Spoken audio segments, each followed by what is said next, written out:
Hey family, welcome back to my video. Today we will see, what if Harry Potter was omnipotent evil wizard king? Before we start, I would like to extend my sincere thanks to the original author of this story for granting us permission to use it in our YouTube video. Your generosity is greatly appreciated. The author's creation and the original stories link in the descriptions. Please do check that first. Now enjoy the video. His hand, seeing his fists clenched so tight that his knuckles had gone bone white, the obscurus suddenly gone. Harry scrambled out of bed and noticed his window had been smashed to pieces, shards of glass scattered across his floor. He looked down at his hand again. Fuck, careful not to step on any glass. Harry darted around to his bedside table and grabbed his wand, pointing it at the window. It should be easy enough to fix. What was the spell again? Oh yeah. Repa. There you are. What are you doing? Harry whirled around as the door burst open, where a tall, silvery blonde boy stood outside his room, looking utterly perplexed. Wah, Draco. Surprise. Harry quickly put his wand down and rushed to his friend. I thought you were arriving on July 1st? Harry, it is July 1st. Harry blinked. It is? Draco squinted at Harry. Did you forget? When Harry didn't reply, he laughed. Someone's been busy, he remarked, walking into Harry's room and throwing himself onto his bed. Harry shut the door and gave him a small smile. Yeah, guess I have been. So, what have you been up to? Aside from breaking the window, Draco asked teasingly. I was going to fix that, Harry said indignantly, sitting on the edge of the bed.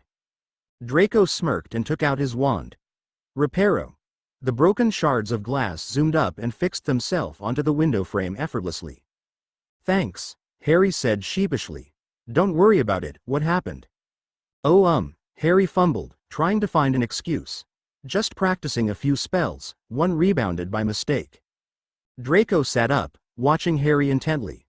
Well, you'll have to teach me that one later. Yeah? Harry nodded half-heartedly. So, how's Hogwarts? He asked, keen to change the subject. At once, Draco's smile vanished. Great, he said, a little too quickly. Fine actually, how's the manor been? Also great, yeah, Harry replied, giving Draco a fake smile. What have you been doing all year? Harry's smile froze. Shit help me Tom, what do I say? How should I know? Just tell him the truth. Oh yeah, great idea. I'll just tell him I've been learning unforgivables and attending Death Eater meetings, shall I? Harry jumped.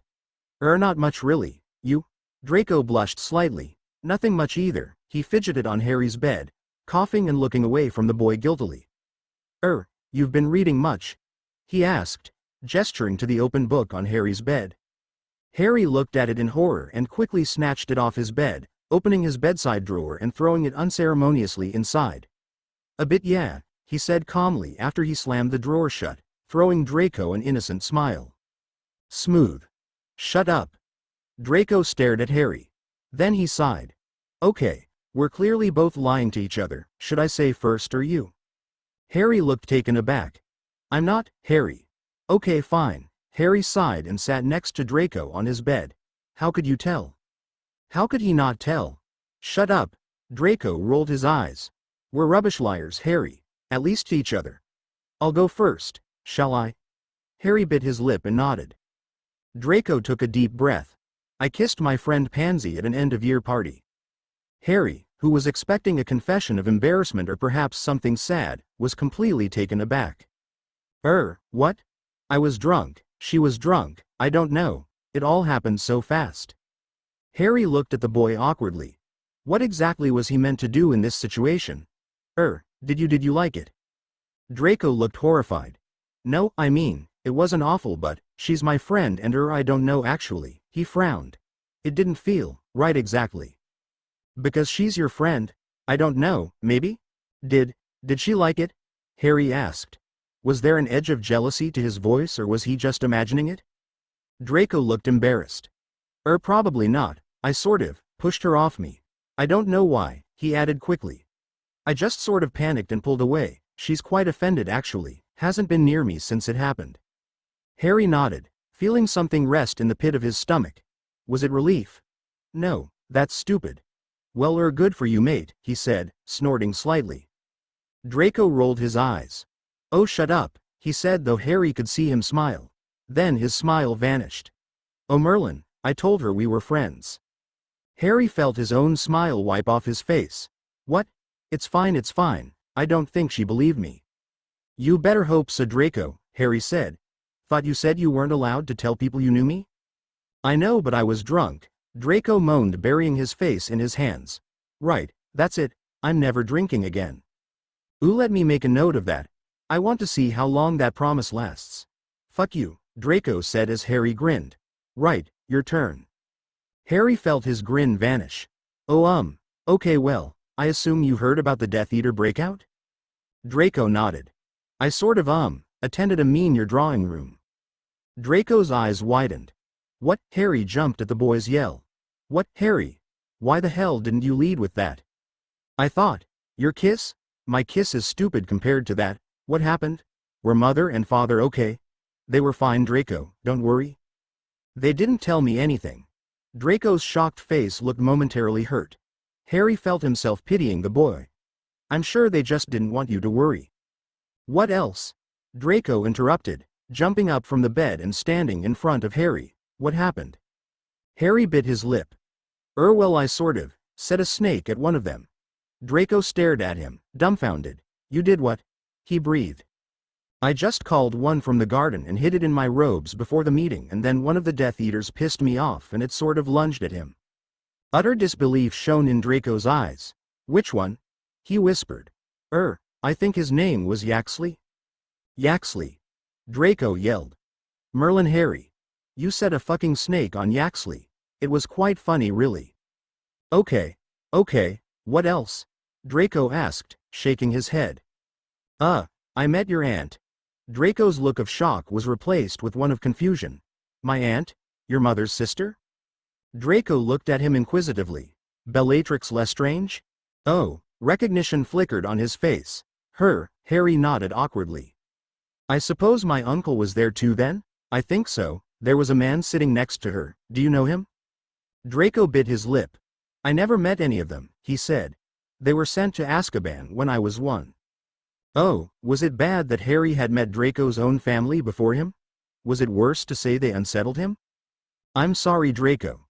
Draco shrugged. "Mother says it was for the best that we never met," he said, sitting back down next to Harry. "You'll probably get a chance to now though, right?" Draco shrugged again and said nothing, lying back on Harry's bed. "Merlin, Harry," he breathed. "You've done all that whilst I was getting wasted at a party." "I'm sure you did a lot too." Draco snorted. "Barley, unless you count getting piss drunk and hurting one of your best friends as a lot." Harry sighed and laid back beside the boy, looking up at the ceiling absent-mindedly. "They're really back," Draco whispered, as though the fact that Voldemort's Death Eaters were free had only just dawned on him. "Are you scared?" Harry asked, turning to look at him. "I don't know," Draco admitted. "Perhaps I should be." "Don't worry, just stick with me. I reckon they all seemed pretty freaked out by that snake thing to come near," Harry said, smirking. Draco laughed. "You're crazy, Harry," he said, pale blue eyes meeting bright green. "Only you could get away with attacking fucking Yaxley." Harry smiled weakly.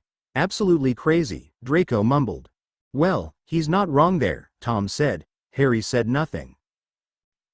Harry made his way down to the cellar, moving as quickly as he could. He had been 15 for barely a few hours and already Voldemort had summoned him to work on something. That was all Nagini told him before she slithered away, and Harry had to start running to keep up with her. He had been celebrating his 15th birthday with Draco in the garden. And by celebrating he meant getting drunk on some of the very expensive fire whiskey Draco had stolen from his father's office. "I know I said I was going to get you some of the cheaper stuff," Draco told him, "but this was better for the occasion." Harry had drunk more than a little, and already he could feel himself getting lightheaded as he followed Nagini to the cellar. She had narrowed her eyes at the bottle but said nothing, and Harry hoped that she would keep it a secret. What Voldemort would do if he found out Harry was drinking, he didn't even want to think about. Harry stumbled as he walked down the stairs to the cellar. It was colder down here, decorated less lavishly, with stone walls and wooden floorboards. Harry hadn't even known the Malfoys owned a cellar, but then again, of course they did. Their house was massive. He shouldn't even be surprised. At last, The stairs came to a stop and they reached a half-open door. Harry pushed it open and found himself frozen in shock, his eyes widening at the scene in front of him. Voldemort was standing over an unconscious woman in chains, his wand in hand. She looked to be in her 40s, sporting an emerald green shawl and long hair graying slightly at the roots. A deep gash on her forehead told Harry whatever Voldemort had planned for her, it was anything but good. The man looked at Harry as the door opened. "Ah, Harry, there you are, come in, close the door." Harry did as instructed automatically, his eyes never leaving the woman on the floor. "Take out your wand." Harry took out his wand. "Why was this woman here? Do you know who this is?" Harry shook his head. "Why was he? This is Emiline Vance, Harry. She is a member of an organization committed to my destruction." This tore his gaze away from the woman. He met Voldemort's eyes, red and unforgiving, the eyes of a snake. "Oh." He looked back down at the unconscious woman. "She wants nothing more than my downfall and your return to Azkaban. But enough about her, I want to hear about you, Harry. Tell me, how's the Cruciatus curse coming along?" Harry's head jerked up and he knew what Voldemort was going to make him do before he even said it. "Don't," he pleaded. "Don't what, Harry? Make me cast it on her, please." Voldemort's expression turned cold. "She does not deserve your pity, Harry." "I can't," Harry implored. "Yes, you can," Voldemort persisted firmly. "It's no different than the Imperius." "That was different," Harry said. "That Auror he wanted to hurt me." "So does she?" Voldemort seethed. "The only difference is that I lay her at your feet instead of having you be exchanged in a meaningless duel. Would you rather I send you out again, Harry, for you to learn it the hard way?" Harry looked at him uneasily. "This isn't much easier." "Perhaps, without the stress or urgency," Voldemort considered. "Let's try anyway, renervate." Voldemort pointed his wand at Emiline Vance and immediately Harry saw her begin to stir. Her eyes gradually blinked open as she lifted her head up in a daze and looked at Harry with unfocused eyes. Then her gaze widened as she caught sight of Voldemort. She snapped awake instantly and rapidly began twisting in her shackles, struggling and squirming to be free.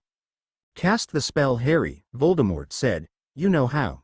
At the sound of his voice, Emiline froze in her efforts to be free. "Harry?" she whispered. "Harry Potter?" Harry gripped his wand tighter, looking the woman straight in the eye as her attention shifted towards him. "Oh, Harry," she cried. "You're here. I can't believe it. We've been trying to rescue you ever since he kidnapped you." "Voldemort didn't kidnap me," Harry said coldly. "Don't trust him," Emiline yelled. "He's not who you think he is, he—" "Enough!" Voldemort snarled, raising his wand higher, and Emiline flinched back, terrified. "Do it, Harry, now." Harry lifted his wand, watching the woman shrink back in terror. "Please, Harry, don't do this," she begged. "I'm sorry." Harry wanted to say, "I'm so sorry. She wants nothing more than to see you locked away," Voldemort hissed in his ear. "Remember your time in Azkaban, Harry. Remember how you felt, how much you suffered." This woman relished in that suffering. It wasn't difficult to remember Azkaban. His cold cell, the despair that surrounded it, how he swore to himself that he would never, ever go back. Emiline gasped. "No, Harry, please, I never, Crucio." At once the woman's cries turned to screams as she withered in her chains, shrieking in agony and pain.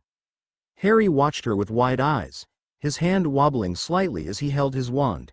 He released the spell and Emiline's screams subdued at once. She was panting heavily, looking at Harry with heavy eyes. "Don't listen to him again." Harry cast Crucio again, listening as Emiline's screams and cries returned once more. He held onto it for as long as he could, watching her eyes leak, jerking and shaking, trying not to imagine himself in her position and how this must have been what he looked like. After what felt like an eternity, he stopped the spell. Emiline stopped thrashing, her head hung low and her eyes glazed with tears. She didn't cry out or beg again, instead looking as though she might pass out at any moment. "Again, Harry," Voldemort said. "Give her another taste of pain." Harry raised his wand, resigned. He didn't even have to say the incantation as once again. Emiline's screams filled the cellar. He wondered if anyone could hear her down here, what Draco would think if he heard the noise and came bursting through the door. He gripped his wand tighter and hoped with all his might that no one could hear what he was doing. Emiline shrieked in agony. A dull pain throbbed in his head. Again, he was in a cold cell, caged like an animal. Emiline withered on the stone floor. He cried for help, begged for it. Emiline's eyes were riddled with desperation, silently begging him to stop. Despair embraced him and would not let him go, again. His hands were cut, bruised, covered in dried blood. Emiline thrashed against her chains. The prison made him slowly feel more and more lifeless. Emiline looked like she was about to die. Enough now, Harry, enough. Harry ended the spell, panting with fatigue. A stray tear had entered his eye, and he wiped it away quickly before standing up straight and running a hand through his messy hair. Emiline lay gasping and trembling, her eyes streaming with tears as they looked at Harry in shock, in fear. "Well?" Harry asked Voldemort miserably. "Just one more thing," Voldemort said softly. "You know what to do." Of course he did. Harry put his wand away and looked at Emiline regrettably as he lifted his hands. He let the obscurus rest at his fingertips, twisting and curling like snakes. He saw her eyes widen, had to drown out her whimpers and pleas as the mass slowly slithered towards her.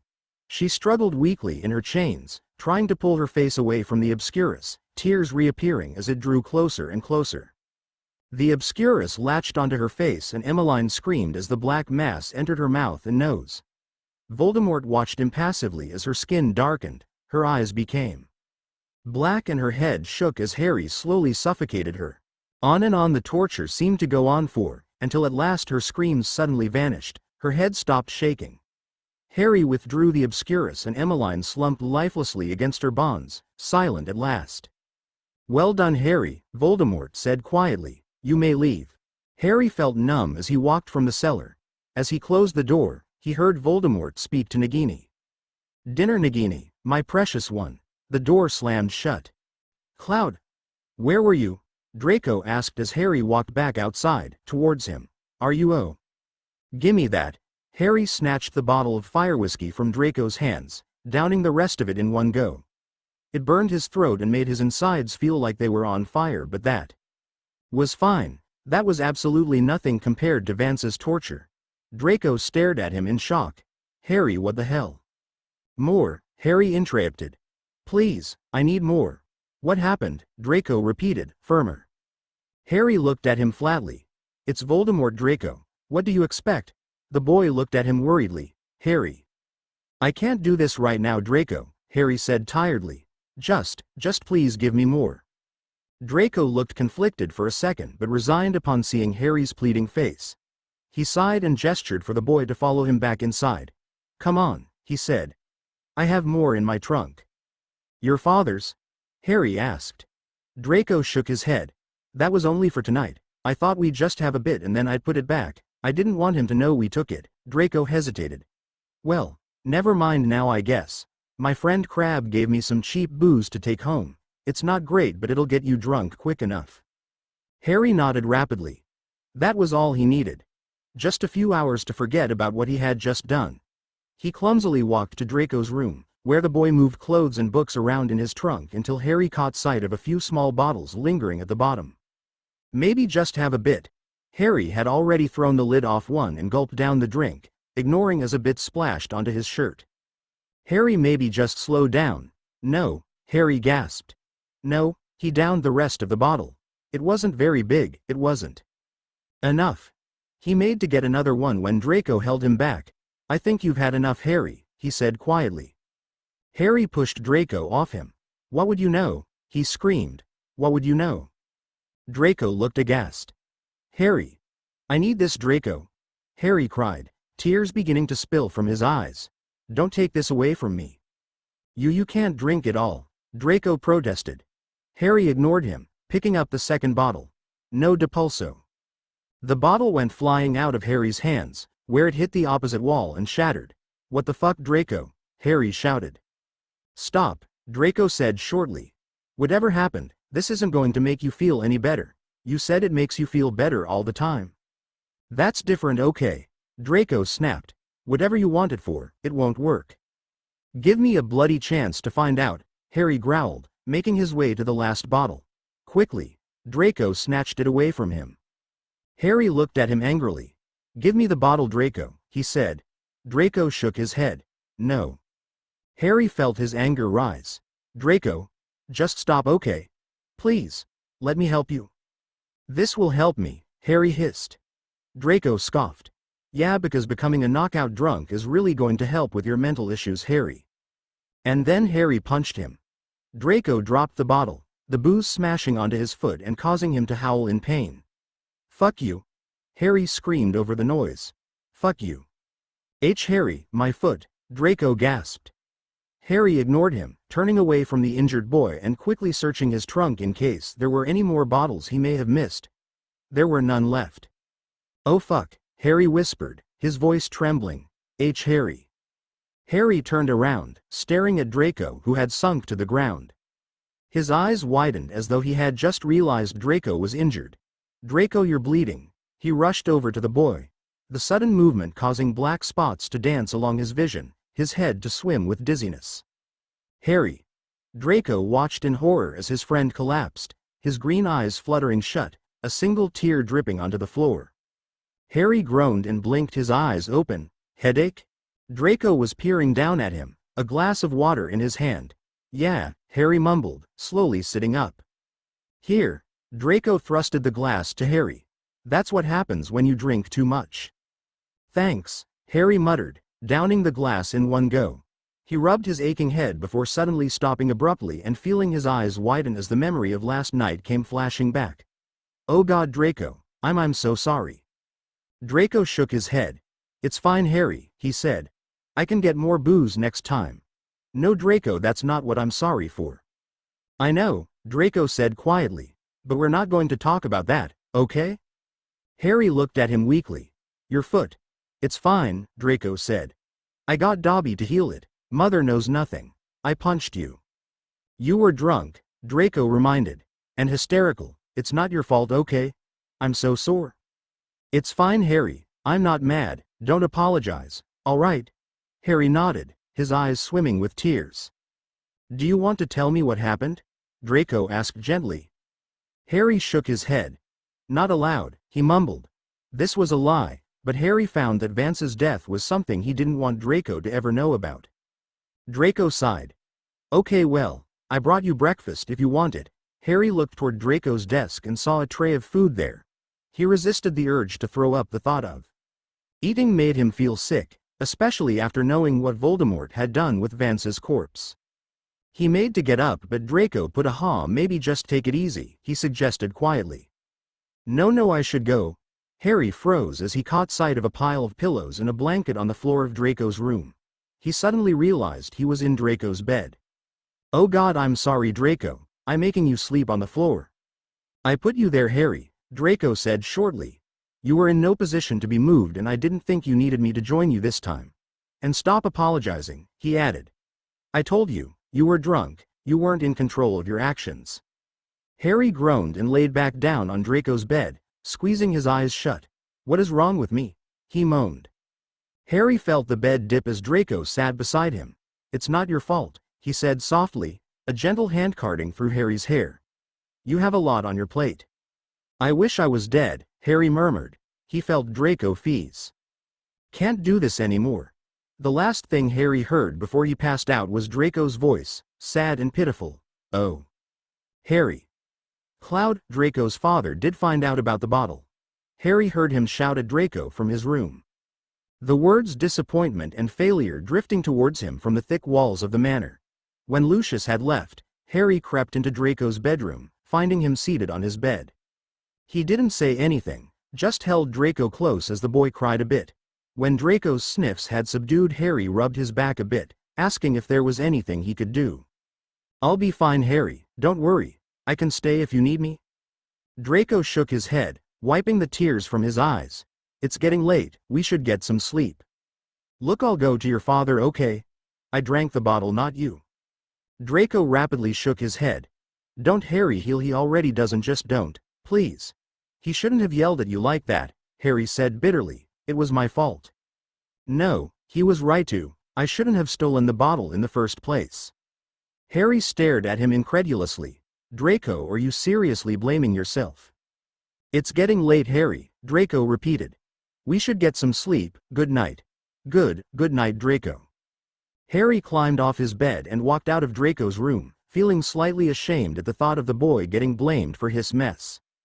Pureblood parents are always like this with their children, Tom Riddle's voice echoed in Harry's head as he walked towards his bedroom. It's just their way of disciplining them, it's good, it keeps them in line. Calling your own son a disappointment is good discipline to you? You've had worse, Potter. Harry sighed. Tom wasn't wrong there. He rounded the corner to his room and suddenly stopped at the sight of Severus Snape walking down the corridor. He froze when he saw Harry.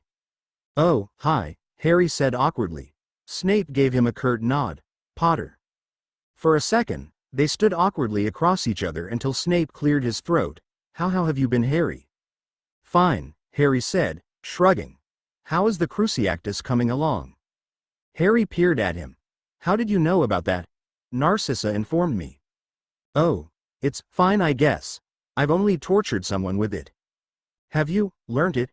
"It doesn't matter," Harry snapped, annoyed. Snape stared at him for a moment. Suddenly, without warning, his scar exploded with pain and Harry doubled up as though about to be sick. Memories flashed in front of his eyes. Receiving Voldemort's order to kill Crouch, stepping outside the wards, bursting into a ballroom, the man's eyes widened in shock and fear. Harry stumbled back, crashing into the wall. He stared wide-eyed at Snape, who was looking at Harry gravely. "So you were willing," he murmured. What was that? What did you just do?" Harry asked in a trembling voice. "How is the Cruciatus curse coming along?" Snape repeated, staring at Harry intently, his dark eyes drowning Harry into an abyss. Harry's mind flickered back to the night he turned 15. What? Another burst of pain exploded from his scar, following Nagini to the cellar. Opening the door, Voldemort standing impassively, Harry pointing his wand, the scream of Emiline Vance. "Stop."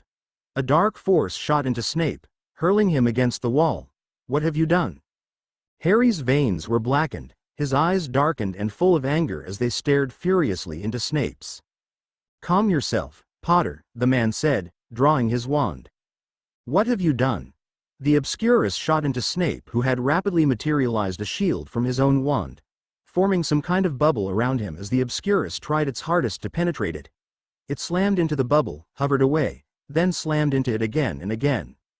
Eventually, it shot back, Harry's slowly emerging from the mass, exhausted.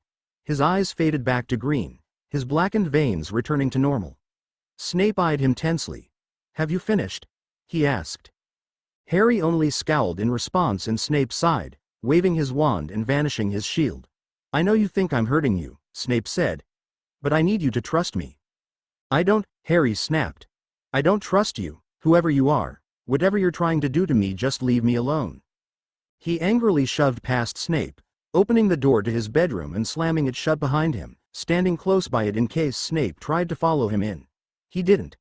There was a sigh and then the receding of footsteps as Snape walked away. Harry's scar was still throbbing. He let out an exhausted sigh and sunk down to the floor, squeezing his eyes shut and rubbing his painful scar. "Are you all right, Potter?" Harry blinked an eye open and saw Tom squatting in front of him, looking uncharacteristically concerned. "I'm guessing that was more legilimency," Harry muttered. Tom sighed and rubbed his eyes. "You need to watch out for Snape," he said. "I don't know why he keeps trying to see inside your mind, but whatever the reason, it can't be good." "Maybe Voldemort asked him to," Harry suggested tiredly. Tom shook his head. "I doubt it. The Dark Lord is an extremely skilled legilimens as it is. If he wanted to see your thoughts, he could just do it himself. No, my best guess is that he is answering to someone else." "You mean he's working for someone other than Voldemort?" "Perhaps, I can't be sure." "Should we tell Voldemort?" Harry asked. Tom didn't reply, looking deep in thought. "I need some time to think," he said finally. "Give me a few days, Potter."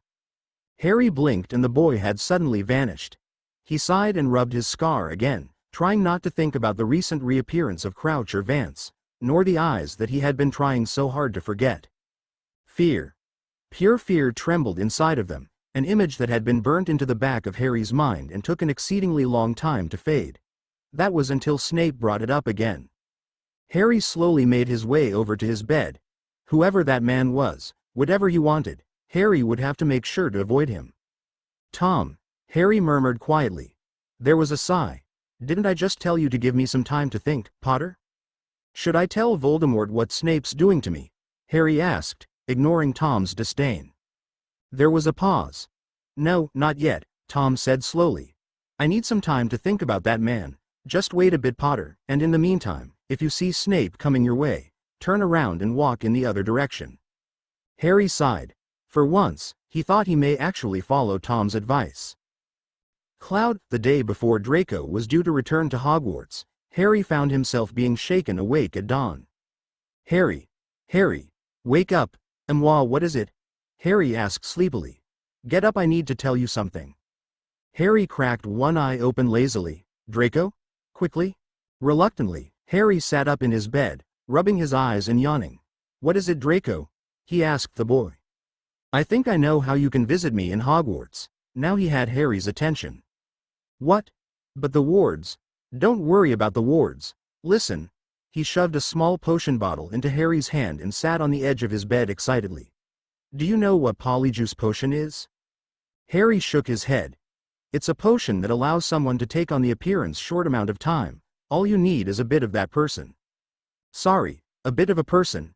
Yes, a hair or something, it doesn't matter. Draco said impatiently. The point is you drink some of that. He gestured to the potion he had given Harry. And you'll be able to visit me on my next Hogsmeade trip without anyone knowing it's you. But how would I get there? Flow, Draco said excitedly. It's this method of transportation. You throw some flow powder into a fireplace, step inside, and just say wherever you want to go. If a fireplace is connected to the flow network, you'll be transported to that place. Harry looked at his friend unssuringly. Draco. Look, I know it sounds complicated, Draco said. But I've been wondering for ages how to get you away from this place. I know we've been using the Room of Dreams a lot, but it's just not the same. I want you to actually spend some time away from this house. He sounded so sincere Harry felt he had to try to go along with his plan. So where would I go then? Draco's face broke out into a wide grin. My father's office has the only fireplace that's unsealed by the wards, Draco explained. He has the flow powder by his desk. All you do is take a handful, step inside and say, the Shrieking Shack. The what? It's this building in Hogsmeade. My friends Crabbe and Goyle were stupid enough to go inside it last term on a dare, Draco said. Turns out there's a room inside with a fireplace connected to the network. You should be transported straight there. And this will work? Harry asked, skeptical. It should, Draco said nervously. As long as Father doesn't catch us. Voldemort, Harry said. He had just now thought of the man's insistence that Harry not leave the manor. He didn't want to think about what he would do if he found out Harry had gone to Hogsmeade. Another round of Cruciatus, probably, on both of them. No, that would be bad, Draco agreed. Look, if you're too worried we can leave it. Let's do it, Harry interrupted. You said I'll need a hair, right? From who? Draco grinned at Harry. Anyone who looks around our age, though you can't do anyone from Hogwarts, Draco warned. My friends might recognize someone. Try asking Dobby to find you a random muggle's hair beforehand. Harry nodded. Where will I find you? Follow the tunnel outside the shack, then just follow the path that leads to the town square. I'll be sitting in a pub called the Three Broomsticks. When? What time? I'll send you a letter with all the details later on, Draco said, getting up from Harry's bed. I should go before Mother realizes I'm up and looks for me. If she finds me here she'll get suspicious. He turned to leave. Draco? The boy's hand rested at the handle of Harry's door. He turned around. Thank you, Harry said. Draco beamed. I'll see you in a few months. Harry smiled. I'll be counting down the days. Harry crept out of his room, the bottle of polyjuice potion and Draco's latest letter in hand. The boy had given him the time and place of their meeting. All that remained was for Harry to enter Lucius's office undetected. He remembered the way from the time he had first met Snape, when he had been walking out of Lucius's office on unofficial business. Draco's father was supposedly busy in the drawing room with a few of the other Death Eaters and should be kept there for a few hours. Harry didn't even want to think about what would happen if he returned from Hogsmeade to find the man sitting in his office. He rounded the corner to the corridor that led to his office and stopped at the sight of Lucius Malfoy stepping out of it, shutting the door firmly behind him. He just had time to hide the potion and letter in his pockets before the man caught sight of him and narrowed his eyes. "What are you doing here?" he asked suspiciously. "Nothing," Harry said innocently. "Aren't you meant to be downstairs?" The man scowled. "I'm heading there now, Potter." "Better get going then," Harry replied, trying to get the man to leave quickly. Lucius, however, didn't seem to want to go. "Where are you going?" he asked coolly. "The garden," Harry said. "Then you should get going." "You should too, unless you like keeping Voldemort waiting." "You." Lucius looked ready to strike Harry and the boy took a step back instinctively. Then he glanced around and calmed himself. "After you, Mr. Potter," he said curtly. So Harry had no choice but to lead the way downstairs. He heard the click of a lock and knew that Lucius had sealed his office and was now following him downstairs. They walked in silence and parted ways when they reached the bottom of the stairs, Lucius to the drawing room, Harry pretending to go to the garden. When he was certain Lucius's prying eyes were gone, he dashed back upstairs, trying not to think about all the time he may have wasted. Alohomora. The door to the office unlocked with a satisfying click. Lucius Malfoy's office was a large, well-furnished room which, compared to Voldemort's office, was much better lit as it contained a small chandelier and many wide windows instead of just a few candles and the flicker of a fire. A bookshelf covered one wall and a sturdy desk was placed next to the fireplace. Harry rushed over to it quickly, finding a small pot of flow powder at the edge of the desk as promised. He took a handful of the powder and walked over to the fireplace, stepping nervously inside. "Please work," he thought to himself. The shrieking shack. At once, Harry felt his body shift from the fireplace. He just had time to see a burst of green flames surrounding him, before he was sent spinning rapidly, a roar defeating his ears, the green flames whirling and mixing with the gray outline of an unfamiliar room. He felt like water being sucked down a drain, the endless spinning making him feel sick, his breakfast churning in his stomach. Squinting through his glasses he saw the room becoming clearer, Lucius's office less defined, blurrier. He closed his eyes, wishing it would stop, and then he fell forward, landing on dusty wooden floorboards. Harry coughed and sat up, wiping the soot from his glasses. The shrieking shack was a small, beaten-down room that looked as though it had not been inhabited in years. Harry coughed again, feeling dust stuck in his throat, and gingerly stood up, taking the bottle of polyjuice potion out from his pocket as he did so. The day before he had summoned Dobby, as instructed, and ordered him to get the hairs of a muggle boy around his age. A few hours later Dobby had returned, clutching sandy blonde hairs. Harry had no idea whose hair he had added to the potion or what he would look like, and he stared at the potion unsheringly for a second. But the thought of meeting Draco had him unscrewing the lid and chugging a small amount down his throat. At once, Harry felt his insides begin to wither horribly, a burning sensation creeping along the back of his neck. He tensed, feeling the hot sensation spread to his back, his legs, toes, arms, fingers, a horrible melting feeling covering his body as though he were a candle being lit upon by a flame. He doubled up, clutching his stomach as though about to be sick when he felt the change sink in. His vision became blurry, his shoulders felt broader, his body taller, and as he looked down at his hands he noticed they were gorgeously tanned, as though he had been basking in the sun for hours every day. He took off his glasses, suddenly realizing he no longer needed them, and stuffed them in his pocket. The burning sensation was gone, replaced only by a slight tingling. Harry grimaced and walked over to a cracked, dirt-stained mirror, where he involuntarily gasped at his reflection. His jet black hair was gone, replaced by sandy blonde locks that fell elegantly down his head. The curls were neater and slightly longer than his own hair, and as he racked a hand through them, found that they were softer too. His bright green eyes were now a soft brown, and his sun-kissed face was adorned with cute freckles. His straight nose was now button-ps were fuller. His eyebrows were also thicker, the left one had a thin scar running across it. His own lighting-shaped scar was gone. Luckily he was roughly the same height as whoever he was pretending to be, or else his robes may not have fitted him. He was quite handsome really, and with the absence of his own, gaunt features, Harry found he did not mind being this other boy. Harry stored the potion back in his robes and looked for the exit of the shack.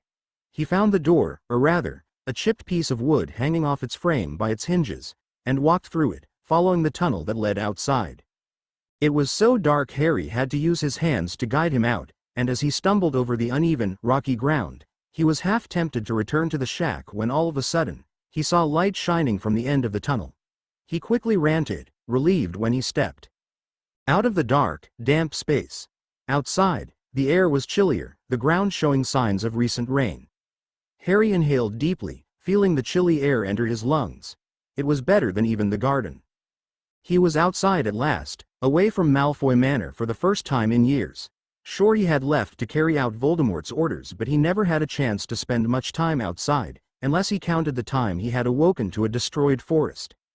Grinning, Harry followed the path to the town square, glancing around him as he did so, wanting to take in every detail. When he arrived at the center of Hogsmeade, Harry stopped in his tracks. Nothing, not even the Room of Dreams, could prepare him for the enchantment that was Hogsmeade. The air was loud with shouts and chatter, small gatherings of wizards and witches littering the streets around him. The door to the shop nearest to him opened, and for a brief second a sweet, honeyed smell wafted in his direction. Honeydukes Sweet Shop, read the name on the shop. Harry grinned and walked down the town, staring at some of the more peculiar creatures of Hogsmeade, such as a gaggle of goblins that sat near a shadowy tavern, scowling. Eventually, he came across a noisy and homely-looking pub, the Three Broomsticks. Harry approached the door, his heart beating. This was it. Taking a deep breath, Harry flung open the door and stepped inside, where a warm atmosphere immediately greeted him. The Three Broomsticks had a pleasant, cozy interior, and was absolutely flooded with customers, from shifty goblins to middle-aged wizards roaring with laughter to children who could not be younger than 13. Students, he realized, from Hogwarts.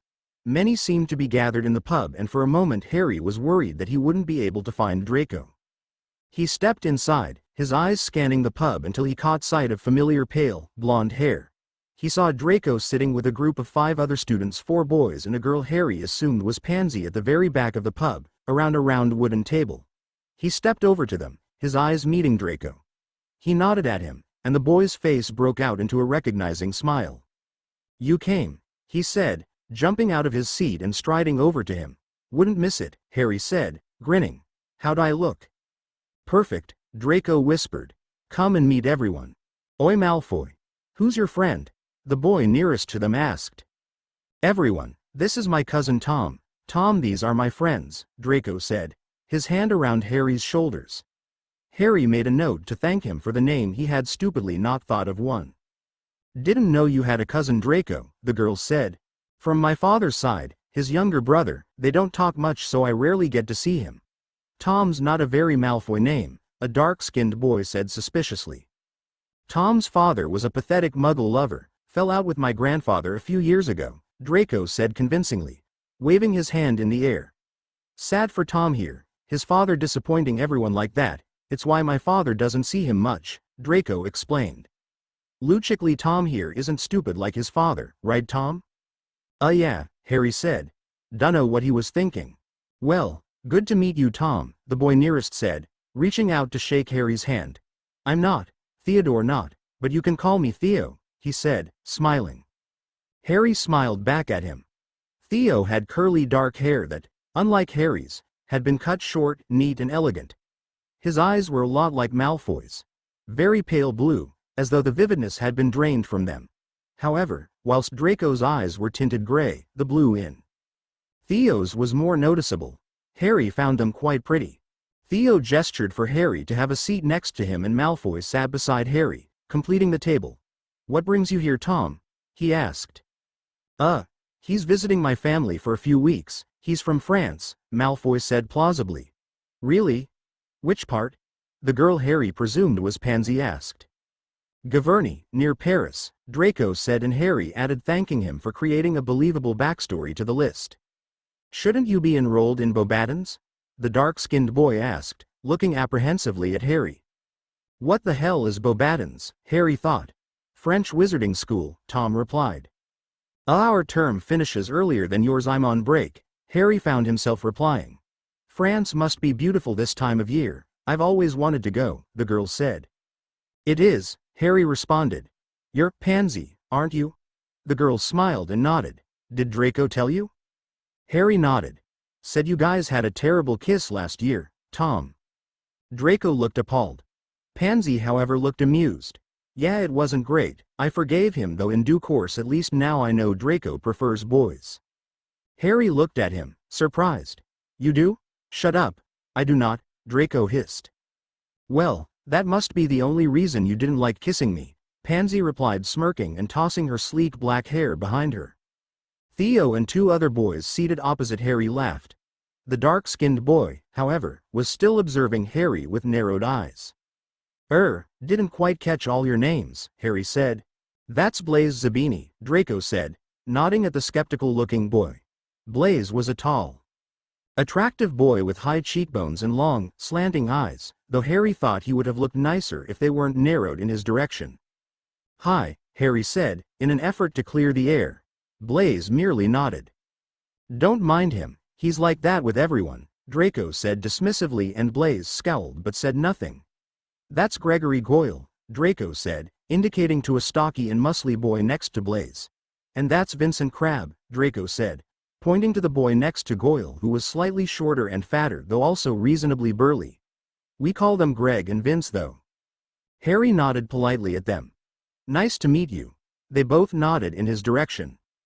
You know, I wouldn't have thought you both to be cousins, Theo said thoughtfully, looking from Harry to Draco. There's not a lot of resemblance between you both. Harry swallowed, unsure how to respond. Draco, however, seemed to have the perfect response to everything. Tom's mother was a French half-blood. Tom was unlucky enough not to inherit more pureblood qualities from his father. Harry thought that if Tom was a real person, he ought to be very offended by Draco repeatedly insulting his family. His friends, however, sighed sympathetically and gave Harry commiserating looks.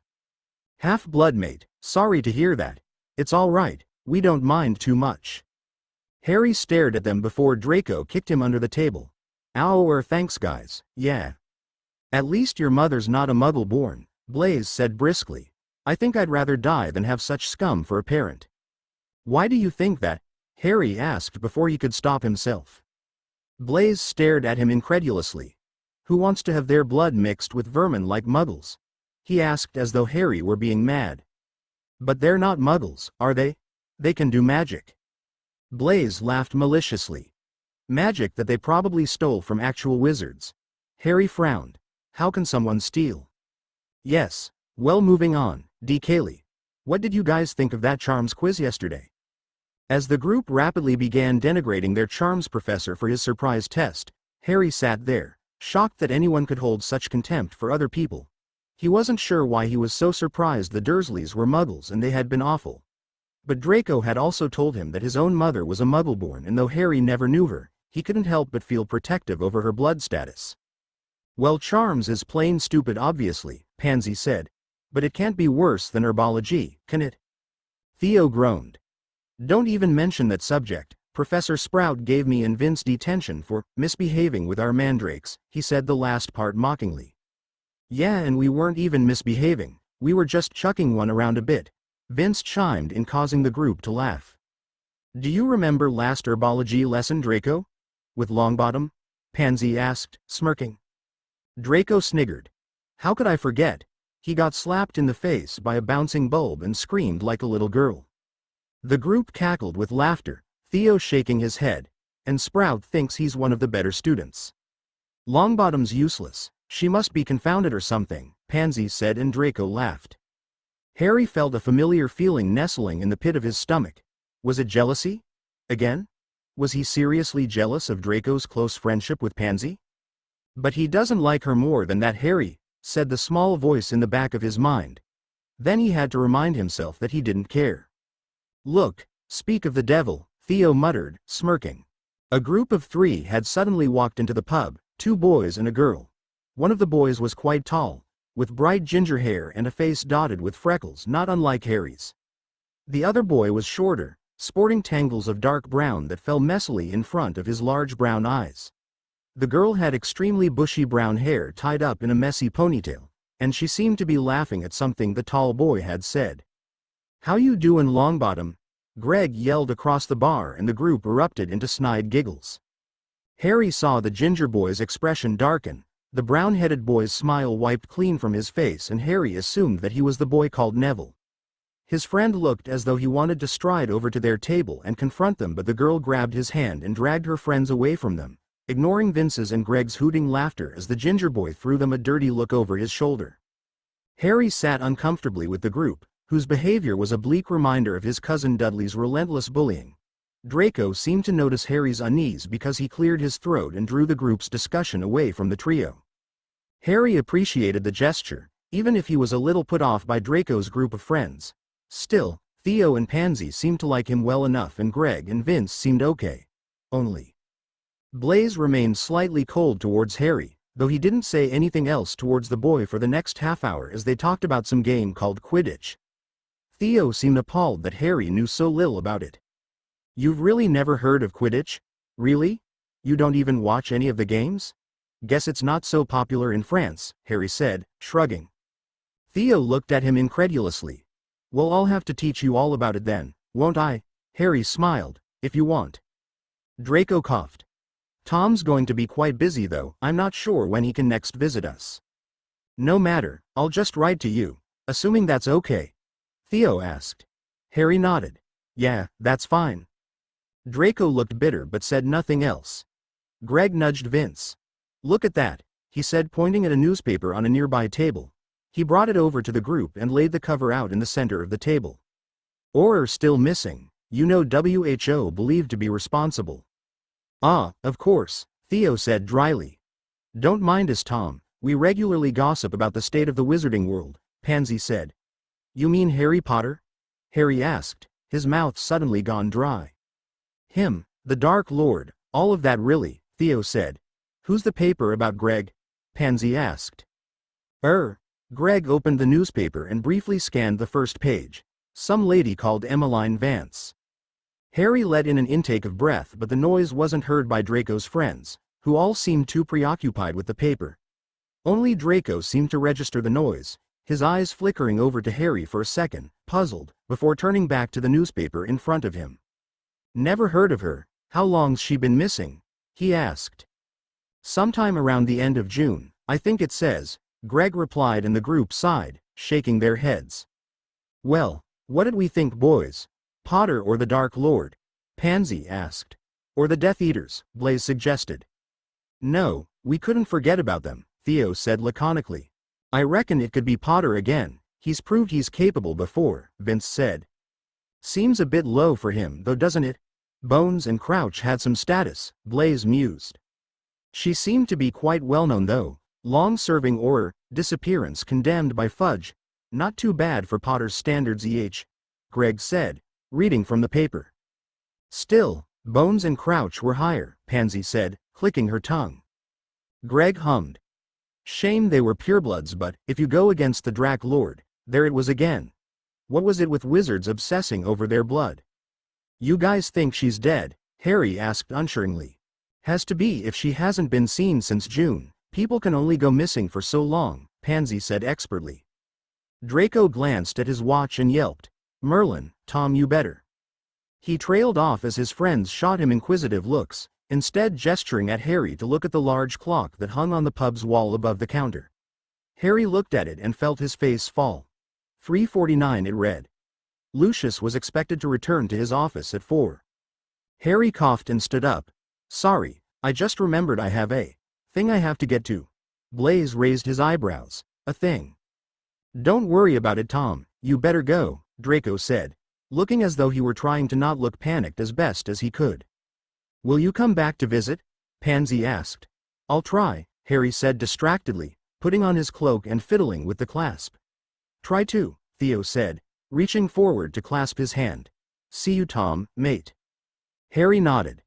"Nice meeting you, Pansy, Blaise," and with a quick nod to Vince and Greg, Harry hurried out of the pub, breaking into a fast run the second he stepped foot out of the doors. He raced across Hogsmeade, unable to take another second to enjoy it, throwing himself down the tunnel that led to the Shrieking Shack. He stumbled on the uneven ground, twisting his ankle slightly and cursing, having to force himself to slow down a bit. Hands groped blindly in front of him as he burst through the door, reaching the fireplace and glancing at his watch. Harry breathed a sigh of relief. If he left now, he should have just enough time to leave Lucius's office undetected. He looked around for the flow powder. Harry froze suddenly, his heart sinking with horror upon realizing he had no more of the powder to go back with. Oh, fuck. Stupid. How could he have been so stupid? Why had it never crossed his or Draco's minds to take some flow powder with him? Harry paced around the room, panicking. How was he meant to return to the manor now? He would have to go back to Draco and ask for help, but what could Draco do? And wouldn't it look suspicious in front of his friends after he had hurried out so quickly? With no other options, Harry turned to the last person he thought could be of some help. Tom? Tom? What is it, Harry? Tom Riddle asked, leaning against the doorframe. I told you not to bother me for a while. I need your help, Harry. Tom frowned, walking towards Harry. Why do you look different? Never mind that, Harry said hysterically. The manor. How do I get back to the manor? Are we not there already? Harry tore out. Look around you, Tom. Does this look like Malfoy Manor to you? Tom frowned. Calm down, Harry. I've been a little busy to pay you much attention, all right? Tom said, staring at Harry as though he were making an ocean out of a drop. Where are we then? Hogsmeade. I used flow powder to meet Draco here, but I haven't got any to return. Tom raised his eyebrows. Well, then the answer is obvious, isn't it? Harry stared at him, waiting for an explanation, but Tom just crossed his arms and looked at him expectantly. No, it isn't. What is it? Tom sighed as though Harry were an annoying toddler he didn't have time to deal with. Harry, you're an obscurial. Just summon it and whisk yourself away to the manor. I can't do that, Harry moaned. Why not? Tom asked. Because I only use it when Voldemort tells me to. Tom rolled his eyes. I think the situation will allow you to bend the rules a tiny bit, Potter. But, for goodness sake, Potter, it is your obscurus, not his. Do with it as you wish. What if I'm seen though? Harry asked in a small voice. They could publish it and then Voldemort will know I've left the manor without permission. If you stay here though, he'll definitely know you've left the manor, Tom said. He waved a hand carelessly in the air. Look, we'll cross that bridge later if we get there, okay? Harry gulped and nodded. He turned to the fireplace melancholically, as though hoping to find a pot of flow powder that he must have missed. He didn't, of course. With no other options, Harry walked out of the shack, passing the doorframe where Tom had vanished. He felt a burn and then realized it was the polyjuice potion wearing off, his own features returning to him once more. He squinted and dug around for his glasses, putting them back on. With a sigh, he walked back outside and, once checking to make sure no one was around, summoned his obscurus, feeling familiar pressure build up inside of him before there was a bam and he was gone. 10 minutes beforehand, Cloud. Who was that with Draco? Hermione asked her friends suddenly. The blonde boy, next to Draco. He isn't a student, I'm sure. Ron shrugged. Friend from outside school, who cares? Neville looked thoughtful. Maybe he's a relative or something. He looks around our age though. I wonder why he isn't in Hogwarts, Hermione said, looking confused. The group sat around a table, sipping butterbeer next to a roaring fire. Hermione looked over to Draco's table, barely visible over the crowds in the pub, and saw the blonde boy stand up abruptly, say something to the group and then rush out of the pub. Her eyes narrowed. Come on, she said to her friends, standing up. Huh? Where are we going? Ron asked. I want to follow him. Ron groaned. But we have the best seats right next to the fire, come on. Ron and Neville sighed and ran after their friend as she raced after the boy, having to push past the large crowds of people in the village to keep up with him. Merlin, where the hell does he have to be to run so fast? Ron asked, panting. Eventually, the crowds thinned, making it easier for Hermione, Ron and Neville to spot the boy running down a deserted path. Hang on, said Neville. This leads to... The boy suddenly disappeared down a tunnel. Why the bloody hell has he gone inside the shrieking shack? Ron asked, dumbfounded. They skidded to a stop, standing uneasily by the entrance of the shack. Come on, Hermione said bravely. Ron held her back. Are you mad? We're not going in there. That place is haunted. That's just a stupid rumor, Ronald, Hermione said dismissively. No, it's not. They say there used to be terrible screaming down here. That was years ago. Besides, if that boy ran into it, I'm sure it's harmless, Hermione persisted. Ron's right, Hermione. We shouldn't just wander into a random building, Neville said. But We are not going in there, all right. This is stupid, Hermione, we don't even know the bloke, Ron said, annoyed. What kind of Gryffindor are you? Hermione asked mockingly, her hands on her hips. Sorry that I don't want to die. Honestly, Ronald, you can be such a... Guys, look, he's coming out again. The group jumped and darted behind a large tree, peering around it slowly to see the boy walk out of the shack, except it wasn't the same boy. Is that? I can't be. Merlin, Ron breathed. It is, it's Harry Potter. The trio watched in awe as Harry looked around cautiously. Then he seemed to inhale deeply, his knuckles squeezed hard, his eyes closed when bam. The group jumped as the obscurus shot into the air, large black mass curling and withering before darting out of sight, a mingled roar heard above the clouds which darkened as the obscurus passed them. For a second no one moved, frozen in complete shock, then the silence was broken by Ron's instinctive reaction. What the actual fuck? Cloud, 3 hours later, Harry landed with a jolt on the outskirts of Malfoy Manor. He was utterly exhausted and wanted nothing more than to sink into his bed and sleep. He walked swiftly past the gates of the manor, up the stairs, about to enter the front door when a voice called out to him. Hey, Potter. Harry stopped in his tracks and noticed 2 Death Eaters leaning by the entrance of the manor, watching him. He stepped closer and realized it was Bellatrix Lestrange and Barty Crouch Jr., the latter of whom grinned at Harry as though he were an old friend. It was darker now and Harry recognized the glow of cigarettes held in their hands. He blinked though upon realizing the smoke emitting from them was a bright green. Barty was smoking from what appeared to be a black cigarette, breathing the smoke lazily in Harry's direction. Bellatrix, however, held an elegant cigarette holder in her hands and was surveying Harry from top to bottom. Did the Dark Lord send you out? She asked.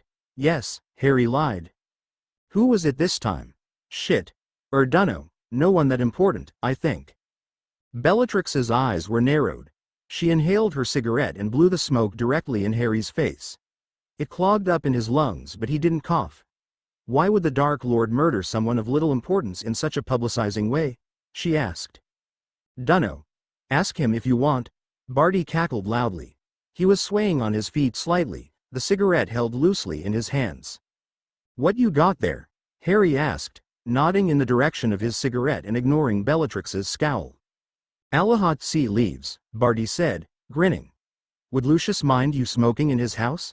Harry asked. Oh boo old Lucius, he needs to loosen up, Bellatrix dismissed. Besides, we're not in his house, are we? We're outside. She exhaled another puff of the bright green smoke, Harry watching it intrigued.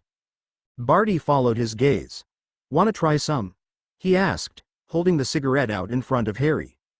Harry accepted it, curious as to how it would differ from the Muggle cigarettes he had smoked with Draco. He took a drag, inhaling deeply and immediately began feeling slightly lightheaded. A warm, slightly giddy feeling had nestled in the pit of his stomach and he handed the cigarette back to Crouch after one draw, deciding it would be better not to lose sight of his senses at the moment. Who would have thought Harry Potter smoked? Bellatrix sneered. He does, all the time. This wasn't necessarily true of course, but it wiped the smirk off of Bellatrix's face and replaced it with a look of mild interest. You drink, Potter? Sometimes.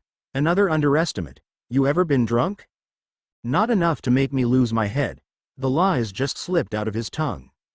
Bellatrix considered him for a moment. If you ever want to, she said, come find Barty and me. Yeah, we'll show you how to loose your head properly, Barty cackled again. Harry could not understand this man, why he was eagerly chatting to Harry, grinning and smiling after his father had just been brutally murdered by the boy. Was it just the cigarette making him lightheaded? Or was Barty Crouch Sr. a generally bad man and his son had every right to relish in his death? Hat was the last one, it would make coping with his death easier. You better go back inside now, Potter, Bellatrix said. The Dark Lord will want to hear all about your success. Right. He had just killed someone. See you, Harry, Barty called out as Harry opened the door to the manor and stepped inside. Harry stood in the entrance hall for a minute, expecting Voldemort to swoop down the stairs and crucio him on the spot. But no one, not even Nagini, met Harry as he climbed up the stairs to the manor, treading delicately as though his feet were under cracked glass. Had he really gotten away with it? It seemed that way. Harry walked cautiously all the way up to his room until he opened the door and stepped inside, The second he did, relief flooded him like a river. It appeared that he really had gotten away with sneaking off to Hogsmeade. Making good on his word, he sank onto his bed immediately, falling asleep in seconds. Draco had returned home a week later, for the October holidays. His first dinner back saw the dining room table more crowded than before, with the addition of Bellatrix and the man Harry recognized as her companion from the meeting. Voldemort was present as usual, sitting at the head of the table whilst Bellatrix sat adoringly to his immediate left. The man, her husband Harry later found out, was sitting next to her. Lucius was next to him, Narcissa opposite, next to Draco. For once, Draco had sat next to Harry, who was on Voldemort's immediate right, and the table, for the first time, was full of discussion, the arrival of Voldemort's Death Eaters seemingly putting an end to the silent rule of only speaking when he addressed you. Bellatrix spoke mostly to Voldemort. It was clear immediately that she positively adorned the man, even speaking of her time in Azkaban highly as it was, in his name. Harry would have felt a little uncomfortable by her enthusiasm if he was Voldemort, but the man just regarded Bellatrix with a smile and allowed her to lead the discussion. Harry turned to her husband, Rodolphus, wondering what he thought of his wife's eager behavior towards Voldemort. The man, however, sat silently, barely glancing at anything other than his plate.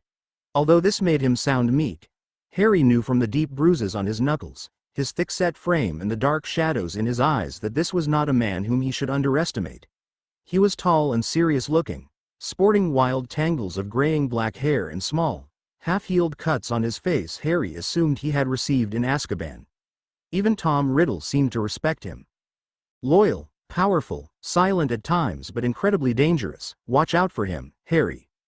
As Bellatrix went on, Lucius attempted to engage Rodolphus in conversation. I was under the impression your brother would be joining us tonight, Rodolphus, Lucius said mildly. He preferred to go out for tonight instead, Rodolphus said tersely. Well, I do hope he is well, Lucius said politely. He is. I believe Rabaston is just keen to have a proper taste of freedom. He's not alone, is he? Narcissa asked. I believe Mulciber and McNair have joined him. A brief look passed between Lucius and Narcissa that told Harry the addition of the two Death Eaters meant that having a proper taste of freedom was a euphemism for something much worse. Narcissa coughed lightly. I'm sure you must be keen to celebrate your long-awaited freedom from Azkaban too, she said amiably. This made Rodolphus pause, a glass of wine hovering away from his lips. Bellatrix answered for him. We're both eternally grateful to the Dark Lord, of course. Our celebration would only be to act on whatever orders he gives us, wouldn't it, Rodolphus? The man nodded and sipped his wine. He caught Harry watching him and Harry quickly looked away, prodding at his food with his fork. He met Draco's eye and they exchanged a smile. As the night droned on, Lucius introduced an expensive bottle of Dragon Barrel brandy to the table and Harry and Draco took that as their cue to excuse themselves. They hurried to the garden, finally away from the sharp eyes of Voldemort and Draco's parents. I was going to write and ask but your reply wouldn't have made it in time. How was your return from Hogsmeade? Father didn't catch you, did he? Draco asked the second they had sat down under the willow tree. Harry sighed and quickly explained the problem with the flow powder and having to use his obscurus instead. Draco looked horrified. Oh, Merlin, Harry, I'm so sorry, I didn't think. It's fine, Harry said, waving him off. No one saw me, I think. It looks like we got away with it. Still, it was bloody stupid of me not to think of how you would get back, Draco muttered. Yeah, but you thought of a whole backstory for me. I hadn't even thought of a name, Harry said. I thought from your letters, Harry nodded. It was very clever, he said. What made you choose Tom Riddle, anyway? Harry looked away. Oh, I just thought of it randomly, assumed it would look slightly less suspicious than John Smith, or something. Draco nodded. Tom Riddle, I like it, suits you a bit. Harry forced a smile and then hurried to change the topic. So your friends seem nice. Draco smiled. They liked you. Pansy already asked when we can next see you. Harry thought back to the confident, pretty girl seated next to Draco. You two really made up then, huh? He asked lightly. Draco sighed. Yeah, she told me on the train to Hogwarts that she doesn't care that I pushed her away, that we were both drunk and being stupid, so it doesn't matter, he said. That's good then, Harry said, looking down at his hands. Draco looked at him for a moment. I don't think it'll happen again though, he said slowly. We both agreed it'll be too awkward to date. Harry was barely able to hide his smile, then he wondered why that statement made him so happy. I'm only sorry that Blaise was being so rude, Draco continued. We're a bit strained at the moment, he doesn't quite trust me, you see. He thinks I know more about you than I'm letting on, which, of course, I am. But you're not allowed to tell him that, Harry finished. It's okay, everyone else seemed nice enough. Theo especially, Draco said thinly. He has gorgeous eyes, Harry said absent-mindedly. Draco raised his eyebrows and Harry felt himself blush. Just the color, it's pretty like yours. You think my eyes are pretty? Harry felt his face grow hot. No, I mean yes, I. It took him a second to realize Draco was smirking. Oh, piss off. Draco batted his eyelashes. Now then, Harry, if you want to say something you should look into my gorgeous eyes. Shut up, Harry said, pushing Draco playfully. The boy was laughing. You do have beautiful eyes though, Harry said. The laughter on Draco's face died down, though his smile was not quite gone, as Harry lay down on the grass and closed his eyes. The sound of scuffling a few seconds later told him Draco had done the same. Feels weird that we're already 15, Harry heard Draco say. Harry hummed in response. Soon we'll be 16. Had Harry been paying more attention, he would have noticed that this was not something Draco seemed particularly pleased about. They lay on the grass for a while, a gentle breeze ruffling their hair slightly, soft stars smiling down at them. Your eyes are nice too, Draco said after what seemed like a moment of hesitation. My aunt said they're off-putting. Forget her. Another pause, more breeze, a low hoot of a nearby owl. That's all anyone wants me to do, Harry said, a hint of bitterness entwined in his voice. What? Forget her. Forget my uncle. Forget the whole lot of them, as if it's that easy. Something in Harry's voice overlapped the resentment. Pain. Sometimes, I can't believe she's gone, Harry said suddenly. Your aunt? Yeah, Draco blinked an eye open, propping himself up on his elbows and looking at Harry, who had opened both his eyes and was sitting upright, looking rather wistfully at the ground. I know I should be pleased, he said, his voice wobbling, but it feels wrong. Celebrate her death. Draco frowned. I'm sure no one's expecting you to do that, he said. Voldemort does. Draco flinched at the sudden use of the name. Does he now? Doesn't think they're worth any grief, because they're muggles. Privately, Draco thought this might be the one thing he and Voldemort both agreed on. Your friends seem to think as little of muggles as him, Harry continued somewhat bitterly. Draco raised an eyebrow. You think they're wrong? I don't know, Harry admitted. I mean, they can't all be bad, right? Draco sighed. Harry, muggles have persecuted our kind for decades. The statute of secrecy was literally established for our own protection. But there are wizards born to muggles. Draco shook his head. Muggle-borns aren't any better, Harry. I'm sorry, but they're just as bad as the muggles. They'll never be proper wizards. But my mother was one. But you're not. So that's what's important then. Harry snapped. Draco blinked, looking hurt by the outlash. I'm sorry, Draco. Harry sighed, burying his head in his hands. God, I don't know. What's happening to me, Draco? I just keep getting so angry all the time, and I don't know why I keep lashing out. Harry, I don't understand what's wrong with me. Nothing's wrong with you. Don't say that. I keep hurting people, attacking. You haven't. Who have you been? Snape, Harry muttered. Snape? What did he? You? No, Harry, that was it's different, Emiline. Draco blinked. What? Harry glanced at him. Never mind. Draco looked at Harry uneasily. Harry, whatever's happening, you can always come to me. Harry smiled sadly at him. I know. No, Draco crawled closer to Harry. I mean, if something's wrong, if you're upset or hurt, I want to know about it. Draco. More than just keeping you company at night or going out to the garden. I want to actually. And then Harry kissed Draco. The air had suddenly gone still, as though all the sound had suddenly vanished from the world. It was a short kiss. Harry quickly pulled back, looking horrified. Oh God, Draco, he fumbled, quickly releasing his grip on Draco's robes. I don't know what came over me. Draco had not said a word, he just sat there, his mouth slightly open. I'm sorry. Can you kiss me again? Harry blinked. his ramble stopping mid-sentence. What? Sorry, can I kiss you instead? Harry sat frozen in shock at the realization of what his best friend was saying. Slowly, Draco crawled closer to Harry. Merlin, I want to kiss you again. His hand met Harry's cheek. Don't. Harry flinched as though stung. We can't. We can, Draco said gently, cradling Harry's cheek. It's a sin, Harry whined. I don't care, Draco breathed, and then he kissed Harry. Harry didn't kiss back at first. Every instinct screamed at him to push Draco away, that what they were doing was wrong and there was still time to fix it. But some part of him, the unholy part Petunia would say, loved the feeling of kissing Draco, the feeling of his lips meeting his. Forget her. Slowly, Harry found himself kissing back, his hands meeting Draco's robes again, pulling him in closer, Draco's hand curling around his cheek and the other creeping across his neck. I'm here, Draco whispered whilst kissing Harry's neck. I'm here. Don't ever leave me, Harry begged. I won't, Draco promised, and he kissed him again. Above them, two birds circled their heads, one pure white, the other entirely black.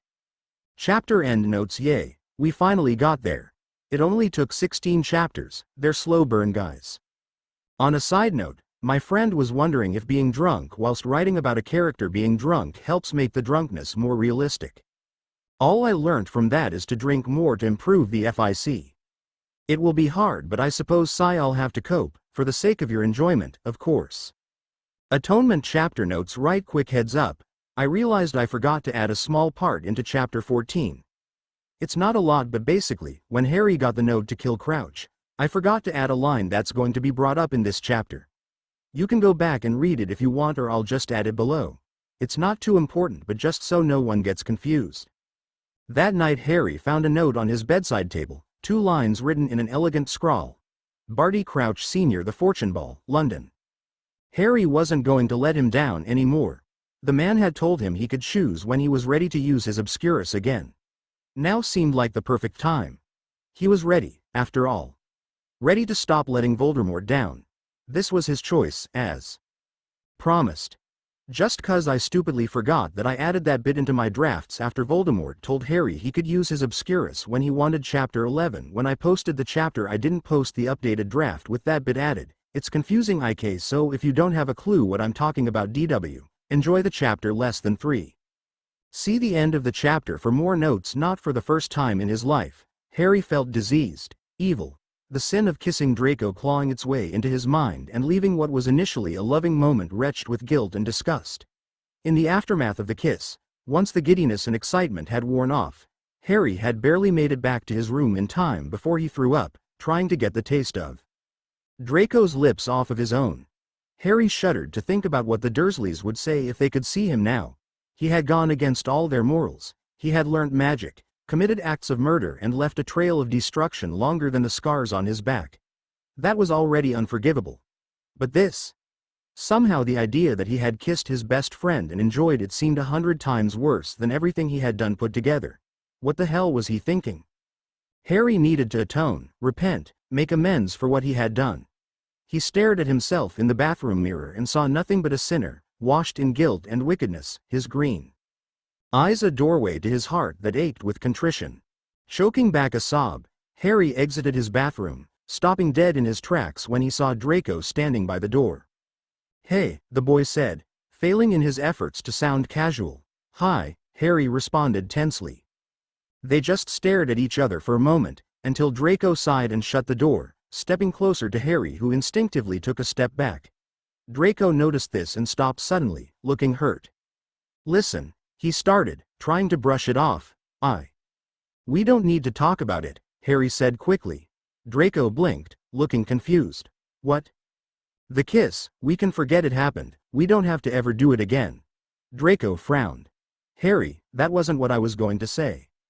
Harry said nothing and Draco hesitated before taking another step closer. I liked the kiss, he said. I didn't, Harry said automatically. Draco raised his eyebrow. Really? Yes, it was, wrong. Draco stepped forward again. I don't think it was, he whispered. I do, Harry said, struggling to hold back his tears. We're parents. They don't need to know, Draco said. He frowned. Actually, it's probably best if they don't know. Because they would think it's wrong, and they'd be right. Draco sighed and closed the gap between them. What's going on, Harry? He asked softly. Harry shook his head and said nothing, looking down at the floor. Harry, Draco cupped his cheek and Harry jerked his head back. Don't, I love you, Harry. No, you don't say that. Tears started making an appearance now, Harry staring determinedly at the floor as a few tears dropped onto it. I do, Draco said, cupping his cheek again. Look at me, Harry, please. Harry just shook his head again, more tears spilling out of his eyes. Harry. Slowly, Harry met Draco's eyes. Pale blue, tinted with gray. Soft, sad, worried. Beautiful. It's not wrong, Draco said. What we're doing. It is, Harry whispered. It's not normal. You said the same thing about magic once. That was different, Harry snapped. Dratshit. Harry felt his face soften. I'm sorry, Draco, Draco kissed him. His hands met the front of Harry's robes, pulling the boy closer towards him. And Harry, in spite of himself, loved what Draco was doing, felt himself kissing back, wrapping a hand around Draco's neck and leaning into him. See, Draco said when they broke apart. Nothing bad happened. Harry shook his head. I'm going to hell, he mumbled. Draco laughed. We'll see, and he kissed him again. Backquote, 1 week earlier, please Professor, we have to see him, Harry Potter. Coming out the shrieking shack, disguised as someone else. With Malfoy. That is enough. All of you. Miss Granger, kindly speak slower and tell me what is going on, Professor McGonagall reprimanded, her voice stern. Hermione took a deep breath. We saw Harry Potter coming out of the shrieking shack, Professor. He turned into his obscurus and shot into the sky. Harry Potter? In Hogsmeade? Really? Professor McGonagall said, looking disbelieving. Please, Professor. You have to believe us, we really did see him, Neville said. Minerva McGonagall sighed. No sooner had she left the staff room had she been confronted by 3 very eager pupils, telling her what she thought was nothing more than a very tall tale. Mr. Longbottom, I can assure you, Harry Potter was most certainly not in Hogsmeade. Yes, he was. Ron yelled, causing passing students to stop and stare. We saw him all right. He was sitting with Malfoy and his friends in the 3 broomsticks, and then he ran to the shrieking shack and came out a few minutes later, turned into his obscurus and left. Kindly do not take that tone with me, Mr. Weasley, McGonagall said coldly. Now let me ask you this. How on earth could Mr. Potter walk into the 3 broomsticks without anyone noticing? He looked different. All 3 students yelled impatiently. Please, Professor, we already told you. He changed his appearance before he ran out of the shrieking shack. He must have been transfigured or taken a potion, Hermione said. McGonagall sighed. I really, just let us speak to Dumbledore? Ron shouted. We need to let him know. Mr. Weasley, if you do not lower your voice I shall put you in detention, McGonagall said very quickly in one breath, glaring at Ron. Ron opened his mouth to speak and the professor shot him a glare so ferocious that he closed it a second later. We're telling the truth, Professor, we swear, Hermione said, looking on the verge of tears, and I believe you. The trio whirled around to see Albus Dumbledore standing behind them. Follow me to my office, please. But Albus. Thank you, Minerva, Dumbledore said quietly. The witch pursed her lips but said nothing, watching the 3 students walk away and followed Dumbledore to his office. You really believe us, Professor? Neville asked. Yes, I do, Mr. Longbottom, Dumbledore replied. What are we going to do?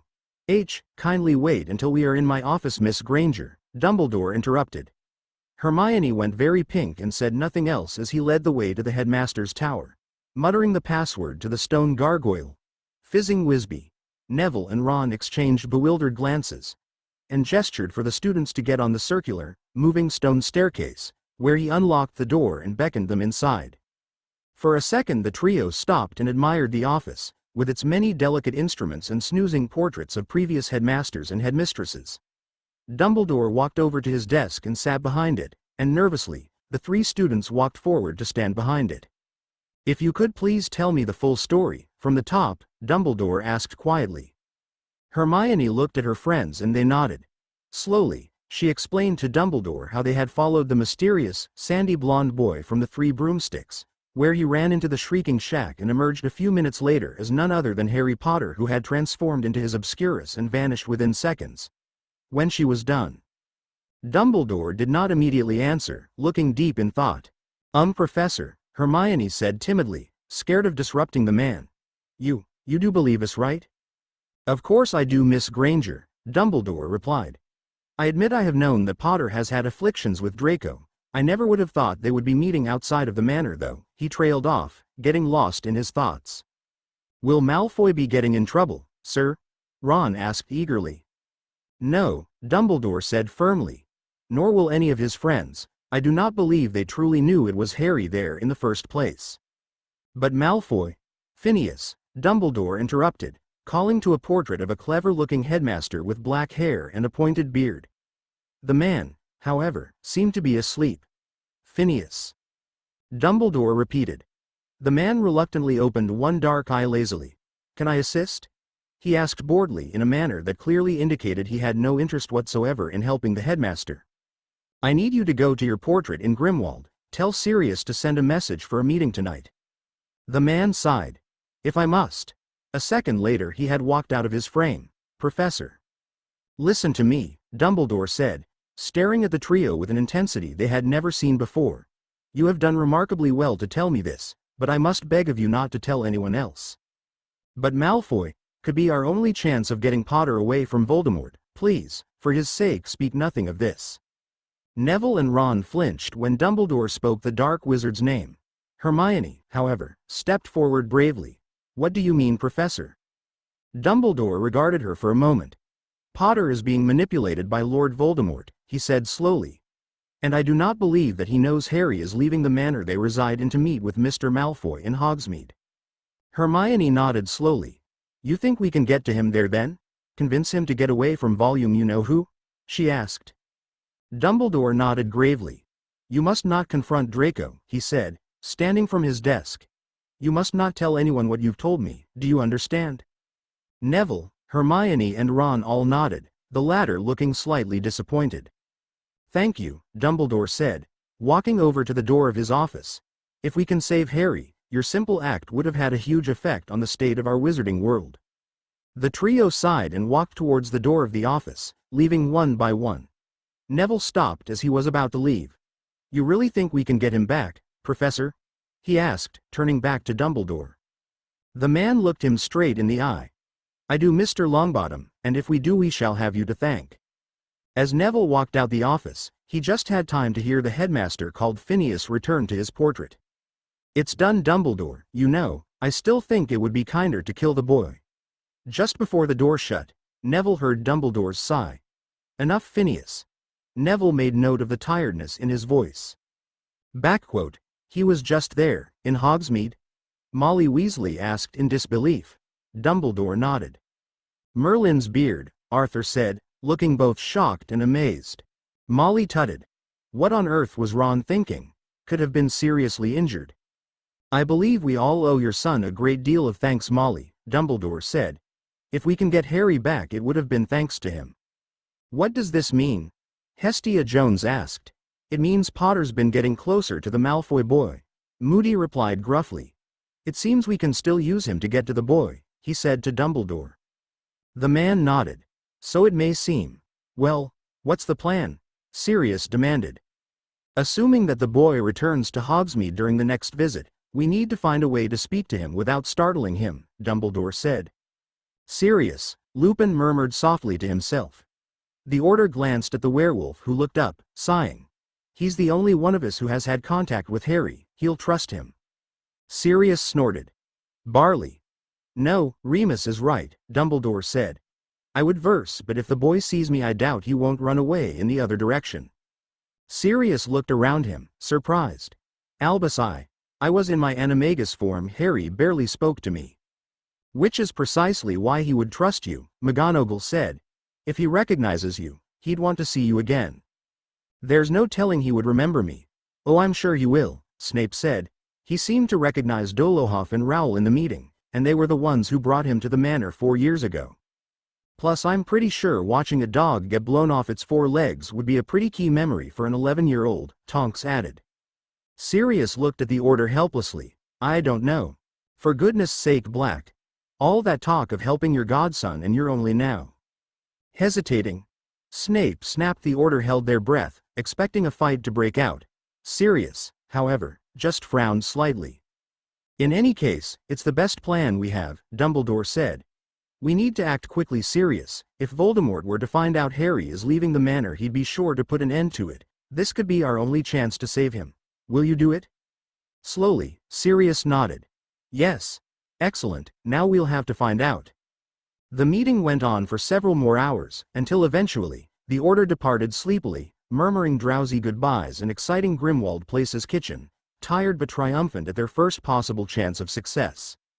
Moody, Kingsley, Lupin and Sirius lingered in the kitchen, eyeing Dumbledore and Snape, who had remained sitting.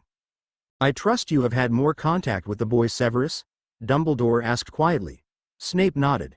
I have. Slowly, the four men sat back down, listening intently. Vance is dead. The men groaned and let out sighs, any small chance of hope for the Auror's survival suddenly extinguished. Kingsley rubbed his eyes, though whether from sadness or tiredness, Snape didn't know. Moody scowled, though it lacked his usual gruffness. Albus bowed his head. I saw into his mind. He has learnt the Cruciatus, it seemed. He tortured her, Dumbledore said tiredly. Snape nodded. The Dark Lord demanded it. It wasn't his fault, Sirius said, looking conflicted. If he made him do it. No, Dumbledore agreed. But the longer he remains in Voldemort's company, the more blood on his hands he will have. What about Crouch? He asked Snape. Snape hesitated. Well, from what I can infer, the boys seemed eager to kill him. Eager? Lupin asked sharply. He wanted to please the Dark Lord. A very tense silence followed this. Please? What do you mean please? Sirius asked, looking angry. He was failing to cast the Imperius. The Dark Lord used this to guilt him. The boy felt that killing Crouch would make some amends, in his eye. He's being manipulated, Kingsley said quietly. Of course he is, Moody growled. Don't you realize what's happening? He struggled to kill Bones but was ready to kill Crouch. If the boy had any reservations about torturing Vance, who's to say those will last? Eventually, he will become numb to death. Next time he may not think twice upon doing it. There won't be a next time, Lupin said firmly. No, there won't be, Dumbledore agreed. Get some sleep, all of you, it's time to bring Harry home. When the remaining members departed, Moody and Kingsley to their respective homes, Sirius and Lupin upstairs, only Snape and Dumbledore remained. There was a reason you waited until most of the order had left for me to tell you this, Snape said quickly. Dumbledore looked sad. We are so close to getting him back, if the order learns of what he did to Vance. Snape nodded. They can never know. No, Dumbledore agreed. It will threaten to draw them more towards my brother's words than they are now. Harry is the reason for half of our troubles. Forget him. Forget the boy, he's gone. Focus your time on fixing the real problems now. You really think they will turn on him? Snape asked. Dumbledore peered at him, tired blue eyes drowned in a sea of black. I don't know, he admitted. But Aberforth was always the more practical one. If he's saying we need to abandon Harry, then there's every chance he's not entirely wrong. And if we fail now, our chances only decrease, Snape concluded, because if Albus Dumbledore was starting to lose hope, what chance did the rest of them have? Backquote. When's your next Hogsmeade trip? Draco looked up sharply from his breakfast. You sure? He asked. Harry nodded and the blond boy grinned. A week before Christmas, I think, he said. You still have enough polyjuice? He asked and Harry nodded. Good, let me know if you're running low, it takes a while to make. Should we go back to the Three Broomsticks? Yeah, all right. Will your friends be there? Harry asked. Probably, unless you don't want them. Harry shook his head. It's fine, they were nice. Draco smiled. Pansy'll be happy, he commented. Blaise probably won't, Harry said and the two boys laughed. What are you guys talking about? Narcissa asked, suddenly walking into the dining room. Harry and Draco quickly fell silent. Nothing, mother, Draco said innocently as the woman joined them at the table. Where's father? Draco asked. He left early today on some business, Narcissa replied lightly. Draco paled. Is he alone? No, I believe your aunt and uncle accompany him, Narcissa said, suddenly looking very interested in her tea. Harry glanced at them and realized that business meant something to do with the Death Eaters. He hastily looked down at his plate, feeling like an intruder upon the family's worries. When they had finished eating, Narcissa announced that Draco had best get ready to go to Diagon Alley. Just to stock up on some of his school things, she told Harry kindly, before he returns to Hogwarts. Draco shot Harry an apologetic look. I'll see you later, he said, walking out of the dining room. Harry meant to get up too when Narcissa stopped him. Just a moment, Harry, I was wondering if we could have a word. Harry paused, looking surprised. Sure, he said. Is everything okay? Narcissa gave him a small smile. I could ask you the same thing. Harry looked at her confused. You and Draco, you both seem different. Harry felt his stomach sink. Do we? He asked, trying not to sound panicked. Narcissa hummed. Call it mother's intuition, but something's changed with my son, and I see it with you too. Mrs. Malfoy. Narcissa, dear. Harry looked at her for a moment. Narcissa, he said slowly, trying out the word on his tongue. Nothing's changed, I swear. Narcissa looked doubtful. You can tell me if something's wrong. Have you two gotten into a fight? No, Harry said. Quite the opposite, he wanted to say. The way you both act sometimes, it makes me think you're hiding a secret from me. I'm sorry, Harry said before he could stop himself. Narcissa blinked. For what? Harry shifted in his seat uncomfortably. I don't mean to make you feel like that, he said genuinely. I think we both just have a lot on our minds at the moment. She peered at him, looking sad. Of course, she said quietly. Draco's worried about his father and you. Well, I never checked up on you properly after what happened with Crouch, she said softly. You didn't nay, or after that or. Harry stared at her, his eyes wide. You knew about that? He said, his voice trembling slightly. I know what happens in my house, Harry, Narcissa said. Why didn't you come to me? Harry shrugged and looked down. Didn't want to bother you, he mumbled. Narcissa sighed. You'll never bother me, Harry, she said. Are you okay? Harry nodded. I'm fine. Narcissa's eyes looked glossy. No, you're not, she said softly. Mrs. M. You're changing, Harry, she interrupted. I see it in you, see it in your eyes, what you did at the meeting. She trailed off, looking hesitant. Harry remained silent. Eventually, the woman sighed. You make my son happy, she said. And that's what's important. I only ask that you keep him safe too. She stood up. He makes you happy too. It was a fact, not as each other, she said, and then she walked out of the dining room, leaving Harry sitting by the table, a flurry of emotions swirling inside him. Backquote, Harry landed with a jolt in the shrieking shack, coughing as the dust entered his lungs. Wiping the soot off his glasses, he quickly stowed them in his robes and chugged a small amount of polyjuice, feeling the familiar, uncomfortable burning sensation sweep across his body. From his robes, he took out a small bag of flow powder and placed it on top of the fireplace, keen to avoid the disaster that occurred last time. Then, with a quick glance at his new reflection in the cracked mirror in the shack, he hurried out the door, stumbling across the dark, damp tunnel until he skidded to a halt outside. Involuntarily, he paused, feeling himself gape at the landscape outside. A fine layer of snow had settled overnight, covering the ground like a sea of pearls, a few pristine flakes already returning and drifting slowly from the white sky. Harry grinned and carefully made his way towards the 3 broomsticks, trying not to slip on the icy ground. He made it to the pub in good time and was welcomed by a burst of heat that shot into him the second he opened the door. The pub was even busier than last time, the cold weather clearly making it an ideal safe haven for the inhabitants of the village. Oi Tom. Over here. Harry glanced up and saw Theo waving at him, sitting at the same table as before with Draco and the rest of their friends. Harry smiled and quickly bounded over to them, noticing Draco's face light up when he caught sight of him. You came, Pansy said, smiling. As promised, Harry replied. Draco quickly pulled up a seat next to him, brushing the snow off Harry's head as he sat down in between him and Theo. Let me guess, Bobaden's term finished early again? Blaise asked coolly. Draco shot him an angry look. Actually, Tom's been staying with us since October. He's having a rough moment with his parents at the moment. You must know what that's like, right Blaise?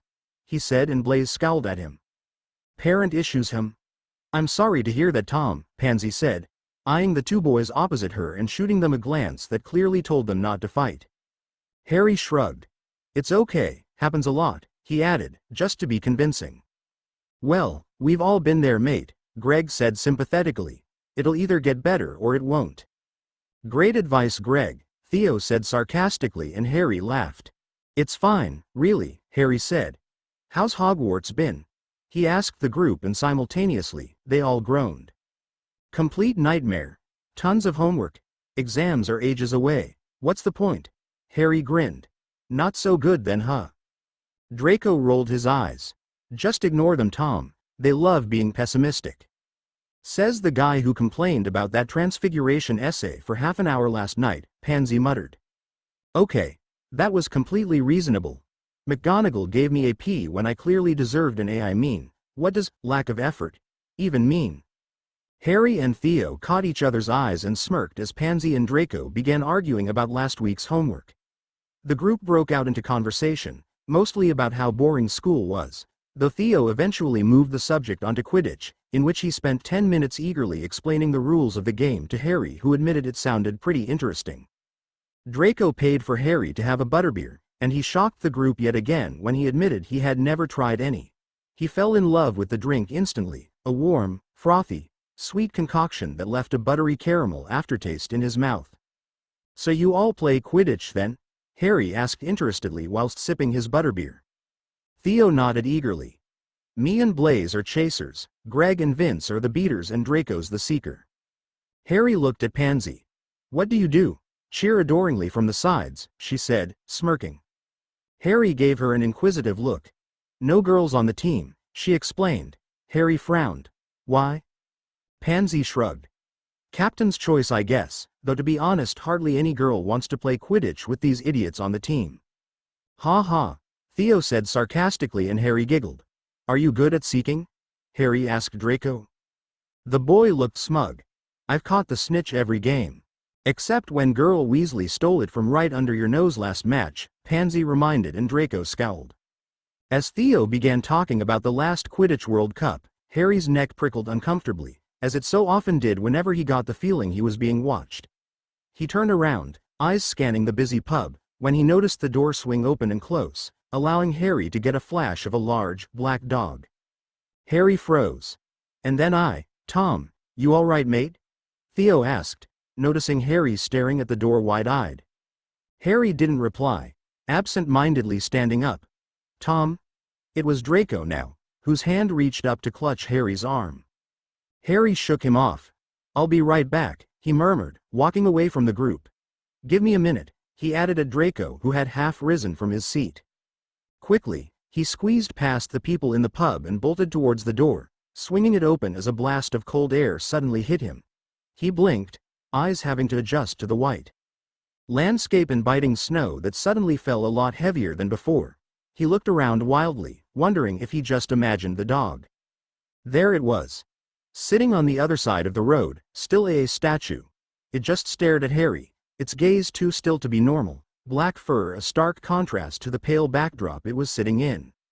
Then, without warning, the dog bounded away, running past a row of shops. Wait. Harry sprinted after it, pushing past hordes of people in its efforts to keep up with the animal. The dog turned into a series of twisting alleyways, the groups of people thinning out as Harry repeatedly turned left and right. Finally, the dog reached a dead end and Harry skidded to a stop, panting slightly.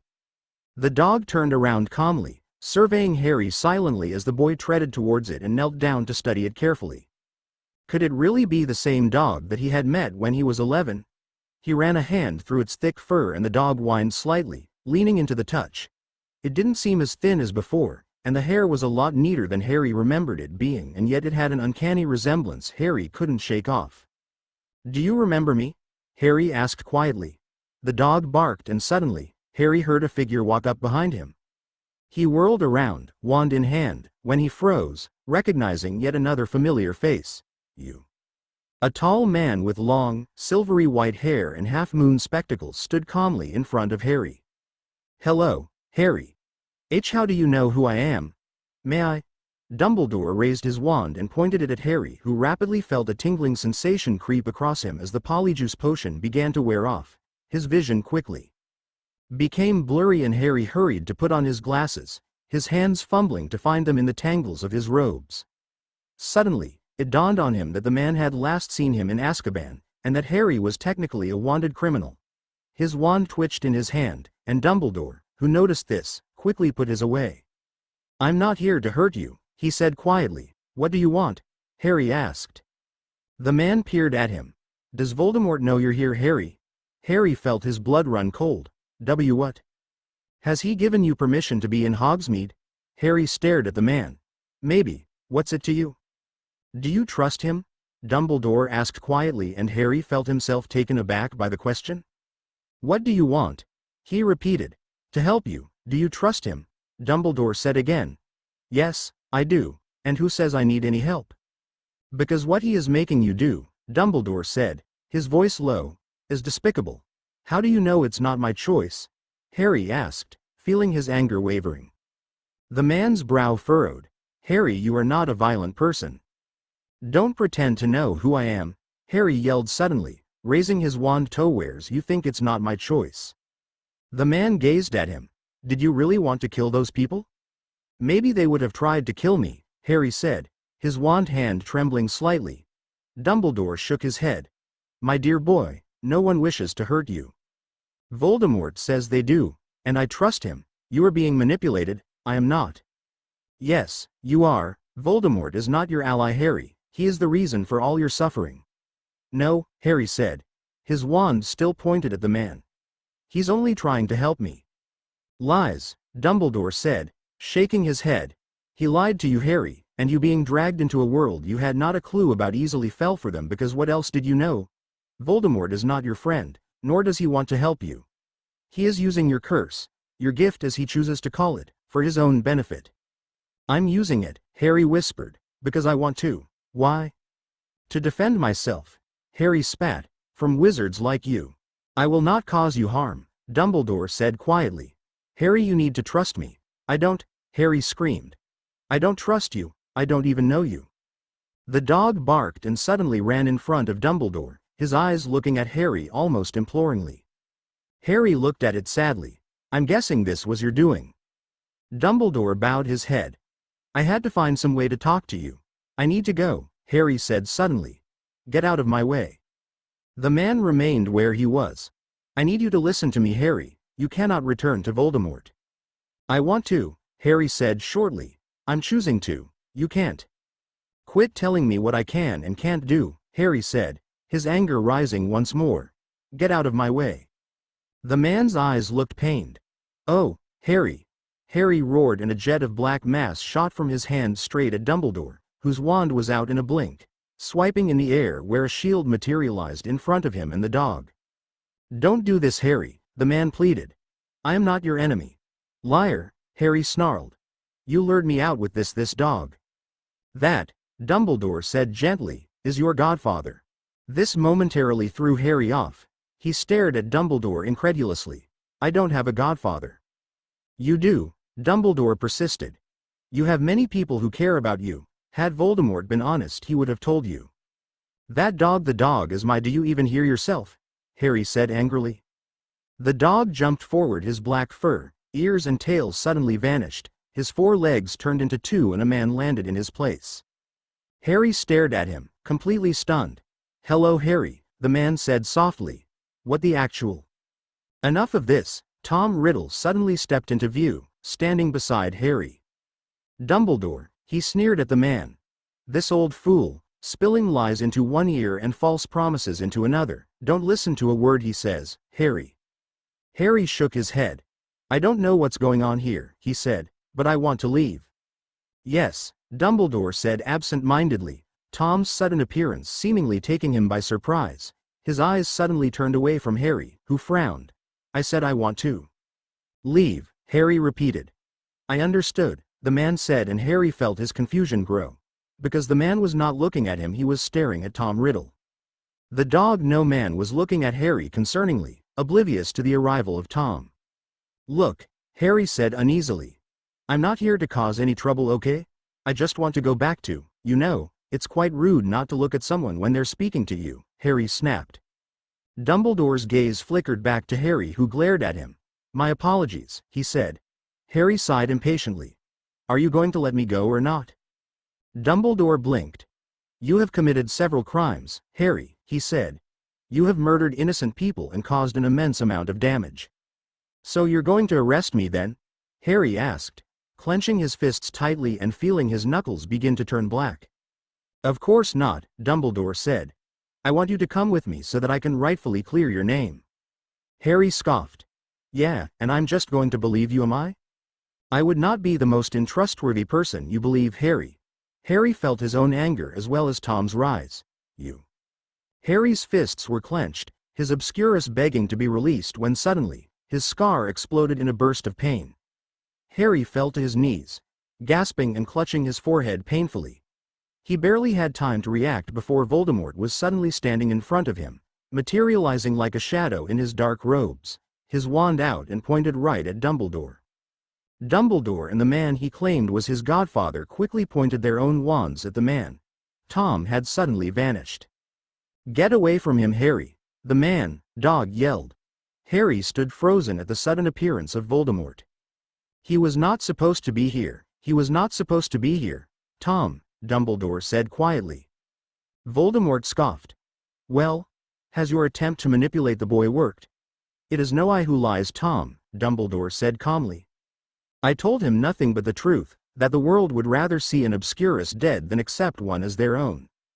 The man, Harry's godfather, stepped towards him, his hand outstretched. Harry.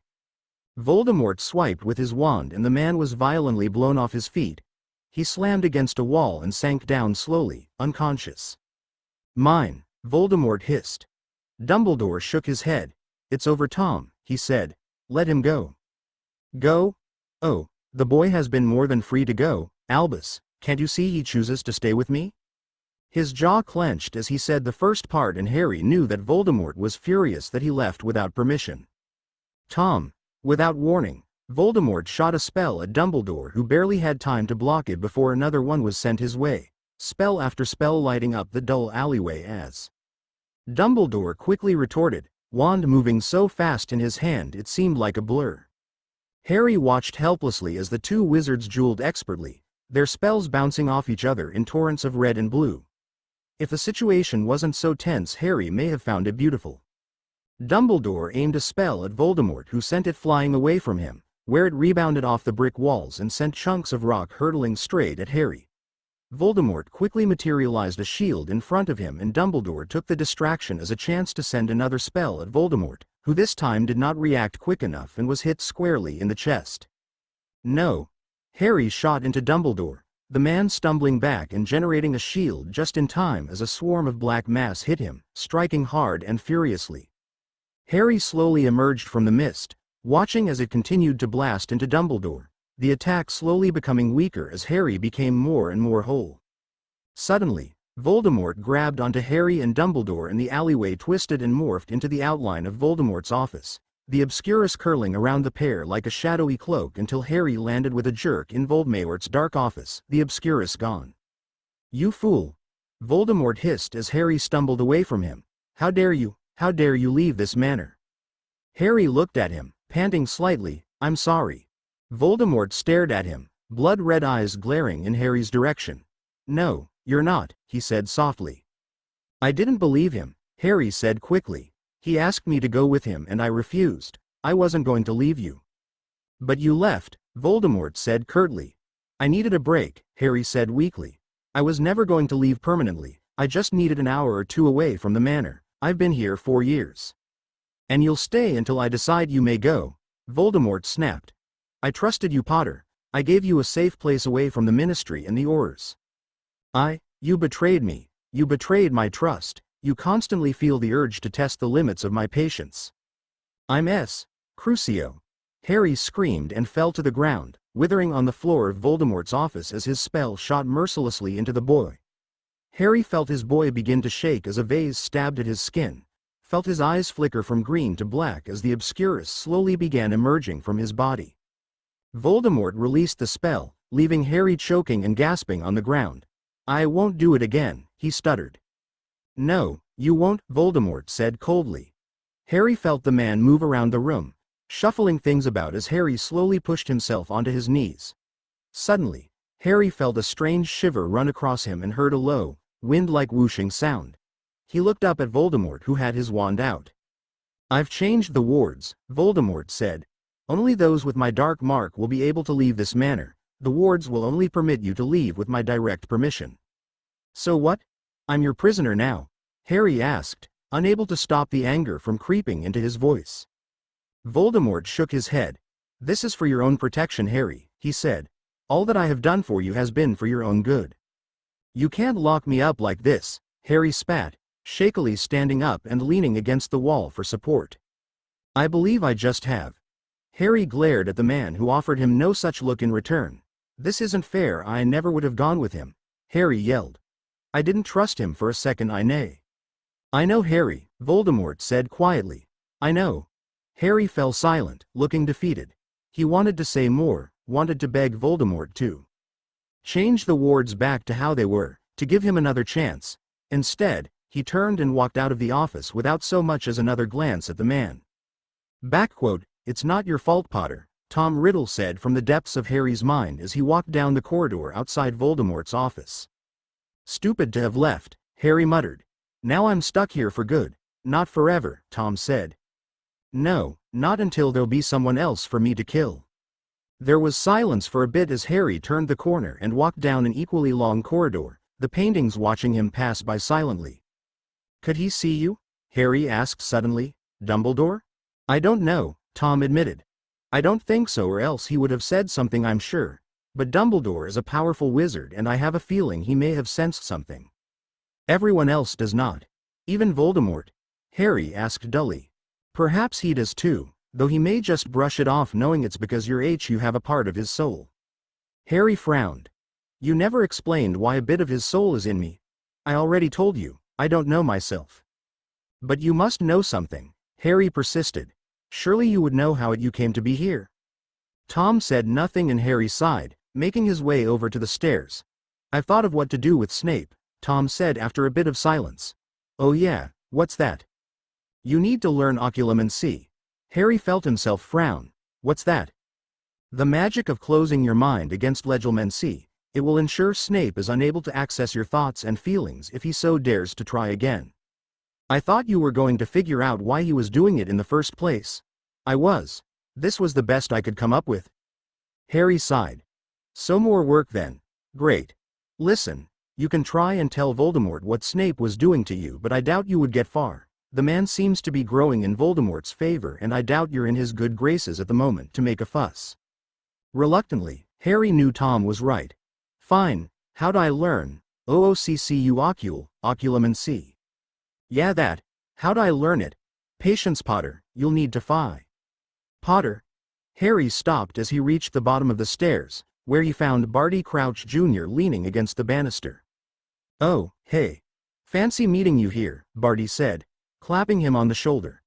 Harry flinched slightly, still feeling the aftermath of the Cruciatus, and Barty frowned. You okay? Yeah.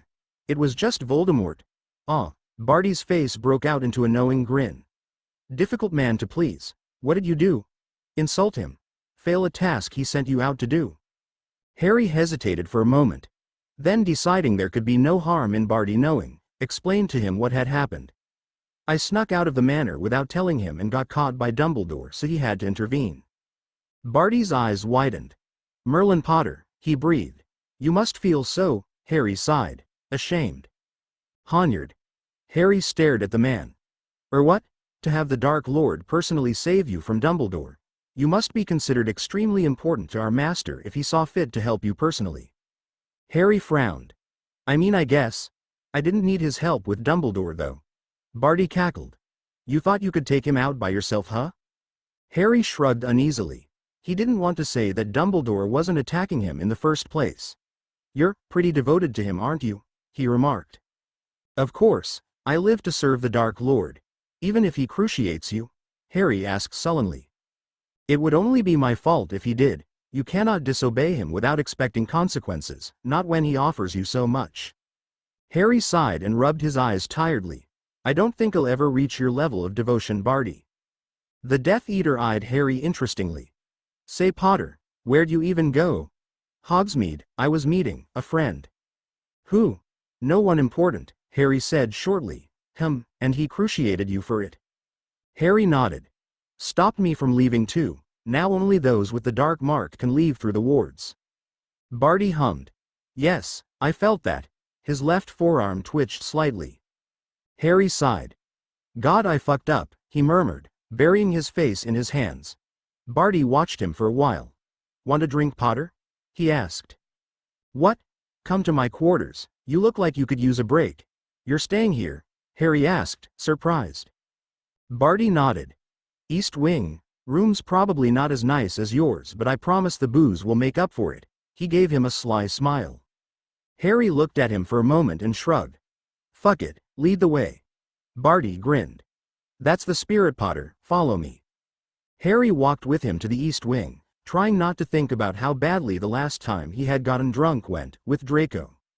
It suddenly dawned on Harry that he had just left the boy in Hogsmeade. He'll have to send a letter, explaining what had happened and how there could be no more future Hogsmeade visits. Harry's heart sank as he thought of how Draco would react to this news. He suddenly found himself itching to get a drink now, wanting to delay writing the letter for as long as possible.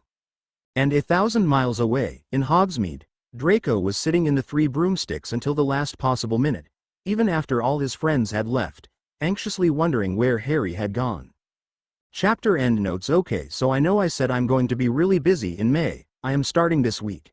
But I just had to write this chapter because I've literally had so much motivation to write, which is actually incredibly annoying because this is literally the 1 month I should be taking a break from writing to focus on work. I never post so many chapters in one go, so hopefully you've enjoyed this because I will definitely have to take a break until sometime in the middle of June. Literally, why though? Anyway, hope you've enjoyed this chapter. Sorry for all the religious guilt, but hey, who doesn't love an emotionally conflicted Harry? I love writing distraught men help. Blood Diamond. Chapter notes. Motivation defeated work. Enjoy the chapter. Less than 3. See the end of the chapter for more notes. Draco. I know I have a lot of explaining to do, but I feel that nothing I write will ever be enough. So I just need you to know I'm sorry. I'm so sorry. I've ruined everything. Dumbledore found me in Hogsmeade. I don't know how he knew it was me, but he did. I attacked him, Draco, and he didn't even retaliate. He just kept telling me Voldemort was a liar and that I needed to leave the manor.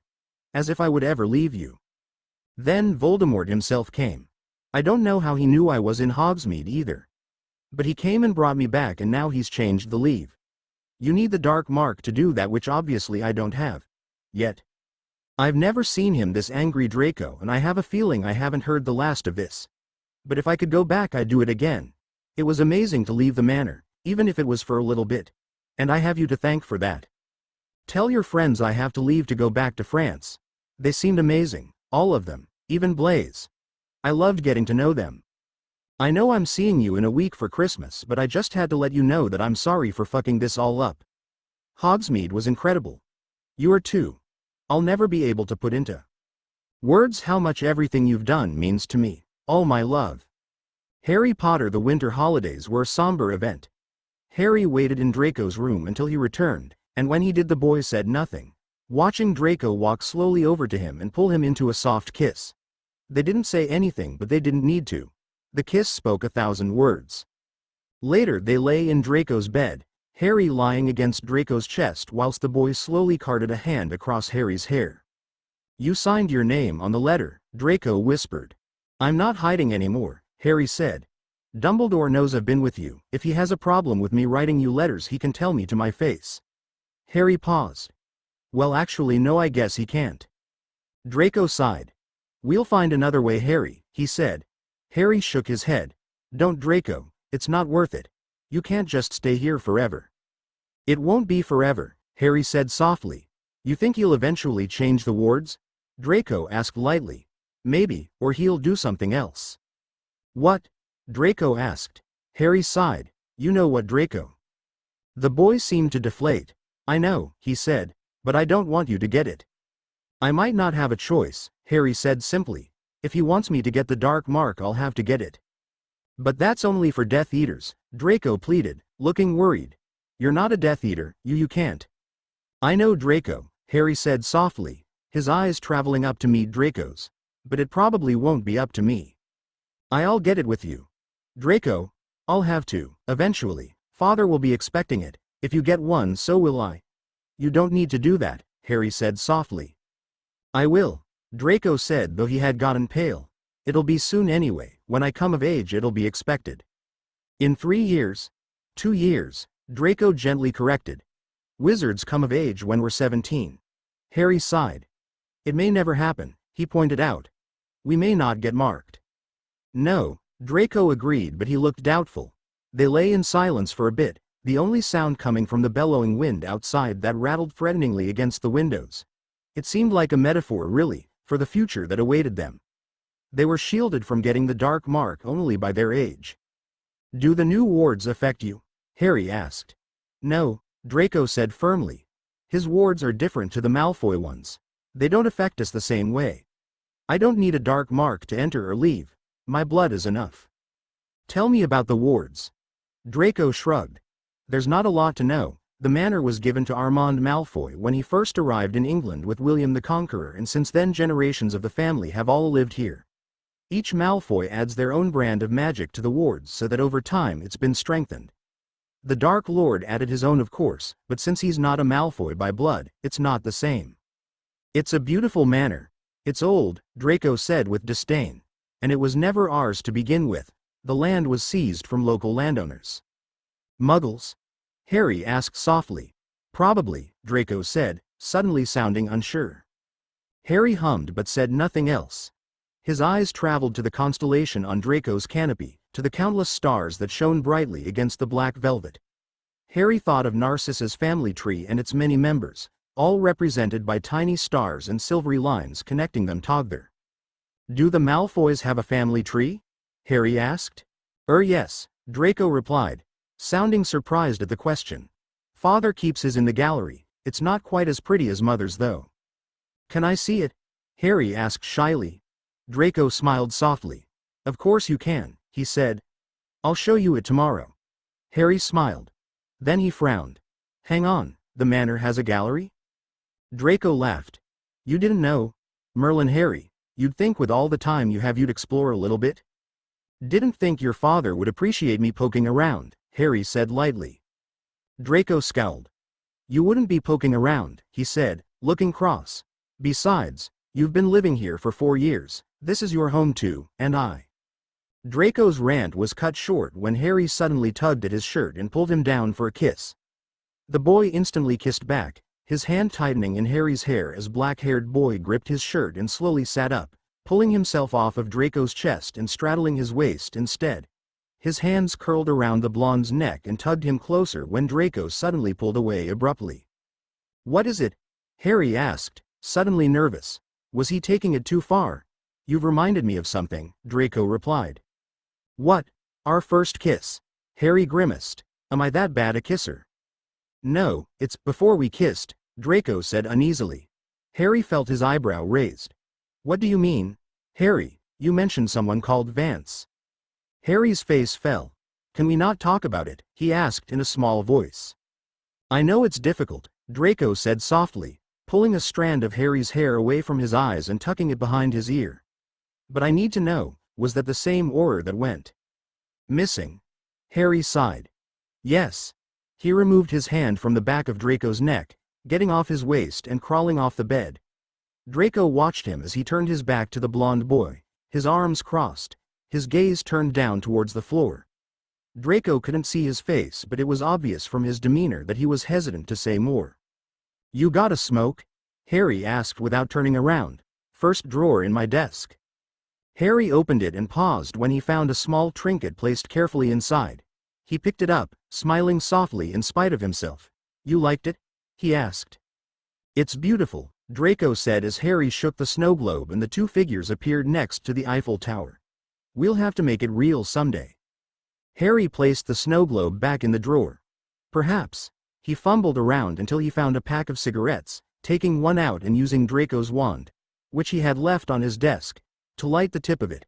He sighed and turned around to look at Draco. smoke trailing off the end of his cigarette and hanging in the air like a ghostly presence. "I killed her," Harry said shortly. Draco gave him no reaction, his face betraying not a hint of emotion as his gray-blue eyes stared into Harry's. His voice, however, wobbled. "On your birthday?" Harry nodded and Draco swore under his breath, letting out a pained sigh. Still, he tried to keep his expression even.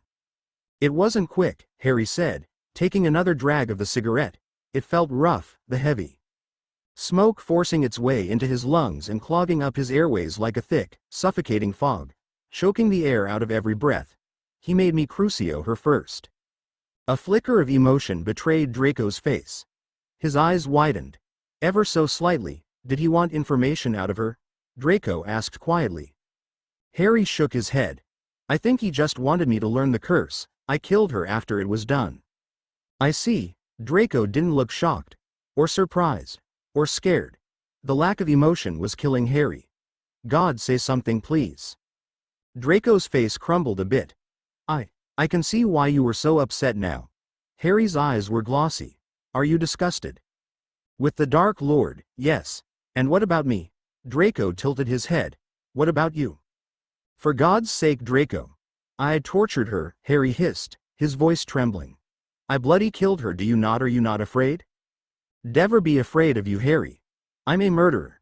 Draco frowned. "No, you're not, don't say that." "I am though, I'm a fucking murderer." "No, Harry, you don't say." Harry sighed. "Forget it, you don't understand." You think I don't understand?" Draco said, an edge to his voice. Harry glanced at him warily. "Draco. Have you seen my family, Harry? Have you seen what I've come from?" Draco asked, shaking his head and scowling. "Do you think my father never cruciated somebody before? Do you think my mother doesn't turn a blind eye to everything he's done? Her family, his, the whole fucking lot of them are worse than you'd ever be." "But they act on Voldemort's orders," Harry persisted. "They do, don't they? And so die. I'm just as bad." "No, you're not, Draco said, jumping up from his bed and striding over to Harry. "You're not because you don't really mean it, Harry. The torture, the killing, your heart's never in it. Deep down under all the layers of that obscurus, you're still a good person, Harry. You didn't torture Vance and enjoy it or kill Crouch and Bones and feel good about yourself. I mean, you're still mourning the loss of your Muggle relatives, even after all they did. You're not a bad person, Harry," Draco said, his eyes staring imploringly into Harry's, drowning them in a pool of desperation. "You're just doing what he tells you to." "And if he's making me a killer?" Harry asked softly. Draco swallowed. "It won't matter," he said. "It'll never change who you really are." "How cute," Riddle said mockingly from the depths of Harry's mind. "But does he know that you enjoy the feeling of death?" What? Don't lie to me, Potter," Riddle said coolly. "How many times do I have to remind you? Whatever happens to you, Potter, happens to me. I feel the thrill you feel when you summon your obscurus. I notice your heart elevating ever so slightly when you take a life. It's a game, Harry. One you can't get enough of."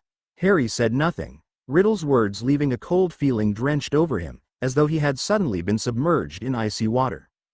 "Harry," the boy's attention snapped back to Draco, who had stepped closer to Harry, closing the distance between them, his hand resting on the side of Harry's face. "I'm going to have to do it again," Harry said quietly. Draco's smile turned reassuring. "And I'll be here when you do." He traced the side of Harry's face. "I made a promise to you," he whispered. "I'll never leave you." "No, you won't," Harry said, and he pressed his lips against his. 1 week earlier, silence had fallen over the kitchen of 12 Grimwald Place at last. They had been loud at first, wondering if Dumbledore and Sirius would succeed, arguing over what they would do with Harry if they did. Then they had grown quieter, growing more and more anxious as the clock ticked on, time stretching on long past the hour the pair were expected to arrive. Finally, Kingsley announced he had to return to the Ministry, McGonagall and Hagrid to Hogwarts and Tonks and Bill back to work. Just Lupin, Arthur, Molly and Moody remained. Silence enveloped them like a thick cloak, a canvas upon which their thoughts took over. Stress, worry, hope. If their thoughts could be spoken out loud, the room would have been buzzing with it. Doubt had finally settled on Arthur and Moody's faces, the pair of them clearly losing hope for success as the minutes trickled by. Molly Weasley, however, was an anxious mess. She was dealing with her stress by obsessively cleaning Grimwald's kitchen, snapping at her husband when he quietly suggested she sit down. The room had never looked tidier, each surface gleaming and polished, the cobwebs in the corner dusted away, the floor stripped of any dirt. It shined under their feet as Molly continued to bustle about, now making a cup of tea, taking a sip and throwing it down the sink before starting over. Lupin watched her warily. He wished he could tell her to go home, to stop torturing herself over this. It was simple, either Dumbledore and Sirius returned with Harry or they didn't. Simple, right? He watched Molly prepare her fourth cup of tea and sighed, looking down at his hands. It wasn't fucking simple. He knew that he too was beginning to lose hope, fearing the very worst for every hour that Dumbledore didn't return. He glanced at the clock again. 6 o'clock. Where were they? As if on cue, the front door suddenly hurled open, something like a furious shout puncturing the silence and sending Mrs. Black's portraits into a screaming rant. Lupin was the first out. The door skidded to a stop in the hallway where Sirius seemed to be sagging against the wall for support, Dumbledore taking out his wand and quietly muttering a spell that had the curtains around Mrs. Black's portraits closed in an instant. Lupin's eyes darted around for a glimpse of a teenage boy. His face fell as the realization slowly dawned on him and what little hope he was clinging onto vanished. They had failed. Sirius, he muttered, rushing to his best friend who stumbled drunkenly towards him. He was bleeding from the back of his head, his eyes slightly unfocused as he collapsed in Lupin's arms, the man having to grab onto him quickly to keep him from falling to the floor. What happened? Lupin asked Dumbledore. He could hear Moody swear behind him, his wooden leg clunking angrily back down the corridor, and Molly utter a small cry as Arthur sighed and guided her back to the kitchen. Dumbledore looked grave as they walked down the corridor, Lupin half supporting, half carrying Sirius, and entered Grimwald's kitchen. He was there, Dumbledore said as Lupin gently deposited Sirius in a chair and rushed to get a bandage. You know who? Molly asked quietly. Dumbledore nodded and she groaned, her hands flying to her face. Sirius? Are you okay? Lupin asked, gently dabbing at the back of his head with a bandage. Sirius sat unfocused, his eyes red and raw, looking as though he had just experienced a great shock. He looked just like him, he murmured, wincing as Lupin dabbed on his wound. James? Lupin asked under his breath. Sirius gave a miserable nod as tears welled in his eyes. He didn't trust us, Dumbledore said. We begged him to come with us but he refused. I put off forcibly taking him for as long as I thought possible. But you were too late, Arthur said quietly. Dumbledore said nothing. Thought Black would have been angrier, Moody said to Dumbledore out of the corner of his mouth. He was, it's why we took so long. Voldemort attacked him when he tried to go near Harry. When I revived him he flew into such a rage I had to force him to sit down whilst I examined his wound. He'll be all right, Dumbledore said, looking at Sirius, but he won't ever forgive himself. He lost the boy twice, Moody murmured. Dumbledore bowed his head. We all did. Molly made everyone a cup of tea, her fingers trembling as she poured milk into the cups, drops of it spilling out onto the saucer like large, fat tears.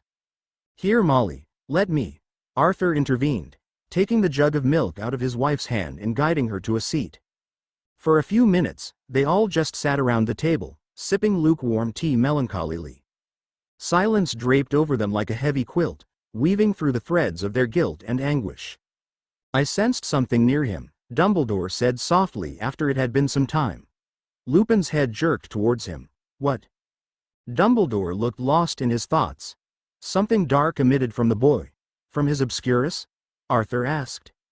No, this was different to the obscurus. What was it? Moody asked. I don't know, Dumbledore admitted. But I felt another presence near Harry. The group shifted uneasily in their seats. It had to be something to do with Voldemort, Lupin said wearily. Perhaps, Dumbledore trailed off, looking preoccupied by his thoughts. What do we do now, Albus? Sirius's eyes were staring into nothingness, his tea left untouched.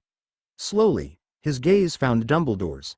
He chose him, he whispered, his voice wobbling. Over us. He doesn't know us yet, Lupin said. Sirius choked. The most dangerous dark wizard of this century, and he chose to stay with him. You'll hate me for saying it, Arthur said, Straightening up. I hate myself for asking, but I must know, Albus, are we too late? Lupin looked up sharply. You're giving up? He asked. Of course not, Arthur said, shaking his head. I hate knowing that he's stuck with you-know-who and there's nothing we can do. But it's been 4 years now, the world is becoming more and more dangerous, the brutal killings and deaths are happening again, some of which, whether it's his fault or not, are due to Harry. We need to know now, Dumbledore, if we need to move on. No. Lupin said. Of course not, Albus. The man said nothing, his expression unreadable. Lupin looked at him helplessly. We can't leave him, there may still be a chance. Sirius. He was certain that Sirius would rush to Harry's defense. The man, however, said nothing, his expression crumbling briefly before it was buried in his hands. Lupin slumped in his seat, looking worse than he had in years. Molly was crying silently next to him, pained tears streaming down her face, a few drops dripping into her discarded tea. We can still. It's over, Remus. All right? He's gone. Moody yelled, looking just as angry at himself for saying it. Blood Diamond, he muttered. That's what he is now, Voldemort's precious jewel in his collection of Horcruxes, sick bastard. Lupin hated himself for thinking Moody was right. Present day. Straight after breakfast the next day, Draco led Harry towards the gallery. It was a spherical building located just outside the manor, connected to the west wing by a short path. Harry was excited to see the gallery, practically buzzing with it as Draco led him towards the door. His excitement was replaced by confusion, however, when Harry noticed the door to the gallery had no handle. Just as he was about to question it, Draco pressed his hand to the wooden door and it suddenly glowed, causing Harry to stare at it in shock. Keeps outsiders out, Draco explained. Brutus Malfoy was very protective of the Malfoy gallery and placed a charm to stop anyone without Malfoy blood or connection entering. He took Harry's hand and walked straight through the door, Harry following him in awe and passing what seemed to be a blockade of neither liquid nor gas. The door stopped glowing as they entered the gallery, turning solid once more as Harry gazed around him in amazement. It had to be at least 3 stories, though the outside appearance gave the impression of only one. It was a warm, well-lit room, with wide windows and a glass roof. The first floor only contained a magnificent tapestry, stretched all around the spherical room so that it surrounded the pair and stopped only at the door. Dozens of portraits and statues were visible on the upper floors and Harry was just about able to view the inhabitants of the portraits moving around their frames. The manor obviously has many portraits, Draco explained as they stepped into the room. But they're mostly just of the current family members from the last 100 years or so. Every century the portraits in the manor are moved to the gallery to make way for the new generation of Malfoys. You have a lot of ancestors, Harry said before he could stop himself. Draco laughed and pulled Harry towards the tapestry, where the name Armand Malfoy was outlined in gold. He was the first? Harry asked, looking at the date below his name which read 1018 to 1094. Draco nodded and traced the line that ran across the tapestry until it came to a name that read Lucius Malfoy. The first Lucius Malfoy. There are strange rumors surrounding him. Some say he jinked the Muggle Queen Elizabeth after being unsuccessful in his attempt to marry her. Did he? Harry asked. Draco shrugged.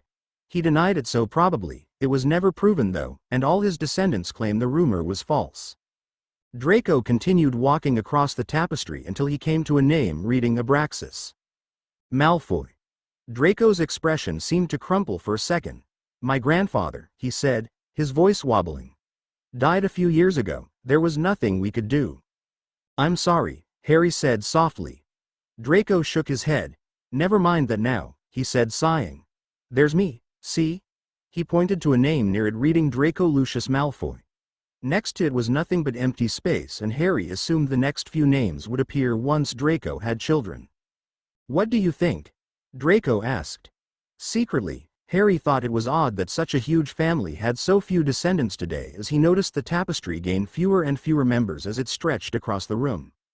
It's impressive, Harry remarked politely. Draco scoffed. It's ancient, he said dismissively. And Mother's is prettier anyway. He led Harry upstairs, showing him the portraits of medieval-looking witches and wizards who eyed Harry suspiciously and looked at him haughtily. A lot of them were strict purebloods, Draco whispered as the portrait of Brutus Malfoy huffed at Harry unpleasantly. Just ignore them. They walked around the second floor for a while until one portrait in particular caught Harry's eye. It was hidden under a dark green curtain, and when Harry pulled it back he saw a large, impressive portrait of a man and woman, wearing elegant robes and looking proud, their heads held up high, their cold eyes sweeping over the gallery as if unimpressed by what they saw. The man had silvery blonde hair and wore regal black and green dress robes completed with silver trimmings and a white rose in his front pocket. The woman had long, ebony black hair tied into a complicated bun and wore a long, pale white dress completed with a shawl of raven black feathers whilst her neck and arms were draped with black pearls. A green ring rested on her finger. The man had a silver one. Below the portrait read the names, Albus Malfoy and Priscilla Ann Potter on their wedding day, June 5, 1737. Harry froze. Merlin, I haven't been in here for years. I forgot my great-great-uncle used to wear that stupid hat. Draco's voice snapped Harry out of his shock. Draco, he called the boy over, still staring at the names at the bottom of the portrait. Draco walked over to him. You okay, Harry? I forgot how big this place can be. What have you found over here? He asked, looking up at the couple who stared down at him almost boredly. Harry pointed at the names at the bottom without a word. Draco squinted and his mouth fell open in shock, his eyes traveling back up towards the portrait. Oh, Merlin, guess our families are kind of connected, Harry said awkwardly. I never even knew. Draco noticed the green curtain next to the portrait and frowned. I wonder why it was covered up. Can they speak? Harry asked. Of course, we can speak, the voice of Albus Malfoy boomed. We simply choose not to grace any passers with our words. But you just did, Draco pointed out. Priscilla Potter looked at him and smirked. One of yours, Albus, she said. I can see, the man murmured, eyeing Draco. And who are you? He asked Harry. Harry Potter, sir, Harry said meekly. The woman gasped. Are you really, another Potter? I don't think I've ever met another one since being placed in this gallery. Harry nodded shyly. You, boy, what is your name? Albus suddenly asked, glaring at Draco. Draco Malfoy, sir, Draco said, looking uncharacteristically timid. Draco you say? An unusual name for a Malfoy. My mother suggested it, Draco said. I assume she was a black then, Albus said, and Draco nodded. It's all right I suppose, would have been better had you been named after me. Oh hush Albus, I'm sure you have plenty named after you, Priscilla said. What about you, boy? What did you say your first name was? She asked Harry eagerly. Harry, miss. The woman frowned. Not a very pureblood name, is it? My mother was a muggle born, so maybe. Harry trailed off, looking nervous. Priscilla looked surprised. A muggle born, you say? I suppose times really have changed. Albans expra on your father to pollute a noble family with muggle blood, he said haughtily. Don't be ridiculous, Albus, both of our families have been associated with muggles before, Priscilla dismissed. Albus grumbled and muttered something about muggle filth. Priscilla, however, smiled at Harry. What brings you here, Harry? She asked. I wanted to see the Malfoy tapestry, Harry said shyly. Priscilla laughed. I remember my first time seeing it. I admit it put me off greatly. All I could imagine was my name soon being lost amongst the dozens. It took up nearly half the wall when I was alive. It covers the entire first floor now, Harry said, and Priscilla laughed. As expected, she said. Albus frowned slightly. Now then, darling, we are a centuries-old family. What did you expect? Priscilla smiled slightly. Nothing, dearest. So you guys are married then? Draco asked dumbly, still staring at the pair in mild shock. Of course we are, boy. Did you not read the inscription below? Albus said impatiently. Priscilla clutched his hand warmly, reminding Harry of all the times Narcissa did the same thing to Lucius. Calm yourself, dearest. I'm sure he's just surprised. I'm assuming you didn't know. She added kindly to Draco, who shook his head. My parents never told me, he said. Priscilla sighed. No, I'm sure they didn't. As far as I know, my marriage to Albus is the only link the Malfoys and Potters have ever had before. Very few even know about it.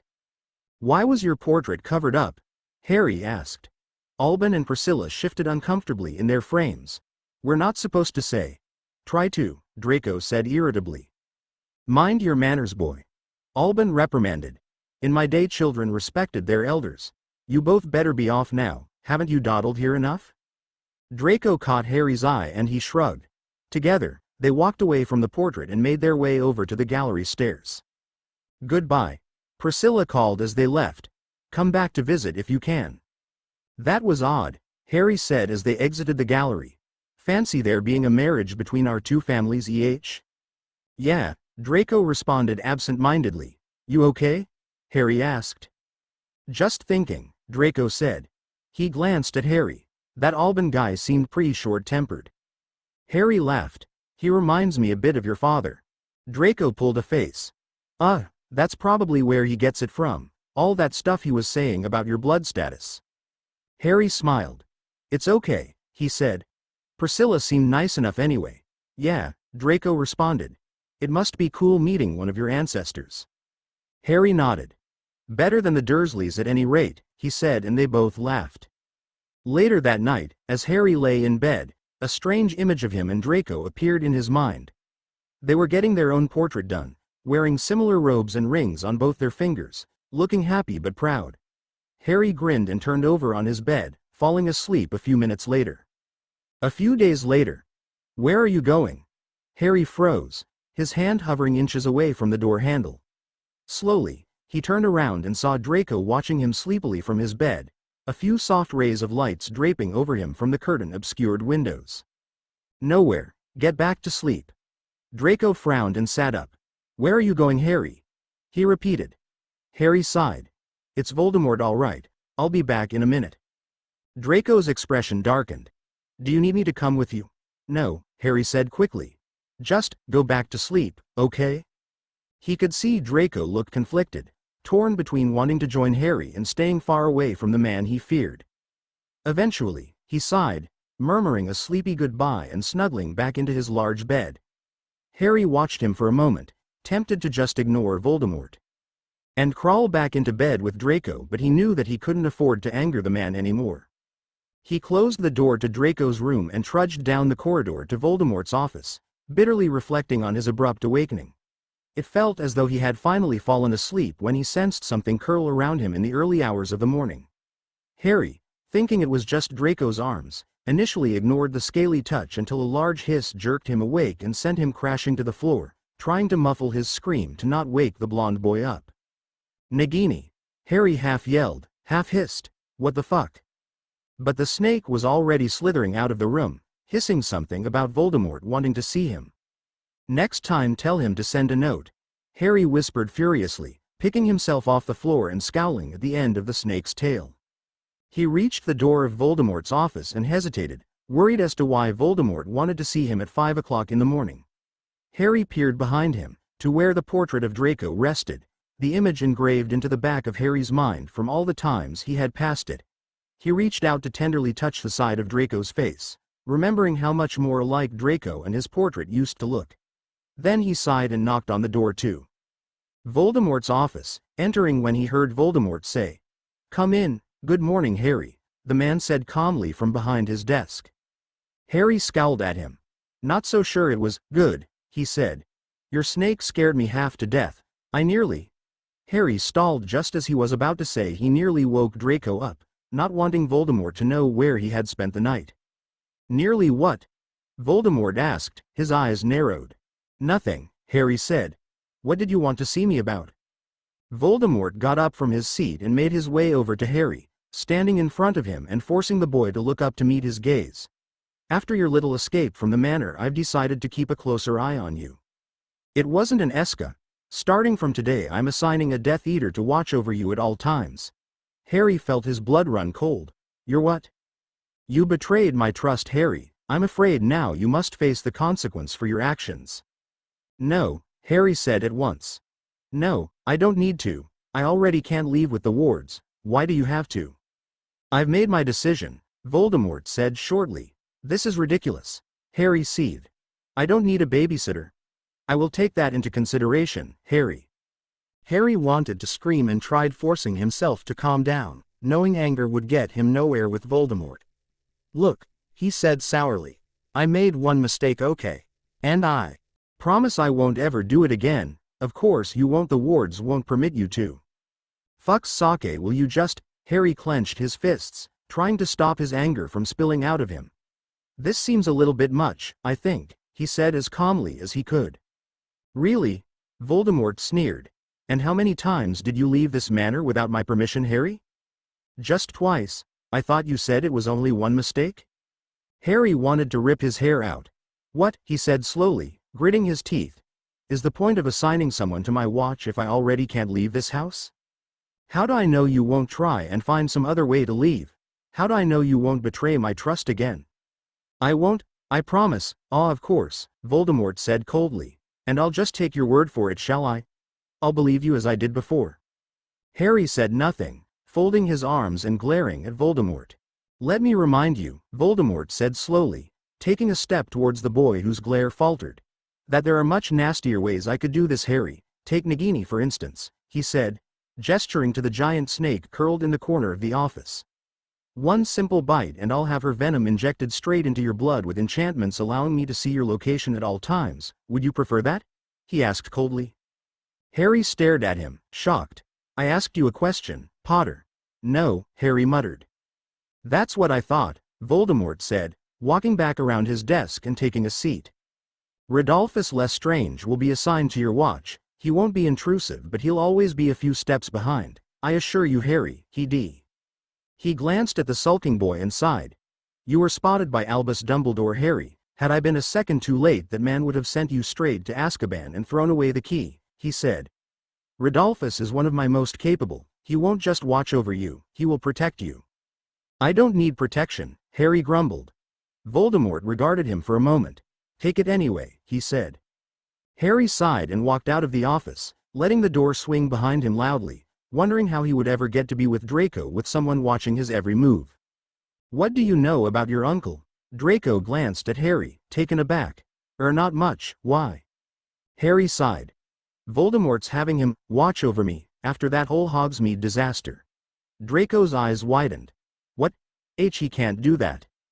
"Looks like he can." Draco looked bitter. "This is ridiculous. You already can't leave now with the wards. Why's he making a Death Eater watch over you?"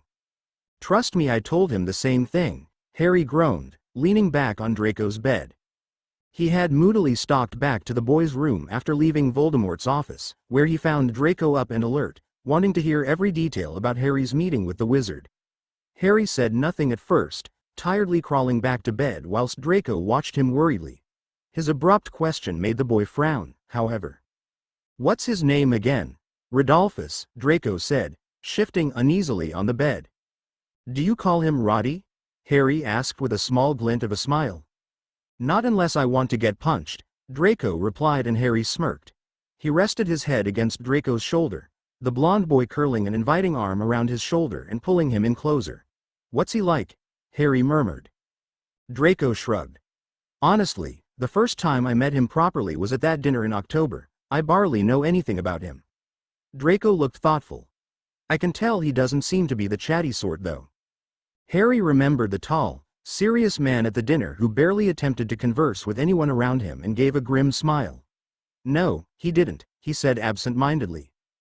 Draco eyed him for a moment before pulling away from Harry and reaching over to his bedside drawer, fumbling to shuffle things about until he found a stray cigarette and threw it at the boy.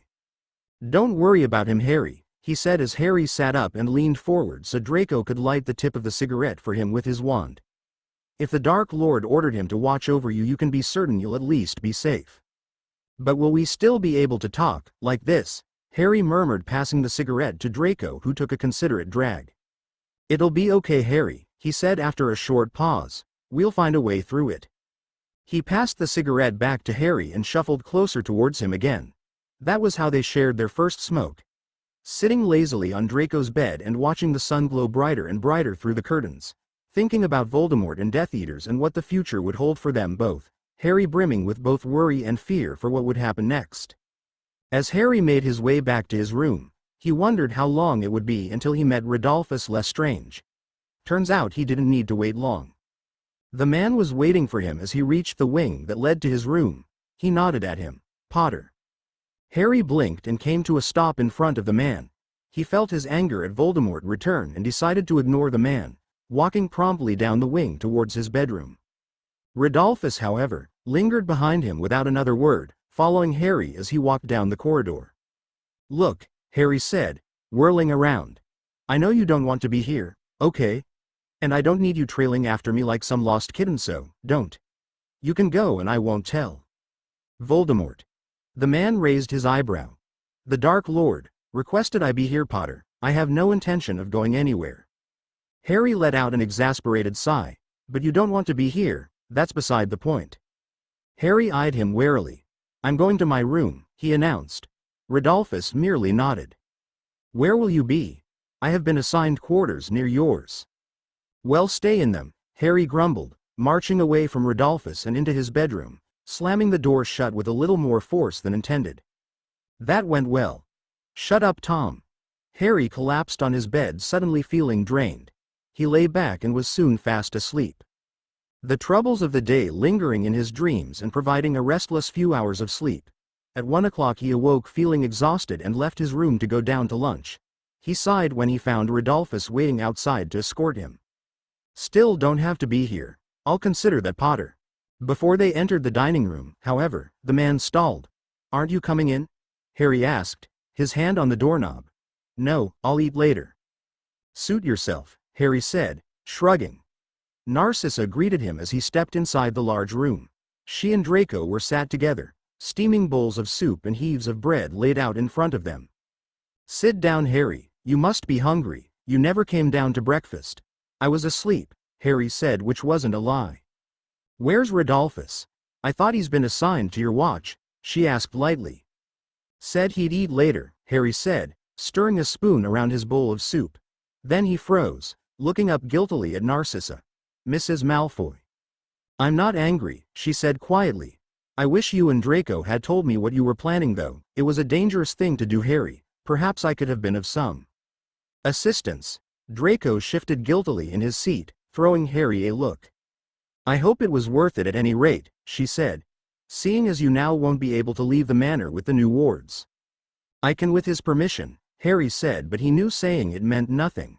They were all well aware of what his permission would mean.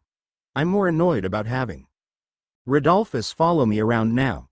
Narcissa hummed. "How is he?" Harry shrugged. "Quite, I guess, very blunt," he added thoughtfully. Narcissa smiled softly.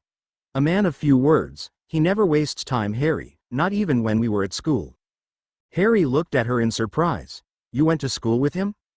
"I wouldn't say with him exactly, he was a couple of years ahead of me in Hogwarts, of course Bella knew him better, she attended her first Death Eater rally with him," she said, the last part slightly bitterly. "Is he the reason she—" Draco trailed off, looking awkward.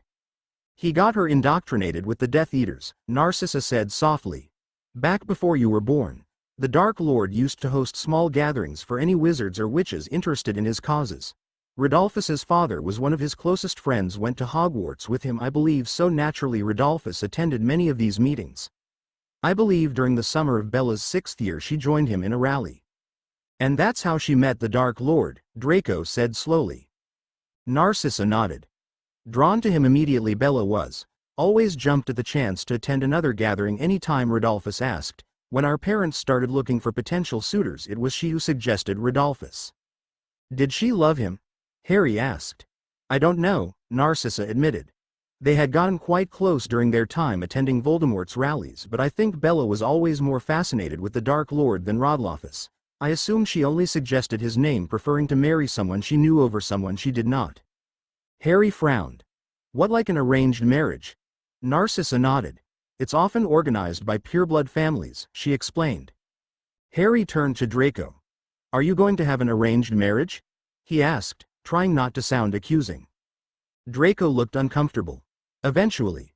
We will look for potential suitors soon, I'm sure," Narcissa said gently. "There is no reason to think about that now, however. Draco is still young and does not need to think about marriage. Eat your soup now, Harry, before oblige," struggling to force the hot soup down his throat. He could feel Draco trying to catch his eye, but he kept his firmly to his bowl, trying to push down his feelings and focus on his lunch. Betrayal. That was the first thing he felt. Draco told him he loved him and yet was due to marry someone else.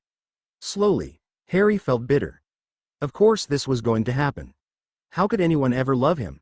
The Dursleys never had, and they were Harry's own family. It was as Narcissa said, they were still young. Whatever was happening between them was bound to be stupid and short-lasting. Harry finished his soup in no time and murmured quick goodbyes to the Malfoys, hurrying out of the dining room before Draco could even call his name, keen not to spend another second in a room with him. Rodolphus walked over to him as Harry hurried up the stairs and frowned. "You okay?" he asked. "Fine," Harry muttered. When they reached the wing of his room, Harry snapped. "Do you really have nothing better to do? What about your wife?" Rodolphus blinked. "What about her?" he asked, his voice suddenly gone cold. "Don't you want to, I don't know, spend time with her or something?" "I have been instructed to stay close to you," Rodolphus said, "and I plan to do just that." Harry eyed him angrily for a moment. "Fine," he muttered, walking down the corridor to his room. Rodolphus followed a few steps behind. The few short seconds of relief he felt taking his anger out on Rodolphus vanished the second he stepped inside his room. He sank to the floor, silent tears streaming down his face as he heard the man's footsteps retreat down the corridor. He hated himself for crying, but at that moment he hated Draco more. Perhaps Voldemort was right. Friends were a weakness. But Draco did not feel like any old friend to Harry. He was so much more than that, and that's what made everything feel so much worse. That Draco could never truly spend his life with Harry, not forever. He would eventually marry a nice pureblood girl from a good and respectable family. Not someone like Harry. Why had Draco never thought to mention this to Harry? Did he think he would never find out? A loud hoot at the window snapped Harry's head up. He spotted a large barn owl hovering outside his window. A letter clasped its claw. Harry frowned. The only person who wrote to him was Draco, and that was only when the boy was in Hogwarts. He gingerly made his way over to the owl, opening the window and taking the letter from it. He turned it over in his hands, wondering if perhaps it was some sort of trap. But his anger at Voldemort was not extinguished, and he suddenly found that he did not care if even Dumbledore had sent the letter, no more than he cared about Voldemort's stupid new rules. He opened the envelope, finding a folded letter written inside in neat, elegant handwriting. "Tom, Draco told us you had to leave immediately to return to France, but he didn't really explain why. I hope you're okay and nothing serious has happened. If something has, don't hesitate to send me a letter. I'd be more than happy to help. We never did get to finish our conversation in the Three Broomsticks. Did the reason you rush out so abruptly have something to do with your sudden return to France? Forgive me for prying. I don't want to be nosy or rude. It's just I liked spending time with you in Hogsmeade, and that is to say, all of us really hoped you would visit more. Perhaps in the future, we can arrange another trip. It'll be nice to see you again. In the meantime, maybe we could still keep in touch. I'd like to still hear from you, if that's okay. Hoping that you are well, Theodore Knott." Harry blinked and read the name again. Theodore Knott. Theo had written to him. Harry reread the letter and wondered if it would be okay to send a reply. Would he be able to do it without making Theo suspicious? There was also the case that he was Draco's friend, and that if Harry roused suspicion from Theo, that would most likely deflect onto Draco. Plus, the only person who sent Harry letters was Draco himself. Would sending one to his friend make him a bad? What exactly were Draco and Harry? Friends? Lovers? Well, they certainly couldn't be the second one, seeing as Draco was going to marry someone else. Harry burned with anger at the last thought. He placed the letter on his desk, opening his drawer to get a quill and parchment when a knock on the door interrupted him. "Harry, it's me. Can we talk?" Before he could even reply, the door swung open and Draco strode into the room, looking flushed. "I know what you're going to say," he said as Harry opened his mouth to speak. "Listen, I know I didn't tell you about, you know." Harry raised an eyebrow. "What, your future arranged marriage?" he said coldly. Draco blushed. "Yes, no, I'm busy, Draco," Harry interrupted. "Can we finish this discussion another time?" "Harry," Draco looked hurt. Harry ignored him, turning around and getting out a bottle of ink from his desk so he could write a response to Theo's letter. "What's that?" Draco asked. "Letter. I can see that. Who is it from?" Harry didn't reply. As angry as he was at Draco right now, he didn't want to tell him it was Theo who wrote the letter. It felt like, cheating. But how could you cheat on a boy who could never properly love you? Before Harry could say another word, Draco strode over to Harry and snatched the letter from his desk. Draco. Harry lunged to grab it, but Draco had already seen the name at the bottom. "You're writing to Theo?" he asked in a low voice, full of disbelief. "No, he wrote to me." "How long have you been writing to each other then?" Draco asked angrily, chucking the letter back at Harry. "He just sent me the letter today. It's the first time we've spoken since Hogsmeade. Anyway, it's none of your business," Harry shot back. "Don't send him a reply," Draco snapped. Harry stared at him. "I can do whatever I want, Draco," he said coolly. "And I don't think you're in a position to tell me what to do." Draco looked angry. "Look, I'm sorry, all right. I know I should have told you about the marriage, but I didn't even want to think about it myself. You think I want to imagine myself being married to someone I might not even know?"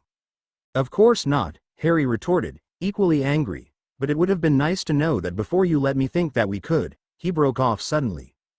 Draco looked at him inquisitively. "We could what, Harry?" "I don't know, Draco. Be together, I guess." Draco blinked. "Harry, we're together." Harry scoffed. "Barley. What's that supposed to mean?" "It means that everything we do has to be a secret. Your parents don't know about us. Your friends don't. No one fucking does. This is less of a relationship and more like some petty fling you're too embarrassed to admit to." Draco looked horrified. "I am not embarrassed of you. You're my. You're what? Your boyfriend. Ah, of course. How silly of me to forget. You love me, even if you can't let anyone else know, and you're going to be engaged to someone else when you come of age," Harry said mockingly. Draco stepped back, looking hurt. "I do love you," he said in a small voice. Harry scoffed and turned away from him. "I'm sure," he said coldly. Draco stood there for a moment and Harry could hear his mouth open about to respond. He braced himself for Draco to start shouting. After a few seconds, however, he just muttered, "You know what? Fine." He turned and stormed out of the room. "Fine," and the door slammed shut behind him. Harry swallowed and sat by his desk, lifting up his quill to write Theo's response, his heart hammering in his chest. Chapter end notes. It's their first fight as a couple, guys. Sad face. Also, I know I said I wasn't going to post in June and I made that very clear, but I'm also a pathological liar who has a chronic dreary obsession. Hope you liked the chapter. Laughing face the fox and the bunny. Chapter notes. Harry's so sassy this chapter by loudly crying. See the end of the chapter for more notes. Harry saw Draco return to Hogwarts after the winter holidays from his bedroom window, courted to the driveway by his parents, where they stepped outside the wards and disapparated in a blink. Harry felt a twinge of regret watching him leave and then quickly shook the feeling off, stepping away from the window and instead focusing on getting dressed. He and Draco had barely spoken since their fight a few days ago, except for a stiff hello during mealtimes. And Harry wasn't in the mood to make up with him now. The boy had been leading Harry on like a fool and still had yet to apologize. Harry had his mind made up. He would ignore him until only after he finally apologized, something he thought the boy would do just days after their fight. Draco, however, seemed equally angry, and there were times when Harry thought he was waiting for him to apologize. The idea only made him angrier and he avoided making eye contact with Draco ever since their fight. Tom Riddle had obviously been reveling in the aftermath of it and he was keen to gloat to Harry about how right he had been and how Harry ought to listen to him more. "I told you, didn't I? I told you, Harry, friends are only weakness, and you laughed in my face." "Well, now who's laughing now, Harry gritted his teeth and ignored him, trying to contain the part of him that wanted to yell that Draco wasn't just a friend. Harry dawdled in his room for a few hours, suddenly feeling very lonely now that Draco had left. "You don't care about that, Harry," he told himself fiercely, even though he knew deep down that he did. Harry sighed and exited his room, finding, as expected, Rodolphus waiting for him outside. "Morning," he said glumly. "It's 1 o'clock, the man pointed out. Harry scowled but said nothing as they walked down the corridor to the dining room. "I assume you're not joining us for lunch, as usual?"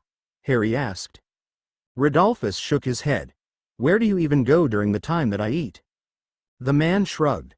"Find myself a nice bottle of wine, I suppose."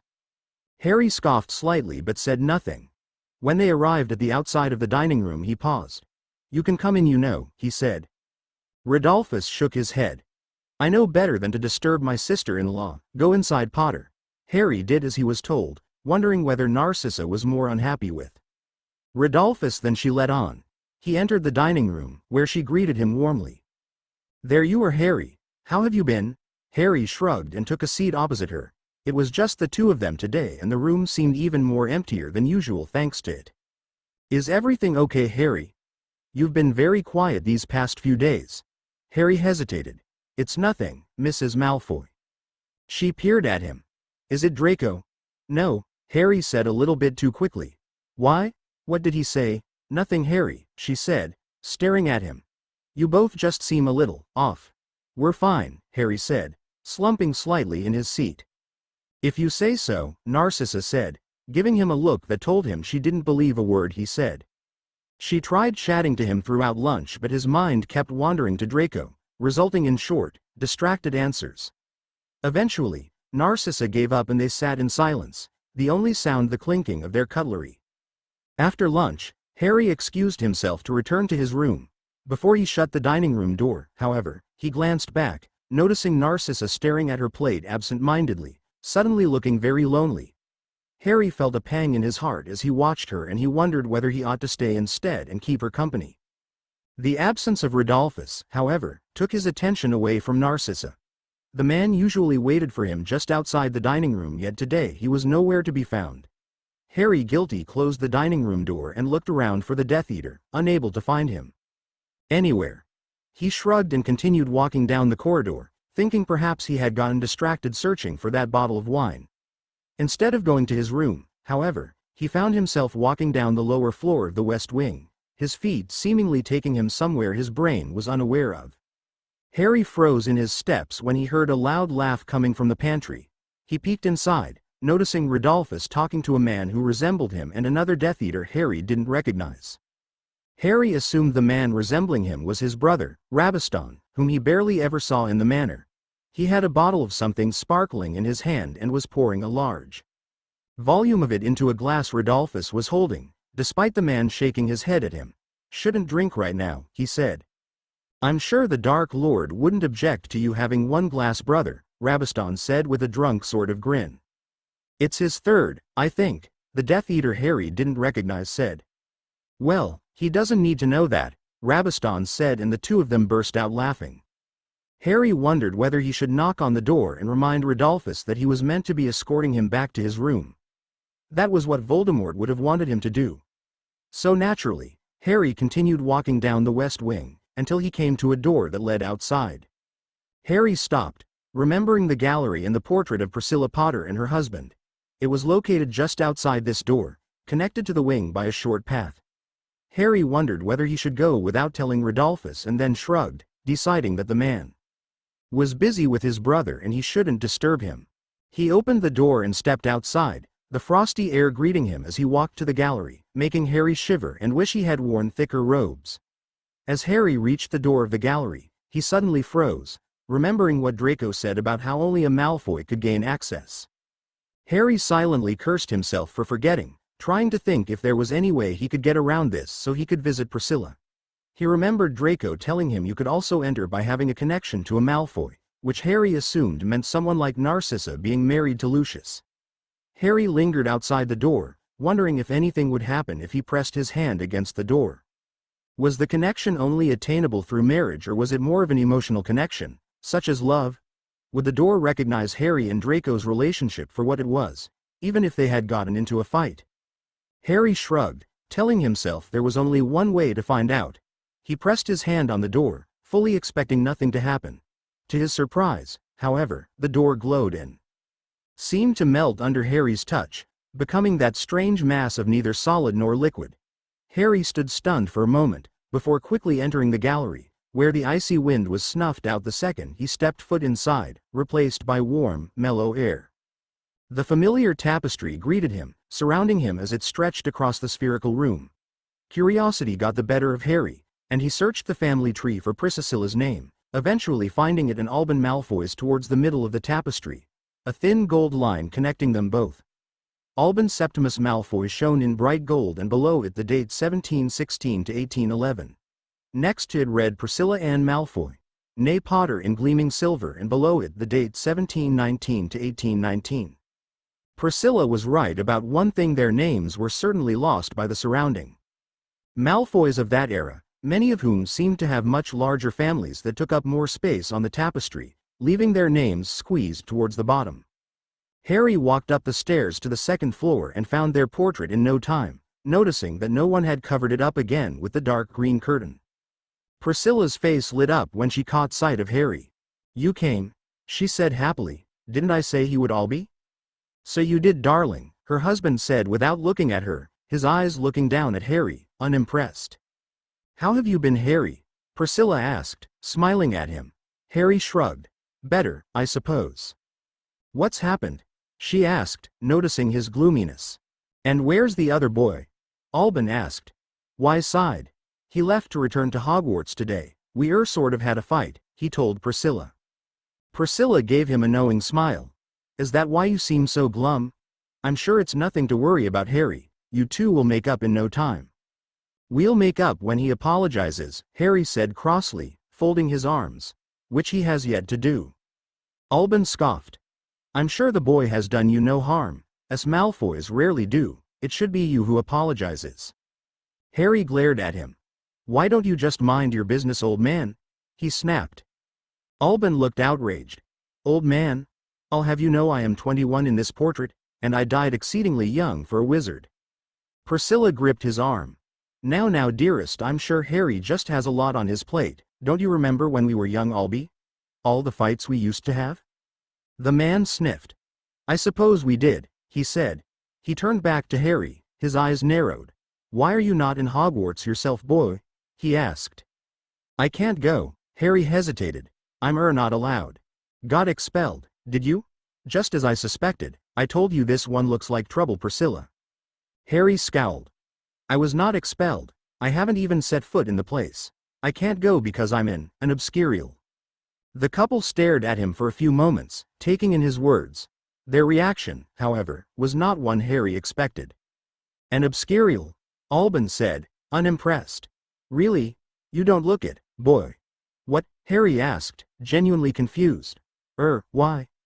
"Well, for one, you're much too tall." "I wasn't aware there were any height restrictions," Harry said sarcastically. "And old," Alban continued, ignoring Harry. "No, you're much too old to be an obscurial. Don't they only live until they're 10?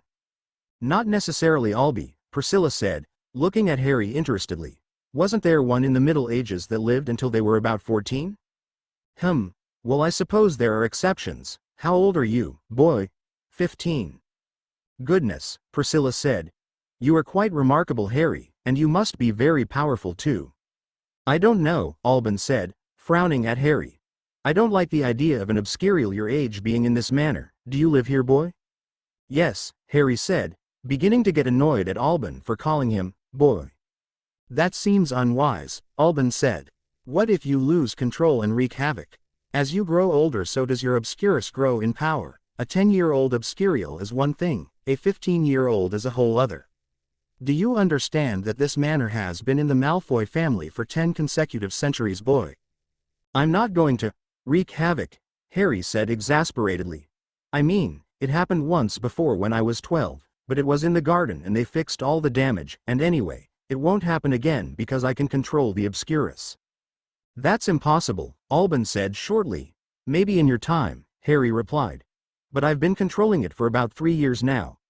"I didn't know they could be controlled," Priscilla said, looking amazed. Harry shrugged. "But that's incredible, Harry. You are quite literally controlling a magical parasite. It's like being sick but having total power over the disease." "An obscurial can be a gift if harnessed correctly," Harry quoted, not liking Priscilla label his obscurus a disease. "Who said that?" Priscilla asked. My teacher, I guess."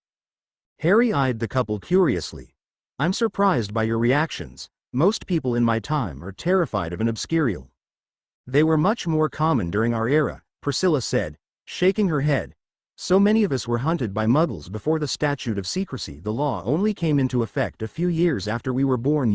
Before it was established, many had unfortunately become obscurials. I suppose times have changed since the statute came into place." "How exactly did you become an obscurial?" Alban said, eyeing Harry curiously. "Surely your parents didn't force you to keep your magic hidden?" Priscilla gasped.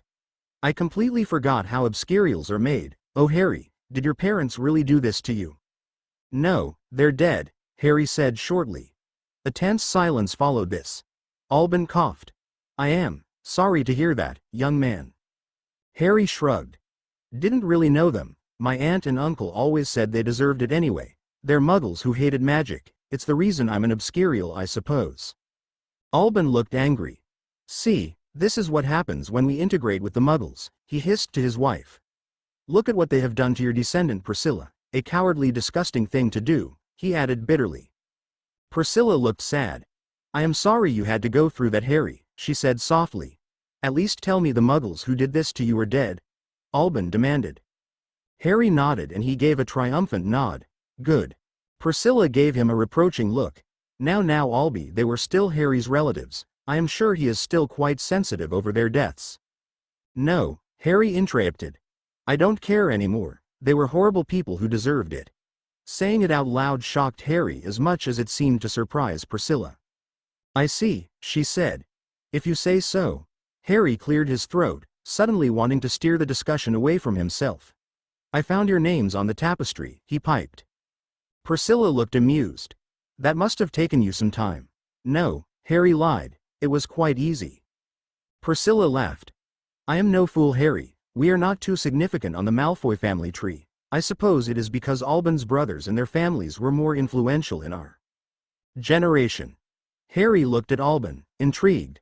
How many brothers did you have? 3. Though only my eldest brother had male descendants, the current Malfoys would be directly descended from him. What about you? Did you have any children? The couple suddenly turned quiet. We did, Priscilla said in an uneven voice. Darling, Alban's voice was soft, his face uncharacteristically worried as he looked at his wife. She gripped his arm. It's okay, Albie, she said, giving him a small smile. She turned to Harry. I was due to have a son shortly after our wedding, but I lost him before he could be born. Harry's eyes widened. I'm so sorry, he said. That must have been horrible. Priscilla sighed. It was, she said. I couldn't believe it at first. I sought every way imaginable to see my son. I tried casting enchantments, taking potions. I even created a room in the manor that was supposed to take the form of whatever my heart desired, that being my son, of course. You mean the Room of Dreams? Harry asked in disbelief. You created it? She nodded. I wanted to be transported into the nursery we had built for our son, except this time his cot would be occupied and not gathering dust. I poured my magic into creating that room, but it refused to work, she said sadly. It would not allow me to see a place where my baby was alive because it had never existed in the first place. It's an incredible piece of magic though, Harry said gently. I've used that room many times since I came here. Priscilla smiled at him. Then I am glad to see it worked for someone, she said, though she still looked rather sad. I'm sorry, Harry said again. We can talk about something else if you want. She shook her head. No, it was difficult at first. I suppose it still is, but I had a little girl. She smiled softly. We named her Anne, after me. She looked proud as she said this. I doted on her, spoiled her rotten the second I held her in my arms. I hated seeing her go, she added woefully. But eventually we arranged her marriage into the Rosier family and she left to move in with her new husband. She was happy, Alban said quietly, and that is what mattered. Priscilla gave him a slight smile. Yes, she said. She was lucky that way. Not everyone has the luxury of a good marriage like ours. She and Alban exchanged a loving look. Even if that marriage can start off a bit bumpy, he said, and Priscilla laughed. Anne's descendants are still alive today, I believe, she said to Harry.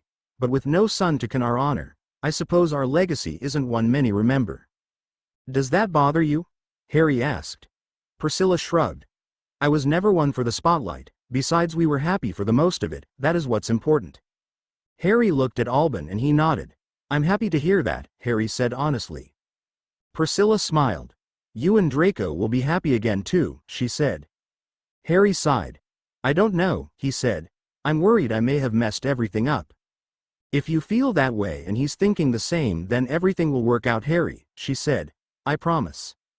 Later, as Harry was walking back down to exit the gallery, he paused, turning back to the tapestry and quickly relocating Priscilla's name.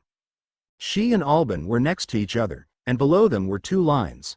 One led to nothing but a white rose, with no name or date underneath, and Harry assumed this was a mark of respect for their deceased son. The other line, however, read the name Anne Rosier-Nay Malfoy. Her daughter. Harry looked at the complicated lines and names surrounding this small family and realized what Priscilla meant about them being insignificant. This tiny family of 3 were completely drowned out by Alban's older brothers. The eldest had 3 sons whose families took up most of the space surrounding this part of the tapestry. The second had 2 daughters, the third had 3, one of whom seemed to marry someone with the surname Weasley.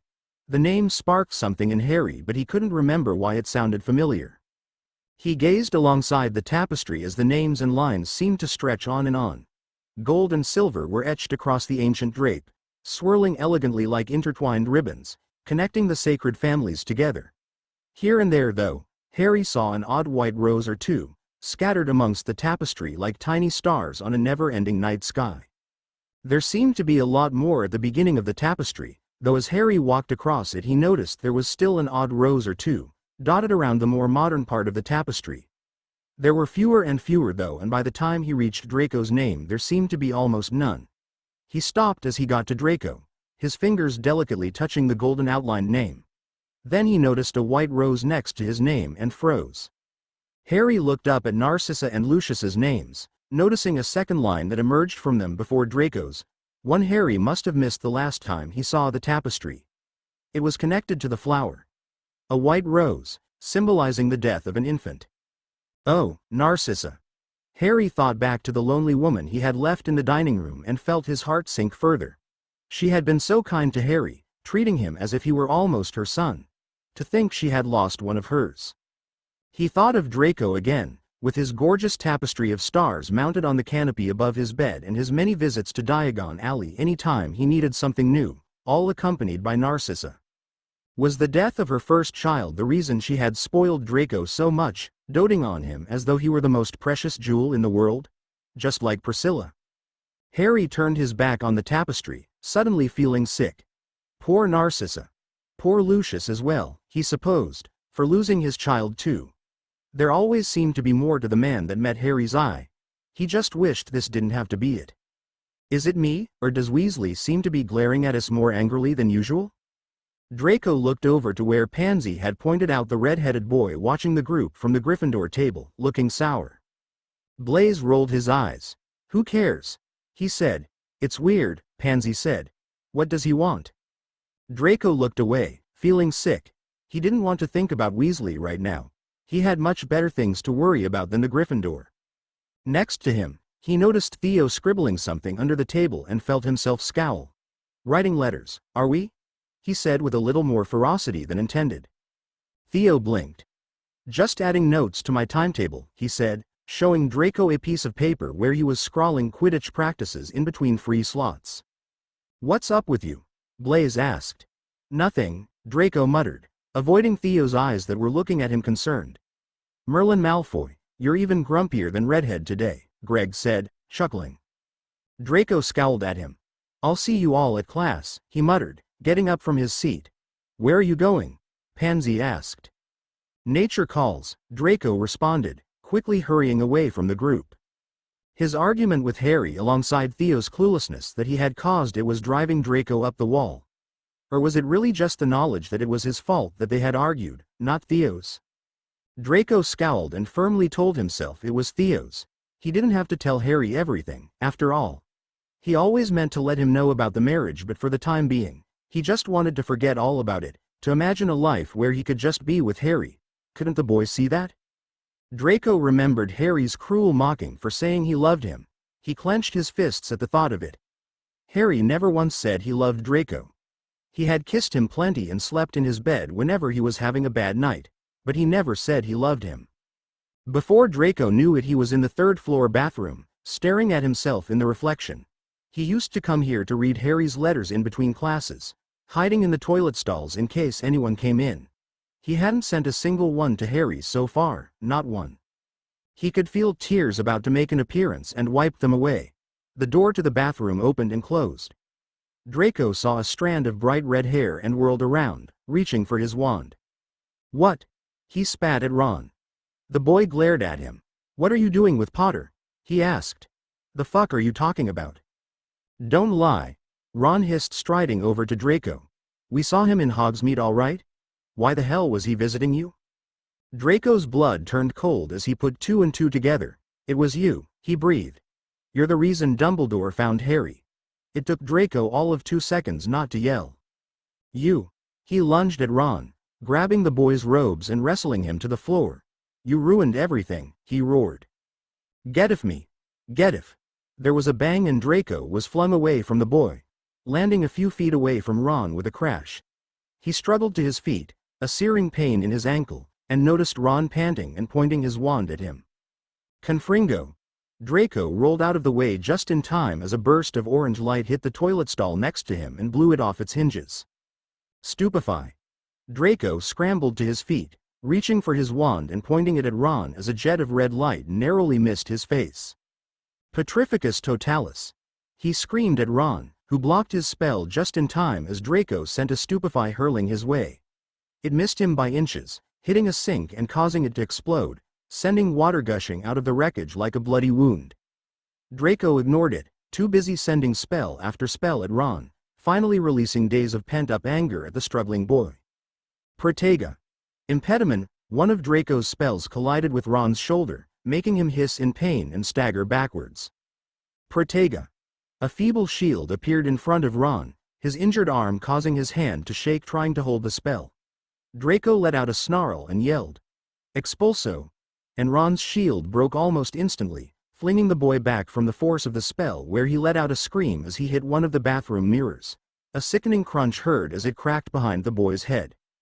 Ron groaned and slid to the floor where he lay very still in a small puddle of water and bits of debris and glass, his eyes closed. Get up, Weasley, Draco snarled. The boy didn't move.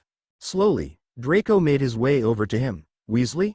He stood over the boy and noticed the puddle turning red, the back of the boy's head bloody and bruised.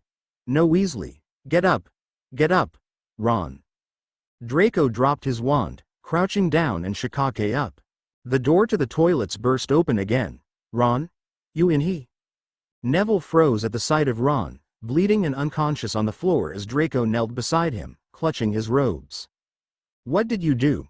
Neville yelled. He rushed over to his friend and roughly pushed Draco aside. Ron? Can you hear me? Open your eyes, Ron. I didn't mean to. What did you do? Neville roared. With surprising strength, he lunged at Draco, hands outstretched like claws, crashing down on him and pinning him to the wet ground, blood and water sinking into their robes as the two boys struggled on the ground. Draco yelled and twisted, trying to throw the boy off him, but Neville's grip was ironclad, his fingers digging into Draco's skin and causing welts of blood to appear. With a furious howl, Neville drew back his fist back and brought it down in a brutal arc, landing a sickening punch to the side of Draco's face.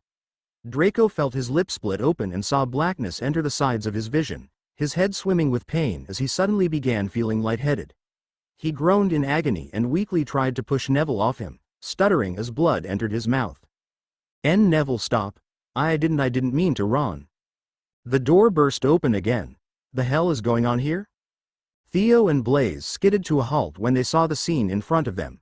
Draco. Longbottom. Neville punched Draco again, ignoring the arrival of the two Slytherins. His fist connected with Draco's eye and caused the boy to howl in pain. Guys, no, stop. Stop. Theo and Blaise rushed to Neville, seizing the back of his robes and trying to pull him away from Draco. Merlin Longbottom, you're a fucking animal. He attacked Ron. He's hurt. Neville panted, barely able to form a coherent sentence. Ron. Theo turned around and saw the Weasley still lying unconscious on the floor, the pool of water and blood around him suddenly much larger. His eyes widened. Blaise. Look. Blaise looked over and swore under his breath, we need to get a teacher, now. The door hurled open yet again. Severus Snape strolled into view, looking furious. Who on earth is making such a racket? He froze, staring at Draco, who was lying on the floor with a bloodied face, to Neville, who looked almost rabid, his eyes burning with anger and fury, to Theo and Blaise, who were still grabbing the ends of his robes and were staring guiltily at Snape, to the unconscious and bleeding figure of Ron lying away from the four boys, in a puddle of his own blood. Snape sucked in a deep breath. Explain, now. Longbottom attacked Malfoy, sir, completely unprovoked. He's gone insane. Shut up. You don't even know what's happening. Look at Draco's face, Professor. His eye is swelling. He attacked Ron. I found him leaning over him. I was trying to help, Professor. I didn't mean to. Enough.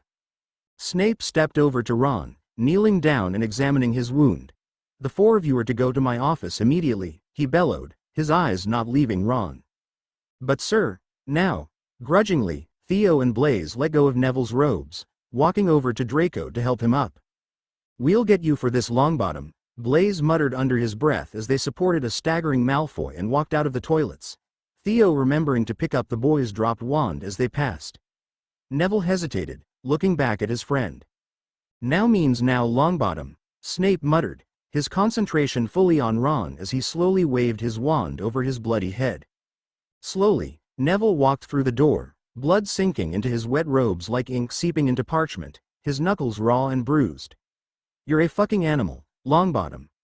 People stared at him as he passed, whispers snaking their way into his ears as he walked down the dungeons to Snape's office, feeling like a prisoner walking to his death sentence. The adrenaline had worn off, pure shock and horror over what he had done taking its place. Malfoy's shocked face was still in his mind, his terrified eyes pleading and drowned in Neville's furious ones, his pleas and yells ignored. He came to a stop outside Snape's office, where he could hear the three Slytherin boys waiting inside. Not wanting to be alone with them, he waited outside. You're a fucking animal, Longbottom. What the hell was he thinking? You're a fucking animal, Longbottom. What had even gotten into him? You're a fucking animal, Longbottom. He heard Draco groan and the sound of a chair being scraped inside. Neville sighed and rubbed his eyes tiredly. After a while, Snape stepped into view. In, he said coldly, his eyes sweeping up from Neville's blood-stained robes to his terrified face. Neville entered the office, where he found the other three boys sitting down already, staring daggers at Neville as he entered. Sit, Snape said curtly, gesturing for Neville to take the last remaining chair. He moved it away from the Slytherins and sat down. Snape walked behind his desk and glared at the boys. Would anyone care to explain to me what I just walked into? Theo opened his mouth. Someone who saw everything from the beginning. Snape's furious eyes swept past the four students. Malfoy, speak. Draco looked up at Snape, his sleeve moving away from his mouth where Neville saw he had been attempting to stop the bleeding coming from his cut lip.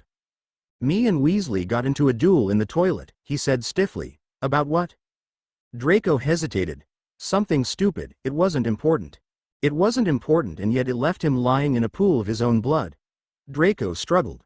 He said something about my family. His eyes briefly met Snape's. Continue. He was attacking me. I acted out of impulse. I didn't mean to hurt him like that. Who attacked first? Snape asked quietly. Sir. The professor glared at Draco. I did, sir. I see. So you attacked a student so badly he now needs to spend at least a week in the hospital wing. And you? He rounded on Neville. Thought it would be okay to resort to the crude muggle dueling as what? Payback. It wasn't payback, Neville said stiffly. What was that? It wasn't payback, sir, Neville repeated. Then what caused you to attack Mr. Malfoy in such an appalling manner? Snape asked, glaring at the boy. Neville struggled. He had hurt Ron. I had to do something. What you had to do was call for a professor, Snape said coldly. I always knew you were hopeless with a wand, Longbottom, but now I see your talents lie elsewhere. Perhaps it is suitable for you to be so talented in more muggle skills. Neville's lip curled, but he said nothing. Snape turned to Blaise and Theo. I assume you two heard all the commotion and went to investigate? He asked, and the pair nodded. We were just about to call for a professor, Blaise said. Very well, Mr. Longbottom, you will sit detention with me for a month. What, a mo? You will also lose 50 points from Gryffindor for this. But sir, that's not FA. Snape shot him a glare. Say one more word out of turn, Mr. Longbottom, and you will see that number rise to 100. And what about Malfoy? Neville said furiously. He attacked Ron. 55 points. Do not test the limits of my patience, Mr. Longbottom. Neville closed his mouth, scowling at Snape with the utmost loathing. Draco will have detention with me tonight for attacking Mr. Weasley, Snape said. Mr. Nott and Zabini will receive 5 points each for Slytherin for their efforts in helping their friend. Now get out of my sight, all for you. Theo and Blaise smirked as they rose from their seat, helping Malfoy out of his. And take him to the hospital wing, Snape added irritably as Draco winced and limped out of the office. Nice going, Longbottom, Theo said, grinning as the door slammed shut. Piss off, Neville muttered. Ooh, not very friendly. What's going on with you, Longbottom? I always thought you were nothing but a wimp. Now I see you're a fucking animal too.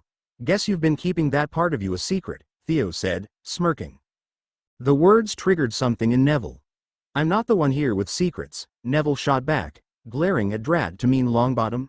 Blaise sneered, frowning at Neville. Now it was Neville's turn to smirk.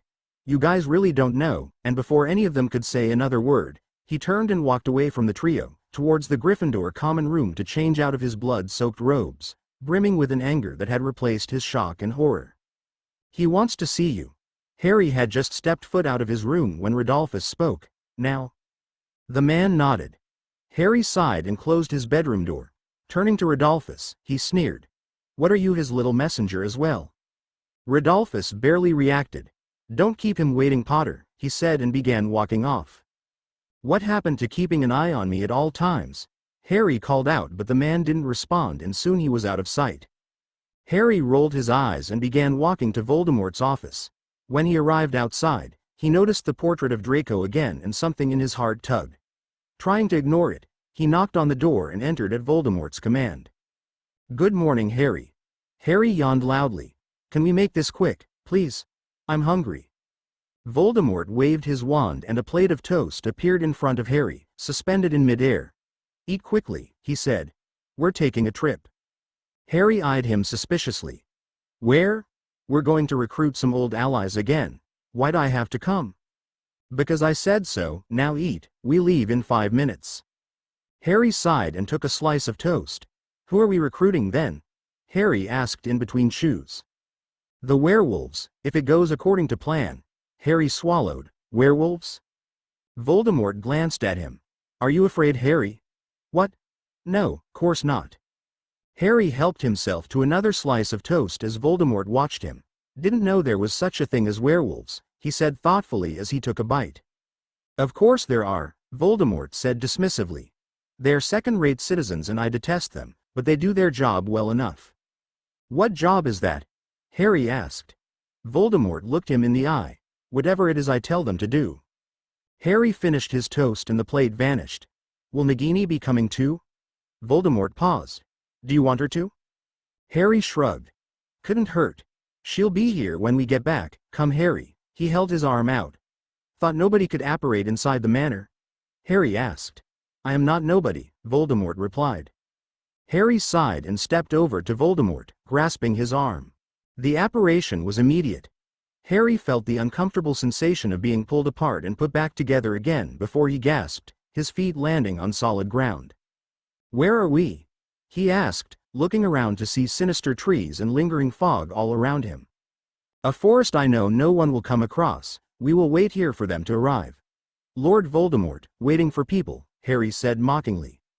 We arrived early on purpose, they know not to be late. For a few minutes, nothing happened.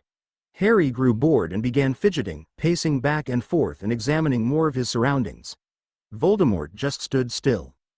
The man peered at him as Harry began kicking small stones away from him. I'm surprised at you, Harry. I thought you would have enjoyed the change of scenery. He knew Voldemort was mocking him and scowled. Wow, what an interesting change of scenery, he said sarcastically. Are you angry at me? Still? I'm not angry, Harry said, though of course he was. Voldemort saw right through this lie. I thought this would please you, letting you out without having you kill for a change. Since when have you cared about pleasing me? Harry asked bitterly. Voldemort walked over to Harry, putting an end to his fidgeting, his hand sliding underneath his chin and forcing the boy to look at him.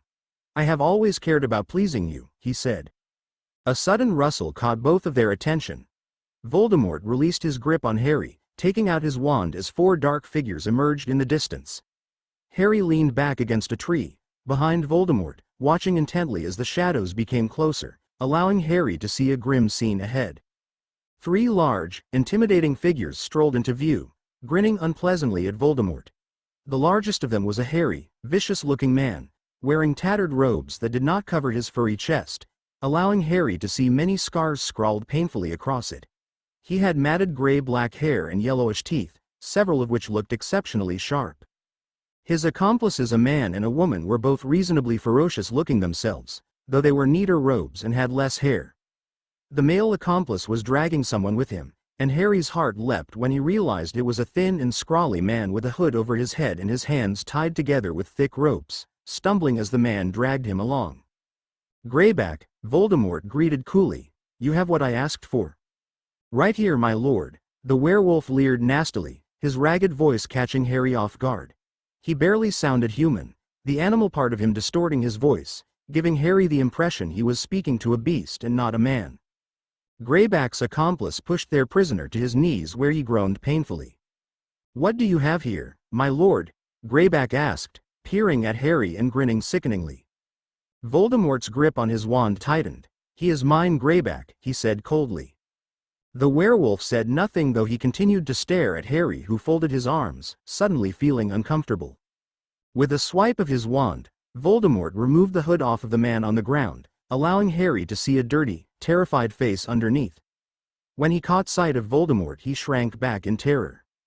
"Mundungus Fletcher," Voldemort said, sneering. "Working for Dumbledore now, are we? And no, I. Don't lie to me," Voldemort hissed, and Harry saw the man flinch back in fear. Behind him, Greyback and his accomplices grinned maliciously, enjoying the man's fear. "A shame," Voldemort said. "When to think you could have been so useful, please," the man cried, shaking as he looked up at Voldemort. "Don't, can we kill him, my lord?" Greyback asked eagerly. "No," Voldemort said softly. "He may still have some uses, Imperio." At once Mundungus's eyes became glassy and distant, his trembling and sniffling ceasing immediately. He stared at Voldemort blankly, his fear suddenly forgotten. Greyback looked angry. I said you would have blood, Greyback," Voldemort interrupted as he flicked his wand, and Mundungus stood up without a word. "I never said when." Greyback snarled as Voldemort ordered the female werewolf to give Mundungus back his wand. She scowled and looked instead at Greyback, who gave her a curt nod. His eyes narrowed at Voldemort. She looked sour as she returned Mundungus's wand, the man gripping it loosely in his hand, completely unfocused. "Return to your post," Voldemort said quietly. "Act as if everything is normal and await my further instructions. Go." Mundungus nodded. There was a crack and he disapparated. Greyback's eyes were narrowed. "I upheld my end of the bargain," he said. "Now it is time you upheld yours." Voldemort looked at him as if he were something he found under his shoe. "If you command your forces to openly declare loyalty to me, then I promise, Greyback, you shall have your feast." "Tempting, my lord," Greyback began. "But I would like a taste of that now," he said, staring unpleasantly at Harry. Every instinct of Harry screamed that something bad was about to happen. He could do nothing but watch, however, as the situation in front of him tensed. "Haven't I already made it clear the boy is mine?" Voldemort said, looking angry. "But he's such a pretty little thing, at least give me a bite." "No." Voldemort's eyes flashed dangerously and Greyback took a step back, though Harry could see the anger begin to form on his face. "If you won't give me the boy, at least give me what I really want," Greyback snarled, his eyes turning dark with fury. "I won't mark you, Greyback," Voldemort said shortly. "You will never receive my mark."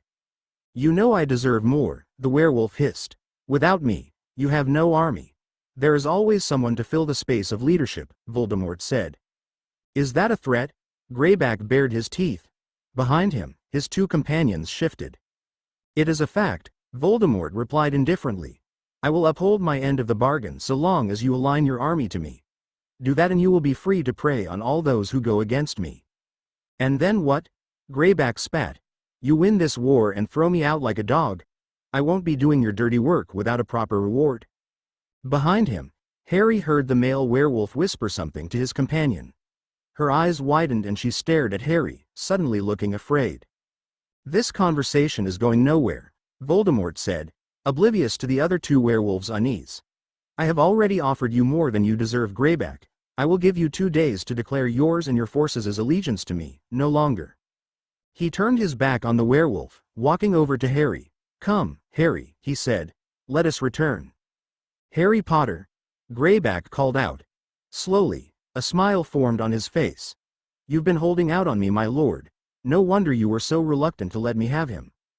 The werewolves stepped closer to Voldemort and Harry, and for the first time Harry could see the ghost of the wolf clear as day on Greyback's face. Is he a sly fox, my lord, as they all say he is? Or is he nothing more than a weak bunny, cowering behind the robes of his master? He reached a clawed hand over to Harry and the boy reacted without thinking. Instinctively, a jet of black mass shot out of his hand and missed Greyback by inches, slamming into the male werewolf next to him and hurling him against a nearby tree where he crashed into it and sank to the ground, becoming still. Greyback let out a roar and charged at Harry, his eyes wild, his teeth bared. Bang! The werewolf slumped on the ground, unconscious. The female werewolf shrank back in terror and fled as Voldemort held his wand out in front of him, his red eyes demanding blood as Harry stared in shock behind him. That, Voldemort said calmly, stowing his wand back in his robes, was unwise of us, Harry. What now? Harry asked, quivering slightly. My offer with Greyback still stands, 48 hours to declare alliance to me. If he refuses, I will be forced to turn to replacements. You think he'll do it after what just happened? Harry asked, disbelieving, staring at the body of the male werewolf. Voldemort turned to him, his eyes cold. He will know what will happen if he does not. He held out his arm and Harry sighed and grasped it, the air sounding with a crack as they dissipated from the forest, leaving Greyback stunned. The feeling that something was going to go wrong had not left Harry. What the fuck happened to your face? Draco groaned as he sat on a bed in the hospital wing, Pansy staring at him wide-eyed, her hand on her mouth. Madame Pomfrey frowned at her as she dabbed an ointment onto his eye. Language, Miss Parkinson. Told you, Pons. Longbottom went rabid, Theo said, shaking his head. I know, but still, Pansy said, looking shocked. I'm fine, Draco said impatiently. It doesn't even hurt, that mew. He hissed suddenly as Madame Pomfrey pressed a little harder onto his bruise. Clearly, Blaise said. Draco scowled but said nothing, looking sour.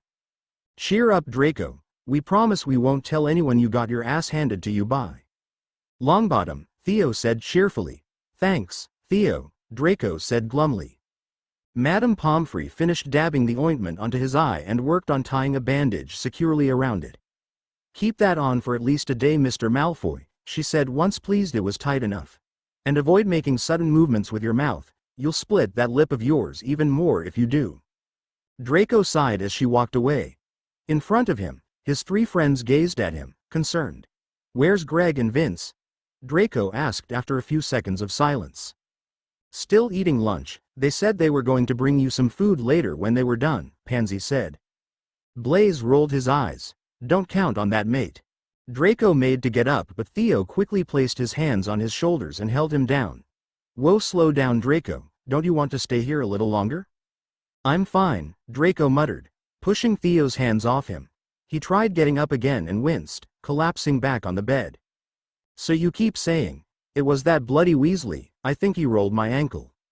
Simultaneously, all 4 heads turned in the direction of Ron. He was still unconscious, lying on a hospital bed with the curtains drawn all around him for some privacy, though they could see a dash of red hair on his pillow. What happened? Pansy asked. Nothing, it was just a bit of duel. No, I mean, what did he say that made you attack him?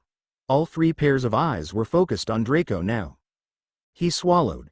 Some shit about my family, how we're all Death Eaters and all that. Must have been pretty bad, Blaise said, turning to look at Ron again. He deserved it then, Theo said shortly. Draco eyed him for a moment, recognizing the impact his lie had on Theo. Out of all his friends, he would understand the most what they went through for being the sons of Death Eaters. Draco felt a small twinge of regret for lying to him about what was clearly a sensitive matter. Are you going to tell your parents what happened? Blaise asked. Draco shook his head. And let them know I got beaten up by Longbottom? Fat chance. They'll have to know at some point, Pansy said reproachingly. Snape probably would have sent them a letter by now, Draco said, fidgeting with his bandage. As long as this heals quickly it'll be fine, I can play it down. Pansy sighed. Well, as long as you're okay I suppose. I'll be okay when I get Longbottom back for his little stunt, Draco muttered. Pansy eyed him warily. He's got a month's detention with Snape and all of Gryffindor hates him for losing them 50 points. I think he has enough on his plate right now, Draco. Yeah, not to mention the howler his gran sent him during charms, Theo said smirking. Shame you missed it, Draco. He looked like he was about to shit himself. Speaking of Neville, Blaise said, his eyes narrowed in Draco's direction. You mind telling us what he meant by keeping secrets? Draco shrugged. No idea. Really? Blaise asked, disbelieving. No, he's right, Blaise. I am actually hiding a big secret. I'm secretly best mates with Harry Potter and Voldemort is living in my garden, Draco said sarcastically. Theo and Pansy laughed but Blaise remained skeptical. Draco sighed. Look, I have no idea why Neville said that. Okay? Why don't you ask him yourself? I plan to, Blaise muttered. Draco felt a small prick of fear for what Neville may tell Blaise but he quickly shook it off. He doubted Longbottom would be willing to speak to any of them after today. Pansy glanced at her watch and sighed. Well, lunch is over, we better head to Transfiguration. Stay here, mate, Theo said as Draco made to get up again. Pomfrey said you should spend the night. Draco pulled a face. I'm fine, stay here, all three said in unison. Draco scowled as they walked away to class, telling him they would see him straight after dinner that evening. When they left, he turned to Ron's bed and hesitated. Looking around him, he noticed Madame Pomfrey had gone to her office, closing the door behind her. It was just the two of them now. Draco winced as he stood up, his ankle sore from when Ron had flung the boy off him. He hobbled over to Ron's bed and slowly pulled back the curtain. Ron's head was wrapped in a thick bandage, his arms and legs plastered in gauze from when the glass of the mirror had cut it. He was asleep, the rise and fall of his chest the only proof that he was alive. Without it, Draco would have thought him dead. He swallowed and pulled the curtain back. Had Neville been right for what he had done? Draco thought his injuries were bad but seeing Ron's made his seem a broken finger. Blaise and Theo were wrong, Neville wasn't the animal he was. Draco limped back over to his bed and lay down, feeling sick. Was this how Harry felt after he attacked someone? No, he told himself, it would probably be 10 times worse. Harry was forced to kill and torture people. What Draco had done probably seemed like child's play in comparison. A guilty feeling had settled in Draco's chest. Harry. He had been forced to endure so much, had gone through so much pain and suffering, and Draco had just pushed him away, discarded his feelings as though they were nothing. He was, perhaps, the only person Harry had ever truly gotten close to. No wonder he felt so betrayed finding out about the arranged marriage. Draco hated thinking of him all alone, sent out to do Voldemort's evil bidding with no one to comfort him when he returned, no one to wipe away his tears and hold him until the shaking stopped. He would write to him, first thing as soon as he got discharged. No, better yet, he would go straight to him when he returned home for the next holiday, and apologize for everything he had done. A few more weeks and he would be home again, to Harry, his Harry. And Draco swore he would never ever hurt him like that again. Harry turned the page of his book agonizingly slowly, bored out of his mind. When he found himself rereading the same line over and over again for a full minute, he glanced up, exasperated. Rodolphus sat a few seats away from him, staring impassively at his own book. What are you reading? Harry asked, keen to do anything but continue reading his book. Same crap I've read for the past 5 years. He held his book up, allowing Harry to see a fancy French title scrawled elegantly on a battered cover. Harry squinted. You speak French? Rodolphus shrugged. A little, I was learning a few years ago before Azkaban. Thought I'd try again now, he said with little enthusiasm. Harry laughed. He couldn't help it. You're bored as hell, aren't you? I wouldn't be if you didn't insist on coming to the library, Rodolphus said, eyeing Harry. What are you reading then? Harry glanced at his book and read the title out loud. How to Master Occlumency. Rodolphus frowned at him. Why the hell do you want to be learning occlumency, Potter? Harry shrugged. Got nothing better to do. Rodolphus tilted his head. You learned it yet then? Yes, I've learned it. That's exactly why I'm reading this book on how to learn it. The man closed his book and placed it neatly on his reading desk. You struggling, Potter? Harry sighed. I wouldn't if this book wasn't so bloody dull. He snapped it shut and threw it down with disgust. Rodolphus shook his head. Occlumency isn't meant to be easy, Potter. It took me a year to truly master it. Harry tilted his head. You know it? I just said I mastered it, did I not? Harry got up from his seat and stepped over to Rodolphus. You good at it? He asked. The man considered him. Why are you asking? 'Cause I want you to teach me. The man scoffed slightly and shook his head. No chance, Potter. If you're going to follow me around all day, at least make yourself useful. Harry sat down on the seat opposite Rodolphus and crossed his arms. Do it or I'll tell Voldemort you're shit at your job. Rodolphus raised an eyebrow. Trying to blackmail me, Potter? Maybe. And I'm sure the Dark Lord, a skilled legilimens, wouldn't just see past your lie at all. Harry pouted. Oh come on, please. You have nothing better to do. Not true, I'm relearning French. Why do you need to learn French? We live in fucking England. Rodolphus sighed and stared at Harry as if he were an annoying toddler he couldn't get rid of. I'm a shit teacher. Well, good cause I'm a shit student, just ask Voldemort. The man rubbed his eyes tiredly. You're not going to leave me alone on this, are you? Not a chance, Harry said, grinning. Rodolphus shook his head and sighed. Meet me in the cellars after you finish dinner, 6 o'clock sharp every Monday. Harry beamed. See, that wasn't so difficult.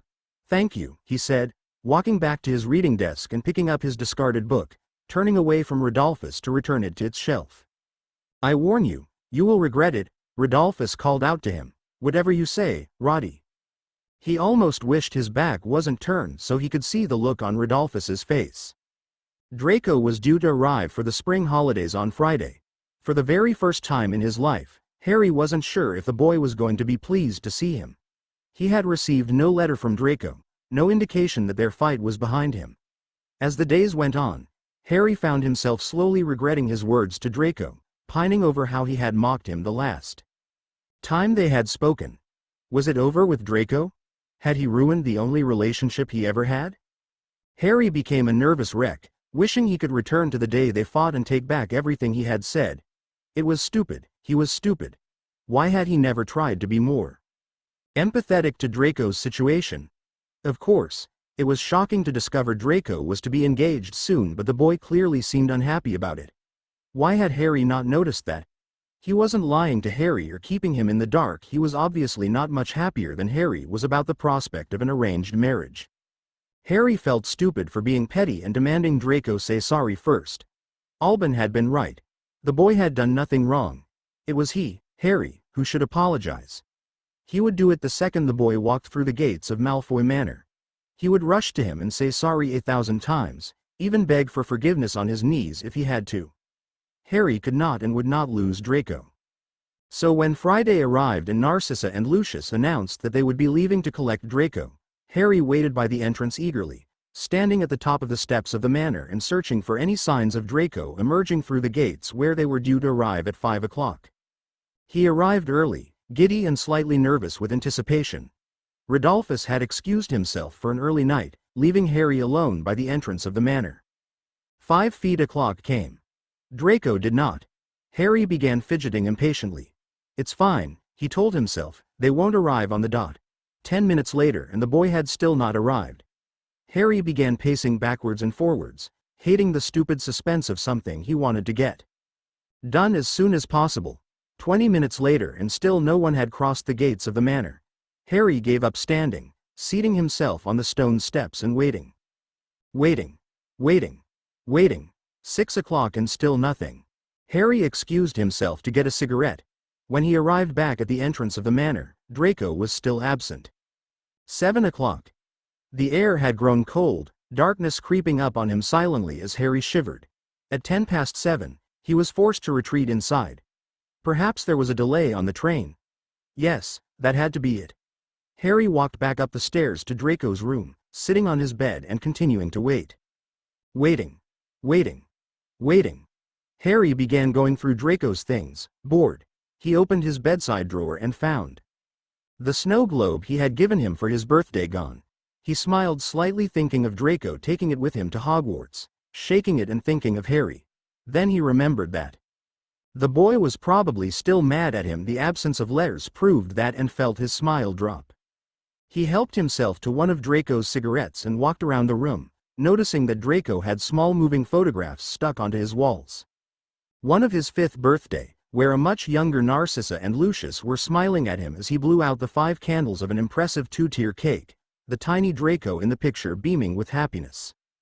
Another one more recent, perhaps taken a year ago, featuring Draco and his friends sitting around a table and smiling at Harry from the photograph.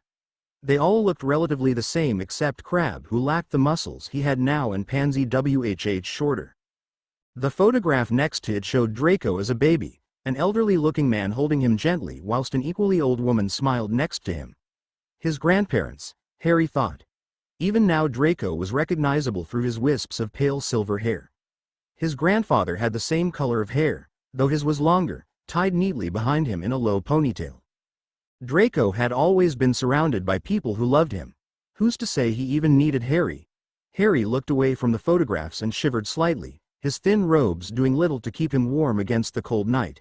He walked towards Draco's cupboards, searching for a hoodie or something, but of course the boy had none, his shelves filled instead with expensive-looking clothes. Harry settled for a thick jacket, though it was slightly too big for him, so he rolled up the long sleeves and wrapped it around himself tightly.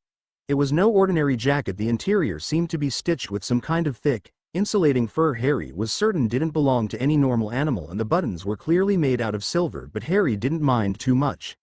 It smelled like him, he noticed, and as Harry lay back on Draco's bed he noticed that smelled like him too.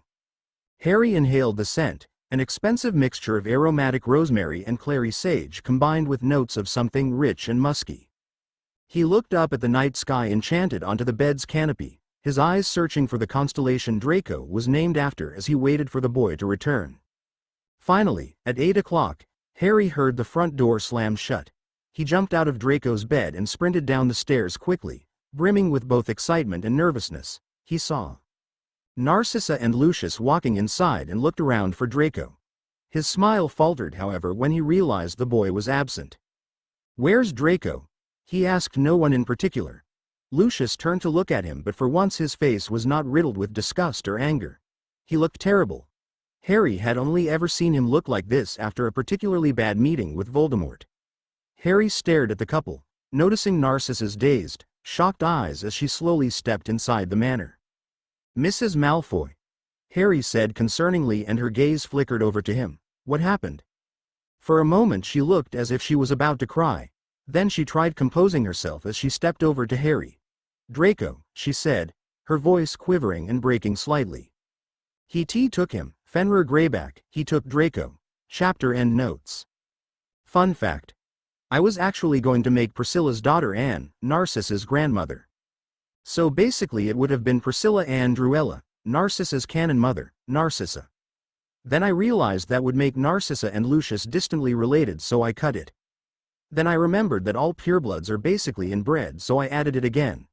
Then I realized that Draco and Harry would therefore be very, very distantly related, so I cut it again. I know that technically Draco and Harry are distantly related by canon, but I'd rather not make that explicit in the FIC, you know. Loudly crying.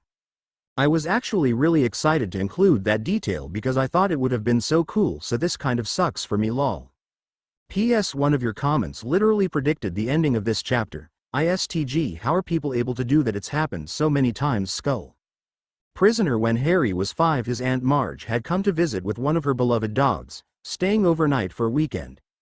Harry hated the creature, thinking that the growling, vile little beast ought to be put down rather than spend another second on Earth, and it was clear from their first interaction that the dog hated him just as much. It had chased Harry to the garden, its teeth bared and snapping whilst Harry screamed and clambered up a nearby tree for safety. He was forced to balance on the tree's strong branches as the dog barked and glared at Harry, its sharp claws extended and just waiting to scratch him. The dog stayed under it all night, and neither the Dursleys nor Marge could care less. Eventually, despite all the noise the animal made, Harry found himself drifting off, eventually falling fast asleep whilst shivering slightly as the air grew cold. He must have rolled over in his sleep, however, because the next thing Harry knew he had gone crashing to the ground, his head slamming against the Dursleys' perfectly trimmed lawn and causing searing pain to pound against it like a beating drum. Blackness began to creep alongside the edge of his vision as Harry gasped and stuttered, all the air knocked out of him. That was how he felt at that very moment, 10 years later, hearing that Greyback had kidnapped Draco. Aunt Marge's horrible dog had run back outside when it heard Harry fall, snapping its teeth happily as it caught sight of the boy, bleeding and bruised on the ground. 5 seconds later and it had gone hurling over the garden fence before it could so much as scratch the boy. Harry had received one of the worst punishments to date, an ugly scar that was still visible running across his back and left him unable to lean back against a chair for longer than 10 seconds. 10 years later, the dog has shifted into a wolf and Harry would easily face the prospect of receiving 100 more scars from the beast if it meant getting Draco back. Lucius had guided Narcissa into the drawing room, where she sank slowly onto one of the sofas, her eyes glistening with tears as she stared unfocused in front of her, to where a portrait of Draco rested on the mantel above the fireplace. A vase of roses had been placed next to it, supposedly to give the room some color, though in Harry's opinion it looked horribly like some kind of shrine for the boy. Harry glanced at Narcissa and suddenly realized that the roses signified more than just a shrine, something she may have to go through again. Harry promptly looked away, feeling sick. Lucius seemed to be both extremely agitated and furious, a terrible combination Harry soon found out as he paced backwards and forwards in the drawing room, his cane held so tightly in his hand it seemed as though it might snap. "Wake Rodolphus, Potter," he said distractingly. We need him, and the Dark Lord." Harry did as he was told, his heart pounding against his chest so loudly he thought his eardrums might burst. He ran up the stairs to the west wing, reaching the door to Rodolphus's room in less than a minute. Without a second thought, he began banging against the door loudly with his fist, unrelenting until it opened and the sour face of Rodolphus greeted him. When he noticed it was Harry, he sighed. "What?" "Draco's been taken by Greyback," Harry said, his voice wobbling and terrified and not at all how it usually sounded when he spoke to the Death Eater. "Lucius wants you downstairs." To his surprise, the man's reaction made him seem more exasperated than worried. He sighed, his hand rubbing his eyes tiredly. "Of course he did," he muttered. Harry squinted and noticed Rodolphus was still wearing his Death Eater robes. Did you sleep in that?" he asked, momentarily distracted. "I don't sleep," Rodolphus said. Somehow, Harry believed him. "We need to get Voldemort," Harry said as Rodolphus stepped out of his room and began walking with Harry down the corridor. "I'll get him," he said. "Go downstairs and help the Malfoys." Harry obeyed, walking back down the stairs of the manor and re-entering the drawing room. "They're coming," he said as Lucius briefly paused to look at him. He nodded distractingly and resumed his pacing. Harry noticed Narcissa had not moved an inch from her seat and slowly walked over to her. "Mrs. Malfoy?" Narcissa didn't even blink. Harry sat down next to her and hesitated. Narcissa." This seemed to snap the woman out of her trance.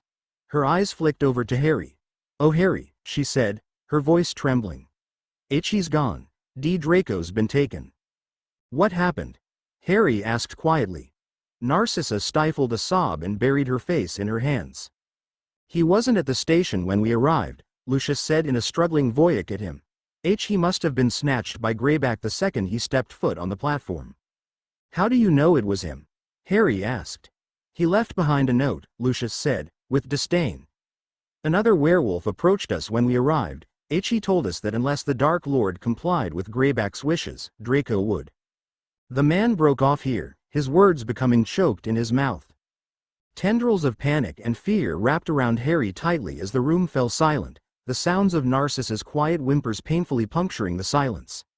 Harry drummed his fingers against the sofa subconsciously, the shock of the situation beginning to wear off and terror settling in instead. Draco has been taken by Greyback. He could be hurting him at this very minute. He could not lose Draco. The sudden thought of Draco dying sparked a new kind of fear inside Harry. His fingers drummed against the seat faster. He could not lose Draco, he could not lose Draco, he could not lose Draco. The door to the drawing room creaked open. All three heads turned sharply in the direction of the door as Voldemort and Rodolphus stepped through it, accompanied by Bellatrix and Rabaston. Lucius walked desperately towards them. "My lord, please my lord." What happened? Voldemort interrupted, his eyes traveling from the desperate form of Lucius to Narcissa, crying and shaking, to Harry who sat next to her, who looked very pale and barely acknowledged the man.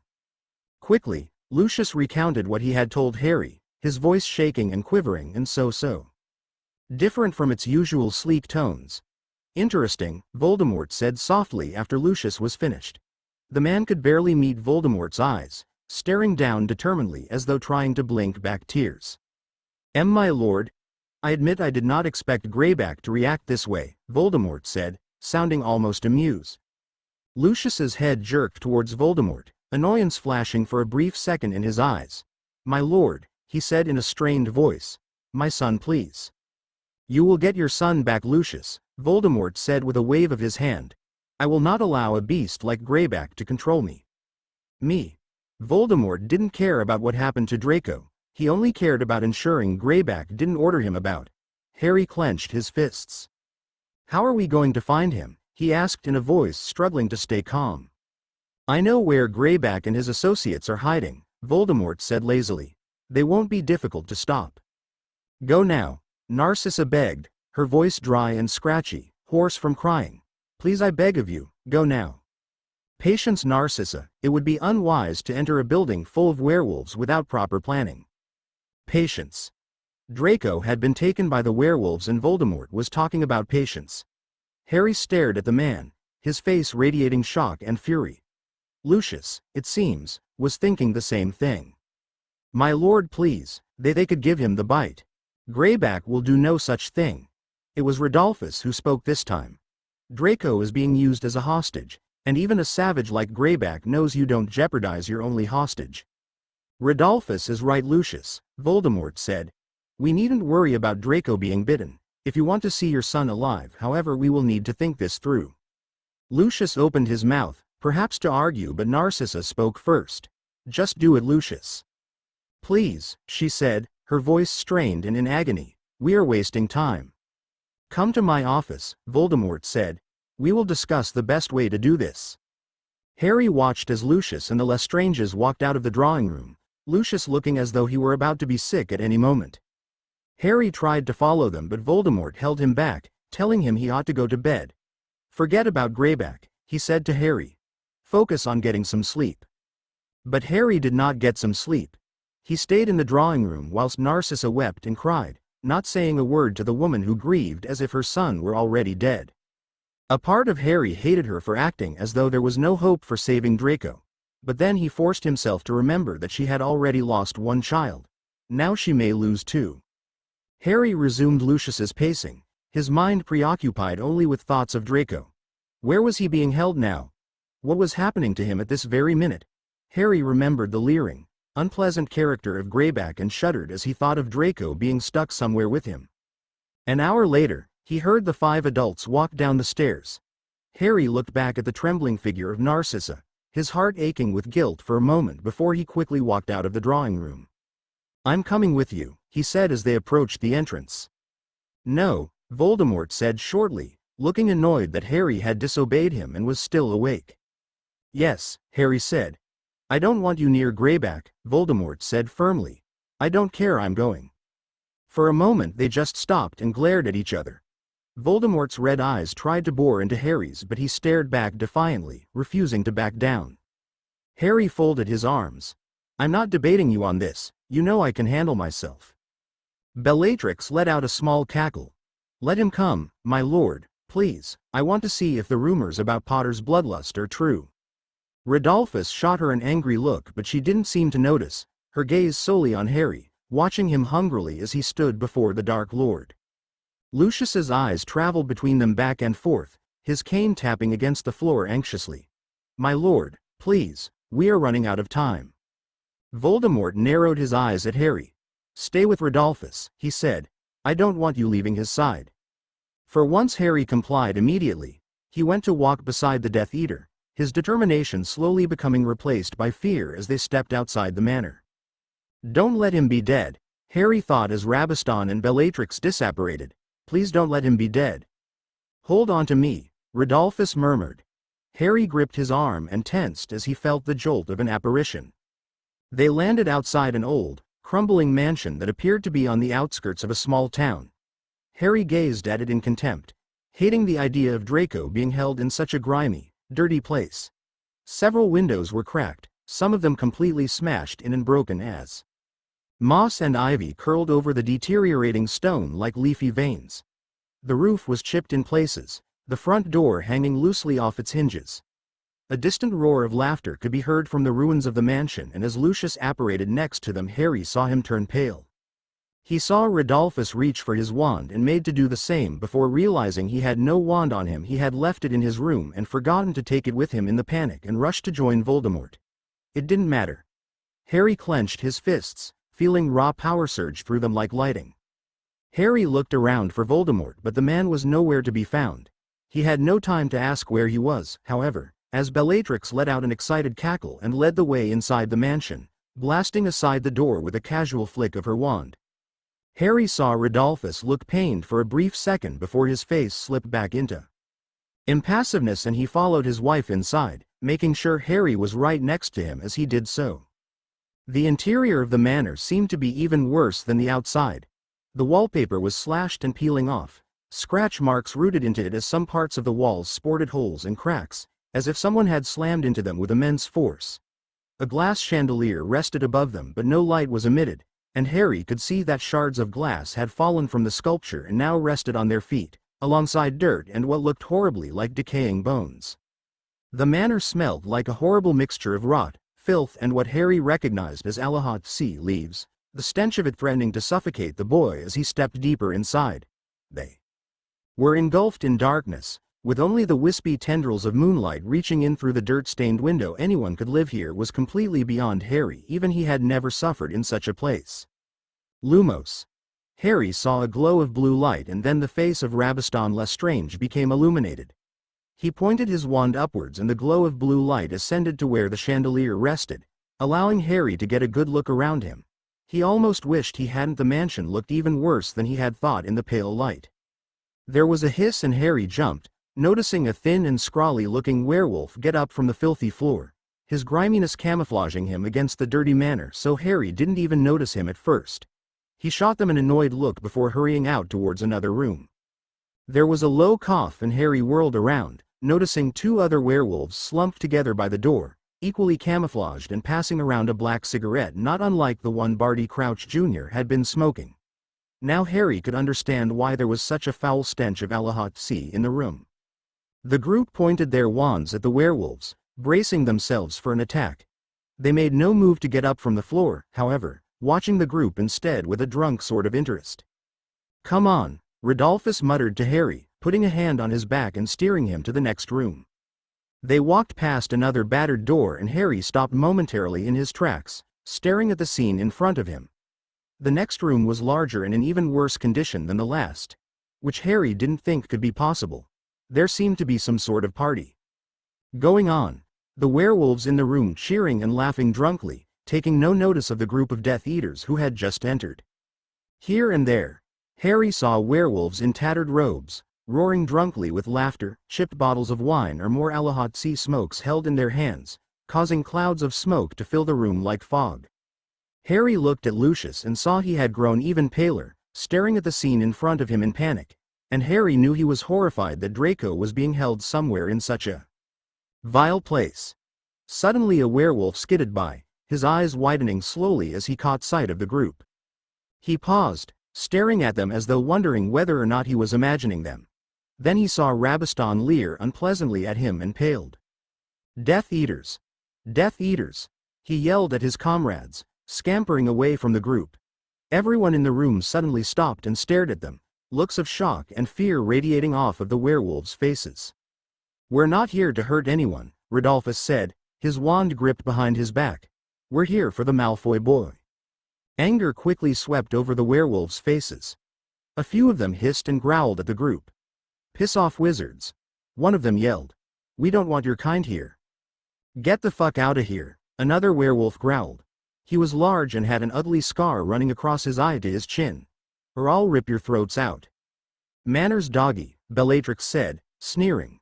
The werewolf turned to look at her and Harry saw Rodolphus tense. "Lestrange, isn't it?" he asked, peering nastily at Bellatrix.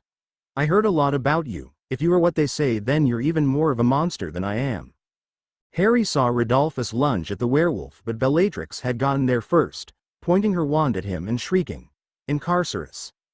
There was a bang and the werewolf howled as ropes suddenly restrained his arms and legs, causing him to topple to the floor with a crash and choke as the ropes curled around his throat.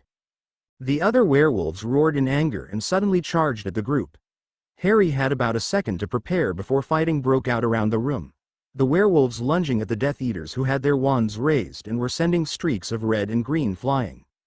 Across the room, Harry saw Lucius swipe with his wand, sending a werewolf flying off his feet and slamming into a nearby wall. Another made to grab him, but Rabaston spotted him and shot a jet of red light at the werewolf and he crumpled on the floor, unconscious. Bellatrix was cackling madly, her wand held high above her as she shot spell after spell at the werewolves. "Avada Kedavra!" she yelled, and a charging werewolf shrieked before falling backwards, a flash of green light hitting her in the chest where she fell down instantly and did not get back up again. Harry had just about a second to stare in horror before a werewolf suddenly slammed him into a wall, the action leaving Harry's head swimming with dizziness as the werewolf bared its teeth and tried biting Harry's neck. Harry yelled weakly and a burst of black energy shot into the werewolf, causing him to howl in agony as he went soaring across the room. Bellatrix laughed madly. "That's it, Potter," she yelled. "Bella." Rodolphus lunged and quickly stunned a werewolf creeping at her from behind, looking strained as his wife whirled around. "We were meant to avoid confrontation," he said, through gritted teeth. "They started it," Bellatrix responded childishly. Rodolphus looked angry. "We both know the..." Their conversation was cut short as two werewolves suddenly charged at them. Rodolphus stunned one quickly and it fell to the floor, unconscious. Bellatrix, however, laughed and said, "Crucio." The other werewolf began howling on the floor, shrieking in agony whilst Bellatrix grinned maniacally. "Enough." Rodolphus grabbed his wife's arm and forced her to lower her wand, causing the spell to drop. "We are not here to fight." Bellatrix narrowed her eyes and jerked her arm out of his grip. "They're attacking us," she spat. "You think they'll stop if we tell them to?" There was an incoming roar and she pointed her wand behind him, the approaching werewolf shooting back instantly and slamming into a wall. "This is turning into a bloodbath," Rodolphus said as Lucius sent a spell slashing at a werewolf who cried in agony as her skin was cut open by an invisible knife. "I'd hate to interrupt such a sweet moment," Rabaston yelled whilst trying to stun a particularly fast werewolf. "But can anyone see the boy?" Harry looked around him for a flash of blonde hair and saw nothing but wreckage. Werewolves either lying unconscious or dead on the floor whilst the Death Eaters were hurling spells in every direction, lighting up the dark room with streaks of color. Harry's eyes traveled around the large room and he noticed a door at the end that he had missed before. With the realization that Draco was being held somewhere else in the manor, Harry bounded away from the rest of the group without thinking, racing past Death Eaters and werewolves alike whilst ignoring Rodolphus shout his name, trying to call him back. The man seemed to get distracted by fending off another werewolf, however, as he did not chase after Harry. Harry ran past the chipped door and reached a curling stairway leading either upstairs or to what appeared to be a basement. Harry had a split second to decide before he went hurling down the stairs, blasting aside a stray werewolf as if he were paper in his path. The basement of the manor was lit up by small lamps on the wall, emitting a fiery orange glow that illuminated a long corridor. Harry ran down it, his shadow following him like a human form of his obscurus. At the end of the corridor, he skidded to a halt, a strong metal door blocking his path. Harry clenched his fists, watching as they grew black with power, and punched the door with every bit of strength he could. It burst open and Harry ran inside without a second thought. Before him was a cold room with a high ceiling and no windows. It looked almost like a dungeon, with more of the fiery lamps studded onto the stone walls that contained the same scratch marks he had seen upstairs. Harry took a step forward and heard something crunch beneath his foot. He looked down and had to stifle a scream as he realized it was a rotting human skull, cracked from where Harry had trodden on it. Near to it lay a splatter of blood, and Harry's heart dropped, fearing the worst. Then he heard a low, pained groan and he luling around the room until he noticed a crumpled figure lying in the corner, almost unnoticeable if it wasn't for the flash of light. Blonde hair that separated him from the gray interior. Draco. Harry ran towards him, stumbling to his knees next to the barely conscious boy. Draco. Draco, wake up. It's me, Draco. Harry roughly shook him, trying to push down the surge of panic that had welled up inside him. Draco groaned again and his eyes opened a crack. Harry? Yes, it's me, Draco. Keep your eyes open. Oh God, please keep your eyes open. Well, isn't this sweet? Harry's head shot up and he saw Greyback standing by the door, a smirk playing on his lips. Slowly Harry stood up, clenching his fists again and feeling the obscurial surge beneath them. Don't come any closer, he warned. Greyback took a step towards Harry. Where's your master? He sneered. Sent you to do his dirty work, has he? He is not my master, Harry spat. You're the one calling him my lord anyway. Greyback chuckled. So angry. What's the matter, little bunny? Are you afraid? Harry scoffed. Of an animal like you? I've faced worse. Greyback's eyes flashed dangerously. Careful, he said quietly. Wouldn't want you to end up like your friend over there. Harry glanced back at Draco and felt his anger rise. What have you done to him? He demanded, feeling his obscurus pound against his fists, begging to be released.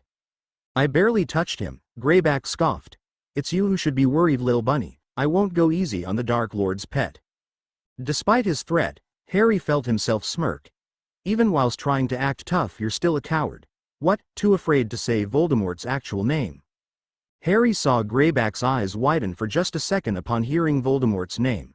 Then without warning, he charged at Harry, his hands outstretched like claws, his teeth bared as though about to bite the boy's neck. Harry let his obscurus shoot out of his fists, where it narrowly missed Greyback and shot into the wall instead, leaving a large crater-like hole behind. Harry ducked just in time as Greyback slashed at where his head had been seconds before. He shot his obscurus again and this time it hit Greyback in the chest, slamming him against a wall and causing him to hiss in pain. Harry quickly stepped away from Draco, terrified of hitting him. Greyback recovered swiftly and lunged at Harry again, who this time was not quick enough as the man grabbed his shoulders and slammed him to the ground. For the second time that night, Harry's head swam with dizziness, tiny black stares now exploding across his vision as he heard Greyback snarl. Thought you'd be tougher, Potter, he heard him say as he struggled weakly to push the werewolf off. I'm gonna enjoy this. His face loomed closer and Harry was able to smell his foul breath as the man opened his mouth, exposing jagged, yellowing teeth. Harry flinched, bracing himself for a bite when suddenly, the man went soaring away from Harry and crashed to the ground with a groan. Harry blinked and saw Voldemort standing a few feet away, looking at Greyback in disgust. The werewolf struggled to his feet and Voldemort wasted no time casting the full body bind jinx, leaving the werewolf frozen on the ground with his eyes darting up at the man, full of both anger and fear. Harry shakily stood up and stepped over to the werewolf, raising his hand and bringing it down like a punch, shooting a jet of black mass straight at his face. It collided painfully and broke Greyback out of the body bind jinx, leaving him slumped on the ground, unconscious. Why did you do that? Voldemort asked lightly. Just wanted to make sure he was out, Harry responded, glaring at Greyback. He turned and walked quickly back to Draco, kneeling down to examine him. The boy had shut his eyes again, drifting back into unconsciousness. Harry racked a hand across his hair and saw flecks of blood appear on his skin.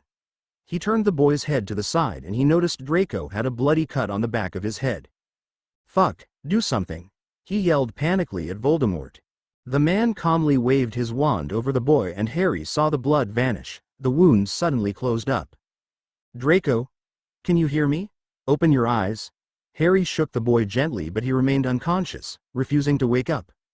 He will be fine, Harry, said Voldemort. Give him a few minutes. Harry looked back at Voldemort and swallowed. Where were you? I was waiting until we had found Greyback. I didn't want my appearance to cause a commotion amongst the werewolves. Harry snorted. You didn't have to go through all the trouble. Bellatrix had that covered. Yes, it appears that way. Harry stood up, stepping over to Voldemort. What are you going to do with him? He asked, jerking his head towards Greyback. He will be punished, of course. I will have to ensure he declares complete loyalty to me if I am to get his army. What? You're still going to recruit him? Harry asked in disbelief. What if he tries something like this again? He will do no such thing, Voldemort said coldly. He'll grovel at my feet when I am done with him and beg for my allegiance. Harry shifted uncomfortably. I don't understand. Why not just kill Greyback and command the other werewolves by yourself? Because they will never listen to me. Wizards are superior to werewolves, Harry, and that has caused them to be bitter. I need a strong figure like Greyback commanding them so that they fall in line. Scare them then. Everyone listens to you when they're afraid, Harry said. A hint of a smile appeared on Voldemort's face. Fear is a useful tool, Harry, he said. But it inspires hope, the dangers of an uprising. You remember how unwilling Greyback's accomplice was when I told her to give Mundungus Fletcher back his wand. She waited for Greyback's permission before she complied. I may very well use my power to command them, but sooner or later they will attempt to break away.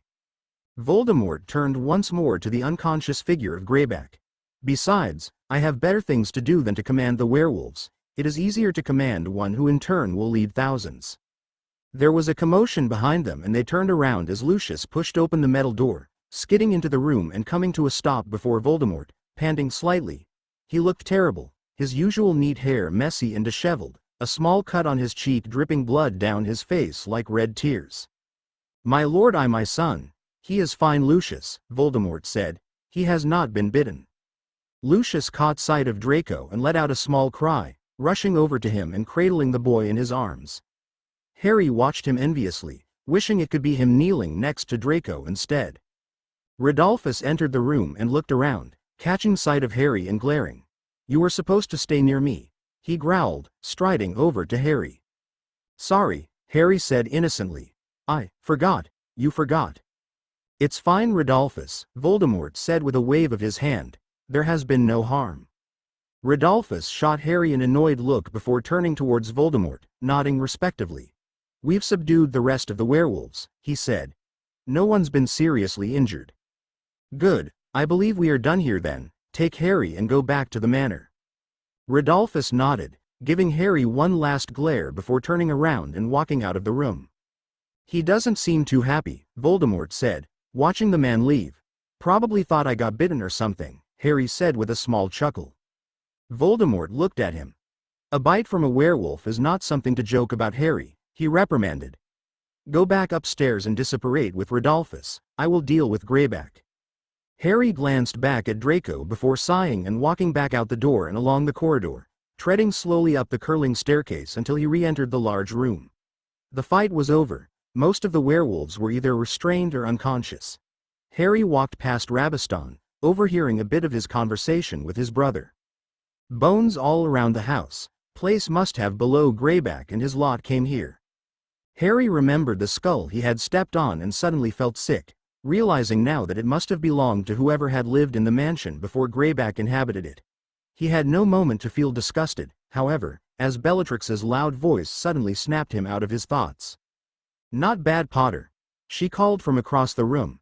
She had blood on her face and a rip alongside the sleeve of her dress, but she was grinning, ignoring the feared look a nearby werewolf was giving her. Knew you had it in you. Then she began laughing. Rodolphus turned away from his brother and gave her an angry look, but she ignored him, now taunting a whimpering werewolf who lay on the ground, nursing a bloody arm. Rabaston glanced at his brother. We should go, he said. Where's Lucius? Downstairs with Draco, Harry said. He'll disapparate with the Dark Lord. Let's get out of here, Rodolphus muttered.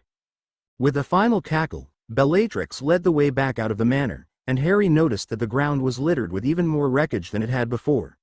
Glass, bits of broken furniture, even teeth were amongst the pile that lay wasted on the floor, leaving Harry struggling to navigate a way around it. When they arrived outside, he noticed it had grown lighter, dawn lighting up the sky as the sun gradually rose higher and higher. Harry inhaled deeply, relishing in the clean air and trying to forget the pungent smell that lurked inside the manor. A new scent had been added to it, alongside the chemicals and fumes of waste and drugs. Blood. Rodolphus gripped his arm suddenly, his hand curled around Harry tightly. Harry sighed as Bellatrix and Rabaston disapparated. Don't be mad, Roddy. Don't call me that, Rodolphus snapped. You could have been seriously injured tonight, Potter. Greyback could have killed you. Harry rolled his eyes. I'm fine. Only because you had the Dark Lord saving you. What would have happened if he had not been there? I would have had you, Harry said sweetly, dutifully carrying out his instructions to protect me. Rodolphus's grip on his arm tightened. This isn't a joke, Potter. Harry frowned. I never said it was. Then stop treating it as such. I'm not, you are, I'm not. Let go of me. Do you not see the seriousness of tonight's situation? Harry stared at Rodolphus, noticing a subtle hint of fear in the man's angry face. Rodolphus glared at him. I wasn't there, he said. I'm supposed to be there. If you had gotten bitten tonight, that would have been my fault. Harry felt his anger fade. Okay, I'm sorry, he said. I won't run off next time. Rodolphus looked at him, seemingly trying to decide whether he was lying or not. Harry sighed. I promise. His grip on Harry's arm loosened. You better stick to that, he muttered, and with the twist of an apparition, he and Harry vanished. Cloud, Draco groaned, squeezing his eyes open a crack. Hello, Draco, Harry said quietly. Harry? How are you feeling? Draco groaned again. Like shit. Harry laughed, his fingers carding through Draco's hair softly as the boy lay sleepily on his bed, squinting up at Harry, who sat next to him. What happened? Harry's laugh faded and he looked at Draco worriedly. Greyback had you, he said. He was trying to use you to get to Voldemort. That bastard, Draco muttered, trying to push himself into a seating position. Harry's hand on his shoulder held him back. Lie down, Draco, he said quietly. You'll hurt yourself even more. No, I'm fine. Harry's hand on his shoulder tightened, forcing Draco to stay lying down. The boy sighed. Is everyone okay? Draco heard himself ask. Yeah, we're all fine. Your parents were terrified though. Your mum hasn't stopped crying since we got you back. Me, your dad, Bellatrix, Rodolphus and Rabaston. We stormed the werewolves' hideout to get you. Draco's eyes flew open, staring at Harry in shock. You did what? He whispered. Harry gave him a small smile and pushed a few, blonde strands of hair out of Draco's eyes. What, you thought I'd just leave you there? That was stupid, Harry, he whispered. You could have been killed. I wasn't going to sit and do nothing, Harry said stubbornly. He trailed off, looking unsure. Anyway, I had to make it up to you, for what I said at Christmas. Draco shook his head, looking pained. No, Harry, it was my fault. Don't be stupid, I was being unreasonable. No, you weren't. I snapped at you. You had every right to. I shouldn't have lied. You did nothing wrong. I should have considered it from your point of view. I'm sorry. No, don't apologize, Harry. I'm the one who's sorry. Why? You didn't do anything wrong. Yes, I did. I was being stupid. Well, so was I. Draco eyed Harry for a second and a smile broke out on his face. Okay, he said weakly. We were both being stupid. Harry smiled too, moving Draco's hair away from his face to press a kiss against his cheek. I love you, he said. It's stupid that it took you being kidnapped for me to realize that I love you, Draco. Draco's face lit up for a brief moment. Merlin, I think I ought to thank Greyback after all, he said, and Harry laughed. Wincing slightly, Draco sat himself up with the help of Harry. He squinted at the boy. Is that my jacket? He asked. Maybe. Looks good on you, Draco said, and Harry felt himself blush. Draco slowly crawled off of his bed and walked towards the door. Where are you going? Harry asked. I'm starving, Draco said, and Harry laughed. What time is it? Nearly midnight, Harry replied. You've been out for hours. Oh, Merlin, Draco said, rubbing his eyes tiredly. Come on. Where are we going? Harry asked, following Draco as he walked out of his room. To get some food, Draco responded. Harry smirked and followed Draco downstairs, where they walked down the corridor that went past the dining room and towards the drafty room that was the manor's pantry. Dozens of shelves pressed against the walls, containing everything from bags full of sugar to racks of spices. Draco looked around, frowning. I don't usually come in here, he admitted. There should be a aha. He pushed open a set of doors and he and Harry entered a cold, refrigerated room, full of shelves of frozen dishes. Draco grabbed a plastic container full of steak and then another that had a delicious-looking lamb stew. Grab that box over there, Harry, Draco said, balancing the two containers on top of each other. Harry gaped as Draco walked out of the freezer room and back into the pantry. Are you feeling okay? he asked as Draco took a bowl full of grapes and cheeses and placed it on top of the other boxes he was carrying. Fine, Draco responded, though he was struggling to balance all the food he was carrying. Merlin, I feel like Greg and Vince. Harry hesitated. Are you sure you weren't bitten by Greyback? He asked. No, why do you ask? Draco said as he ran into a nearby shelf, unable to see where he was going. He swore painfully. Get the door, will you, Harry? Harry did as he asked, looking doubtful. Maybe you should. Is that the chocolate cake your mom is always offering me? Harry asked, suddenly becoming distracted by a cake stand containing a few slices of the rich, chocolatey dessert. Draco nodded as he began walking slowly into another room connected to the pantry that Harry assumed was the kitchen, his hands full of boxes of food. Okay. Guess it couldn't hurt to take a bit of that, Harry murmured, grabbing the cake box and walking over to the kitchen. It was another large room, though surprisingly, it was very empty. There was a large stove that looked untouched, an oven that could fit dozens of trays, and many gleaming counters, every surface of which seemed to be spotless. Do you even have any cooks here? Harry asked as he set the chocolate cake down on a counter. Draco shrugged. Used to, I guess, now it's mostly just Dobby who does everything, he said as he placed the containers of food he had brought down next to the cake. Fuck, I'm so hung some of the containers, and then paused suddenly as the door to the kitchen creaked open. He and Harry whirled around and saw Rabaston Lestrange standing by the door, several bottles of wine held in his arms. When he caught sight of them, he froze for a second, staring at the pair who seemed to have laid out half the food from the pantry in front of them. Then he smirked. I won't tell if you don't, he said, walking over to the boys and setting his bottles of wine on the counter opposite their food. Hungry, Draco? He asked. A little, Draco murmured. Rabaston walked over to the boy and abruptly pulled his shirt back. Hey, what the hell are you doing? Draco asked, squirming in his grip. Checking to make sure you haven't been scratched by Greyback. I'm fine. Draco persisted. Seems that way. Rabaston released his hold on Draco, apparently satisfied, and walked back around the counter, pouring some of the wine into a nearby glass. Want a bit? He asked them. Isn't it yours? Harry asked. Well, I can't drink all of it, I'll look like an alcoholic. Draco looked at Harry and he shrugged, accepting a glass from Rabaston and sipping it slowly. Draco began unboxing the steak, throwing chunks of it into his mouth ravenously. You took quite the hit, nephew, Rabaston said, eyeing Draco. You sure you're all right? Fine, Draco said distractedly. Fuck, this is good. Want some, Harry? He asked. I'm good, thanks, Harry said, helping himself to some of the grapes laid out. Why were you checking to see if Draco's been scratched? He asked Rabaston. Werewolf scratches can be just as dangerous as bites, Potter. One small nick and you could find yourself suddenly craving frozen steaks in the middle of the night, he said with a pointed glance at Draco. I said I'm fine, Draco mumbled in between chews. Rabaston scoffed and took a gulp from his wine. You sure you have enough to drink? Harry asked sarcastically. The man shrugged. No drinking in Azkaban, Potter, I've got years of soberness to undo. I'm guessing your brother's not a fan of the drinking, Harry said, eyeing Rabaston take another large gulp of wine. What makes you think that? The fact that you're doing this at night, the amount of bottles you have, how he's the only family near you, stuff like that. Rabaston pulled a face.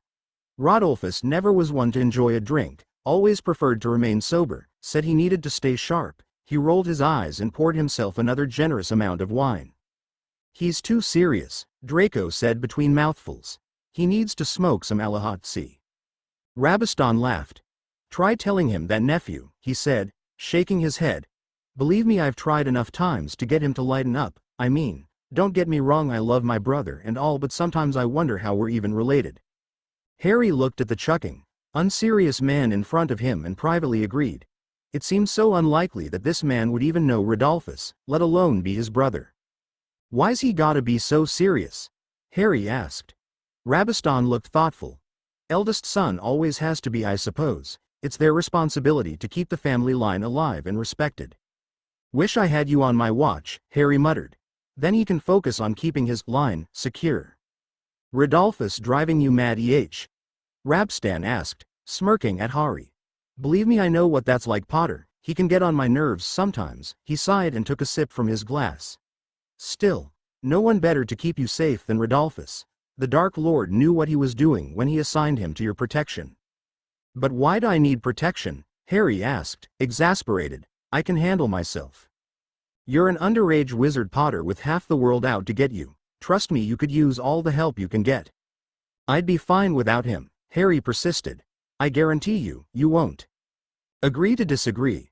Rabaston sighed and downed his wine. This is why I don't have kids, he muttered. What? Draco asked, now helping himself to some of the lamb stew. You teenagers are always so convinced you're right. Think you don't need protection, Potter? I'd like to see you go against the entire Ministry of Magic without it. Harry frowned but said nothing else, taking another small sip of his wine. It warmed his stomach and left a rich aftertaste in his mouth. He could see why Rabaston was so fond of it. Well anyway, Rabstan continued, sighing. From what I hear, you're not that easy on Rodolphus, Potter. You stress that man out more than his wife, and she's completely off her bloody rocker. Harry rolled his eyes. Is this because I ran off without him to find Draco? You did what? Draco asked, horrified. Because nothing bad even happened. Doesn't mean it couldn't have, Rabaston said.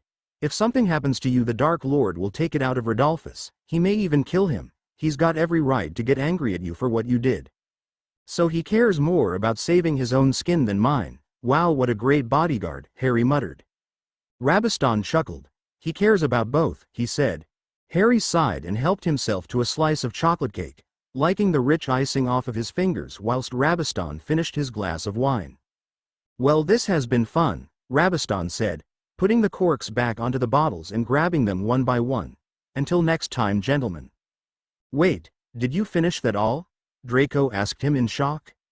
Of course not. A true alcoholic knows you have to have a little bit of each so no one suspects a thing, Rabaston said smoothly. He winked at Harry and then walked out of the kitchen, putting the bottles of wine he had taken nosily back on their respective shelves. They heard the door to the pantry close and knew the man had left.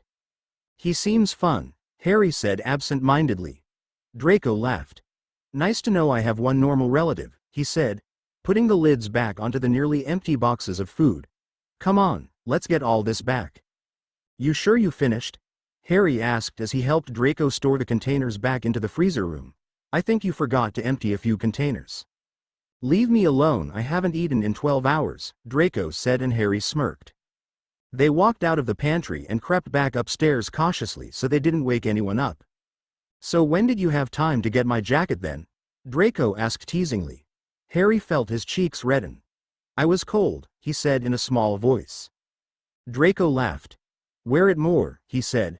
I like it on you. Harry felt himself grin as they walked down the corridor to Draco's room. You going to stay over tonight? Draco asked lightly. Probably shouldn't. Your mum will make a round to your room the second she wakes up, Harry responded.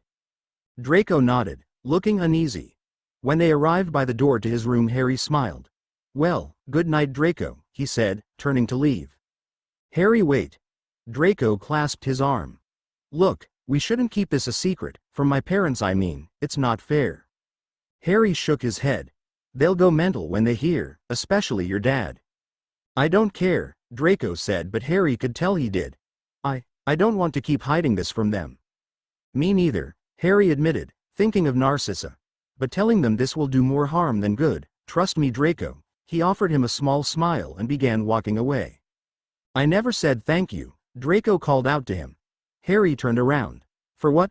For coming to save me, Draco said, blushing slightly. Harry blinked. Why wouldn't I? He asked. Draco shrugged. Thought you were still mad at me, I guess. Harry smiled softly. Get some sleep, Draco, he said, turning around and walking down the corridor, leaving Draco lingering by his door, looking conflicted as he watched Harry depart. Breakfast the next morning was, in short, awkward. Rodolphus walked with Harry to the dining room as usual, neither of them really saying a word to each other on the way there. When Rodolphus turned to leave, however, Narcissa appeared at the door, smiling at Harry and telling him to go inside. Harry was confused but obliged, noticing Draco and Lucius at the table. He sat opposite Draco, who gave him a small smile whilst Lucius nodded at Harry, momentarily surprising him as the man usually ignored him. What surprised him even more, however, was Rodolphus stiffly walking inside and taking a seat next to Harry. Lucius cleared his throat. "How are you, Rodolphus?" The man looked at him blankly. "Fine," he said shortly. Harry struggled to stifle a laugh at the man's unease that did not go unnoticed by Rodolphus, who glanced at him. The boy coughed and quickly sipped some water. "We're glad to hear it," Narcissa said, eyeing Harry from across the table. Harry tucked into his breakfast, watching Rodolphus take only a small bite of toast and chew on it for what seemed like an eternity. In front of him, Lucius began questioning Draco for the third time since he had been brought back to the manor, the boy nodding and giving short, slightly exasperated answers. "And you are certain you are not feeling strange?" "Yes, father." "No odd urges? Nothing peculiar?" "No, father." Harry met his eye from across the table and smirked. "Are you sure you don't want any more?" Narcissa asked Rodolphus when they had all finished. Harry looked at the man's plate and noticed he had barely touched any of his food. "I'm okay, thank you." Lucius stood up, a hand on Draco's shoulder. "If you'll excuse us," he said. "We'll see you all at lunch, Narcissa, Rodolphus, Potter." Harry stared at the man as he walked out of the room, Draco throwing him a look over his shoulder that told Harry he was equally confused over his father's behavior. Harry looked at Rodolphus, signaling that he was finished too, and the man stood up to exit with him. "Just a second, Rodolphus," Narcissa said. "Harry, could you give us a minute please?" Harry looked from her to Rodolphus and shrugged. "Sure." He exited the dining room, closing the door behind him as he did so. The sound of voices inside, however, had him pressing his ear to the door and straining to listen in. "Don't have to do this, Narcissa," Rodolphus was saying, stiffly. There was a pause, the sound of a cup being put down. "You helped save my son Rodolphus," Harry heard Narcissa say. "I won't forget that. I was following my orders, it is the Dark Lord who you should thank." Nevertheless, Narcissa persisted. "You played your part in his rescue, I owe you a debt of gratitude." "You owe me nothing," Rodolphus said. "I know your true feelings for me, Narcissa, you don't have to pretend to be grateful." There was a sigh and a short pause. "Whatever I think about you, Rodolphus," Narcissa said, "there is no denying you are a part of my life again. I believe it is time I accept that." More silence, unidentifiable noises. A chair being scraped across the floor. A low murmur and then the sound of footsteps walking towards the door. Quickly, Harry darted away from it and pretended to be examining his fingernails as the door opened. "I have never seen you so uncomfortable," he said as Rodolphus walked distractedly towards him. Rodolphus glanced at him. "She is thanking me," he said, as though it made no sense whatsoever. "It is weird," Harry offered. "Yeah, well, Lucius actually acknowledged me today, so there's plenty of that to go around." Rodolphus shook his head. "All this over my nephew?" he asked as if he couldn't believe it to be the cause. Harry tilted his head. "I think it's a parent thing," he said thoughtfully. "Must be," Rodolphus murmured. Harry glanced at him. "I'm guessing you don't have kids," he said. Rodolphus shook his head and Harry frowned. "I thought you're meant to ensure your family line continues or something?" The man looked at him inquisitively. "Who told you that?" he asked. "No one," Harry said, looking away quickly. "Okay, I'm going back to my room, feel free to leave." He didn't, of course. Later that day, Harry heard a knock on his door. A second later Draco came in, sighing loudly and throwing himself face first onto Harry's bed. "That was the longest lecture I have ever received in my life," he said, his voice muffled. Harry frowned. "Over the grayback thing? Surely that wasn't your fault." Draco sighed and sat up. "No, not that. I sort of got into a fight with a boy in my year a few weeks ago." "You what?" Harry asked in disbelief. Draco cringed. "Yeah." Harry stared at his friend, both shocked and amazed. Did you win?" he asked. Draco shifted uneasily on the bed. "Sort of." Harry laughed. "You either win a fight or you lose, Draco." "Oh, is that what happened?" Draco glared at him indignantly. "I won the first fight." "The first fight? What the hell happened, Draco?" The boy sighed. "I got into a duel with a boy which I won, and then his friend came and beat me up for it." Harry snorted. "Sounds like you had a fun year," he said. Draco groaned. "It was terrible, The boy's head of house extended my detention because. Apparently, only one day wasn't good enough. Draco rolled his eyes. Would this boy happen to be the one your friends were making fun of in Hogsmeade? Draco looked at him guiltily. No, that was his friend. Harry shook his head. Serves you right, I guess, Harry. What? I'm sorry, Draco, but I don't think you guys are exactly kind to that boy. Please, he's fine, it's me you should feel sorry for. I had a week's detention thanks to those two idiots. A week? What the hell happened, Draco? Harry asked. I mean, you must have nearly killed him or something. He chuckled slightly, but Draco swallowed, looking uncomfortable. It was an accident. I didn't mean to. I'm sure most of his injuries are healed by now. Harry stared at him. What? Draco's face fell.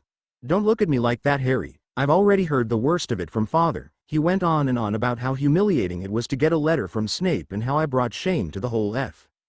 Snape? The Death Eater? Harry asked, stunned for a brief second. Yeah, he teaches potions at Hogwarts. But that's where Dumbledore is, Harry said faintly. Draco frowned. Yeah, I guess. How do we know he isn't working for Dumbledore then? Harry asked panicky. Why would he? I mean, he's a Death Eater, Harry. He would never betray the Dark Lord. Are you sure? Harry asked. Are you 100% sure? I don't know, Harry. What's going on? Harry didn't reply, nerves taking over. Snape was trying to see inside his mind. Was he reporting to Dumbledore? Was he betraying Voldemort? Calm down, Potter. Tom's voice suddenly sounded from the depths of his mind. Stay focused. If Snape were a traitor, Voldemort would know about it. But it could explain why he was trying to read my mind. Perhaps, focus on learning occlumency as planned, Potter, then we can start dealing with Snape. Harry? Draco's voice jolted Harry out of his conversation with Tom. Are you all right? Harry swallowed and forced himself to nod. Fine, he said. Draco didn't seem convinced. Are you sure? Because ICA? I'm fine, Draco, Harry repeated.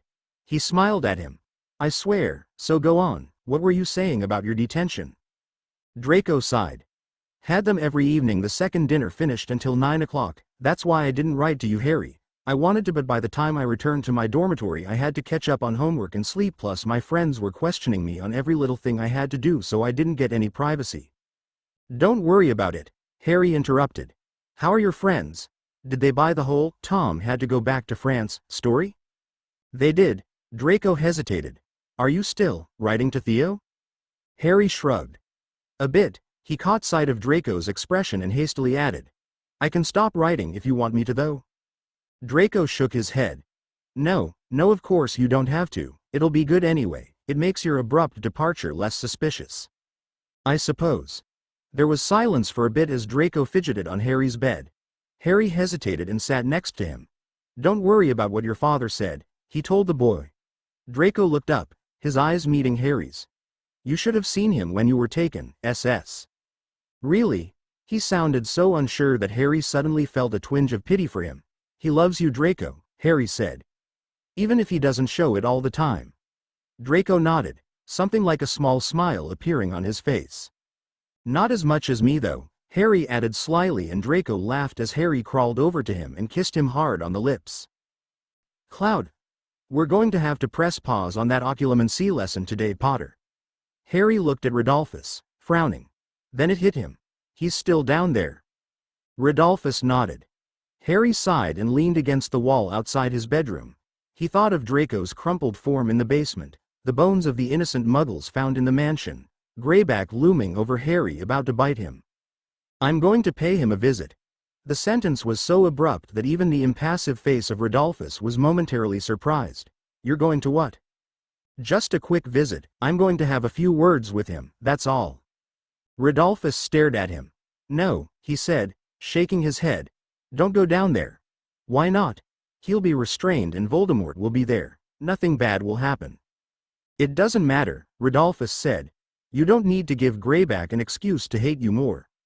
I don't care what Greyback thinks of me. The sooner Voldemort's finished with him, the sooner I can start learning occlumency, Harry replied firmly. And if I can help speed that process up, I'm gonna. Potter. Rodolphus lunged at Harry and caught his arm as he tried to pass the man. "This is a bad idea," he hissed. Harry rolled his eyes. "Well, by all means, Rodolphus, don't come along. Maybe you can practice more of your French whilst I'm down there." "Stop joking," the man said, gritting his teeth. "I won't let you go down there." Harry jerked his arm out of his grasp and glared at him. "Greyback's a fucking creep who attacked Draco and tried to kill me," he said. His voice turned cold. "Voldemort's punishing him and I want in." Harry tried to walk past the man and was again stopped, Rodolphus's arm suddenly blocking his way so he couldn't pass. "Potter, get out of my way," Harry said. Rodolphus opened his mouth to speak. "Get out of my way," Harry repeated, pronouncing each word slower and harsher. Rodolphus looked at him for a long time. "Now," Harry snapped, impatient. Rodolphus moved his arm away. "You know, I'm beginning to think Bellatrix was right about you," he said slowly. Harry said nothing. He walked away from the man, ignoring his words and telling himself what he wanted to do with Greyback was different. For once, Rodolphus didn't follow him. Harry walked down the stone steps to the cellar, using his hands to guide him as he stumbled slightly on the uneven footing. His hands caught against jagged stone, the rough material scraping the insides of his smooth palms. The unfriendly interior and lack of light forced Harry to liken the Malfoy cellar to the dungeon Draco was being kept in cruel, cold and dark. Unlike Greyback's cellar, however, this one would not hold innocent people. An agonizing roar nearly had him toppling off the stairs as he reached the last few. Harry paused, knowing that Greyback was in the midst of being tortured. Rodolphus's words echoed in his ear and he knew that there was still time to turn around and go back upstairs. Harry took a deep breath and opened the door. The sight in front of him was not a pleasing one. Greyback lay chained and shackled against the wall by a huge silver cuff wrapped around his neck, so thick Harry wondered how the werewolf could even breathe. He was shirtless, his chest and arms adorned with open scars that were oozing with blood, large drops of it dripping down onto the ground beneath him and leaving splatters of red smeared against the wooden floorboards, like red paint spilt from its can. Harry's stomach churned as he fought not to throw up from the stench of gore. Greyback was breathing hoarsely, one eye half open, the other squeezed shut, a large purple bruise forming around it. If Harry didn't know that Voldemort was planning to keep him alive, he would have thought it a miracle that the werewolf was even breathing at all. Voldemort himself remained spotless, not even a speck of blood invading him as he glanced at the boy, looking surprised but not unhappy to see him. "Harry, what a pleasant surprise." Greyback looked at him too, though he seemed to be in too much pain to even glare at the obscurial. Harry tried to feel an ounce of pity for the werewolf but found he could not. He did not care that the man was suffering. "Good," he thought viciously. "To what do we owe the pleasure?" Harry shut the door of the cellar and took a step forward. "I've been practicing the cruciatus," he said. I go to the garden sometimes, find a stray fox or squirrel and try casting it." "Do you now?" Voldemort's voice was calm, his demeanor undisturbed as Harry stepped closer towards him. "Trouble is," Harry continued, taking out his wand, "I don't think casting it on an animal is quite the same as a human." "You've done it on a human," Voldemort pointed out. "Yes, I have," Harry agreed. "But only once and it was a while ago. I'm out of practice. You want to crucio our guest?" "Maybe," Harry said, shrugging. "Half man, half fucking wolf. That's the next step, no?" "May I ask what brought on this sudden bout of bloodlust?" Voldemort asked, looking amused. "I was scared the first time," Harry admitted. "With Vance, I mean. I'm not quite sure I did it right." Voldemort peered at him, tilting his head. Then he turned back to Greyback.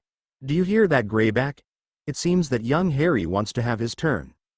My Lord P, please."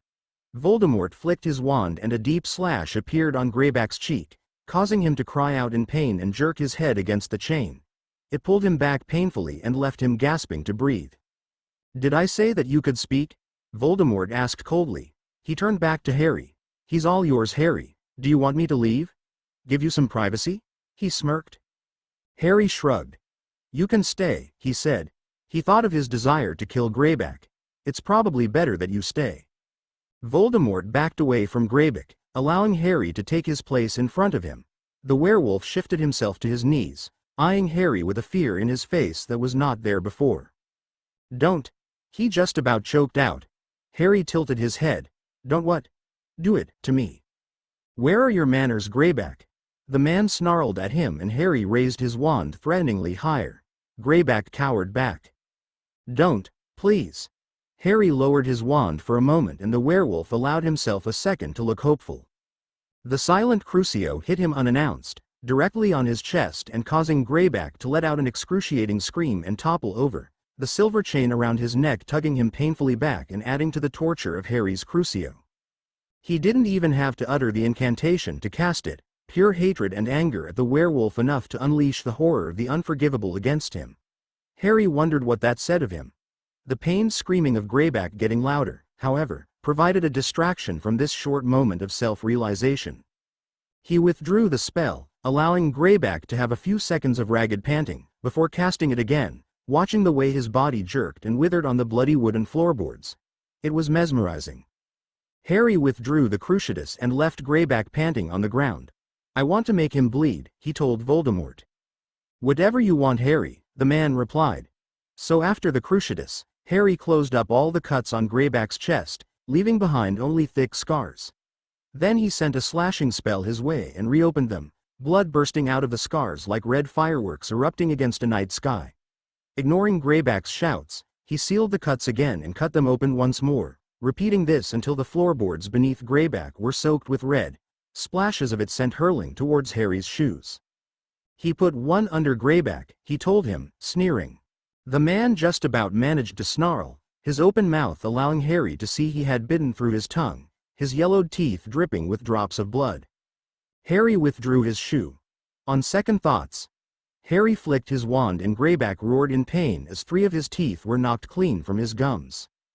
When he had run out of ways to torture Greyback, Harry kneeled down, so that his face was inches away from the werewolf's. What am I, Greyback? He asked, a smirk playing on his lips. The werewolf looked at him as though it was taking every ounce of self-control not to throttle the boy. A fox, he muttered. Sorry, what was that? You're a fucking fox, Greyback yelled, his outburst immediately followed by a series of chesty coughs. Harry's eyes turned black, the veins on his face darkening and Greyback flinched back in fear, suddenly looking horrified. And don't you fucking forget it, Harry said coldly. His face turned back to normal and he stood up, wrinkling his nose at the bloodied image of Greyback. Have you finished? Voldemort asked him casually, as if he were asking Harry for the time. Harry stamped down hard on Greyback's face, his foot connecting with his nose and causing a satisfying crunch to be heard, a bloody footprint visible on Greyback's face as the werewolf howled in pain. Now I am. He turned around, smiling sweetly at Voldemort as if he hadn't just tortured someone bloody. How was that? Beautiful, Voldemort said, and it was clear from the look on his face that he meant it.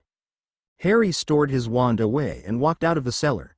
As he closed the door he heard Voldemort speak. Well, I trust you will be more compliant now? Greyback only whimpered in response. Veiled whispers. Chapter notes. See the end of the chapter for notes. When Snape walked through the doors of 12 Grimmauld Place he noticed several new things. Firstly, Lupin was notably absent, the chair next to Sirius remaining empty despite the many members present, as if the man were refusing to let anyone sit on it. Secondly, Hagrid was also missing, the lack of his usual large form squashed in the corner creating the impression that the kitchen was much larger than it previously was. Thirdly, the Weasley parents were surprisingly in attendance. Most shocking was Molly, who seemed close to quitting the order after the fiasco that had been Hogsmeade. Finally, the end of the kitchen, once containing shelves full of ancient china, had been removed, a large board in its place showcasing several nostalgic images. A photograph of the First Order of the Phoenix, a smiling picture of Emiline Vance, and here Snape's heart skipped a beat, an image of Lily and James Potter, beaming at him with a tiny Harry held in their arms. Snape stared at the picture for a long time, until Dumbledore gently coughed and redirected his attention back to the table. News, Severus? Snape nodded and sat down at his usual seat on the other end of the table, head swiveling in his direction as he spoke. Mundungus Fletcher has been compromised, he said. Dumbledore nodded. That I knew. I've instructed him to skip this meeting and remain at his post until I can figure out what to do. He can still be useful, Moody said. We can use him to plant fake intel to the Death Eaters. Dumbledore sighed. The idea crossed my mind. Unfortunately, I don't believe that Voldemort would believe anything he says. Had he actually wanted to use Mundungus to spy on us, he would have made his Imperius much more subtle. Then why did he do it? McGonagall asked. To show us he can, Dumbledore said simply. To prove that we are all vulnerable. Or perhaps to show how we are just as useless defending ourselves as we are at stopping him from building up his armies, Snape said with a wave of dullness. The werewolves really have declared allegiance then? Podmore asked, as if he were holding onto a strand of hope that this was false. Snape nodded. I heard that Potter helped convince Greyback. There was a tense silence after this, followed by Arthur shaking his head. What next, Dumbledore? He asked. If all goes according to Voldemort's plan, then soon the giants will follow unless we can get there first. Ah, so that was why Hagrid was missing. Hagrid and Madame Maxime left yesterday evening to try and make peace with the giants, Dumbledore continued. Perhaps they can convince a few to join our side. Bill Weasley looked confused. Madame Maxime? Headmistress of Beauxbatons, Dumbledore explained. I wrote to her personally asking if she would help and she kindly agreed. Will they be able to do it? Albus Kingsley asked. We must stay hopeful. And the werewolves? What will we do with them? Molly asked anxiously. Lupin has agreed to go undercover in Greyback's forces. I do not believe every werewolf under his command truly believes in his causes. If Remus can convince a few to deflect, or even find vital knowledge of any raids Voldemort may order the werewolves to perform, then it will be of great use to us. Sounds dangerous, Snape murmured, glancing at Sirius. The man was looking down at his hands, his face impassive. Remus has prepared for this, we can only hope that he will be okay. Hope, Sirius sneered, looking up at Dumbledore. You keep talking about having hope, don't you think we need a bit more to go on, Dumbledore? Several murmurs rippled throughout the group, a few Order members exchanging disapproving glances at Sirius's behavior. What? Sirius asked, undisturbed. That's all he keeps saying. Have hope that we can get Harry back, have hope Hagrid can get the giants to join us, have hope that Greyback won't discover Remus and rip him to pieces. The table had gone silent now. Snape looked at the quivering, angry form of Sirius, trying to find an ounce of mocking or impatience for his outbursts as usual. It seemed, however, that for once he was unable to. He agreed with the man. He's not wrong, Severus said. He saw Sirius turn to him in surprise and found that the feeling was mutual. We need more than hope, Dumbledore, we need reassurance. Severus. We failed with Potter, Snape said shortly. He hated himself for saying it.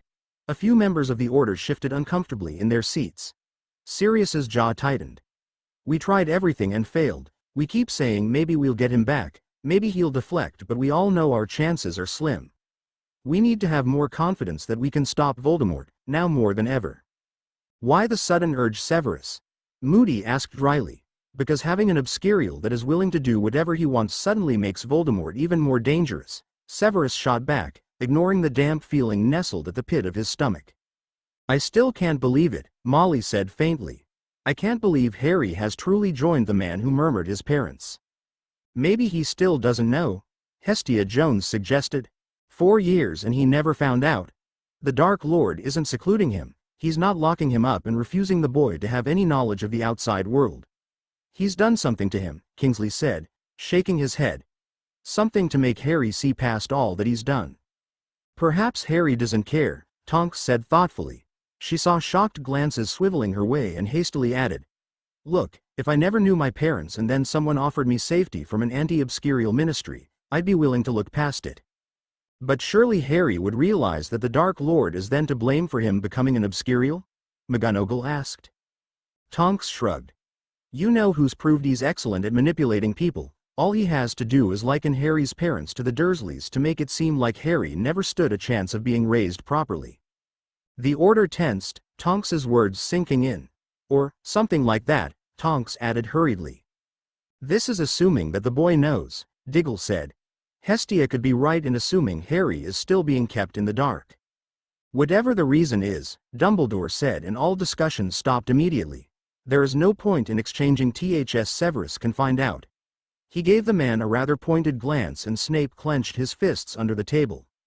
Dumbledore continued, ignoring Snape's discomfort. How are the goblins of Gringotts, Bill? Neutral, for now, Bill said. Many haven't forgotten the goblins you know who murdered during the First Wizarding War, but most are unwilling to join our side because of the grudges they hold against wizards. This is a wizard war, as they put it. Dumbledore sighed. I suppose that's better than having them join Voldemort. Let us know if anything changes, he said, and Bill nodded. Severus sighed quietly and let his mind drift away from the meeting as Dumbledore started interrogating Jones and Podmore on the Ministry's activities. He looked again at the shrine of photos at the end of the kitchen, his eyes flicking between the babbling image of Harry to the calm photograph of Vance. It seemed almost impossible to predict that the baby in that picture eventually killed the witch who smiled in the photograph next to his. It seemed impossible to predict what he would become. Then Snape caught Lily's eyes looking at him and he quickly glanced away. The meeting went on for several more hours until it came to an end at last. Snape watched the Order members exchange goodbyes with Dumbledore and exit Grimmauld Place. Most looked tired, some hopeless. Here and there though, he caught sight of a reassuring smile, a glint that not everyone had given up. Bill and Charlie Weasley, Tonks. The new generation of Order members, Snape supposed. He wondered if as time went on that would change. If they too would become like the original Order, so used to death and the horrors of war that it had left them all exhausted, physically and mentally. Snape glanced over at Sirius, who had remained seated. He looked terrible, only now did. Snape noticed the dark bangs under his eyes, his matted unkempt hair and unshaved stubble. The lack of self-care in his appearance was obvious, as if Sirius no longer cared about masking his failing mental health. Let his appearance be a reflection into his heart, Snape supposed. It was what he would have expected from a mediocre wizard, after all. Whether his lack of effort was due to his failure to rescue Potter or Lupin's absence, Snape didn't know. Probably both. Sirius looked oddly incomplete without Remus, and Snape realized he had grown so used to seeing the pair together that it now felt odd seeing just one. Dumbledore finished saying goodbye to the Weasley parents and Snape heard him murmur something about it being good to see them, or that he hopes to see them again soon. Not likely, Snape thought, closely watching Molly's tight smile. He looked around, realizing only Moody, Kingsley and Sirius now remained. It had become an unspoken thing between them, that when the rest of the Order left only they, and usually Lupin, would remain to discuss Potter. To actually discuss him. What did he do to Greyback? Dumbledore asked quietly. I'm not sure how much is true, Snape admitted. Greyback obviously wasn't willing to disclose any details, but from what I heard I believe Potter helped torture him into joining Voldemort. He also infiltrated the werewolf base with a few other Death Eaters, Kingsley added. Me and Moody were trying to locate them to convince a few to deflect. Eventually, we found their hideout in the outskirts of a small town, but the place was empty when we got there. Completely ransacked too, nothing but the bones of muggles and a few dead werewolves. One was alive though, Moody said. Nearly dead, but we revived her. She told us that Greyback took the Malfoy boy. Voldemort had angered him and he thought he could use him as blackmail. Fool, Dumbledore said softly. Moody nodded. The Death Eaters wrecked the place, and we're certain it was completely run down beforehand, mind you, what with an entire pack of werewolves living there. From what we were told, the Lestranges and Lucius Malfoy stormed the manor to find the boy, and Potter was with them, Kingsley said. Are you sure? Sirius asked. She saw him, or rather the obscurus, Kingsley said gravely. It killed a werewolf in seconds and then disappeared. A few minutes later Voldemort himself arrived and the fight ended pretty soon after. Lucius Malfoy had sent a slashing spell her way, so when the werewolves were forced to relocate they all thought her dead. Where did they go? Dumbledore asked. She doesn't know, Moody said. Neither do we. I don't know how they pulled it off because you'd think an entire horde of werewolves would leave some traces behind. But Greyback wasn't with them, Kingsley added. Voldemort must have taken him to Malfoy Manor and punished him for his little stunt. He's with them now, Snape said. The werewolves declared allegiance to Voldemort a few days after the incident. Was Harry forced to torture Greyback? Sirius asked lightly. Snape hesitated. I'm not sure. Well, he either was or he wasn't, Sirius said tensely. From what I hear, and I could be wrong I suppose. Snape. Get to the damn point, Sirius snarled. Severus sighed. Potter was willing, he said. He tortured Greyback of his own accord. The room seemed to deflate. Moody muttered. Knew it, under his breath whilst Kingsley just sighed, rubbing his eyes tiredly. Sirius covered his eyes with his hand, though whether from pain or anger Snape couldn't tell. Anything else? Snape glanced at Dumbledore. The Dark Lord sealed every fireplace in the manor, he said. Potter used the one in Lucius's office to go to Hogsmeade, and when Voldemort found out he immediately closed it. He wasn't too happy with Lucius either. I don't believe he was meant to have any open. Sirius swore under his breath. Snape didn't blame him. The Flow network could have been an opportunity to get Potter away from Voldemort. Another one wasted. There's more, Snape added, though he wished he didn't have to. The Dark Lord also adjusted the wards in the manor so Potter can't pull off another stunt like Hogsmeade. Now he needs the Dark Lord's direct permission to leave through the wards or the Dark Mark. Brilliant, Moody muttered. And, Snape said, and he saw Sirius slump in his seat. Rodolphus Lestrange has also been assigned to Potter's watch. This caught Moody's attention. Lestrange? He asked. The bastard who helped torture Frank and Alice? Snape nodded and he swore. He's one of the worst ones there are, half-fucking animal that man. Sirius had grown pale. I remember him from Azkaban, he said. Wouldn't have thought him to be even remotely dangerous when he first came in, he just looked so bored by it all. I'm not surprised, Moody muttered. Didn't look like he gave a single fuck during his trial, remember Albus? What happened? Dumbledore asked, looking at Sirius. Sirius swallowed. He killed 3 other inmates 2 days after he arrived, he said. Had no wand or knife on him, must have done it with his bare hands. I saw the Dementors move him to an even more secure cell after that, and he was in one of the most secure ones there were. He wasn't allowed out for months after the incident, and there were always 2 Dementors outside his cell. He must have gone through hell during that time. No less than he deserves, Moody spat severely. Are you sure this man is stable? Kingsley asked. How do we know the Dementors haven't made him go insane? Oh, the man was never stable, Moody said dismissively. He's always had problems, that Rodolphus. He's an exceptionally serious man, Sirius added. Not like his wife or brother, they're insane and they act like it, he said, shaking his head. But Rodolphus, hesitate for a second and he'll rip you apart before you even realize it. Fitting he should be assigned to Potter them, Kingsley said. Sounds like another version of an obscurial if you ask me, powerful but unpredictable. The table went quiet, considering Kingsley's words. What does he do with Potter? Dumbledore asked, breaking the silence. He merely follows him around, keeps a close eye to ensure he doesn't try and leave Ion. I don't see why it is necessary, though, seeing how there is no possible way for the boy to exit with the new wards, Snape said. It is to have him in the company of a Death Eater, Albus suggested gravely. Let him slowly grow numb to the horrors they perform, make the idea of Voldemort's most loyal more appealing to Harry. You think the Dark Lord will want him to become one? Kingsley asked. Dumbledore shook his head. Potter is more than just a Death Eater, he is Voldemort's obscurial, his Horcrux, much more than any Death Eater would be. But he'll start acting like one? Snape asked. He'll start to succumb to their ideals? Dumbledore bowed his head. Perhaps. Sirius groaned and buried his face in his hands. It could be worse, Kingsley said, trying to sound optimistic. It was something Lupin used to do. He could have Bellatrix on his watch. This man is just as bad as my dear cousin, Sirius interrupted, looking sour. Match made in fucking heaven, those two.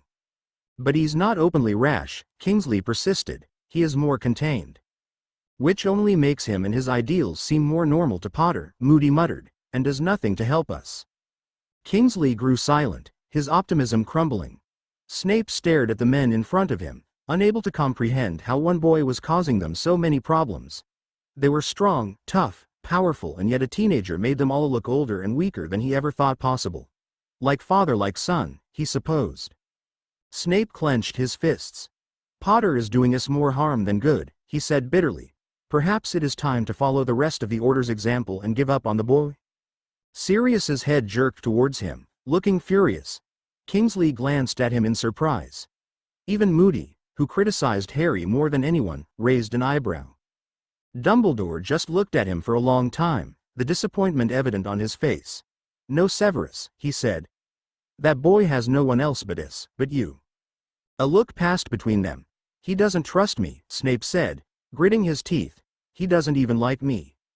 Then make him like you, Severus, Dumbledore yelled.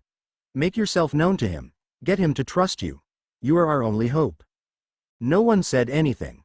Sirius, Moody and Kingsley stared at Dumbledore, their faces radiating shock at the man's sudden outburst.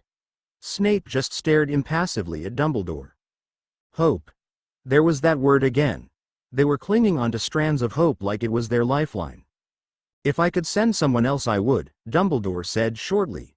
You have never had that boy's interest at heart, Severus, and I know you have not truly tried to help him. Snape felt his anger rise. I have given up everything. As you should. Dumbledore shot back, his voice raised again. As you should for what you have done to cause all this. And you have not given up everything, he added coldly. Or else Potter would be sitting with us at this very moment. Snape clenched his fists. How dare the man blame him for their failures? He, who was risking his life every day by defying the Dark Lord. But there was a part of him, a small, insignificant part, that knew there was some truth to what Dumbledore was saying.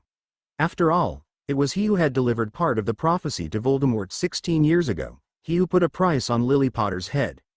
I'm doing my best, Snape said coolly. It is difficult for me, I am doing my best. Dumbledore surveyed him, his eyes piercing Snape. You're not doing enough, he said. Something in Snape broke. Enough? He repeated, his voice dangerously soft. You think I am not doing enough? You have not made enough of an effort, Dumbledore persisted. You have had 4 years to get the boy to trust you. Has it ever occurred to you, Headmaster, that the boy is the issue here? Snape seethed. That perhaps, it is his suspicion and his skepticism that has led to our inability to rescue him. He is a child, Dumbledore said impatiently. He doesn't know any better. No, Snape yelled. No, he was a child. 4 years ago he was a child. He is 15 now, nearly 16, and so entirely responsible for his actions. It was his choice to torture. Greyback. Snape had risen from his seat, glaring at Dumbledore with the ferocity of a wild animal. His choice to stay with the Dark Lord in Hogsmeade, and yet you continue to blame me? Me? Who has risked my life over and over for the sake of that boy? The room faded away, the faces of Sirius, Kingsley and Moody drowned out of his vision. In Snape's eyes it was just him and Dumbledore, observing each other from opposite ends of the table like two animals about to pounce on each other. Snape had eyes for none but the headmaster, who had remained infuriatingly calm throughout his shouts, as if Snape was throwing a petty tantrum and he was waiting for him to finish. That boy was raised in a broken home, Dumbledore said, and now he resides in the company of a lunatic who is manipulating him day after day. But who put him in that position in the first place? Snape yelled. Who left him, against all my advice, in the company of Petunia Dursley and that animal she called a husband? Who left him in the home of religious fanatics with nothing but a letter to guarantee a decent upbringing? You? Snape looked quite mad now, his teeth baring, his hands gripping onto the table so tightly his knuckles had turned ghost white. Severus. Kingsley reprimanded, control yourself. No, let him finish, Kingsley, Dumbledore said coldly. Let him remind me of my utmost failures. Albus. Sirius inhaled deeply, looking as though what he wanted to say was causing him a great deal of pain. I don't think Severus is entirely wrong. Now it was Snape's turn to stare at Sirius, momentarily surprised. Look, Sirius continued uneasily. I know there wasn't a lot of places for Harry to go, but Petunia Evans was the last member of Lily's bloodline and therefore the only person who could guarantee Harry's safety due to Lily's sacrifice. Not that it stopped the Dark Lord, Snape scoffed. You may as well have raised the boy yourself until he turned 11 and then handed him over.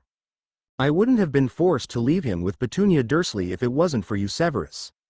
Snape fell silent, his furious gaze turned still. Sirius looked between the two men, confused. What are you talking about, Dumbledore? No one answered him. Snape was panting slightly, his loud voice suddenly lowered to a whisper. I didn't mean to do it. And I never meant for the boy to become an obscurial, Dumbledore interrupted, his face cold. But we never truly get what we want in this world, do we? Snape slumped back on his seat, defeated. I'll make the boy trust me, he said miserably. I'll do it.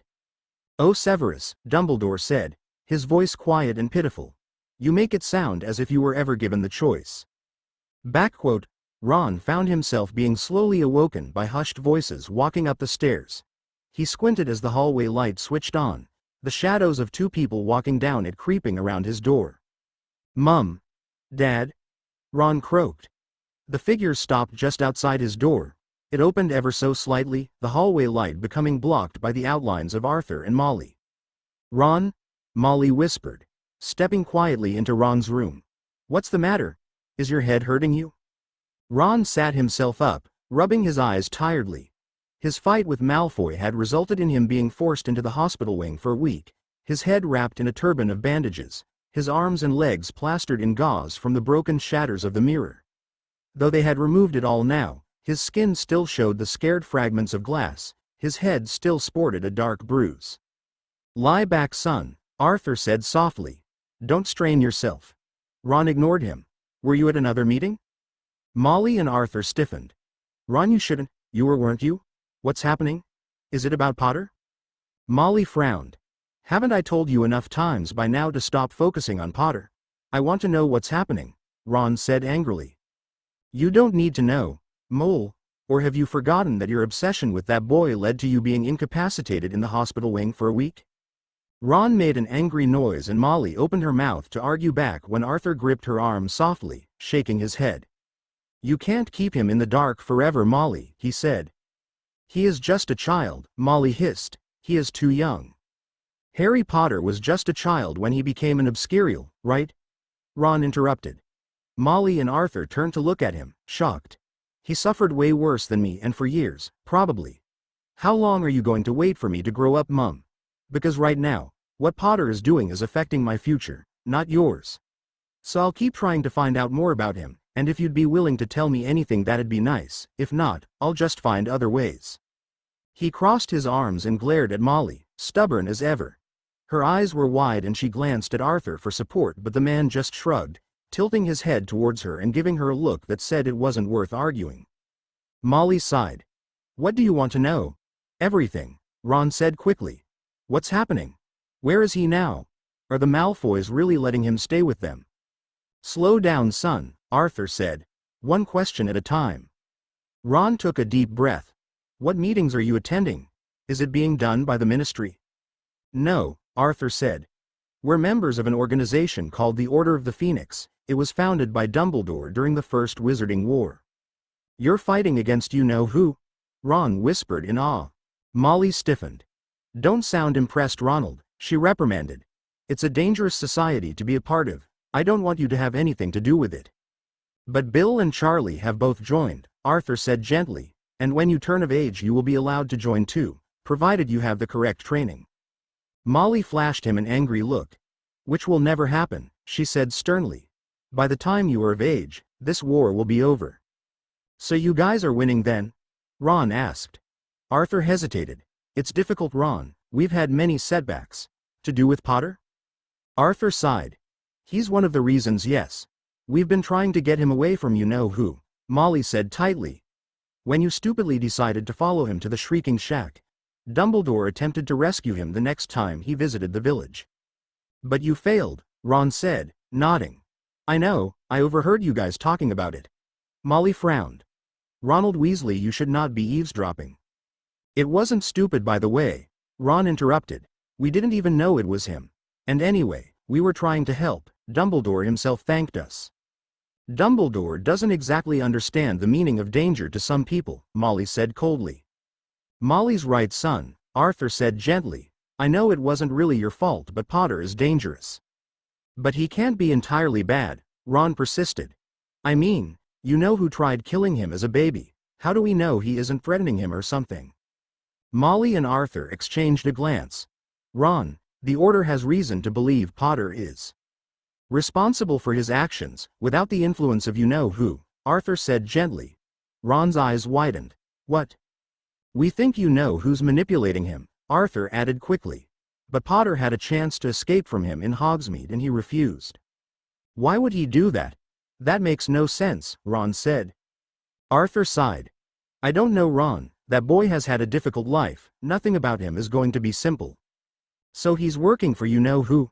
Arthur shifted uncomfortably. "We can't be sure." "But you're working with Dumbledore. Surely he must know? That's enough, Ronald, Molly said. You've heard enough, go to sleep. But the order, I want to help. No, Molly said at once. I don't want you anywhere near this war, do you understand? But I have lost enough of my family to you know who and his Death Eaters, Molly said, suddenly looking close to tears. I won't lose my youngest son to Harry Potter. Just promise me you'll leave that boy alone, Ron. Ron stared at her, his mouth open. Promise me? Okay, I promise. Molly wiped her eyes, and pressed a kiss against his head. Good night, Ronald, she said, and with that she quickly hurried out of the room. Arthur looked at his son sadly. Your mother is right, he said. I know this must be a shock to you, but you have to acknowledge the fact that Potter isn't who we thought he was. Okay, Ron? Okay. Ron responded dully. Arthur gave him a small smile and walked towards the door. Oh, and Ron, he said, turning around.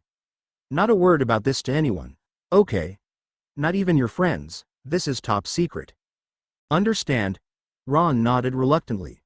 Arthur nodded approvingly. Good night, he said, closing his door and leaving Ron engulfed in darkness, the light from the hallway vanishing. Ron lay back in his bed, his mind racing with thoughts and leaving him unable to sleep until the sun eventually started to rise. When he did, his dreams were troubled with images of Harry Potter. Draco had left to return for his last term at Hogwarts the following week. Harry always hated watching him go, but this time it felt especially bad now that he knew the boy could be taken from him so suddenly. I'll be okay, Draco reassured him the morning he was leaving. Greyback won't try anything like that again. Doesn't mean someone else won't, Harry said in a small voice. Draco laughed and kissed him on the cheek. They wouldn't dare, not now they know I have you to protect me. Harry gave him a small smile but said nothing, his heart sinking as he watched the boy disappear through the front doors and walk outside the gates of the manor with Lucius and Narcissa to disapparate. It seemed that Harry wasn't the only one nervous, however. Lucius had gripped Draco's shoulder tightly as he walked with him out the wards whilst Narcissa was clutching his hand, something Harry was sure Draco hated. He wondered what they would say to him before he left, whether they would hug and kiss him goodbye at the station, making him swear to stay out of trouble out of fear for his safety. Harry frowned thinking about it. It had suddenly dawned on him that he had never once seen Draco's parents show him any obvious signs of affection. No hugs or kisses, no compliments or praise. Lucius would sometimes clasp Draco's shoulder and Narcissa tended to be very protective, but they never really made it clear to Draco that he was the most important thing in their lives. Harry remembered Draco's surprise when he told him of his father's worry when he had been kidnapped, and then all the times when he would hear Lucius shout at his son for doing something wrong. He thought of Draco's future that they held in an iron cage, how he would have to meet their high expectations and marry a respectable pureblood. What would happen if he didn't? Did Draco care that his parents rarely showed him much affection? Harry felt something in him ache as he thought of Narcissa and Lucius, both caring greatly for their son, but never once showing it, leaving Draco to wonder if they even truly loved him. Why do you even care? Tom asked as Harry made his way back to his room. It's not like you experienced much love growing up. At least I knew the Dursleys hated me, Harry thought back. Draco doesn't even know how much they love him. You care too much about feelings, Tom said dismissively. It's not unreasonable to want affection, Tom, Harry thought, frowning. Surely you must have wanted some as a child? I never have time for petty things such as love, Tom sneered. Though I can see why someone like you may want it. What's that? Trying to sneak off? Harry whirled around, coming face to face with Rodolphus. No, Harry said innocently, trying to ignore the snide feeling of Tom lurking beneath him. Just saying goodbye to Draco. Rodolphus narrowed his eyes but said nothing, following Harry as he walked back to his room. Before Harry walked inside though, the man stopped him. I'm guessing you still want that, oh? Harry blinked. Oh yeah, guess so, did you forget? No, I just realized that the cellars are free now, thanks to you. Harry looked at him for a few seconds, trying to find a trace of anger on his impassive face. The only hint of it, however, remained embedded in his tone. Looks like it, Harry said. I trust you can find your own way to lunch? Rodolphus asked, folding his arms. Harry frowned. Aren't you meant to escort me there? I have other matters to attend to. Harry smirked. You're just trying to avoid Narcissa asking you to join us, aren't you? When Rodolphus didn't reply, he laughed. What's the big deal about having lunch with her? Rodolphus scowled. Mind your business, Potter, he said, turning around to walk to his own quarters. Tonight, 6 o'clock, don't be late. Harry rolled his eyes and turned around, opening the door to his room. I won't, Roddy, he called out as he stepped inside. He could just about hear a sigh as he shut his bedroom door. Afternoon, Harry, dear. Harry yawned. Afternoon, he mumbled. Is Rodolphus with you? No, he said he had other things to attend to. I see. Harry glanced at her. I think he's avoiding you. It would appear so. Narcissa peered at him as he walked into the dining room, yawning again when he sat down. Is everything okay? Yeah, just tired. Narcissa tilted her head. Did you fall asleep? Again? Harry shrugged. I've been really tired lately, I don't know why. Narcissa smiled as Harry took his seat opposite her. Perhaps you're staying up too late. Perhaps, Harry said, looking down at his plate to avoid meeting her eyes. He had stayed up later than normal talking to Draco last night, but he didn't think that was the reason he was so tired. Still, he didn't want Narcissa to suspect anything was going on between them. Harry cleared his throat and hastily changed the subject. How's Lucius? He asked awkwardly, not liking having to use the man's first name. It felt wrong, somehow, saying it. Vernon always insisted he call him and any other adult he met, sir. It was one of his deeper-rooted lessons, one Harry was more reluctant to forget. Busy, Narcissa admitted. He insisted on eating lunch in his office. I suppose the Dark Lord is keeping him on his toes. Still, what more does he have to do? Narcissa chuckled slightly. Being his follower is a demanding job, Harry, she said. The Dark Lord has many needs, it's our job to attend to them. You'd think he could do a few himself, Harry said, frowning. Then you wouldn't have to be alone every meal. Narcissa blinked. I am not alone, Harry, she said slowly. I have you. I'm not the best company, Harry mumbled. Narcissa laughed. Of course you are. She smiled at him. Harry smiled half-heartedly back, guilt eating him alive as he sat across from her. He was lying to her every day, hiding his relationship with Draco whilst she expected him to marry someone else when he came of age. It felt wrong, worse than anything Harry had done before, and he was certain that sooner or later, she was going to find out. Later, he hoped, much later. There was another thing though, one more problem that caused his heart to tug painfully against his chest whenever he saw Narcissa.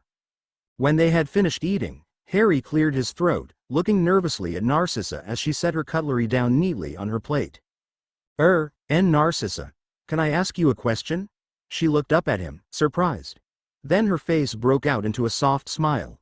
Of course you can. Harry shifted uncomfortably in his seat.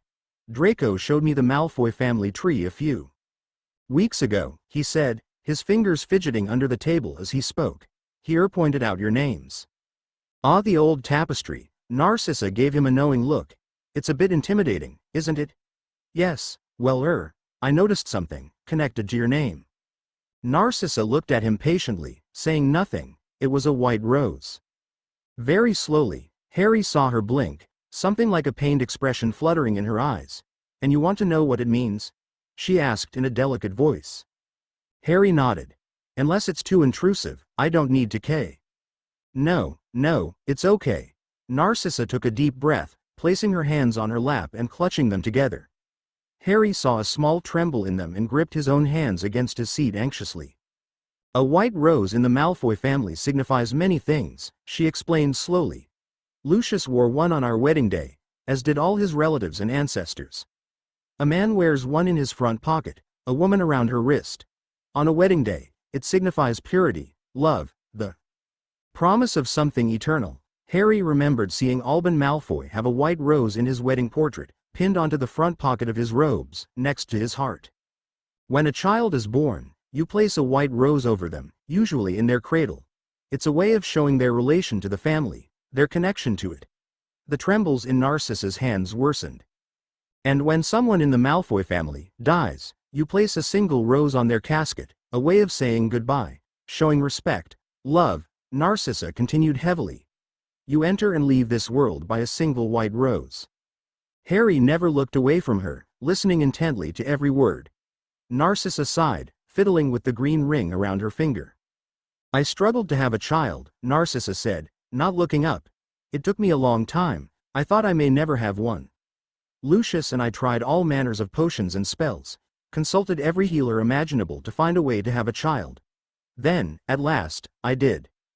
She smiled fondly for a second, and Harry imagined her receiving the news that she was pregnant, crying tears of joy whilst Lucius embraced her tightly. And then, she continued, her voice wobbling slightly, I lost my little boy 13 weeks into the pregnancy.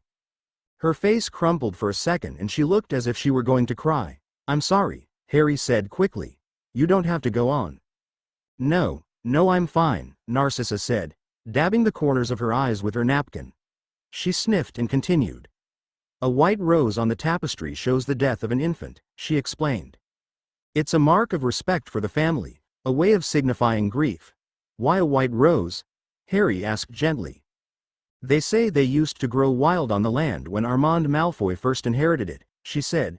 Soon it became a tradition for them to be displayed during certain events. She looked down at her hands again, fiddling with her ring. I'm sorry, Harry said again.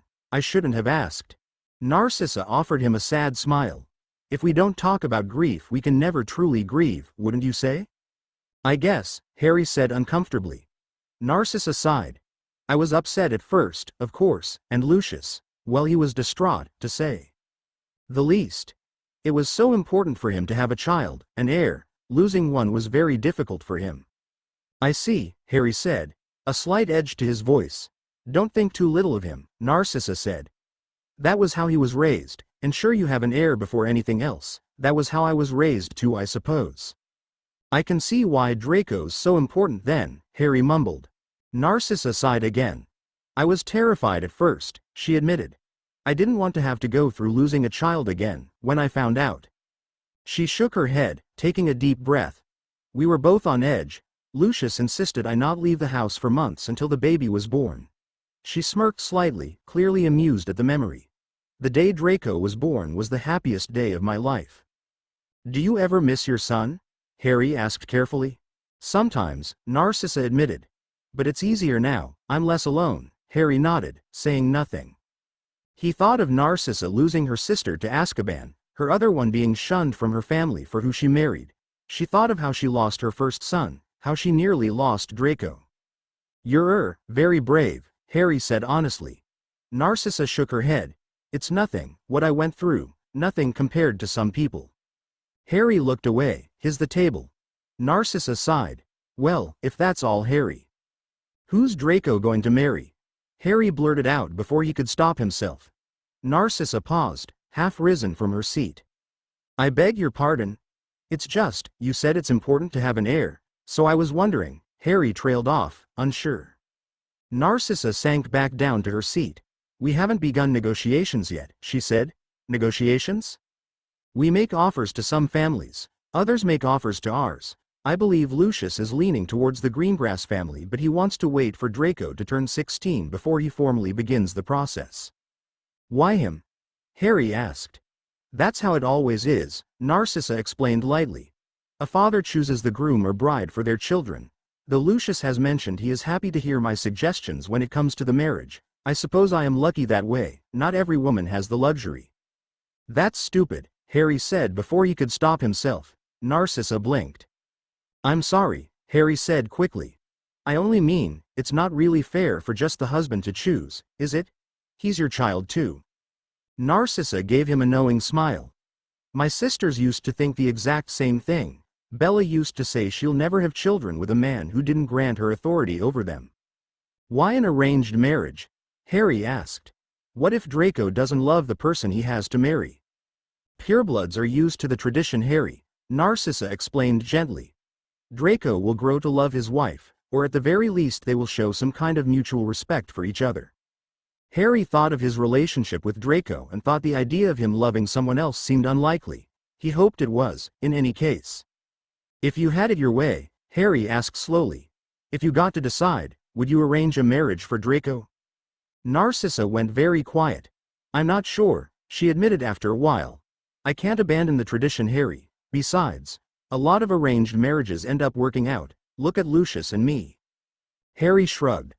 I guess, he wanted to point out that not all of them did, like Rodolphus and Bellatrix.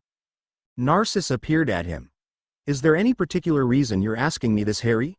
Just curious, Harry said. I've never heard of an arranged marriage before. Don't worry for Draco, Narcissa reassured. I am sure he will be very happy in his. He would if he was marrying me, Harry thought. He pictured Draco wearing a white rose on his front pocket, a silver ring on his finger, his pale hands placing a green one on Harry's. Was there anything else you wanted to ask me? Narcissa asked. No, Harry said. Thank you. Narcissa smiled at him from across the table and Harry pushed his guilt down even more. Draco walked down the corridor of the Hogwarts Express, passing compartment after compartment until he reached the one inhabited by familiar Slytherins. He opened the door, the low chatter ceasing, heads turning his way. He had just a second to blink before hands were suddenly engulfing him, causing him to stagger backwards as someone crashed into him. You're okay. Yeah, Pansy, I'm fine, Draco said, quite taken aback. Pansy hugged him tightly, leaving Draco to glance at his friends bewilderedly from over her shoulder. All right, Pons, let him go before you cut off his oxygen supply, Theo said, a hint of amusement in his voice. It was mixed with something else though, something unfamiliar. Relief. Slowly, Pansy released him, grabbing his hand instead and dragging him inside the compartment. She pushed him to the seat next to her and Draco looked around, noticing Vince sitting beside her next to the window. Across from his sat Blaise, Theo sandwiched in between him and Greg. All of them were staring at Draco. What's going on with you guys? Blaise scoffed. What's going on with us? What's going on with you? Draco looked between them, confused. Pansy let out an impatient sigh. Draco, we saw you get snatched by some guy the second you stepped off the platform. He just grabbed you and bolted. And you didn't respond to a single letter we sent during the holidays. We thought you had died. Draco vaguely remembered a couple of letters scattered on his desk that he had been meaning to open. But between his parents fussing over him and spending time with Harry, he had completely forgotten to read them. Only now did he realize how confused his friends must be, watching him get dragged away by the cloaked figure of Greyback only to turn up again, unscathed. You gave us a right scare, mate. You all right? Theo asked, eyeing Draco carefully. Draco sighed and explained to them everything that had happened, leaving out the parts about Harry and Voldemort so it sounded like just his father, uncles and aunt had gone to save him. Pansy and Theo sat wide-eyed when he was finished, Greg and Vince watching him in awe. Even Blaise was sat at the edge of his seat, looking shocked. Oh, Merlin, Pansy said. We had no idea. You didn't think to put any of this in a letter? Blaise asked, annoyed. I forgot, Draco said, which was not a lie. Theo looked at him incredulously. You forgot? Draco shrugged. Vince snorted. Here. He took out a flask from his pocket and handed it to Draco. You need some of that after what you went through, mate. Draco accepted, taking a quick gulp and immediately grimacing as he felt his insides burn. What the hell is that? He asked, handing Vince back the flask.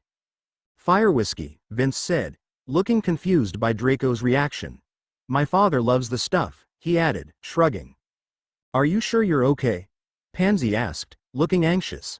I'm fine, honestly, Greyback barely hit me. Blaise looked sour. Savage, he muttered. Why the Dark Lord would want to work with scum like that is beyond me. Why did Greyback bother taking you in the first place? Greg asked, confused. Draco hesitated. How was he meant to tell them that Greyback had been trying to threaten Voldemort without letting them know how close his family was to the wizard? I think he was trying to turn the Dark Lord's followers against him, he said vaguely. Kidnap their children, you know. Why would he want to do that? Pansy asked.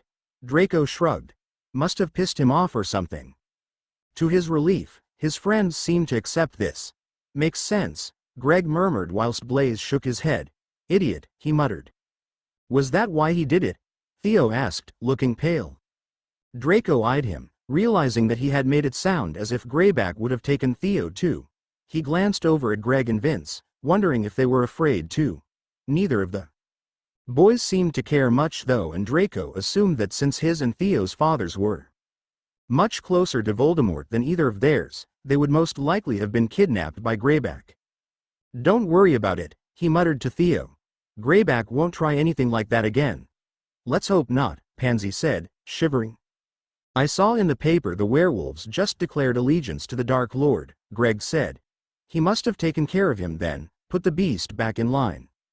Draco caught Theo's eyes, a brief understanding passing between them. Voldemort had taken care of Greyback. Properly. The rest of the journey passed by smoothly enough. When the trolley witch came by, Greg and Vince insisted on buying Draco a dozen of sweets, for what they were all now calling his traumatic experience. Draco nibbled on the end of a licorice wand for a bit, before eventually giving up and just letting his friends eat the rest of the sweets. He was too preoccupied with thoughts of Harry to eat. He wanted them all to know that the situation had hardly been traumatic thanks to the boy. How it could have gone a lot worse had he not been part of his rescue. There was a small part of him that also hated lying to his friends, especially Theo.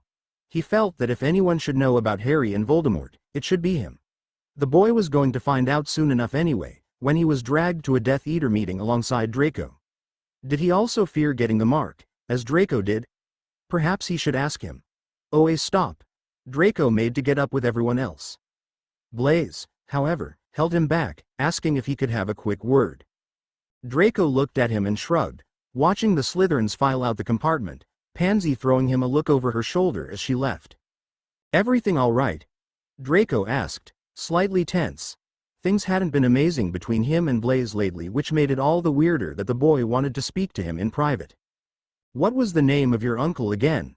The boy asked abruptly. Draco blinked. Who? Your cousin Tom. What was his father called? Oh, Draco fidgeted, his brain scrambling to find a good answer. Alban. Alban? Yes. Why? Blaise stared at him for a few seconds. Your father doesn't have a brother, he said shortly. Draco blinked. What? Your cousin, Tom. There's no mention of his father on any copy of your family tree. He was cut out of it, Draco said quickly. For marrying a muggle, he's not in any of the copies. The recent copies, Blaise corrected. My mother has an older version of the pureblood family trees that she lent me. It was written when your father would have been our age, so his brother should be on there. He wasn't.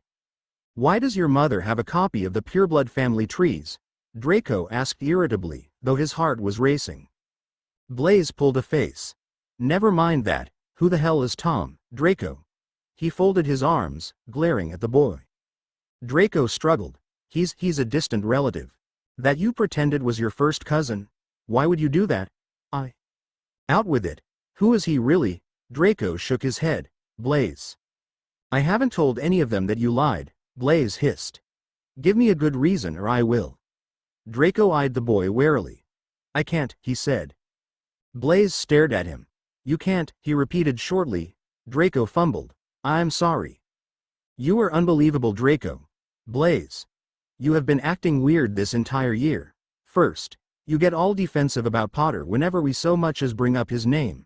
Then you bring some random guy to Hogsmeade and lie about him being your cousin, and now we just find out you were kidnapped by werewolves a few days before they declared allegiance to the Dark Lord. Not to mention all the stuff Weasley and Longbottom have been saying about you. Been having a right old chat with them then? Draco asked, feeling his anger rise. They might be the only ones telling the truth about you, Blaise yelled. Go on then.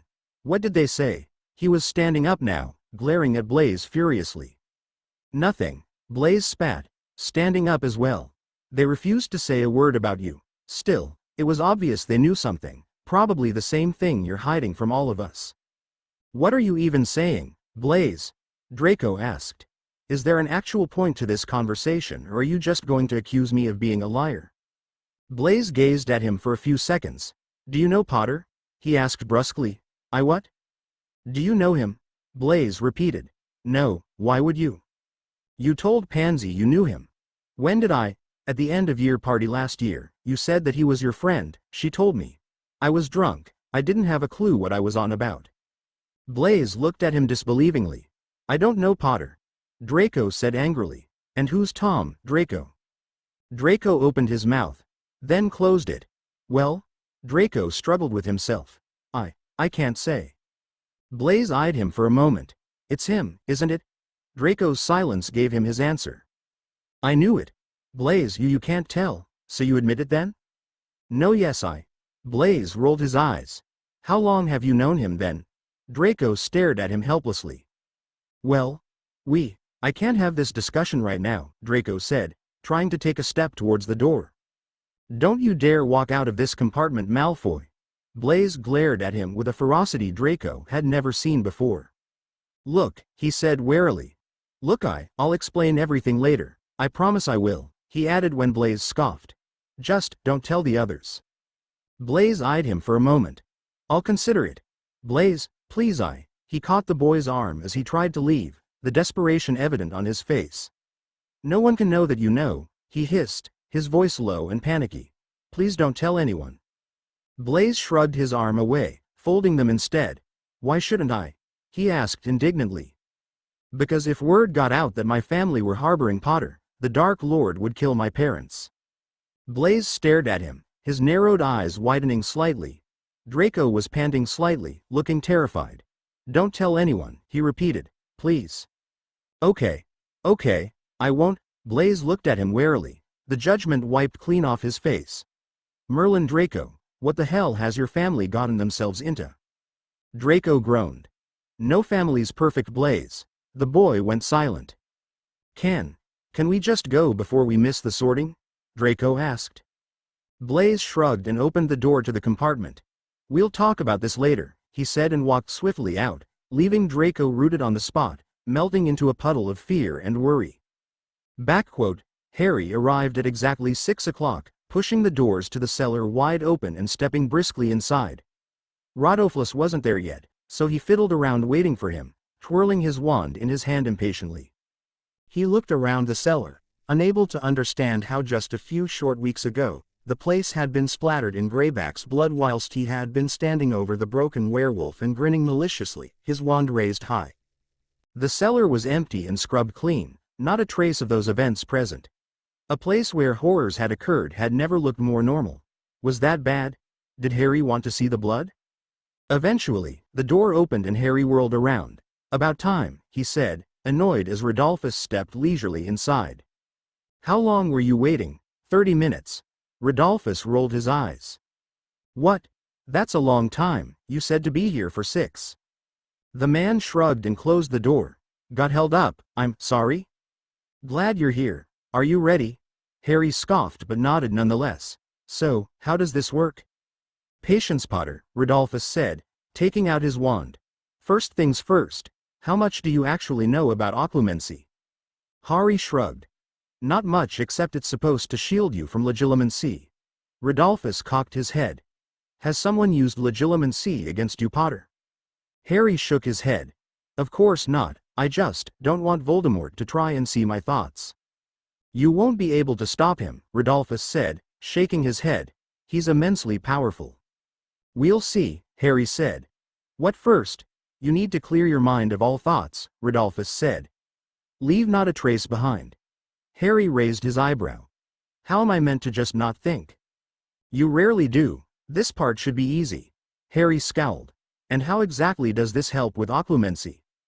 Because if a legilimens tries to see inside your mind, suppressing your emotions leaves them unable to read you properly, Rodolphus said.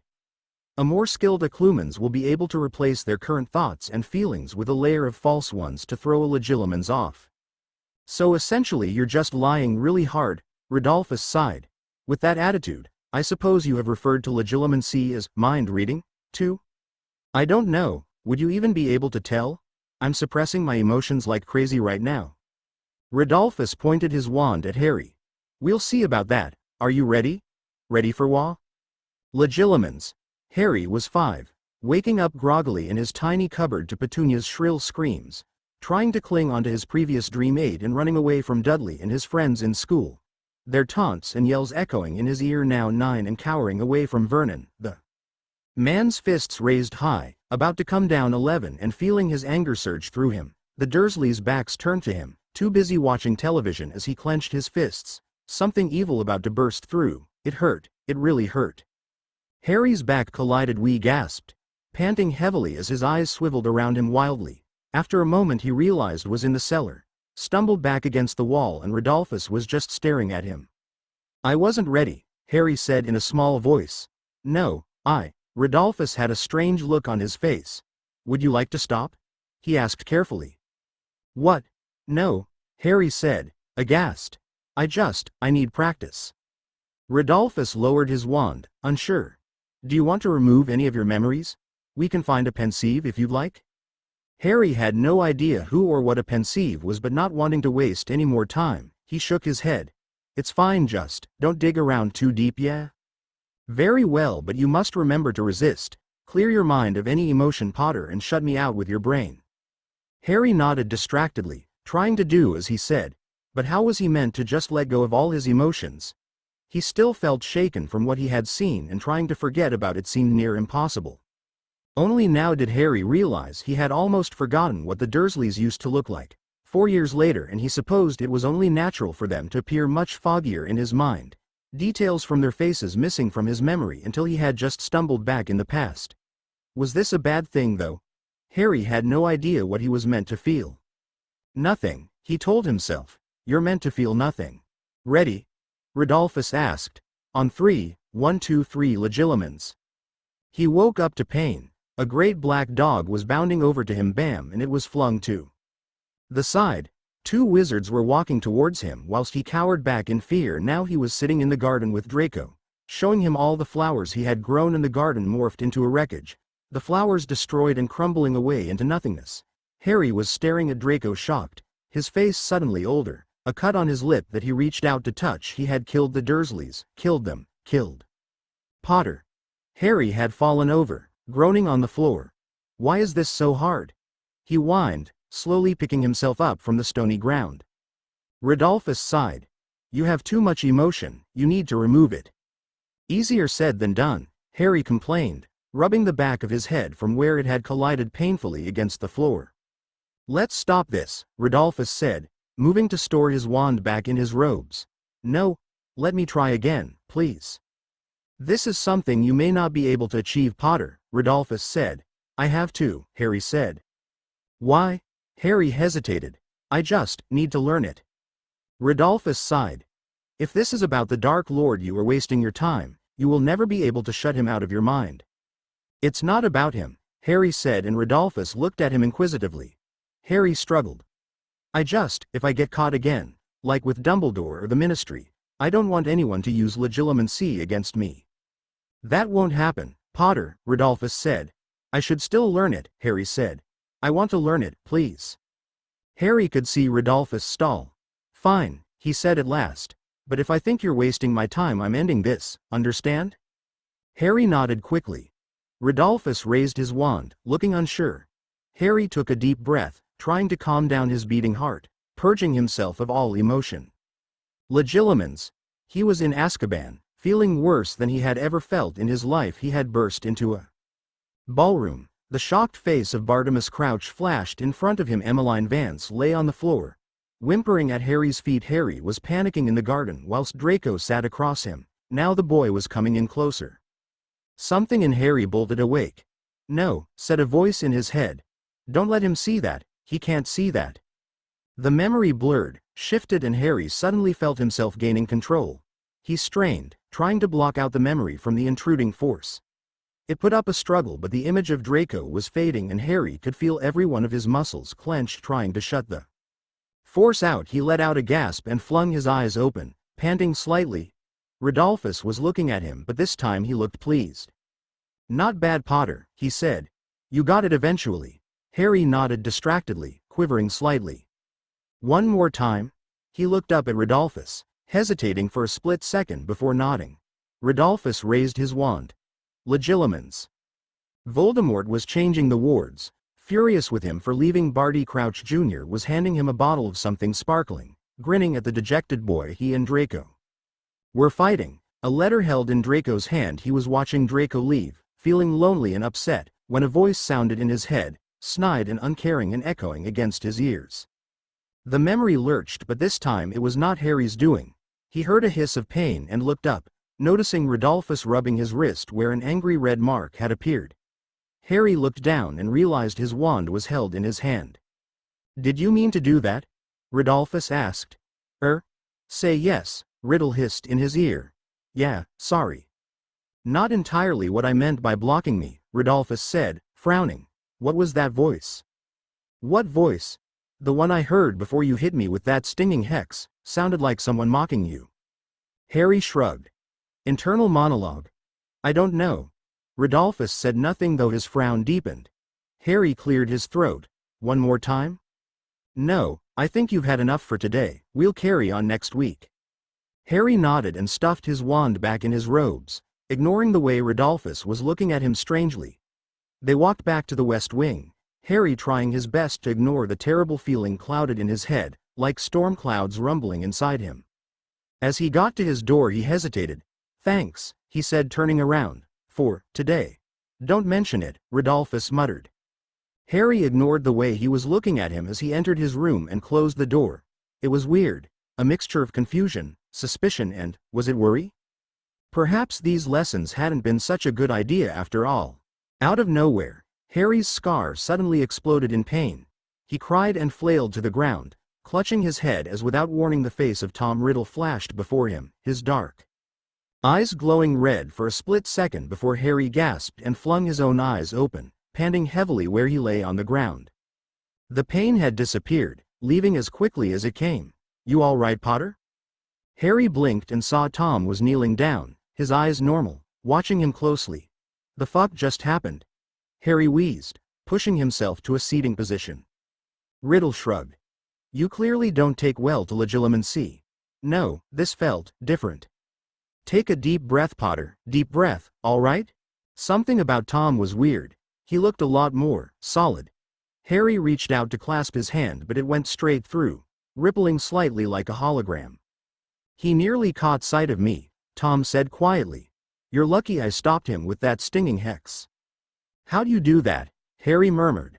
Riddle shrugged. Your mind was preoccupied, I acted for you. Didn't know you could do that, Harry mumbled. I can't, don't look so worried, Potter, I'm not going to start possessing you. Are you sure this occlumency is a good idea? Tom nodded. It's not just because of Snape, you need to make sure no one can use legilimency against you, Potter. Even Voldemort, Harry murmured. Tom hesitated. Focus on stopping Snape for now, he said.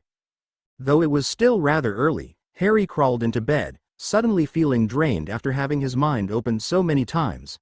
Perhaps Tom was right and he generally didn't react well to occlumency. But the pain he felt this time felt different to when Snape had opened his mind and Harry was certain that it wasn't because of Rodolphus. Something was unsettling him and it was to do with Tom. Harry couldn't help but feel as though the boy were keeping something from him. Repress yourself emotions more, Tom whispered as Harry drifted off to sleep. We can't let Rodolphus see any memories of me, we. Harry nodded tiredly, and soon he was asleep, Tom's voice brushing against the back of his neck. Chapter endnotes turning point in the FIC but you won't know why yet, greater than. Also, I decided to add like 20 more names to the kill list. Yes, I made one of those, cause I decided the FIC needs more angst. You guys are in for a really tough time LMAO. Venom Draco's eyes followed his teammates as they filed out of the Quidditch changing rooms after a long practice. He caught Blaze's eye and sighed, knowing he could no longer delay the truth from the boy. Draco had purposely taken his time getting changed out of his robes, noticing Greg and Vince waiting for him by the door. Go ahead, he told them. We'll meet you at dinner. The two boys shrugged and walked out the doors, leaving only Blaze and Theo in the Slytherin changing rooms. Well? Blaze stood up, looking at Draco expectantly. Draco glanced over at Theo and then at Blaze, silently gesturing for the boy to wait until Theo left. Blaze shook his head. Theo stays. Draco looked at him incredulously. Blaze. If anyone deserves to know what's happening, it's him. Blaze glared at Draco and the boy sighed. Fine, let's make this quick. What exactly is going on here? Theo asked, looking thoroughly confused. Draco looked at Blaze but the boy just crossed his arms. Tell him. Draco hesitated, looking between Blaze's narrowed eyes and Theo's bemused face. He sighed. You know my cousin Tom? The one you met in Hogsmeade? Theo nodded. That was Harry Potter. There was a second of confused silence. Theo stared at Draco, looking even more baffled than before. What? I've known him since I was 11, Draco began. My father offered to let the Dark Lord live in our home once he started regaining his strength after Potter, you know.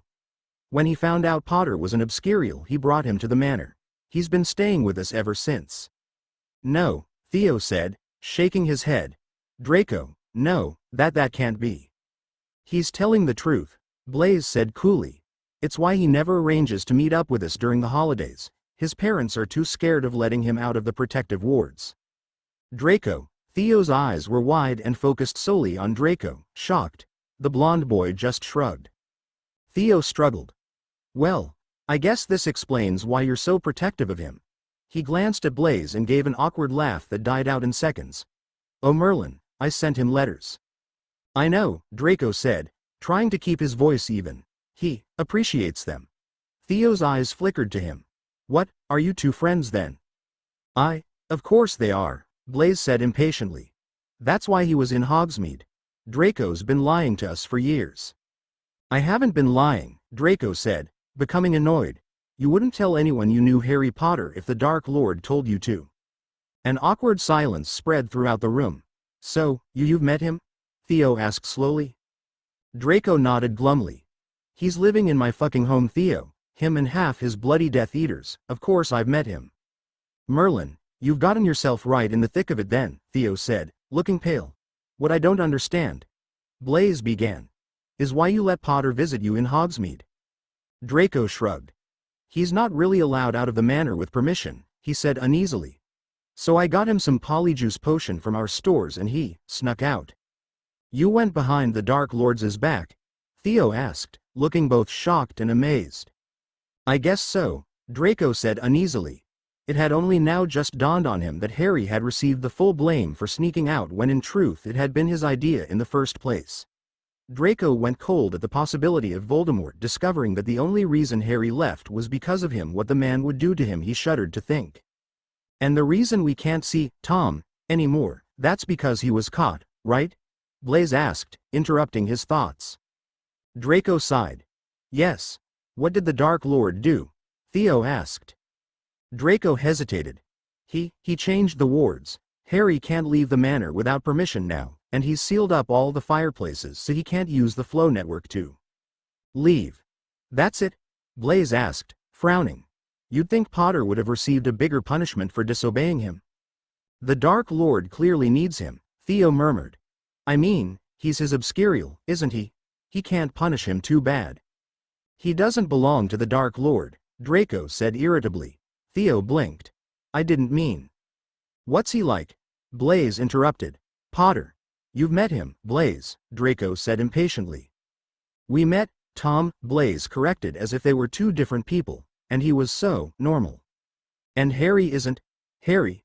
So you're on a first-name basis then?" Theo asked. "I told you, we're friends." "You must be his only friend," Blaise sneered. "Probably." "Why would you lie about his identity?" Theo asked, frowning. "You know we're all on his side." Draco struggled. "You know I wasn't allowed to say." "Hang on, does this mean Weasley also knows?" Blaise interrupted. "Is that why you two fought, because he confronted you about it?" "It's complicated." "Well, try and answer, guys please," Draco yelled suddenly. Both boys stopped mid-sentence and stared at him, looking surprised.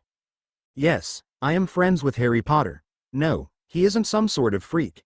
Yes, I brought him to Hogsmeade, but only because he's been stuck in the manor since he was 11 and he wanted to have a chance to leave without the involvement of murdering someone. And yes, Weasley knows, but only because he's a little busybody who can't keep his nose out of his own business. I am very sorry to have kept this from you, but if anyone finds out that you know, I'll probably be killed. And, now that I think about it, so would the two of you. Does that answer all your questions?" Blaise and Theo looked at him, then at each other, then back at him. "Yep," Theo said. "Got it," Blaise muttered. Draco was panting slightly, his gaze flickering between the two boys warily. Theo hesitated. "Draco." Draco sighed. "What? Why did you tell me this?" Draco looked at him for a moment. "Because soon enough you'll be attending a meeting, Theo," he said. "And when you do, he will be there and you would have learned about everything anyway, so, there's no harm in you knowing now, I suppose. As long as no one finds out that I knew a year early, right?" Theo's voice flickered between humor and fear. his pale face betraying his attempt to lighten up the seriousness of the situation. Draco sighed and turned to Blaise. "Happy?" he asked. "I'm sorry. Perhaps I should have been more considerate. What you're going through, it sounds like a lot of pressure." Draco stared at him, searching for any signs of his usual cruel sarcasm. For once, however, it seemed that Blaise was being uncharacteristically genuine. "It's fine," Draco said. He thought of Harry. "It hasn't been all bad." Theo gave a hollow sort of laugh. "It hasn't?" Harry smiled at Draco from across the garden. "No," Draco said confidently, "it hasn't. I thought I might find you out here." Harry looked up from where he had been sitting in the garden, noticing that Voldemort had silently appeared in front of him. The man held up a hand as Harry made to get up. "Stay seated, I did not wish to bother you." "You're not, I was just staring off into space and dreaming because I have nothing better to do. Enjoying the weather." Voldemort glanced at him, tilting his head. "And where is Rodolphus?" Harry looked down. "Dunno, actually." Voldemort's eyes pierced him. "I will give you another chance to tell me the truth." Harry rolled his eyes. "I fell asleep and when I woke up I wanted to go to the garden and I just didn't tell him." Voldemort made a noise in between amusement and impatience. "I'm doing him a favor, all right. I'm sure he's eager for a chance to get away from me every now and then." "That is not his decision to make, nor is it yours," Voldemort said. "What's the big deal about having him around? To drop dead without him. Regardless, I want him by your side at all times, is that understood?" Harry sighed. "Yes," he muttered. Voldemort peered at him. "Narcissa tells me you have been sleeping quite often lately, why is that?" Harry shrugged. "You know how exhaustive my life is, what with the constant danger I face and my outgoing nature." "Are you asking me to give you permission to leave this manor, Harry? Your words, not mine." Voldemort sighed, though Harry could see his face betray a glint of amusement. "You will leave soon, I promise." "I'm bored." "I know, Harry." At that moment, a pure white peacock strutted into view, its long pristine feathers rippling elegantly in the calm breeze. It peered at the pair for a second, its head tilted in what appeared to be mild interest as Harry stared at the creature. It had reminded him of something, of an animal he had met just a few weeks ago. "What is on your mind?" Voldemort asked, and Harry could feel his eyes trained on him. Harry didn't look away from the bird as he spoke. "That dog I saw in Hogsmeade, the one that brought me to Dumbledore, how did he become a man?" Voldemort offered. Harry nodded, tearing his eyes away from the peacock. "He is an animagus, Harry. It is the name a witch or wizard possesses when they gain the ability to transform into an animal. We can do that.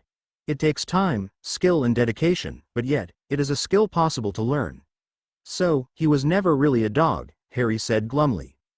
"You seem upset, Harry." Harry sighed and looked down at his hands. "I met him the day after I killed the Dursleys. He was there just before Dolohov and Raoul brought me here." "I see. Dumbledore said he was my godfather," Harry added, frowning slightly. "Is that true?" Voldemort considered him for a moment. "Yes, it is." "What? But then, how come I've never met him before?" Voldemort said nothing for a few seconds. "Do you remember my Death Eater, Wormtail?" he asked. Harry frowned. "The fat guy with the stutter." "Yeah, why? Black attempted to kill him, shortly after my brief downfall." "What?" Voldemort nodded. "Many wizards against me attempted to kill my most loyal during that short period of weakness. Wormtail was nearly a victim of that cowardly aggression before he escaped into hiding." Why did he do that?" Harry asked. "Because your godfather is working for Dumbledore, who is on the side of a ministry that wants to see my destruction," Voldemort said simply. "And by extension, Harry, yours." "Oh," Harry said, trying to hide his disappointment because secretly, he had been excited at the possibility of having a godfather. With so many absent or neglectful parental figures in his life, the idea of having another guardian almost seemed too good to be true. He should have known it was. "The reason you never met him was because shortly after the attempted murder he was sent to Azkaban," Voldemort continued. "Azkaban? But, he's working for Dumbledore?" And Wormtail was not a known Death Eater at the time. His foolish attempt to end his life cost him a sentence from the ministry, one of the few things those fools have been able to do right. "I see, you don't sound happy to hear this, Harry," Voldemort remarked. I don't know, Harry said, shrugging. Would have been cool to have a godfather, I suppose. Voldemort said nothing. Harry sighed and stood up. Well, didn't need one anyway, I have you. Harry walked out of the garden as Voldemort blinked, the man remaining still long after Harry had left. Harry, how have you been? Term will be finished soon enough, I hope you won't be too bored until then. There's no point in hiding this from you. Harry, Blaise and Theo both know who Tom is. I had to tell them.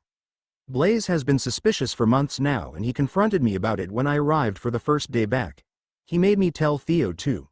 There's no harm in Theo knowing though, considering that you'll probably meet him again in the future. His father is a Death Eater too, so he'll soon be attending a meeting. Perhaps you met not Senior? I believe he is quite a serious man. Whatever the case, we should probably keep this between you and me. I'll probably get into loads of trouble if anyone finds out, if you know what I mean. How has Mother and Father been? Mother sends me weekly letters, but they're always quite bland, and I know for a fact that things can't be as calm as she's making them out to be.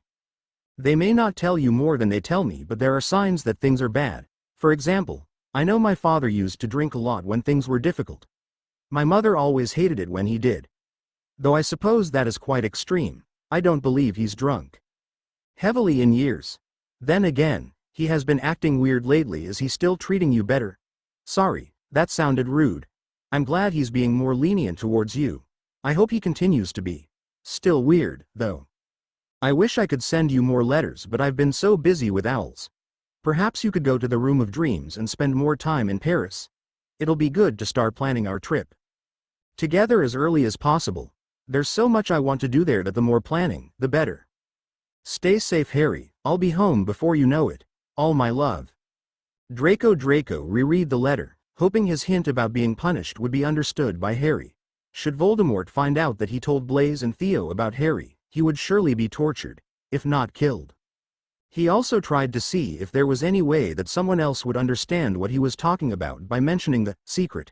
He had purposely made it sound as if Tom were an entirely different person, in case someone besides Harry were to read the letter. The school had still been searching all the owls entering and leaving the castle, but since Harry had been discovered in Hogsmeade, he hadn't bothered using a code name. Draco wondered if Dumbledore even read his letters. The man hadn't once questioned him on his relationship with Harry, though Draco knew that he must at least know they were friends. Dumbledore, however, had barely even acknowledged the boy. Sometimes, though, Draco would catch him looking at him, perhaps a small glance during dinner before he blinked and the man had looked away, making him wonder if he just imagined it. He sighed and sealed the letter. He had purposely left dinner early to write it in the privacy of an empty dorm room, and now, glancing at his watch, he realized he better hurry to send it before anyone walked into the dormitory. Draco hurried to the owlery, hiding the letter inside his robes. When he got there, he pushed the door open, feeling a chilly breeze sweep towards him, and then froze as two heads turned his way. Hermione had paused mid-sentence, glancing over at Draco before she too froze, hastily looking away after a moment. Ron just scowled and Draco saw his fingers twitch ever so slightly, towards his front pocket where Draco was certain his wand was concealed. After a second hesitation, Draco walked promptly inside, ignoring the pair and instead focusing on getting his owl over and tying the letter securely to its leg. When it had flown off, he turned around to leave, his hand on the door when a cold voice spoke. That letter for Potter, was it? Draco paused. Ron, came Hermione's nervous whisper. Don't. Draco turned around, noticing Ron glaring at him whilst Hermione looked nervous, glancing between the two boys. What's it to you? He asked coolly. That means it was, Ron told Hermione. Mind your own business, Weasley, Draco snarled. Didn't I tell you? Hermione? Death Eater scum. As usual, chip off the old block he is. Draco felt his fists curl. Careful, Weasley, or I may have to send you back to the hospital wing, he spat. Is that a threat? Wow, nothing gets past you, does it? Ron, no. Hermione suddenly cried out, for Ron had flung his hand inside his robes and pulled out his wand, aiming a spell straight at Draco. Hermione was quicker, however, reaching for her own wand and materializing a shield between the two boys, before it could hit Draco. Draco's eyes widened, his fingers just curling around his wand as the spell exploded with a bang before Hermione's shield. A second later and it would have hit Draco right in the face. "Stop. Stop," Hermione said shrillingly. "Enough fighting." Ron scowled and stuffed his wand back in his robes. "Tell that to him," he snarled. "Ron," Hermione tried reaching for his hand but he shrugged her off, striding towards the door and past Draco, shoving into him painfully as he left. An awkward silence spread between the pair as Hermione stored her wand back in her pockets, looking close to tears. Draco's fingers lifted from his wand. He stuffed them into his pockets instead. "You two a couple then?" Hermione's head jerked towards Draco, shocked. "What? No, no, of course not. Why would you say that?" Draco stared at her for a second and then shrugged. "My mistake." Hermione looked hesitant, glancing at Draco unssuringly. "You know he means well and all." Draco raised his eyebrow, as he shows time and time again. "It's just how he was raised," Hermione said, shaking her head. "He grew up with stories of Potter's heroism only for him to join the man who's depicted as his biggest enemy. It's hard for him to adjust." "Life is unpredictable, we all have to adjust," Draco said harshly. "It may be easier for some," Hermione said quietly, "who grew up hating Potter for defeating the Dark Lord." Draco looked at her sharply. "What's that meant to mean?" "You know what I mean," Hermione said shortly. Draco felt himself flush. "Why don't you and your boyfriend just mind your own business, you filthy mudblood?" Draco didn't have time to see Hermione's reaction as he turned and stormed angrily away, slamming the door to the owlery behind him. If only she knew, if only they all knew, how much Harry meant to Draco. He didn't need to have a noble childhood like Weasley to care about Harry. Why did everyone even have to act like he wasn't the same boy they all admired as kids? He was still kind, still sweet and most importantly, still innocent. But of course, Voldemort's reputation tarnished everything it came across, including everyone's precious savior. Draco scowled. He was so caught up in his anger that he nearly bumped into Pansy. "Draco? Where are you going? Are you okay?" she asked, looking concerned as she noticed the sour look on his face. Yeah, I'm fine, Ponce, don't worry," Draco said distractedly. "Where were you?" Pansy asked suspiciously. "Sending a letter to my parents, you know how worried they get." "Oh, right," Pansy said, looking at him strangely. "I just saw Weasley storm past me in a huff. You wouldn't know anything about that, would you?" Draco shrugged. "He's always angry, he has issues." Pansy laughed. It was so easy to deflect her suspicion. "Come on," she said, grabbing his hand. "Vince got his hands on some Alahatsi. You have to give it a try." Draco nodded and grinned, but as Pansy looked away he felt his smile drop. Now, more than ever, he wanted to be with Harry. And Draco was sure that not even Alahatsi leaves could make him as happy as the boy who lived. Harry wandered through the manor's library, fingers brushing past the many leather books that sat neatly on the shelves. He was bored, which was nothing new, and decided to kill some time by trying to find something interesting to read. The manor's library was grand and spacious, containing many thick volumes upon rows and rows of shelves. There were 2 floors, the first containing armchairs and desks to work on, as well as a large fireplace and crystal chandelier. A steep staircase led to a mezzanine, which contained bundles of scrolls, charts and even a small telescope that overlooked a tall window. Both floors contained shelves upon books, various texts on history and chronicles, some written in Latin or French, biographies, spell guides, potion books, divination teachings and a whole list of others. But still, Harry had found nothing to keep him entertained, nothing that caught his interest or perhaps something that could spark a hobby. He initially tried reading a very complicated and very thick book about stars to try and better understand Draco's passion for them. But he just couldn't seem to understand all the different charts and complicated lines pointing at the various constellations and what each meant. He then tried picking up a spellbook, wondering if perhaps he ought to teach himself some new charms. After years of Voldemort making him learn difficult and powerful curses, however, learning spells like the cheering charm seemed to be rather pointless. Harry even tried reading a book in Latin, wondering if he had enough time to try and learn a bit of it. That had lasted him about a minute before he tossed the book away from him in disgust, wondering why anyone would ever commit themselves to learning a dead language in the first place. So now Harry was back in the library for the 4th time that week, trying to find something that would keep him busy until Draco returned from Hogwarts. As Harry walked through the shelves, Rodolphus sat down a few meters away and ignored him, his eyes trained on the same battered French book he had been reading every time Harry visited the library. When Harry turned to sometimes glance at him, however, he noticed his eyes quickly flickering down, as though the man had been watching him whilst his back had been turned. Just as Harry was wondering whether he ought to try again perhaps and read up on some occlumency, the door to the library swung open. Harry glanced at the incomer, as did Rodolphus. The man's eyes glazed over for just a second before he stood up alert, dropping his book on the desk without a second thought, and bowing respectively. "My lord." Voldemort nodded at him and then peered at Harry, his red eyes observing the boy up and down. "Leave us, Rodolphus," Voldemort said, and the man immediately obliged, walking out of the room without so much as a glance back. Voldemort said nothing to Harry at first, looking down at the book Rodolphus had been reading instead and picking it up from the reading table. He scanned the front cover and something like a smile appeared on his face. "Le Coeur le plus pur," he read out. He chuckled. "I'm surprised he's still reading this." "What?" Harry asked, stepped over to the man. "It's an old French book," Voldemort explained. "Le Coeur le plus pur means the purest heart. I remember I would sometimes catch Rodolphus reading this every now and then." "What's it about?" Harry asked, suddenly intrigued. He had never once thought to ask Rodolphus what he had been reading all this time. "I believe it has something to do with a wizard trying to win the affection of a witch whose family ranked high above his," Voldemort said. "It's meant to be a classic in French literature, but I never got the impression Rodolphus liked it. He told me he reads it because he's trying to learn French.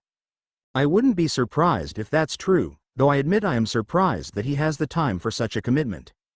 Harry shrugged. "He's forced to be my babysitter, remember? There's not a lot of action surrounding my life at the moment." "That can always be changed, Harry. I wasn't complaining," Harry said. "You were just complaining about how bored you were," Tom said irritably. "Weren't you just complaining to me last week that you were bored?" Voldemort asked. "I didn't think you were listening," Harry said, frowning at the similarity between the two sentences. "Of course I was. So, you're sending me out?"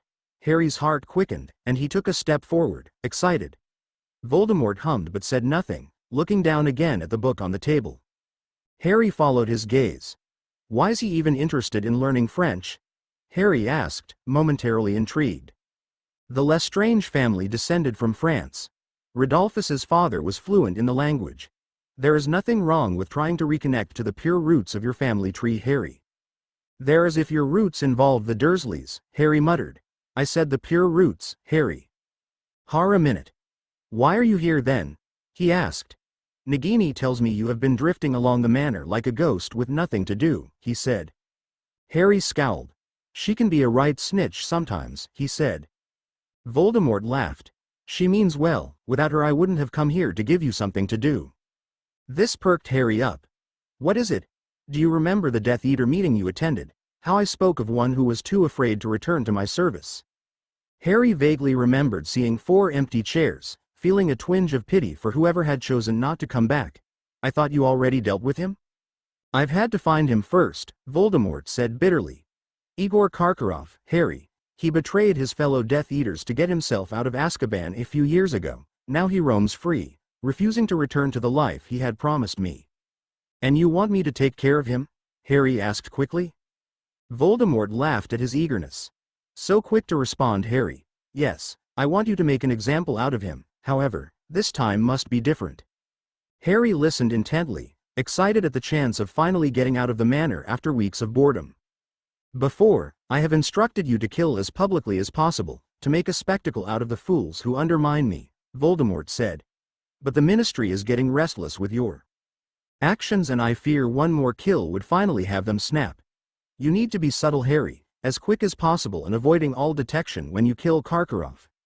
You are not to make an example out of him. He is dying because he has betrayed me and for no other reason, do you understand?" Harry nodded. Then he hesitated. "Does this mean I won't be allowed to carry out any other tasks for you?" he asked.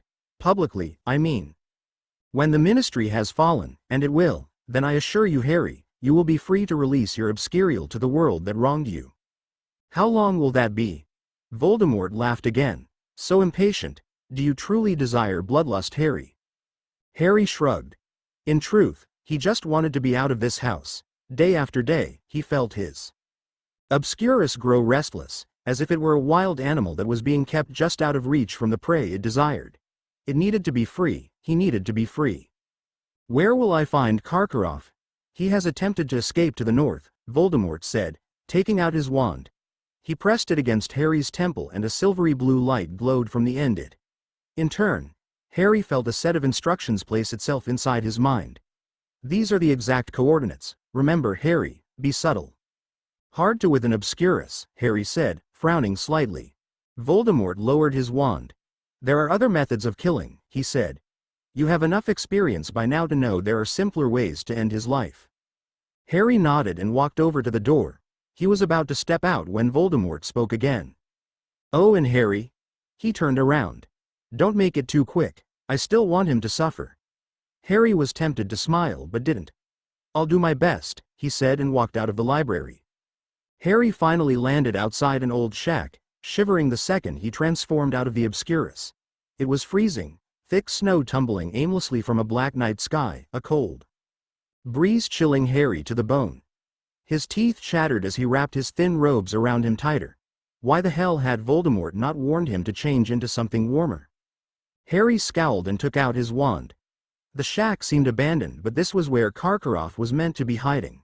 He pointed his wand in front of him, about to storm the rundown building when a loud laugh made him whirl around. It was then that he suddenly noticed a large group of people not far off, laughing and running about the snow. A family, he thought. Perhaps 2 or 3. The sudden glow of magic made him realize they were magical. As one of the taller men raised his wand and sent a shower of silver sparks into the air, the children around him squealing in amusement. For a second he was worried they may have seen him, but they were apparently far too busy enjoying themselves, and he supposed that it was dark enough for the obscurus to slither in the air undetected. Harry sighed and turned his back on them, deciding to open the door gently instead. Avoid detection, Harry, he told himself. Be subtle. Harry stepped inside the wooden shack, where warm heat instantly greeted him. The place was larger than it looked from the outside, and now that Harry was inside, he wondered why he ever thought the place would be abandoned. A roaring fire sent orange lights flickering around the shack, reflecting off of the reasonably well-furnished interior. Most of the shack seemed to be part of a living room, complete with a small rug and armchair, as well as a bed pushed against the corner. On the left was a tiny kitchen-like area containing a small pot simmering on a stove and a rack full of canned food. The place had to be magically enchanted, and judging by the fire-licking non-existent planks of wood, Harry thought that Karkaroff, it seemed, was living well. Just then a door at the end creaked open and a tall, thin man walked through. He had a thick cloak on and a goatee in need of a trim, his eyes scanning the room tiredly and freezing when he caught sight of Harry. "You," he whispered. Harry raised his wand, but the man's reflexes were rapid, a sudden jet of red hurling straight at the boy who ducked behind the armchair to avoid it. Harry shot a spell back at the man, but he was already scrambling away, trying to escape through a back door. Harry grabbed the simmering pot and flung it at Karkaroff. The lid flew open and splashed scalding hot water onto his back, the pot colliding painfully with the back of his head.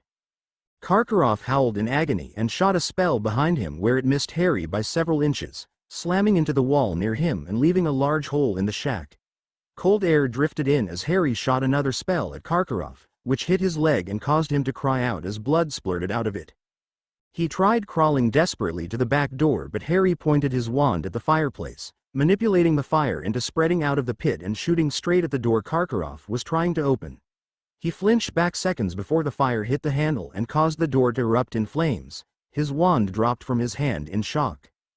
Karkaroff turned to Harry, his eyes desperate as the fire began to spread alongside the wooden walls of the shack. "Do not do this," he begged. "Please," Harry shrugged. "Shouldn't have pissed off Voldemort, mate." Karkaroff flinched hearing the name. "I'll give you anything," he stammered. "Gold, no thanks. Information. I can tell you anything your heart desires, I'm good."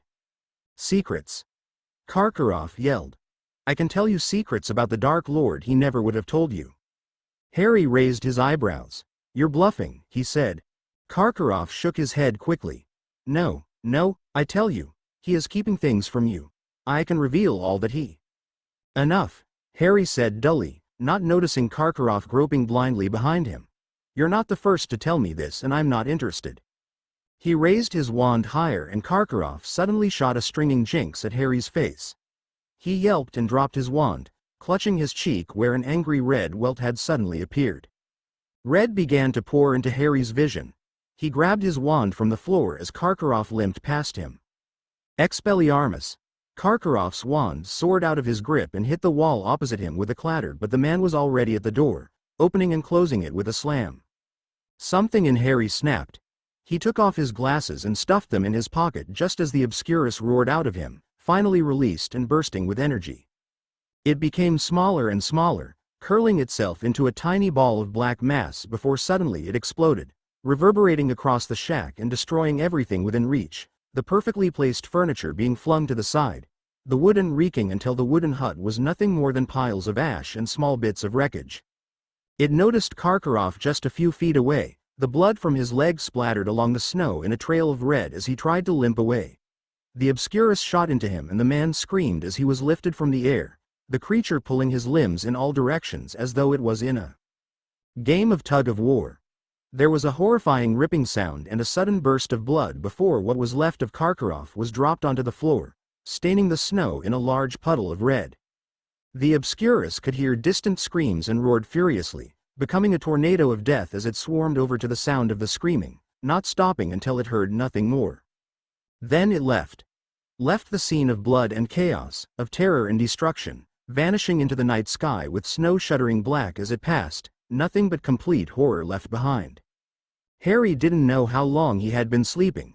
He wandered vaguely between the point of consciousness and unconsciousness, feeling his head pound furiously and painfully. Next time he used his obscurus, he had to remember to have a potion on hand. Harry could hear a loud noise roar distantly in his ear and wondered if it was the obscurus. The aftermath of the previous night still left ringing in his ear. He pressed them harder against his pillow, grateful for how soft they were. Draco's hair sometimes felt like that. Perhaps. Harry could imagine him now instead of the pillow, lying against his chest as he sometimes did, the boy's fingers gently carding through his hair. Harry. He loved the way the boy said his name sometimes. He squeezed his eyes tighter, trying to picture him now. The tint of blue in his eyes, the exact shade of his hair, his pale, smooth skin. Every detail perfect. Harry. Harry groaned and snuggled deeper under his covers. He knew he ought to get up and take a potion for his headache, but he was so very comfortable right now, buried under thick sheets and covers, wrapped tightly in a warm embrace. He was so cold in the north and so warm in his bed. Harry.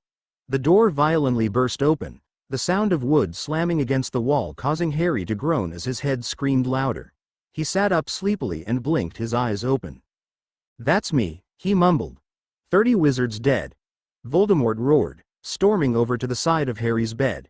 A building left in pieces.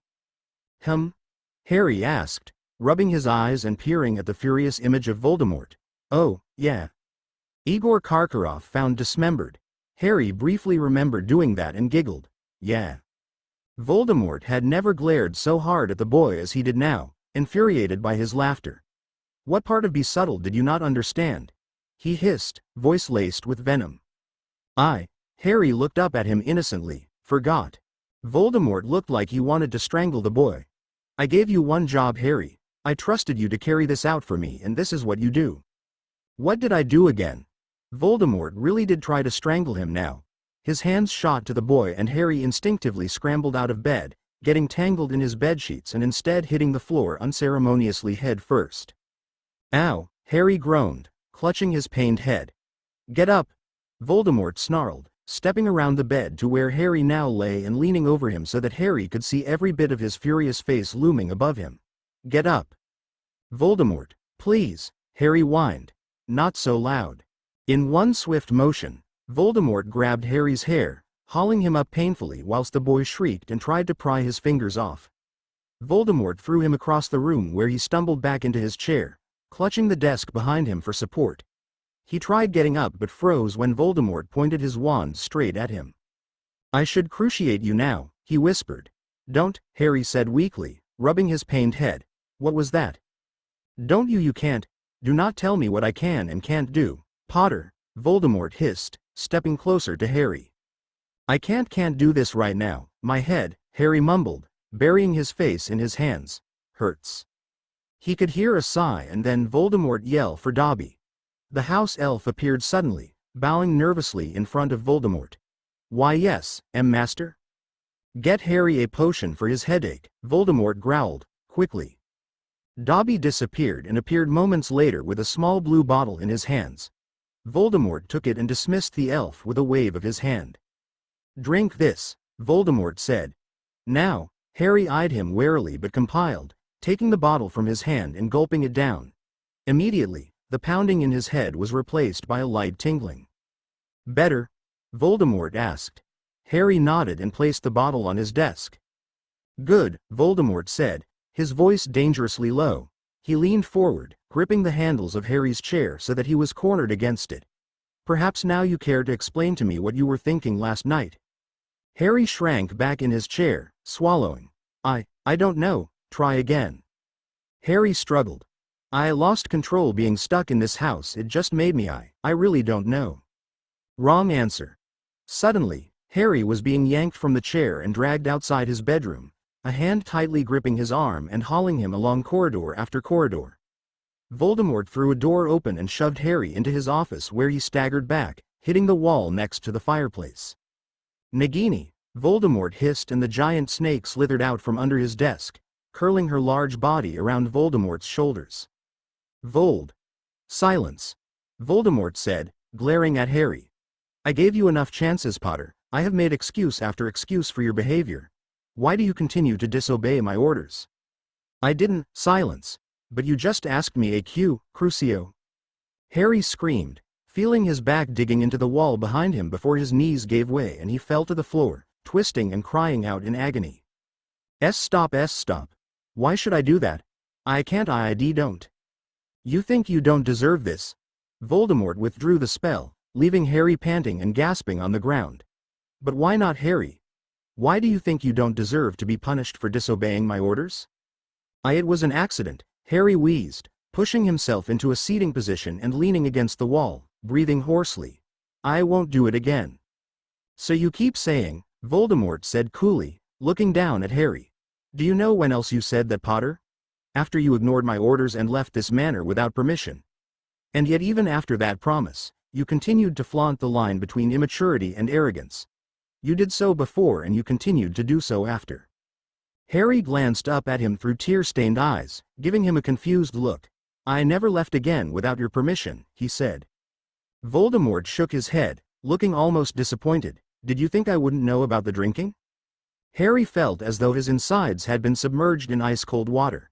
His heart dropped and shattered, shards of panic embedded into him like a twisting knife. How many times have you gotten drunk, him? Last time you injured Draco with your foolishness. Nagini tells me you've shared a bed together. Tell me, Harry, do you love him? Harry said nothing, staring at Voldemort in horror. Why didn't you say something before? He asked in a small voice. Voldemort's eyes flashed dangerously. Because I, like a fool, thought you should be allowed these pleasures if it kept you happy. I have always cared about your happiness, Harry, and it seems to be my undoing. You take it for granted. No, You take me for granted. I never. Because of you the International Confederation of Wizards have signed your death warrant. Because of your little stunt with Karkaroff they have ordered their ministries to kill you without trial if you are caught. Do you understand the seriousness of what you have done? Do you see how difficult it will be for me to let you out of my sight? Him wide-eyed, shocked. I lost control, he said in a small voice. Being stuck here for so long, I was bored. I just needed to let off some steam. Well, I hope it was worth it, Voldemort said coldly. Because now I have been forced to turn to alternate methods to keep you safe. There was a knock on the door. Enter, Voldemort said without looking away from Harry. The door opened and Severus Snape walked in, pausing as he caught sight of Voldemort standing over the boy on the floor. Harry's eyes traveled between him and Voldemort and he made to get up. No, stay seated, Voldemort said. It will be easier this way. What will? Voldemort ignored him, turning to Snape. Severus, he said, nodding at the man to take a step closer. You called for me, my lord?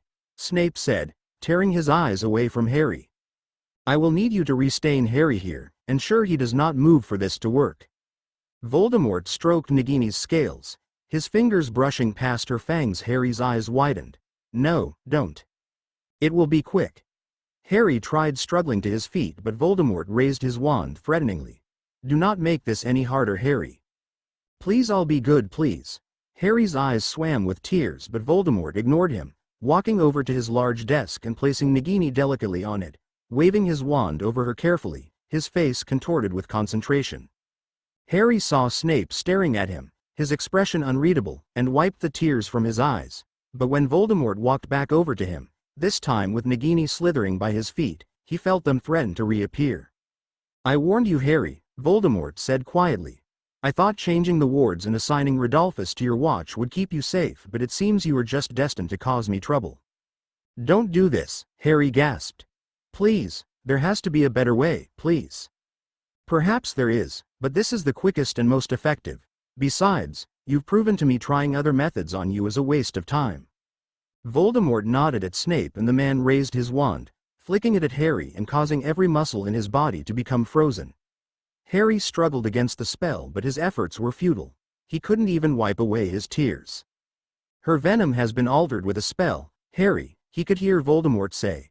If you are in danger, I will know about it. By taking away my fucking freedom, Harry screamed. I am not taking anything away, Voldemort said calmly. But if you were captured, if you were taken from me, you will die, Harry. Nagini's venom will ensure I am aware of your every movement, every action. If something were to happen, I would be there to save you. I don't want you to save me, Harry yelled. Not like this. He struggled still, trying to fight Snape's spell. He could see Nagini slithered closer towards him, hear her low hissing in his ear. It will be quick, Harry. Don't, he begged her. Please. Nagini curled herself around his chest, locking his arms into place and twisting so tightly Harry felt his blood circulation cut off. From the corner of his eye, he could see Voldemort watching them closely, his wand held in his hand. Nagini's opened her mouth wide, her fangs visible and gleaming. When she plunged them into Harry's arm, he couldn't even flinch. There was a second when he felt nothing, then Harry's world exploded.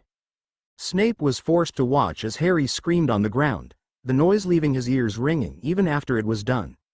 He could tell Potter was trying to resist his spell from the way sweat gleamed off his neck, every vein on his body bulging unpleasantly. He knew it was instinct, that Nagini's venom voluntarily made the boy want to thrash and try to get her off him, but he also knew that if he broke his spell for even a second, Harry's situation would be worse. Voldemort had been right to restrain him. If Nagini's fangs moved even an inch, they risked tearing across the boy's arm, ripping into his veins or arteries, or else releasing too much venom into his body which could kill him. They had to be kept in place securely until the process was complete, even if it meant causing him agony.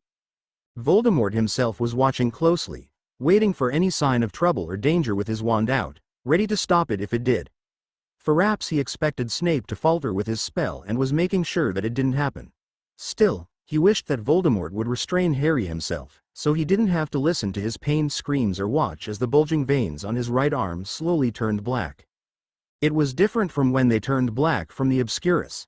Here, his veins began to stick out horribly, the color they were turning into almost shining in comparison to the matte, shadowy black that became of them when the obscurus lurked beneath his skin.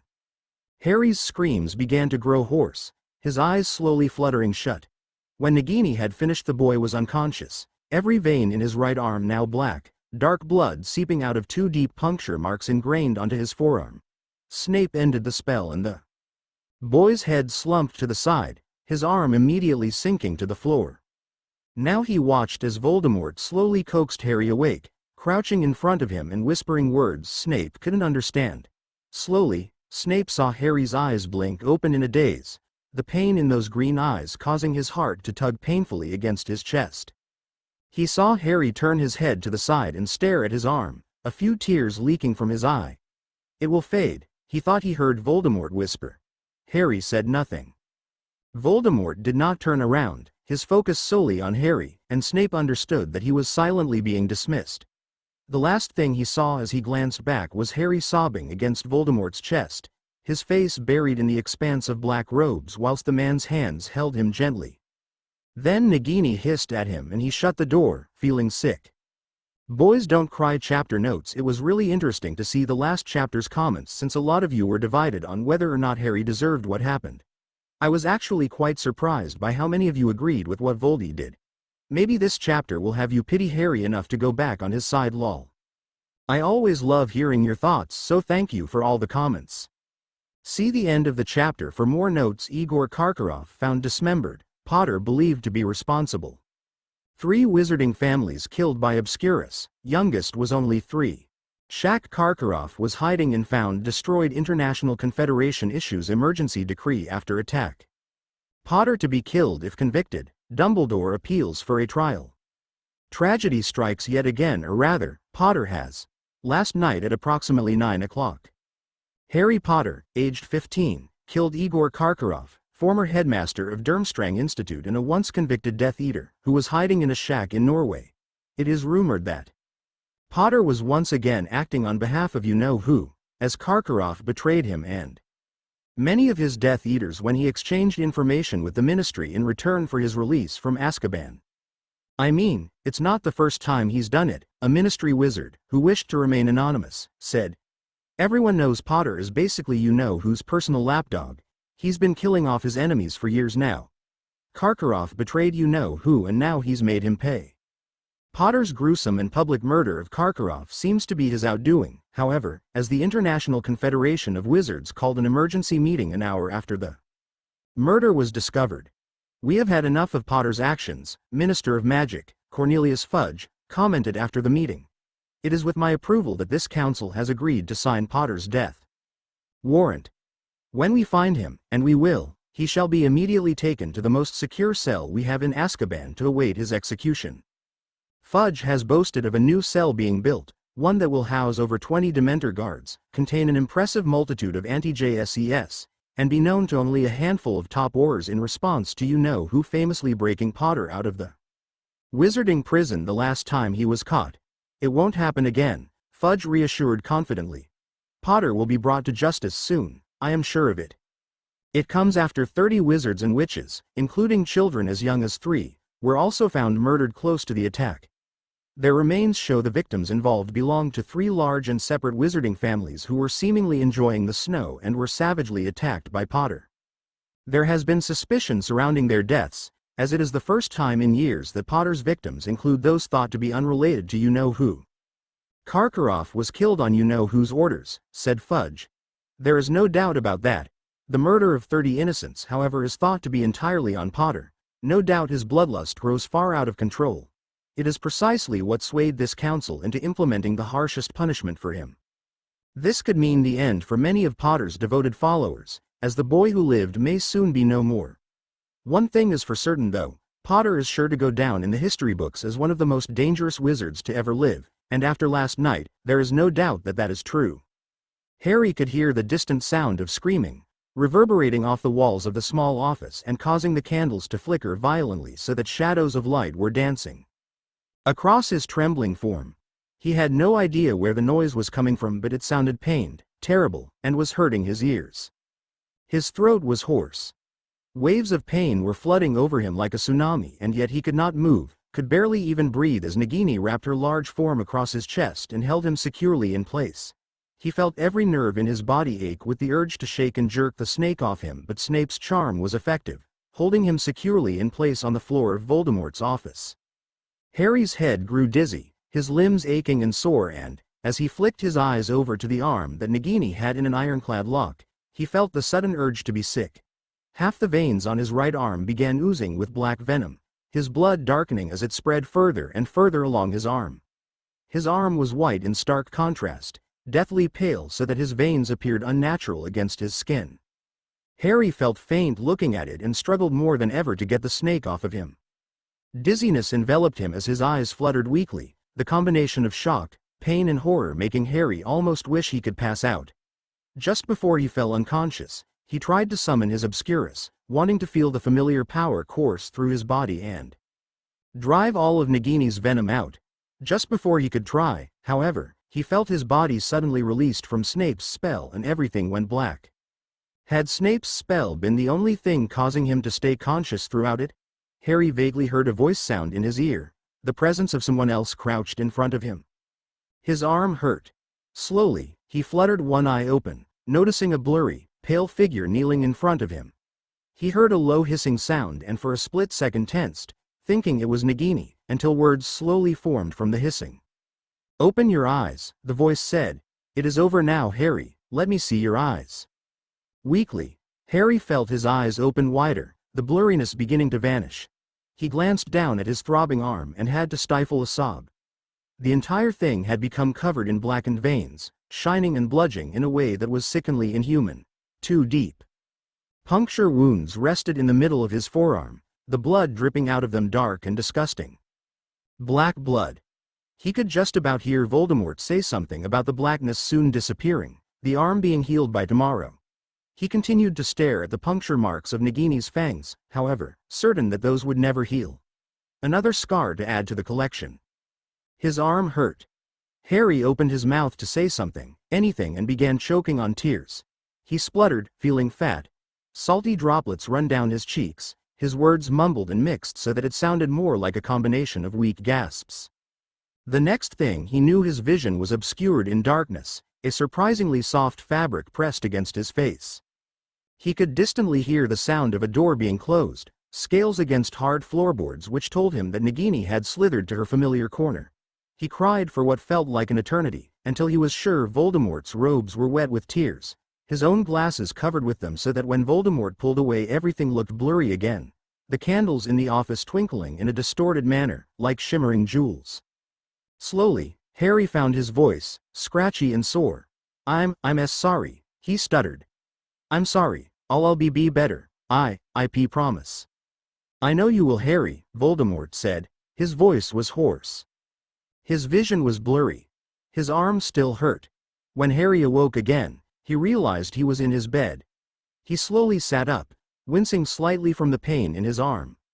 It had lessened slightly but was still there. He peered down, noticing that it was wrapped in a layer of thin gauze. Harry was grateful for it, certain that if he did see his arm again he really would throw up. He looked towards his window and noticed it had grown dark. How long had he been unconscious? He had no memory of passing out, but it must have been in Voldemort's office shortly after the bite. He looked around him, noticing his room was as neat and tidy as ever. The overturned chair, the scattered pillows, all of the mess Voldemort had made had vanished, not even a single strand of the hair he had surely ripped from Harry's stinging scalp present. It was a recurring theme, Harry noticed. Voldemort, it seemed, had no interest in witnessing long-term destruction. The garden in ruins, gone. Blood in the cellar, gone. Harry's room, half wrecked, gone.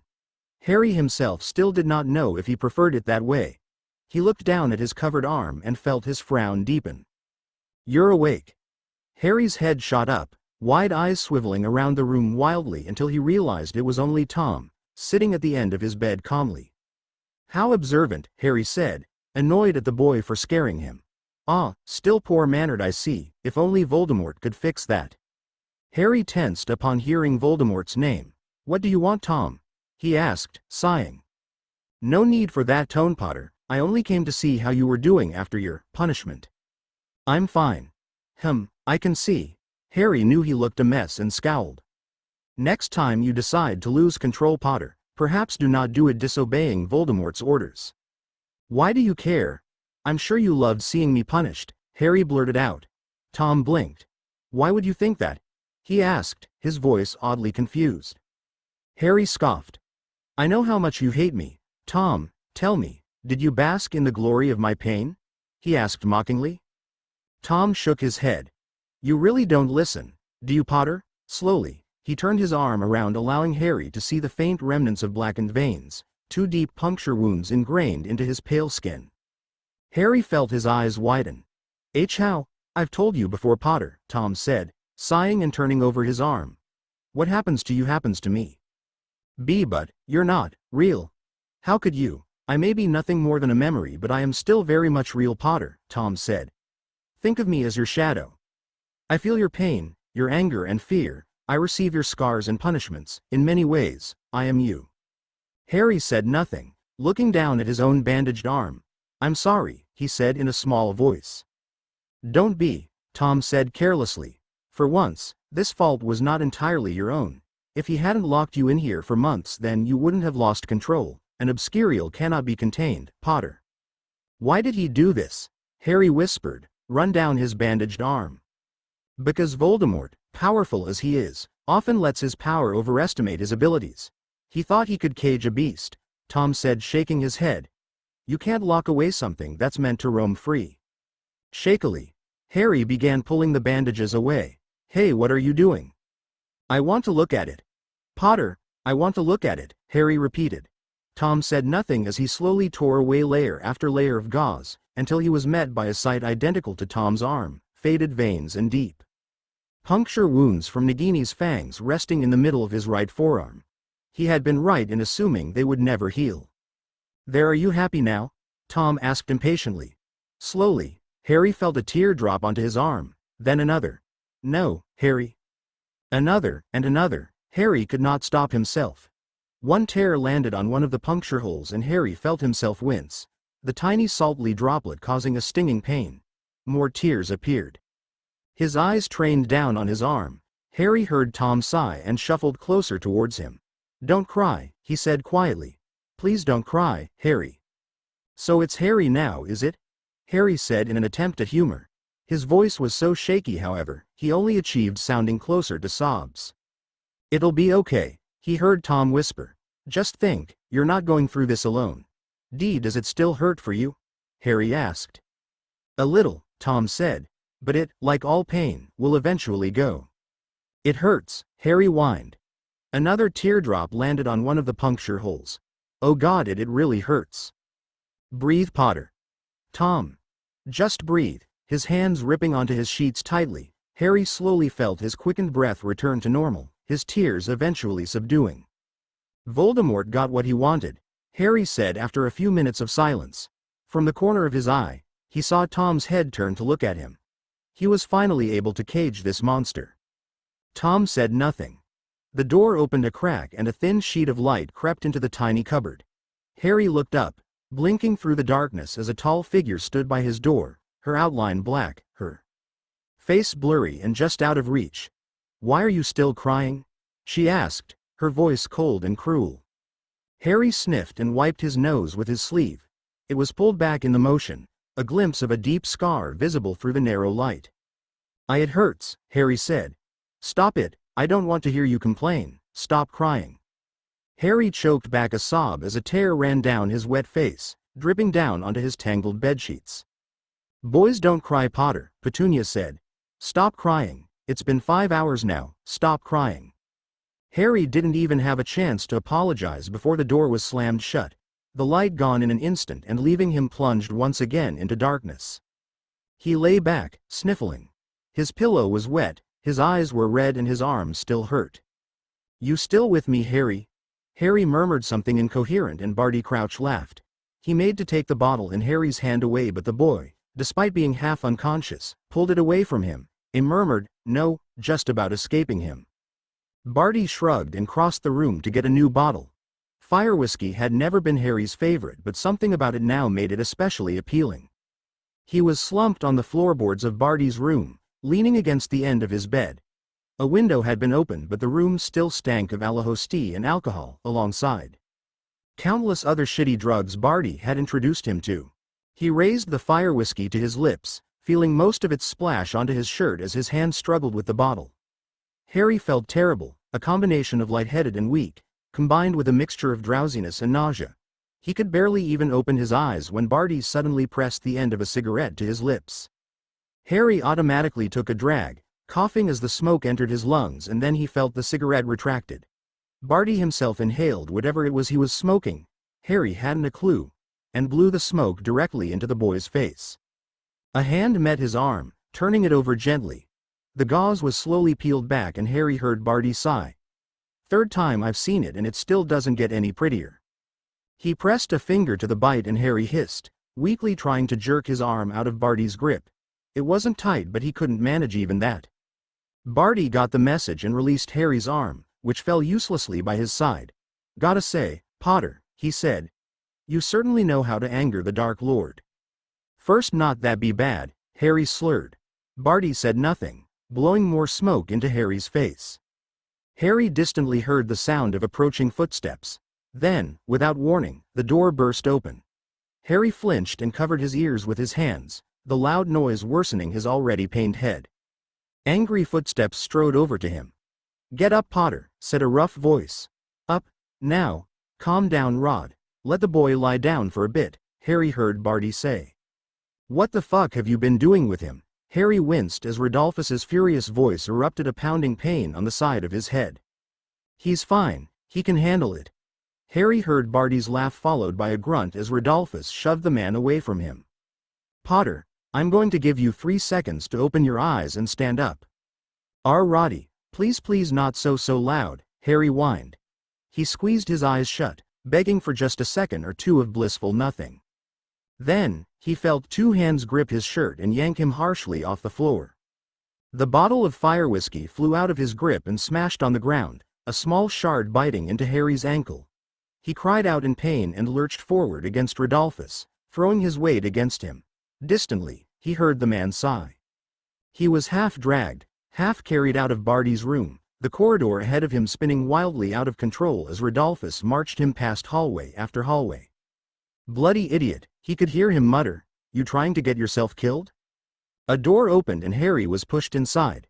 He flinched as he was flung down, expecting to hit a hard surface. Instead, he felt himself fall back on the soft sheets of his bed.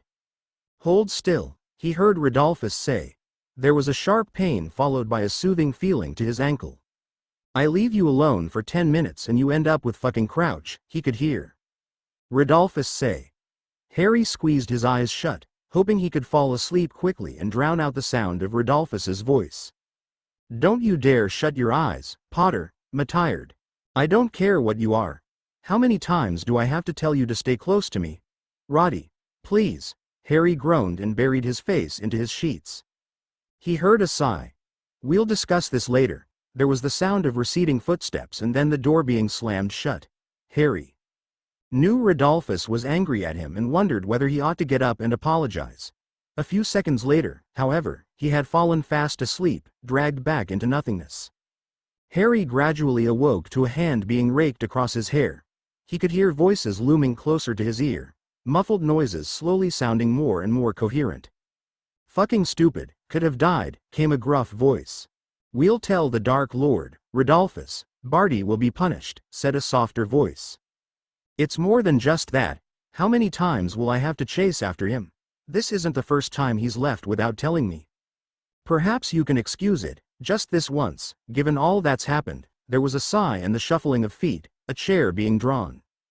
"You think he was right for what he did?" the soft voice said. "I've heard the news, as have you, if this is what he believes was best." "That is not what I asked, Rodolphus." A small pause. "Perhaps there were better ways," the same voice continued. "It is not for us to decide what is best, Narcissa. But to do this, have you seen his arm?" The voice came as a whisper. "The Dark Lord is tired of Potter neglecting his orders. If it had been one of us, you worse. He wouldn't kill him," the voice whimpered. There was another sigh. "No, he'll make Potter beg for death before he ever kills him." Harry felt the presence next to him stiffen, the hand in his hair momentarily paused. "He went too far," Narcissa said, her voice harder. "He is still just a child." "Narcissa, you read the news as I did. You heard what the Confederation announced. At this rate it is more likely the Ministry will kill Potter than the Dark Lord. He did what he had to protect him. But to do this, it is diabolical. A diabolical solution to a diabolical cause," Rodolphus said. "Igor Karkaroff deserved many things, Narcissa, but what Potter did," he trailed off, saying nothing. "He can't control it properly," Narcissa whispered. "No one would be able to. It's not his fault." "No," Rodolphus said, "but it is not our place to say what is and isn't his fault." The voices began to dim, the feeling of a hand in his hair becoming distant, as Harry drifted off to sleep once more. When Harry next awoke, his room was empty. He sat up, looking down at his arm and noticing the bandages were removed, the veins on his forearm back to normal. Only 2 puncture holes remained, small, but burrowed deep into his skin. Harry sighed. Slowly, he pressed a careful finger to his arm, then another. No pain came. He stepped out of bed, noticing a few small bottles containing brightly colored liquids on his bedside table. A note beside it told him to drink all of it. Harry did as he was told. He gingerly got undressed, throwing his creased robes into a messy pile and picking out a new set from his wardrobe. Perhaps he ought to shower and clean himself up properly. Harry didn't care. He gave one quick glance at the mirror, noticing he appeared even slightly more pale than usual, sporting light shadows under his slightly reddened eyes. Aside from that, however, he seemed well enough. Harry could almost laugh. If the mirror could reflect his racing mind, he would appear as anything but. Ensuring his sleeve covered his arm, Harry walked down the corridor of the West Wing and went towards Rodolphus's room, knocking on the door. It was opened in seconds. Rodolphus's eyes swept towards him, displaying surprise for half a second before sharpening and flickering back to normal. Potter. What time is it? Harry asked. 1:35, the man responded. Harry sighed. Walk me to lunch. The man gave a small nod and closed his door, walking with Harry down the corridor. He wondered whether the Death Eater would question him on their way to the dining room, but Rodolphus never did. When they arrived downstairs, they saw Lucius about to walk up the stairs. He looked at Harry in a split second of surprise before narrowing his eyes. Potter. Harry looked down and noticed he had a drink in his hand. Saying nothing, Harry walked past him. Rodolphus did not follow, and Harry knew he was lingering behind to talk to Lucius, probably about him. He opened the door to the dining room and stepped inside.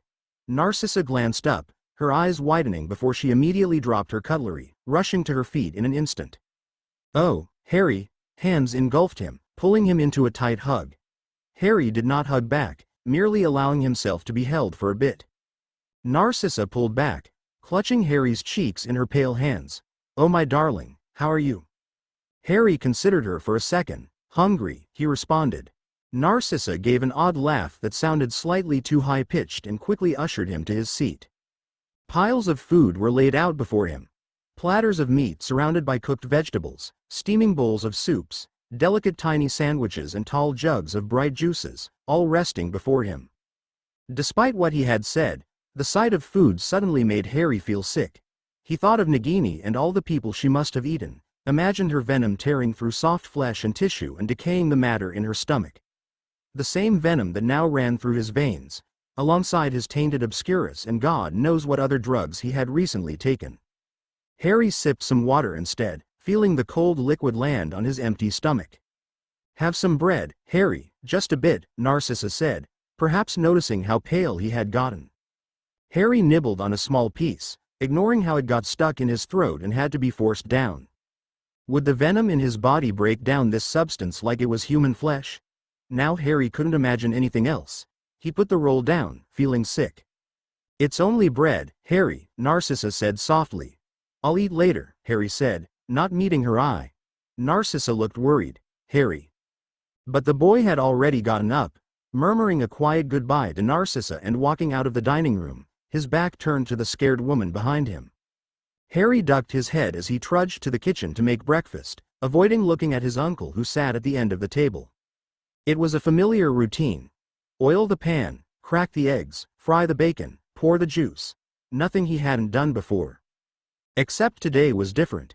His back hadn't stopped stinging since the day before, every slight movement causing Harry to wince and try not to let out even a squeak of pain.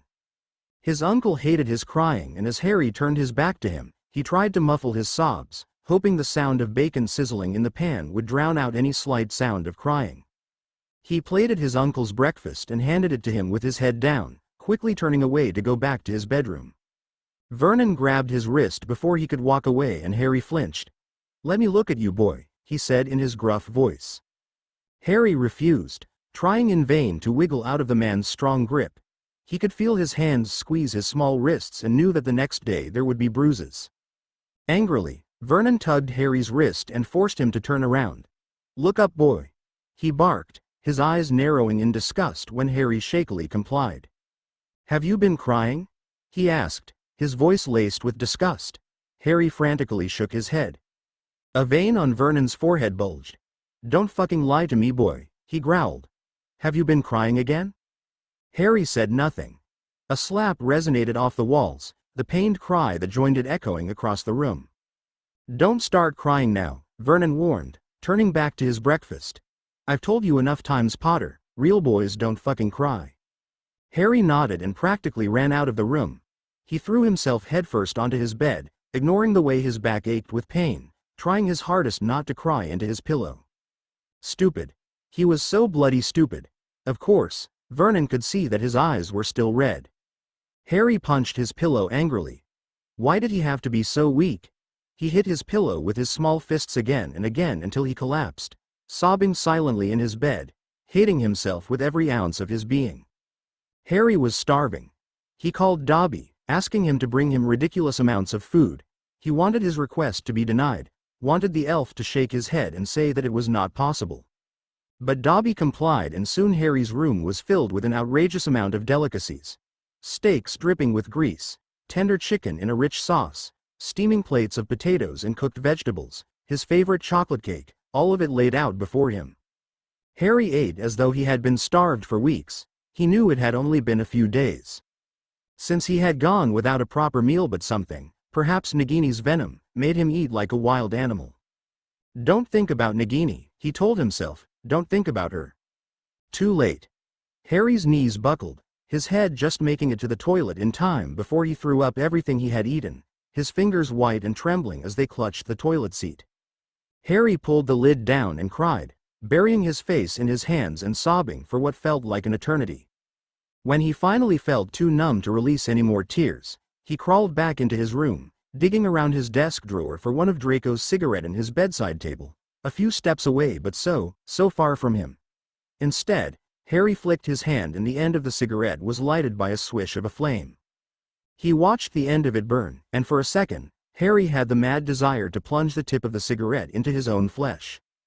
Harry looked down at the puncture wounds of Nagini's bite and wondered what they would look like, burnt and blackened from his cigarette. Voldemort knew about the smoking. He knew about everything. He perhaps knew what Harry was doing right now. Would he stop him if he tried? Rage stormed over Harry as he picked up the nearest plate and flung it at the door. It smashed into it, half-eaten pieces of chicken dropping down onto the floor and showered with shards of glass. If Voldemort knew, then let him come, Harry thought. Let him enter his room and stop him. He picked up another plate and hurled it away from him. Hot soup splashed onto his white walls, the bowl containing the delicacy smashing into 1,000 tiny pieces onto the floor. Plate after plate was chucked around the room, until soon there was no more left to throw, the room littered with bits of food and broken glass. Harry cried again, collapsing onto the pile of waste and food and glass, ignoring how his blood was soon added to the mess as the shards slowly entered his bare skin. Voldemort did not come.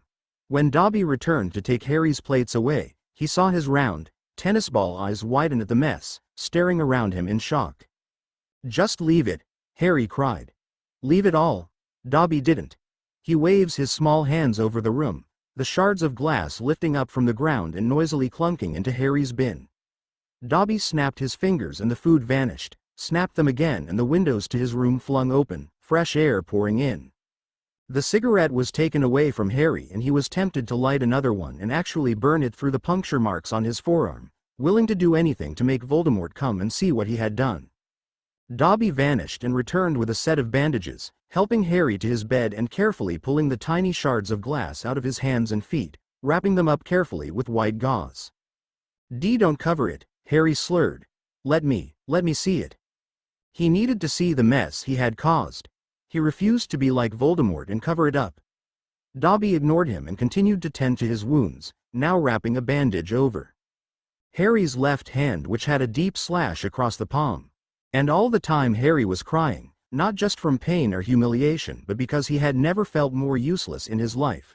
He no longer felt like a person but more of a thing, something to be stuffed with power and then punished for when it got out of hand. A thing that had to have its mess cleared up for him and had to be carefully tucked into bed because it was too helpless to manage even that. Dobby flicked his hand and the lights in Harry's room were put out. There was a crack and he had vanished. Harry was still. The air was still. He felt trapped, wrapped in the thick embrace of his duvet, too tired to do anything but lay there. The night was quiet, The only sound drifting in through his open windows was a faint breeze, perhaps paired with a distant hoot from a nearby owl. Harry felt his eyes prick with tears and tried blinking them away, sick of his crying. Regardless, they came anyway, landing softly on his pillow. Harry couldn't even bring himself to turn his head to the side when his pillow began to grow wet. Let me die, he thought. He had no idea who he was talking to. Voldemort, perhaps. Could his spell on Nagini's venom allow him access to Harry's thoughts? No, he was a legilimens. There was no need for further access into Harry's mind. The venom let him see his actions because seeing his thoughts wasn't enough. He had to be aware of Harry at all times because he really was a thing, Harry supposed. Voldemort's. He belonged to Voldemort now. Fuck. Harry scrunched up the letter he was writing and flung it towards his bin.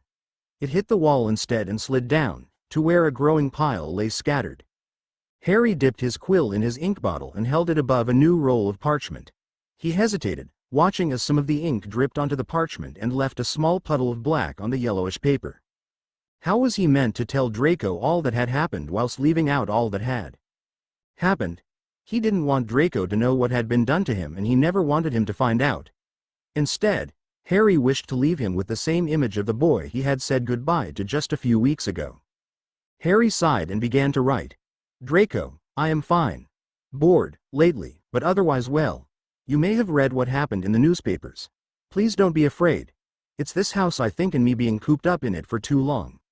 I was brimming with so much energy that when I finally got out to take care of Karkaroff, it all sort of exploded out of me the second I released the obscurus. I lost control, do you understand? But it won't happen again. And please don't think too little of me for what I did. Voldemort yelled at me for a bit, but he hasn't done anything too bad. Harry paused, his quill hovering above the paper. He was angry, mind you, for what the Confederation announced. I'm not too afraid though. It doesn't look like I'll be leaving the manor in the near future in any case, thanks to what happened. Your mother was quite worried about me, but I assured her everything was fine. She's worried about you too, I think. I know it's hard, but please try to be more empathetic towards her. She shouldn't sugarcoat her letters, but even so, maybe try and understand why she is. You had an older brother, Draco, did you know? She told me about him a few weeks ago. I know it's not my place to say, but I think I can see where she's coming from in the way she treats you. She's scared, and I don't blame her. Your father, on the other hand. Well, I saw him with a drink in his hand the other day. I don't know if it means anything, but it was still daytime and he didn't look too good. I know that's not really what you want to hear, but I won't keep the truth from you like your mother does. He hasn't been too bad to me though, if that makes you feel better. How are your exams going? I know both your parents are very keen to hear about how you will do. I was never really one to work hard for exams, they're a waste of time if you ask me. But from what I hear, these ones are important, so work hard, I suppose. I don't care if Blaise or Theo knows about me. I'm glad they do actually. At least now you won't have to keep the secret all by yourself. And it must be nice to have people close to you know. That being said, I wonder how your other friends will react if they find out they weren't told about me. I don't want you to fight with them over me. Should you tell them all? Or will that make everything even worse? I don't think things can really get worse for me if I'm honest, but if you'll get in trouble for telling more people, then forget it. If you're really worried about Blaise and Theo knowing, maybe try obliviating them. If you don't know the spell, I can teach it to you. I learned it about a year ago with Voldemort. When you come home for the summer, bring more smokes if you can please, and I wouldn't say no to another bottle of fire whiskey. Think of it as your birthday gift to me. I'll see you in a few weeks, Draco. Good luck with everything. All my love. Harry Potter. Harry held the letter in his hands, wondering whether he ought to tell Draco what had really happened. He knew he sounded very hypocritical, lecturing his parents for keeping the truth from Draco when he in fact was doing the very same thing. It also seemed unlikely that Voldemort would just yell at him for what he had done. If Draco read the papers, and Harry was sure he did, then he was certain that Draco would have expected a much worse punishment for him. Harry sighed.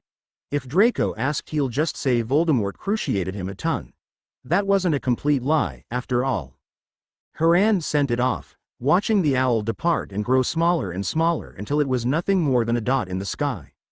He sat down by his desk for a few minutes, unsure what he was meant to do now. Since being bitten, Harry's mind had been a mess, a jumble of unchecked emotions and terrible Nightmares that raged around in his head like a hurricane. He found it easier to cope by drawing up a list in his head, a set of things he had to do each day.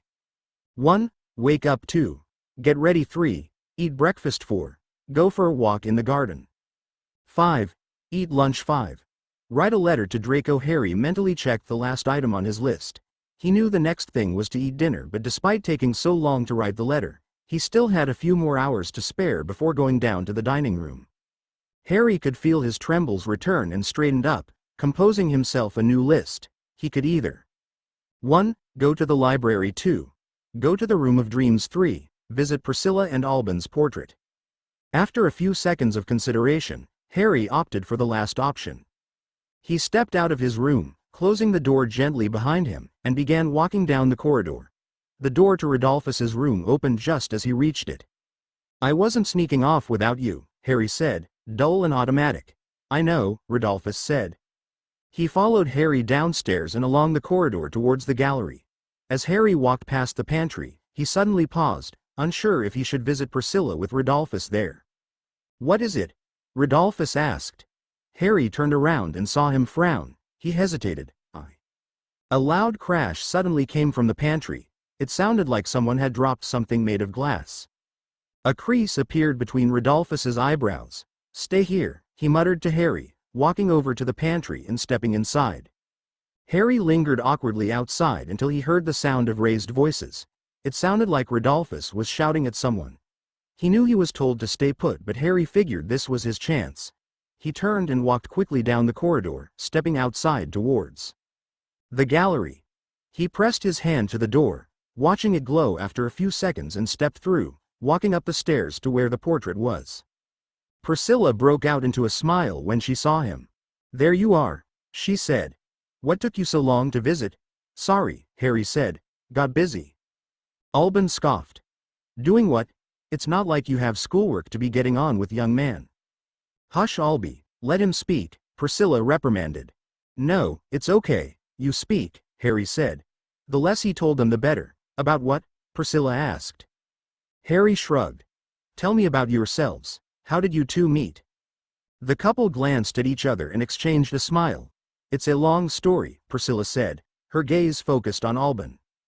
"Take your time, I'm in no rush." Priscilla turned to Harry, smiling. "Well, are you aware of the concept of an arranged marriage?" Harry nodded. He was tempted to scoff but knew this would make Albin dislike him even more, so he held it.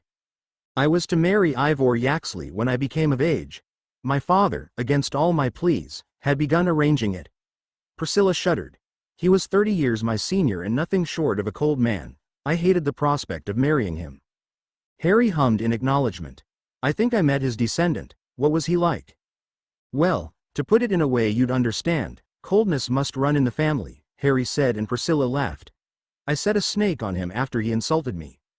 Albin looked appalled. "You did what? Oh, you are so lucky, Harry. I wish I could have done something like that to Ivor." Albin looked at his wife reproachingly. "Now then, darling, that would not be proper." "Oh hush now, Albie, you hated that man nearly as much as I." "Only because he nearly married my beloved wife," Albin said hastily, and Priscilla smirked. "So what happened? Why didn't you marry him?" Harry continued. Priscilla smiled. "I met Albin, of course. We were at a ball. I had just turned of age, so it was my first one. I was nervous naturally, clinging onto my mother like a lost duck for half the evening." Priscilla laughed, the memory clearly bringing her much joy. "Then Albin walked over to me and asked for a dance. He said he had been watching me for hours and couldn't leave without one. I was scared out of my wits. 'I don't dance,' I told him. Do you remember, Albie?" "Yes, darling," Albin said, smiling faintly, "and I said, 'Not with me you don't.'" "Yes, you did," Priscilla said excitedly. "So I accepted, and he led me to the center of the ballroom and we danced for what felt like hours. I wasn't a very good dancer," Priscilla giggled. "I think I may have stepped on his foot a couple of times." 7. Albin said, cringing. Priscilla laughed. "I didn't come from a family of dancers, Albin. I did warn you. He was like a swan the way he glided through each dance, and I was nothing more than a clumsy fool." "You were of no sort," Albin said. "You just needed some practice." Priscilla snorted. "I spent years practicing and couldn't so much as manage a perfect waltz." "Still, Alban brought me out of my comfort zone and I was grateful, she added to Harry. We spent the rest of the evening chatting. I never talked as much as I did then. I did not tell him about my possible marriage to Ivor. I was too worried I would scare him away, even though I felt guilty lying. I felt worse when he showed up at my home a few days later and asked me to accompany him on a walk. I ran into your younger brother when I was escorted to the drawing room, Alban remarked. He looked at me and went, "Oh, you're younger than I thought. I think he thought I was Ivor." He chuckled, amused. Priscilla rolled her eyes. Clueless my brother was. How he got married was beyond me. Focusing on your marriage, Harry redirected. Oh yes. Well, we went for a walk around the gardens. Our manor had a huge one when I lived there. It was very beautiful. There was even a lake anyway. We walked for a bit. Chaperoned by my mother, of course. And then Alban asked if he could see me more, and then I knew I had to come clean and tell him about my marriage to Ivor. He told me he understood and left soon after that. I was crushed, thinking that if this life wasn't so cruel then perhaps I could have been with someone like him. She glanced at Alban lovingly. And then he returned a few days later and asked my father for my hand in marriage. He accepted. But what about Ivor? Harry asked. Weren't you engaged to him? The Malfoy name far outranks Yaxley's, Alban said scornfully. A marriage with me would bring the Potters far more honor than one to Ivor. And thank goodness it did, or I may have been stuck with that old fool for who knows how long, Priscilla added. Wow, that story sounds like something from a fairy tale, Harry remarked. Priscilla and Alban exchanged smirks. Oh, our life was no fairy tale, Harry, believe me. Priscilla said. No marriage comes without problems and ours seemed to be full of it. Still, we made things work. She looked at Alban and smiled. Eventually, he said, and she laughed. Well, still sounds like you guys had it easy enough, Harry said, an edge to his voice. Priscilla gave him a knowing smile. Thinking about your own love life? Who do you think you'll marry? It can be anyone as long as it's not a Yaxley. Harry chuckled. I wouldn't dream of it. Who will arrange your marriage, boy? Alban asked. Harry shrugged. I don't think I'll have an arranged one, he said. Alban sighed. Don't tell me the tradition has not been kept. No, it still has, Harry said quickly, forcing himself not to add on how much he hated it. It's just, well, who'd want to marry an obscurial? He flushed, hating how pitiful he sounded. Priscilla smiled gently. You'll find someone, Harry, she said. Harry hesitated. I think I already have. Then what's the problem? Priscilla asked. Harry struggled. I'm not quite sure it would be approved. You can control your obscurus though, correct? It shouldn't present too much of an issue. I don't think I can manage here or other issues. Is it because of your blood status? Priscilla asked. Harry stalled. Yeah, that may be it. Priscilla sighed. I see, that is difficult, Harry. Who is it? Alban asked. Not all families are as strict when it comes to blood. Harry blushed. No one important. Is it a Malfoy? Priscilla teased. At Harry's silence, she laughed. Oh, it is, isn't it? We must have a thing for them, Harry. Who is it? Does Draco have a sister? No, Harry said, shaking his head. No, it's not a Malfoy. Priscilla smirked. It's not. She held up her hands. Whatever you say, Harry. Priscilla grinned. Harry rubbed his eyes tiredly. I'm leaving, he grumbled. Don't sulk, Harry. I'm not. What is that? Alban interrupted. What? That, on your right forearm. Harry frowned and peered down. He felt his face grow horrified as he realized the hand rubbing his eye had caused his sleeve to whisk down slightly, exposing the deep puncture marks on his forearm. His arm shot to his side, rapidly. Nothing? A line appeared between Priscilla's eyebrows. I think I saw something too. It's nothing, just a small bite. It looked like a snake bite, Alban said, frowning. It is. I got bitten in the garden. There are snakes in the garden? Priscilla asked, confused. No, I was talking to one and it got scared and bit me. You spoke to one? Priscilla's frown deepened. Harry, are you a parseltongue? Yeah? I wasn't aware of any Potter carrying such a trait, Priscilla said. I think it often skips a few generations, Harry said hastily. Well, serves you right, I suppose. It is not respectable to be playing with snakes, boy. I suppose you were trying to set off another one at someone, Priscilla rolled her eyes. Honestly, I'll be acting as if you're any better. You punched Ivor right in the nose at our engagement party." "You did?" Harry asked, amazed. Albin stiffened. "I was a foolish young man." "You still are," Harry pointed out. Albin gave him an affronted look. "Young? I meant you're still young, not foolish." Albin sniffed.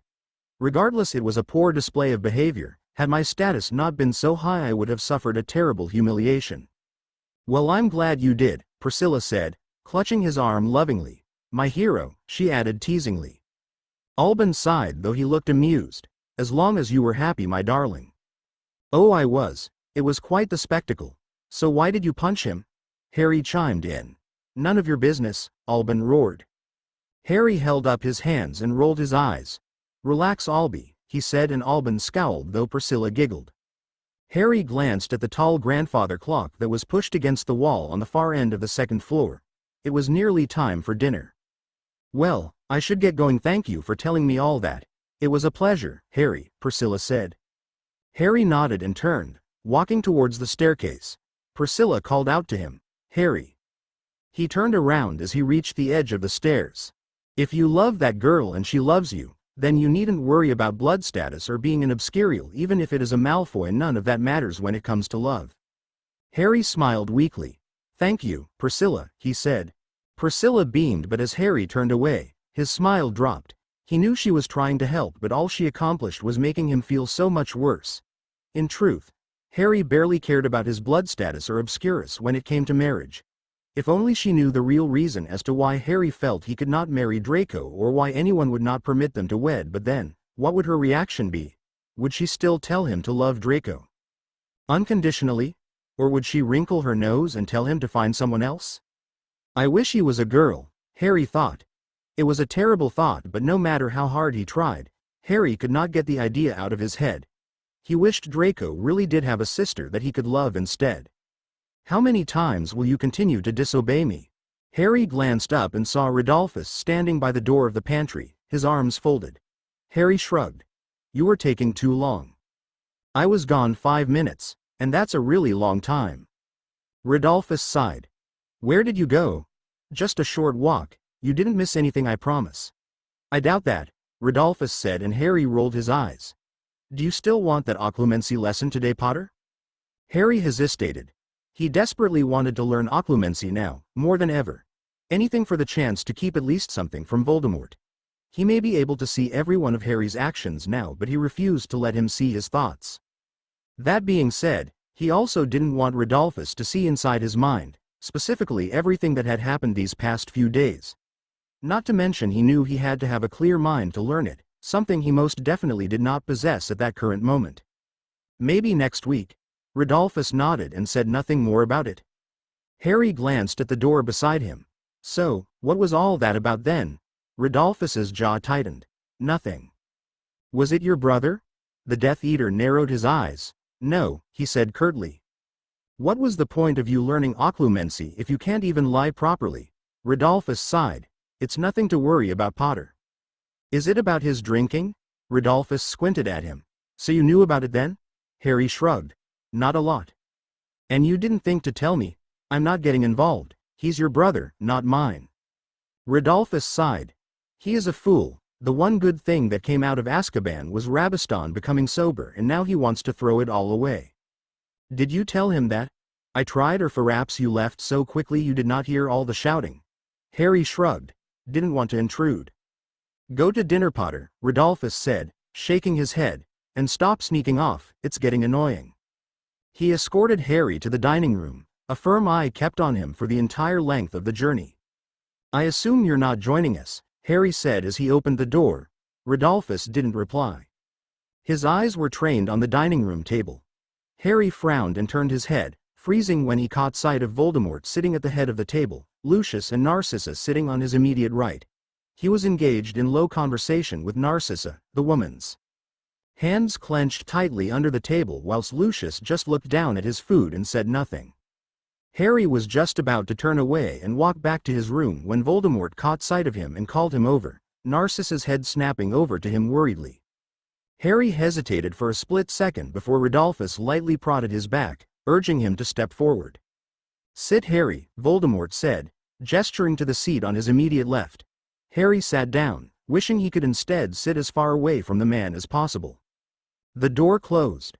Rodolphus had left, leaving just the four of them sitting around the long dining room table. Harry almost wished he had stayed. Despite hating having him linger behind him, there was no denying that the man would have provided a small comfort to him in that moment. "Eat, Harry, please," Narcissa said, gesturing to the dishes laid out in front of him. She looked anxious and Harry avoided looking into her eyes as he helped himself to a small portion of steak. He nibbled on it, the rich meat tasting like cardboard in his mouth. They ate in silence, the only sound the scraping of cutlery against plates. When they had finished, Narcissa and Lucius stood up to leave and Harry was about to join them when Voldemort spoke. "A second, Harry." Lucius did not look at him as he left, but Narcissa did, shooting him a worried glance that Harry could not return. They left, the door closing with a soft click and suddenly enveloping the room in a strained silence. "How is your arm?" he heard Voldemort ask. Harry felt his anger rise but forced himself to answer in an even voice. "Fine," he said shortly. He briefly met Voldemort's eye. "Wouldn't you know already that?"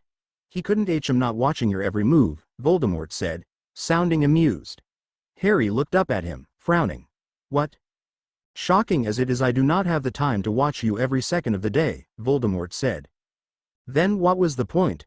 Why did you?" He trailed off, unable to bring himself to say what Voldemort did out loud. "Because," Voldemort said, ignoring how Harry could not finish his sentence, "I do not intend on keeping you here forever. I now know I can't, seeing what happens if I do, but I will not take the risk of you being captured by the Ministry." His jaw tightened and Harry noticed his eyes flash angrily. Whether it was anger at him or the Ministry, he did not know. "I will feel it, if you are in danger," Voldemort continued. "The spell I put on Nagini's venom allows me to be alerted when you are in need of help. And I shall be there, of course, to save you." "I don't need to be saved," Harry mumbled. "I'm not a child." "No, but you are an extremely wanted person, Harry." "So are you." "Yes," Voldemort agreed. "But forgive me, Harry, I do not think our power entirely matches when it comes to defeating the Aurors." Harry sighed, slumping down on his seat. "I have Rodolphus," he said. "You could have sent him out with me instead. I'm pretty sure he'll die trying to save my life if he needs to." "And if he should fail?" "Rodolphus is powerful, Harry, but he is not invincible. I will not risk you being taken from me, not if I can stop it." "But if I am taken, can't you just break me out of Azkaban like you did last time?" Harry persisted. "Ah, but Harry, I'm afraid the Ministry are not complete fools," Voldemort said, a small smile appearing on his face. "They have learnt from their mistakes and are devising methods to keep you contained long enough to kill you. Perhaps they will even convince Dumbledore to guard you or else send you into the depths of Azkaban with wards that could take hours to unwind. In any case, by the time I find you, it may be too late. So you need to know where I am," Harry said. "The second it happens." "Yes," Voldemort said. "Do you understand now?" "I still hate it," Harry blurted out. "It hurts and it looks ugly, I mean." He held up his right forearm. "That won't heal, will it?" "No, it won't," Voldemort said, and Harry's arm slumped down uselessly. "Do not consider it so badly, Harry. Think of it as a scar necessary for your own protection." Harry said nothing. "Now I do not wish to observe your every movement," Voldemort continued. "But I do forbid you from ever seeing Barty again, and the same goes for any of my other followers who offer you any such filth." Harry hated how this came as a sudden blow. "It helps me," he said in a small voice. "I know it's bad, but it does help." "Then indulge all you want with Draco. I am sure he will be eager to bring you what it is you need," Voldemort said, and Harry felt his cheeks grow hot. "But my followers will kill you if you try and keep up with them, and by now you should know that I refuse to let that happen." Harry sighed. "Fine," he said. "Anything else?" Voldemort considered him for a moment. "Regardless of what Nagini's venom has done for you, I do not want you to leave Rodolphus's sight," he said. "Fine," Harry said dully. "And you will not leave this manor until August. Perhaps by then, the Ministry will be less alert." Harry sighed and nodded. 2 months. He could handle that, and Draco would be with him for most of it. "I am working to replace our weak government with a new one. It will not be long before you are truly free, Harry," Voldemort said. "Looking forward to it," Harry said without any meaning, but it didn't matter. They both knew he wasn't lying. When he finally left the dining room, he found Narcissa waiting anxiously by the entrance. "Harry, are you okay?" she asked. He nodded. "You don't need to worry about me, Mrs. Malfoy," he said. He glanced ahead of him and saw Rodolphus walking his way. "I'm fine, I promise." And he walked over to the man, leaving her standing by the door. Chapter end notes. I was hungry when I wrote a lot of this, maybe you could tell. Volume 4. Allegiance chapter notes. See the end of the chapter for notes. Harry awoke to a hand being run down his back. A delicate finger caressed his skin, gently running down the long scars that never properly healed from Vernon's abuse. Harry blinked, an eye opened sleepily, just about able to make out a blurry figure sitting next to him on his bed. The figure's face slowly became clearer, an outline of a smile swimming into view. "Hello, Harry," a voice said softly. Slowly, Harry blinked, his other eye open. "Me dreaming?" he slurred. There was a laugh. "Afraid not." Harry opened his eyes. Draco was looking down at him, smiling softly. "You're back," Harry said dumbly. "I am," Draco agreed. "Hi," Draco smirked. "Hello." Sorry. Harry pushed himself up, feeling Draco's hand slip off him as he struggled to sit upright. You shouldn't have." His hands scrambled for his shirt, which lay discarded at the foot of his bed. Hastily, he put it on. How long have you been here?" Draco shrugged. "I arrived an hour ago. I figured you must be asleep or something since you weren't downstairs." "Yeah, sorry, I was tired," Harry mumbled, quickly pushing his sleeve over his right forearm. "Don't worry about it," Draco said, suddenly looking rather guilty. Harry squinted at him. "You okay?" he asked. Sorry, maybe I shouldn't have looked." Harry felt his heart hammer in his chest. He pulled his sleeve further down his forearm. "Look at what?" he asked, his voice struggling to stay even. "You're back, Harry," Draco said guiltily. "What happened?" Harry let out a breath he hadn't known he was holding. Then Draco's question washed over him and he tensed again. You don't have to tell me," Draco began uneasily. No, Harry cut him off. My uncle." Draco's face darkened. "He did this?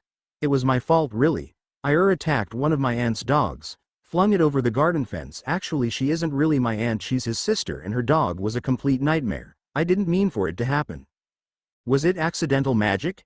Draco interrupted. "I'm assuming you attacked her dog with magic?" Draco asked, and Harry nodded. "Well, did you mean to do it? Or was it an accident?" Harry struggled. "It was my fault, Draco," he said. "I received so many warnings, so it was an accident?" Draco persisted. Harry sighed. "I guess, does it matter?" Draco stared at him as though he had just said something incredibly idiotic. "Of course it does. Harry, you can't control magic when you're younger, no one can." Harry shook his head. "I killed the wretched thing. I had to face the consequences." Draco turned away from Harry, looking sick. "What's wrong?" Harry asked. "What's wrong? I'm disgusted." "Oh." Draco glanced at him. "Not with you," he said incredulously. "With that scum you called an uncle." Harry shrugged. "It wasn't that bad, Draco, really, it barely even hurts anymore." "That's not the point, Harry," Draco said. "It's that stuff like that, him trying to stop you from doing magic, that led to you becoming an obscure." Draco cut himself off suddenly, looking slightly abashed. "You can say it," Harry said in a low voice. "A freak, right?" No, of course not." Harry got off the bed and crossed the room to stand by his window. "I'm fine," he said firmly. "And I don't want to talk about this anymore, okay?" There was silence for a bit and then a muttered, "Fine," from Draco. The boy was clearly still unhappy. Harry sighed, telling himself he would make it up to Draco later. He hated making him unhappy, but the last thing he wanted to talk about was the Dursleys. Harry felt so close to finally being able to let go of his past and dismiss them as Draco did. Remembering them would only make that harder. Harry stepped back over to Draco and practically threw himself at him, landing on his chest and pinning him to the bed. "Enough about them," he said, grinning slyly. "I want to hear all about your exams." "You don't trust me." DG his arm to curl around Harry's shoulder and make room for him on his chest. "I'll only bore you." Harry smiled mischievously. "Okay," he said. "Let's not talk then," and he pulled Draco in for a kiss. "Cloud. How much longer, you reckon?" Any second now. Tonks sighed and glanced at Lupin from across the table. They were sitting in a shady cafe under the blanket of darkness, their eyes peeled to the large window next to them. Lupin had taken a week away from the werewolves, in what the Order intended to be a short break for him. The man, however, was the first to volunteer to accompany Tonks on her stakeout, despite numerous Order members offering to fill in for him instead.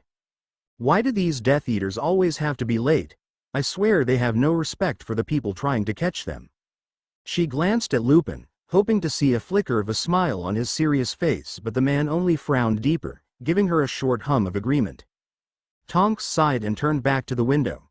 Across them, the last few muggles were leaving the cafe, leaving just the two of them and a bored-looking waitress at the counter. "You okay?" she asked after noticing Lupin hadn't blinked once in the last 5 minutes. The man turned to her, distracted. "What?" Tonks rolled her eyes. "I said, are you okay?" Yeah, I'm fine." She stared at him disbelievingly and he sighed. "Sorry, a little distracted." "I can see that," Tonks murmured. Resting in the middle of the table was a newspaper, the front of it covered by large, bold writing. "Harry Potter refused right of trial, ministry to execute if convicted." "Is it about Potter?" Lupin's head jerked to her instantly. "What about him?" he asked, sharply. Tonks stared. "Nothing, it's just, you've been acting odd since you read that newspaper," she said. Lupin sighed. "Sorry, I just can't really believe it," he mumbled. Tonks nodded. "It's okay, it's a shock to us all." Lupin sighed again and sipped on the tea he had ordered hours ago. It had to have been cold by that point, but Tonks didn't mention it. "Do you agree with what the Confederation ruled?" Tonks asked hesitantly. "No," Lupin said at once. "Their report wasn't false," Tonks said. "Kingsley confirmed what happened with Karkaroff was true." "Even so," Lupin said uncomfortably, "we don't know the full picture." "I suppose not," Tonks said. "Do you think they'll ever overturn the sentence?" "We can only hope," Lupin said, stirring sugar into his tea. It was his 5th time doing so. Tonks hesitated. "I hope you don't mind me saying, Remus, but we have to be focused if we're going to catch this guy." Lupin glanced at her warily, noticing her determined young face. He nodded slightly. "I will be, don't worry." Tonks gave him a relieved smile and looked back at the window. Lupin just watched her with a sad sort of expression on his face. He remembered when there was a time he used to act exactly the same, a young and eager member of the Order, excited at the possibility of fighting against Voldemort's regime. James had once sat across from him like he was doing now with Tonks. The two of them had been trying to catch a low-life crook suspected of being in contact with a Death Eater. They hadn't really taken the assignment seriously and nearly let the guy get away, but they eventually caught him, James laughing and grinning the entire time. It seemed impossible to think that 17 years later that smirking, joking boy would be dead, his only child at risk of ending up the same. "Hey, look!" Tonks pointed excitedly at the window, snapping Lupin out of his thoughts. A man with sweeping black robes was stalking down the road, the lamplight flickering as he passed it, his shadow enlarged onto the walls of the outlining shops. Quickly, Tonks and Lupin filed out of the cafe, the latter dropping a few coins onto their table in a hurry, and began briskly following the shadowy man. He turned a corner and they struggled to keep up, trying to make as little noise as possible. The ground was uneven, the pavement chipped and rocky, the flickering streetlights making it harder to see where they should walk. As they turned the corner, Tonks accidentally stumbled over a sharp rock, letting out a pained gasp that seemed to echo in the deserted street. Quickly, Remus grabbed her and dragged the young witch back around the corner just as the man turned around sharply. "Who's there?" he called out suspiciously. Lupin covered Tonks' mouth with his hand as she struggled not to cry out in pain. Her eyes streaming with tears, she struggled to stay quiet. From the corner of his eyes, Remus could see the wizard draw out his wand and begin walking slowly up the road, towards the corner they were hiding behind. Lupin looked back at Tonks and mouthed at her to get out her wand. The witch nodded, blinking back tears, and slowly, Lupin removed his hand, noticing she had been biting her tongue to keep silent.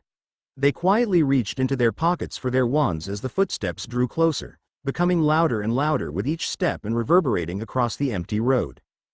Tonks clutched her wand tightly as Lupin made gestures with his fingers.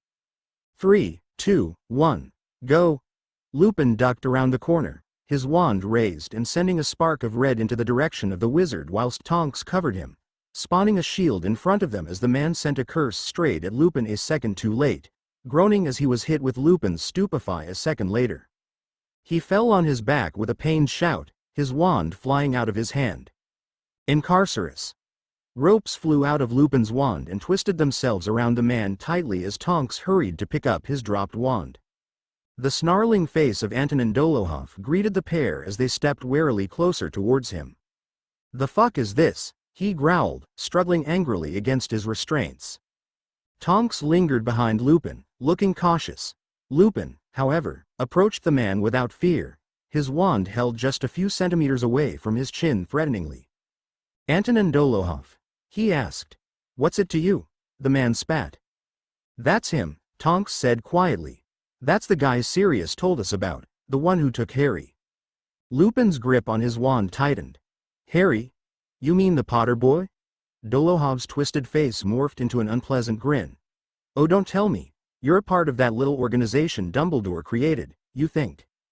You're powerful enough to defeat the Dark Lord, do you?" "I'd say we stand a pretty good chance, yeah," Tonks said bravely. Dolohov howled with laughter. "You must be a right fucking fool if you think you'll win." "Not as foolish as you've been tonight, Dolohov," Lupin said, digging his wand further into his neck. "Allowing yourself to be ambushed so easily, what would your master say?" "What? A man can't go out for a drink?"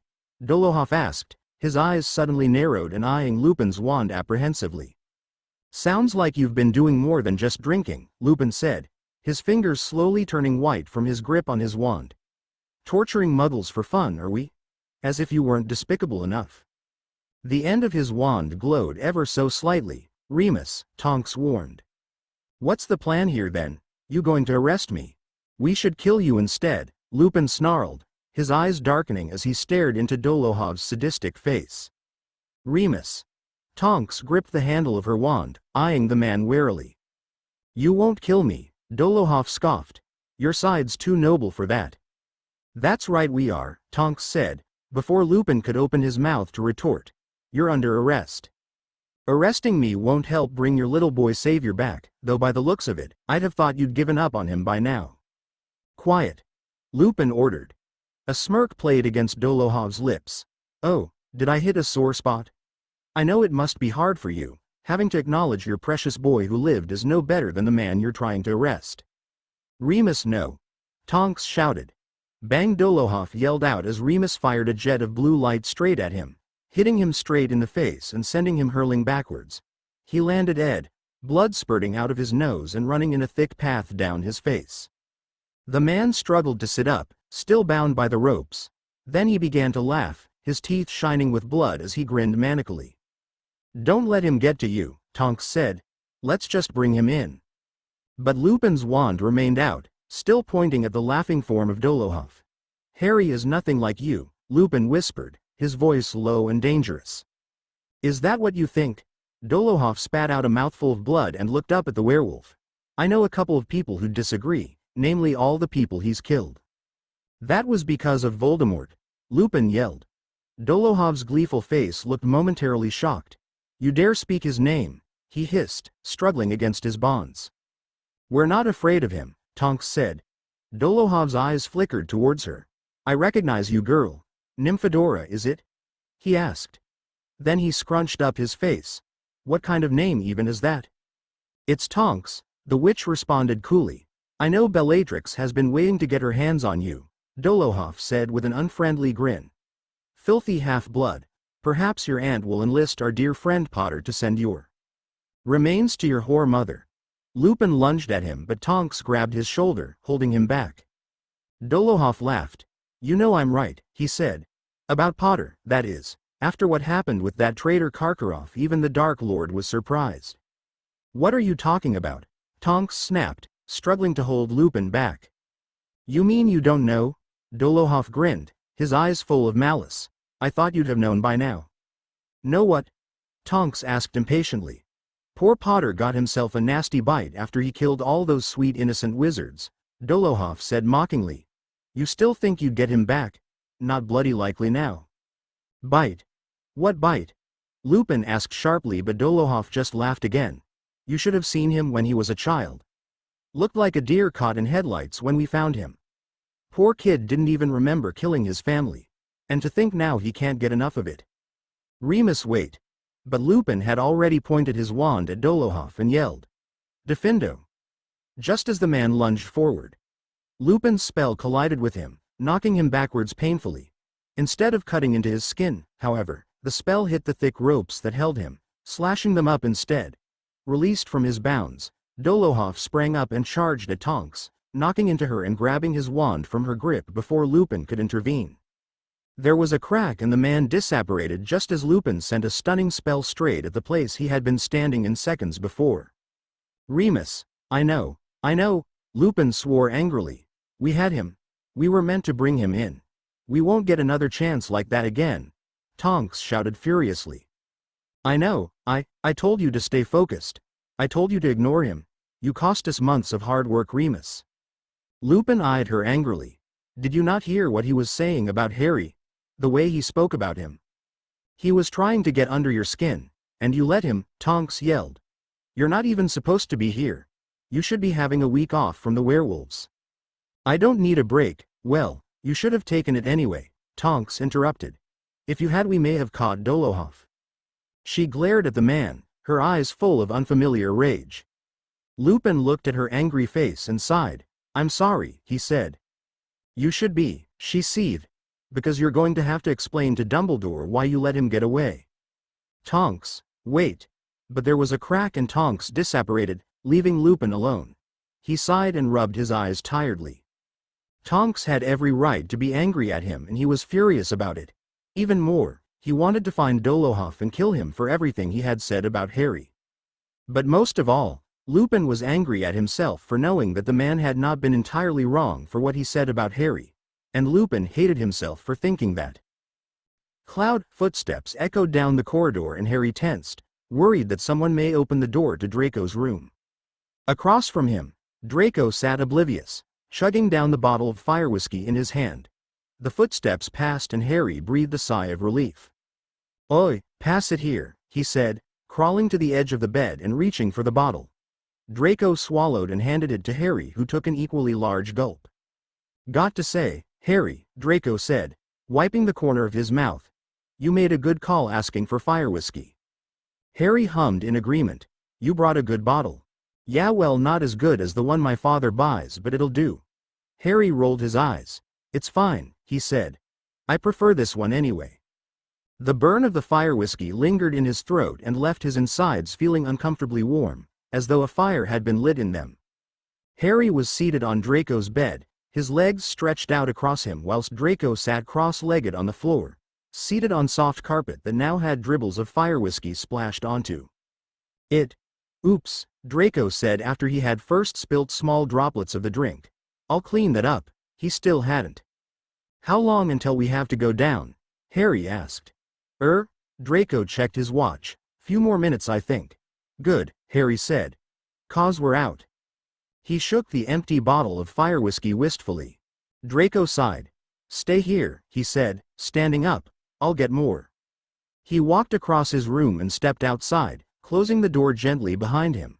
Draco stepped cautiously down the corridor, hoping he wouldn't run into anyone, especially anyone he knew, in his search to find more fire whiskey. A door to his left opened abruptly. Draco's head turned sharply and he saw Rabatson lean by the door, a black cigarette held loosely in his hand. He caught sight of his nephew and beckoned him over. Draco, get over here. Warily, Draco walked over to the man. Where are you going? He asked, his words slightly slurred. Nowhere, Draco said. Why do you seem drunk? He asked abruptly. Rod said no alcohol, Rabaston said. He didn't say nothing about no alahotsi. He gave a croaky laugh as green smoke drifted towards Draco from the end of his cigarette. Try some, he told the boy. Hesitating, Draco accepted the cigarette. He took a drag, coughing as the thick smoke entered his lungs. Rabaston laughed as Draco handed the cigarette back to him after a single draw, his eyes watering slightly. That's vile, Draco said. It grows on you, Rabaston said, shrugging and taking another draw. Are you sure you should be smoking that before the meeting? Draco asked, eyeing his uncle cautiously. I'll be fine, Rabaston said dismissively. You should get down there, Draco, don't want to be keeping the Dark Lord waiting. Draco walked away from the man and re-entered his room. Harry's head snapped towards him, looking hopeful for a moment until his smile dropped when he noticed Draco's hands were empty. Come on, Draco said. Time to go. Harry sighed and got off his bed, neatening his robes as he did so. Something wriggled from inside his shirt. Draco raised his eyebrows. What have you got there? He asked. Harry smiled and drew his hand into his robes. Seconds later he withdrew it, where a tiny, hissing snake with pure white scales had curled around his hand, glaring at Draco with bright amber eyes. Think I'll name her Hedwig, Harry joked. Draco laughed. Don't get ahead of yourself, Harry, he said. Put her away. Harry pretended to pout. If I must, he said and stored the snake back in his robes. Draco shook his head. I don't think you'll get away with setting off another snake, Harry, he said. We'll just have to wait and see then, Harry said mischievously, and Draco sighed, looking amused. Together they walked down the stairs to the drawing room, finding a few Death Eaters lingering outside already. Rodolphus was amongst them, Atrix. He nodded at Harry as he approached and then narrowed his eyes as he caught sight of his brother, staggering slightly as he walked slowly down the stairs behind them. He murmured something to Bellatrix and then walked away, striding past Harry and Draco and towards Rabaston. Harry saw Rabaston look annoyed as his brother began muttering something to him, and Rodolphus's face slowly grew angrier. The sound of Bellatrix, however, tore Harry's gaze away from the brothers. Excited, Potter? She called out, grinning. Not got another snake on you? Wait and see, Harry replied, and she laughed, the sound causing Rodolphus to glance at her and giving Rabaston a chance to walk away whilst he was distracted. Harry looked over at Draco and saw that he had gone very quiet, staring at the door to the drawing room and suddenly looking quite fearful. Don't be worried, Harry said quietly. I'm not, Draco murmured, though it was clear he was lying. I'll be right there, Harry said reassuringly. Draco glanced at him and nodded. The door opened and Narcissa emerged, looking around briefly until she caught sight of the pair. Immediately, she walked over. Mother, Draco greeted automatically. Draco, Harry, are you ready? She asked, her voice low. The boys nodded. Don't be afraid, Narcissa said to Draco. Draco looked annoyed. I'm not, he repeated. Lucius strode out of the drawing room, his cane in hand, and joined the small group.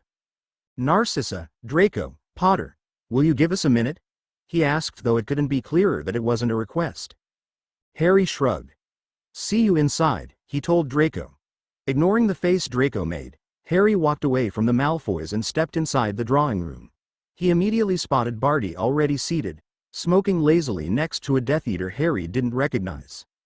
Remembering what Voldemort had told him about avoiding the man, Harry sighed and turned away. With nothing else to do, he made his way to his seat, not turning around as Barty called his name loudly and caused a few Death Eaters to look in his direction. Harry sat down in the same place as last time, beside Voldemort. Across from him sat Snape. Voldemort did not acknowledge Harry right away, instead, remaining engaged in conversation with Snape whilst the remaining Death Eaters arrived. Though Harry frequently glanced his way, Snape never once met his eye. Harry hated seeing him so close to Voldemort. He could feel Tom simmer beneath him, a silent warning not to say anything rash. Harry couldn't help it though. He needed to let Voldemort know what Snape had done to him. Don't, came Riddle's voice. A warning. Why? Harry demanded. You need to be smart about this, Potter. If Snape really is betraying Voldemort, we can use it to our advantage. I don't care about that, Harry thought. I just want him to stop. He won't be doing it again anytime soon, Harry, Riddle replied. How do you know? I know. Harry resisted the urge to sneer. Looking away from Snape, his head turned in the direction of the door as he observed the new incomers. He recognized the Carrows as they stepped through the door, alongside the Death Eater he had seen drinking with Rodolphus and Rabaston in the pantry a few months ago. At the end of the table, he saw Wormtail, quivering where he sat, and a few places away he noticed Yaxley and a few other Death Eaters take their seats. The door opened again and Draco and his parents stepped through, behind them Rodolphus and Bellatrix. Draco looked around for him and, upon seeing where he sat, gave him a grim smile. Harry nodded his way. Narcissa followed her son's gaze and caught Harry's eye, and he looked away quickly, ignoring the tense expression on her face. Draco sat towards the middle of the table, his parents on either side of him and his aunt and uncle opposite. Harry saw Rabaston slip into the seat next to Bellatrix, ignoring his brother who sat on her other side. Both of them looked equally annoyed. Two large men walked through the door, accompanied by familiar faces. Vince and Greg stood next to their fathers, looking glumly at the scene in front of them. They sat towards the end of the table, opposite Barty, and not saying a word, not even to each other. Harry watched the two impassive boys. Were they nervous or just bored? It was hard to tell. Greg caught Draco's eyes and gave him a small nod, which Draco returned. "I would tell you their names, but I believe you already know them." Harry jumped and glanced at Voldemort, who was watching him closely. Harry nodded uneasily. "We briefly met." Across from him, he saw Snape turn to look at him and had to clench his fists under the table. Voldemort hummed and looked towards the end of the table. "Crabbe and Goyle, they're not my best and never will be. I do wonder how their sons will fare though." "Are you going to mark them?" Harry couldn't help but ask. "No, only when they come of age." "Then what's the point of them being here? Do you not approve?" Voldemort asked, and Harry saw a crease where an eyebrow should be, slightly raised. "No, I just don't understand why they would attend if they're not proper Death Eaters." "You were just 14 when you attended your first meeting," Voldemort reminded, "and you are no Death Eater, Harry." "No, but I'm not exactly a normal underage wizard, am I?" Voldemort considered him. "The earlier they attend the better," he said. "After all, they are the future of the Death Eaters. It matters little whether they have been marked or not." The door opened yet again and a tall, older-looking man entered with a boy no older than 16. He had dark, neat curly hair and pale eyes, the tint of blue painted onto them just about visible from across the room. "Did you meet him too?" Voldemort asked. Harry nodded, saying nothing. "I do not approve of what you did, but I suppose I may as well use it to my advantage. Tell me, Harry, what were your thoughts on the Knot boy?" Harry shrugged. "Dunno really, he mostly spoke about Quidditch." He realized this didn't make him sound very impressive and added, "But he did seem to be a big supporter of yours. I'm sure he'll be loyal." "Well, that I never doubted. The Knots would do anything to earn my favor." The man Harry assumed was Theo's father bowed his head slightly in Voldemort's direction, before taking a seat next to Rodolphus. Harry saw Theo glance at him for a second before quickly looking away, sitting beside his father. Harry knew that Draco told him he was Tom, and he wondered whether Theo was angry at him for lying. He hoped not. He rather liked the boy. Theo looked at Draco, who sat diagonally across from him, and gave him a small smile that didn't meet his eyes. Unlike Greg and Vince, Harry could easily see he was nervous. He remembered the lack of enthusiasm Theo displayed when they mentioned the Death Eaters and privately wondered why he thought so little of them when his own father served Voldemort.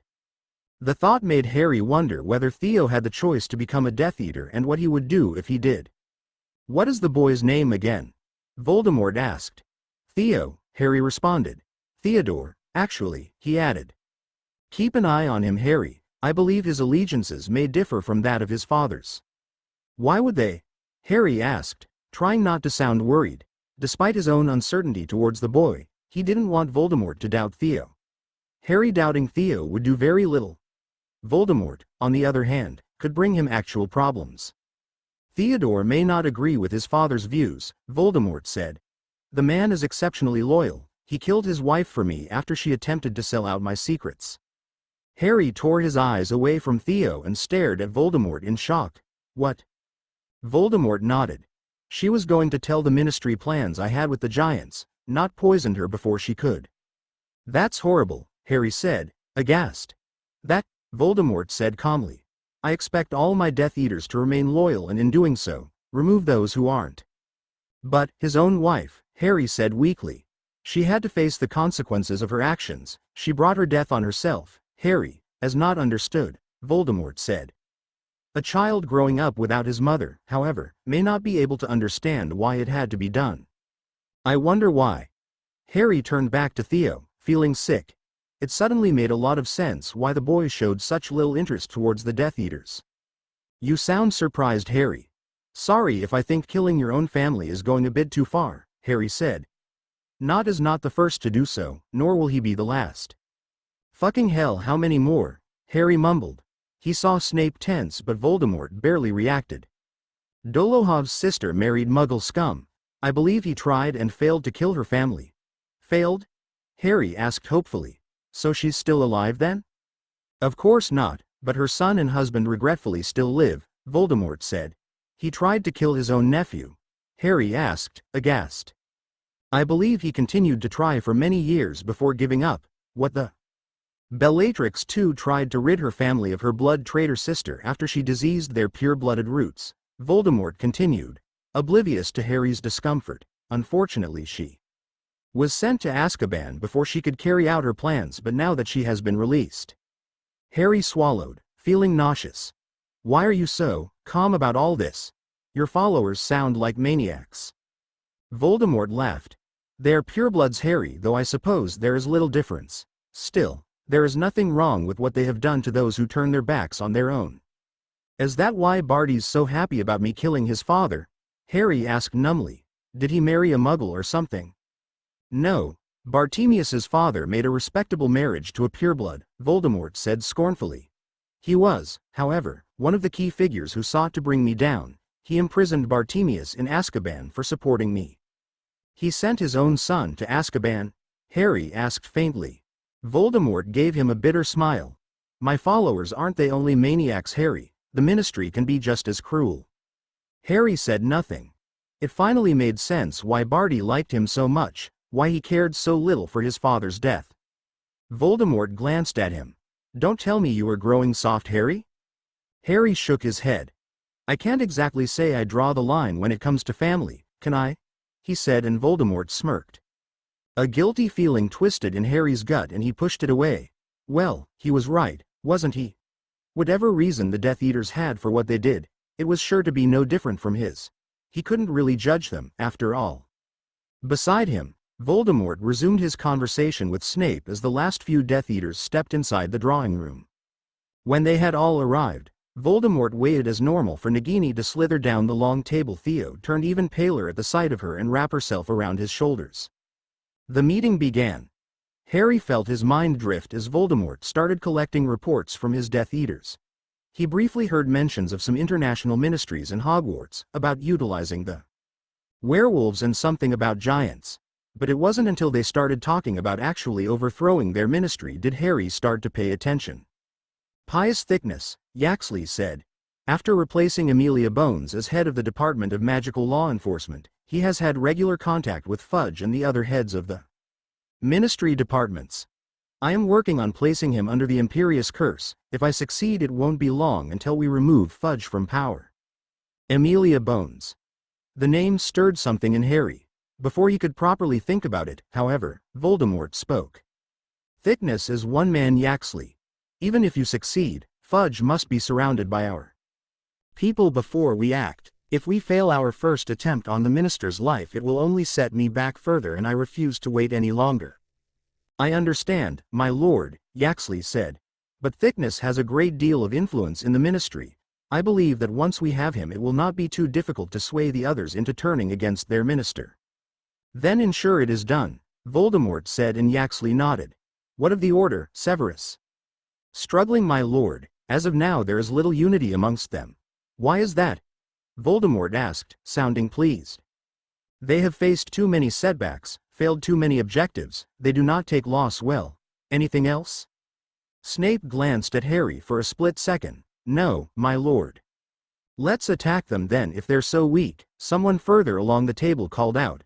Put an end to their nuisance once and for all. Harry glanced in the direction of the voice and saw Dolohoff leaning forward, his twisted face cold and unforgiving. Harry noticed he had a fresh cut running from the end of his nose to the tip of his lip and wondered what had happened. Your bloodlust is admirable, Dolohoff, but a full-scale attack on the Order is the last thing I want. Voldemort stood up and began walking slowly around the room. He lingered behind Snape's chair for a few seconds, the black-haired man making no motion or sign of acknowledgement, before he continued walking down the table. If we are to defeat the ministry, then we must be subtle, Voldemort said. He stopped briefly behind Lucius's chair. a cold hand snaking to touch the back of it. Lucius tensed, his eyes unmoving as he stared straight ahead of him and tried to act as though nothing were happening. When Voldemort moved on, Harry saw the slightest breath escape him. We must work from the shadows, so to speak. The Ministry is overwhelmed, their forces are scattered, a full-scale attack will result in unity amongst them, and I do not wish to fight a war just yet. As Voldemort passed them, more Death Eaters tensed, looking nervous. Some didn't react, sitting impassively instead like statues. There were a few, however, that looked around eagerly towards their master. Barty's face lit up as Voldemort passed him. The order is crumbling. Picking them off one by one without proper support from the Ministry should be easy, wouldn't you say, Dolohov? He stopped behind the man's chair. Dolohov turned his head slightly to the side, giving Voldemort a small nod whilst his eyes were faced down at the table. As for your face, Voldemort continued. Well, I am sure you will be able to repay the gesture, no? My lord. Voldemort looked up as Bellatrix spoke, sitting against the edge of her seat eagerly. I want the girl, I want to kill her. Voldemort's laugh was cruel and callous. Your own niece Bellatrix? He asked, making his way around the table towards the side she sat on. Bellatrix's face darkened. She is no niece of mine, my lord. We Narcissa and I disowned her the second she was born, as we did our blood traitor sister. Harry looked at Narcissa to see if she would show any kind of reaction to Bellatrix's fierce dismissal of their sister, but Narcissa didn't so much as blink, looking straight ahead of her with a blank expression on her face. Only Draco seemed to show the slightest bit of apprehension, his eyes flickering between Bellatrix and his mother. A short glance spared at Voldemort before he quickly looked down, as his father did. You will have her life, Bellatrix, Voldemort said, walking past her seat, her head shifting from side to side as she keenly watched him pass. Provided the Ministry falls, without them the Order will be left even more vulnerable. He stopped walking now, standing behind Harry's chair. Harry could feel his presence behind him, recognized the lack of light that came from Voldemort obscuring the tall windows of the drawing room. His shadow spread over Harry like a thick cloak and enveloping him in darkness.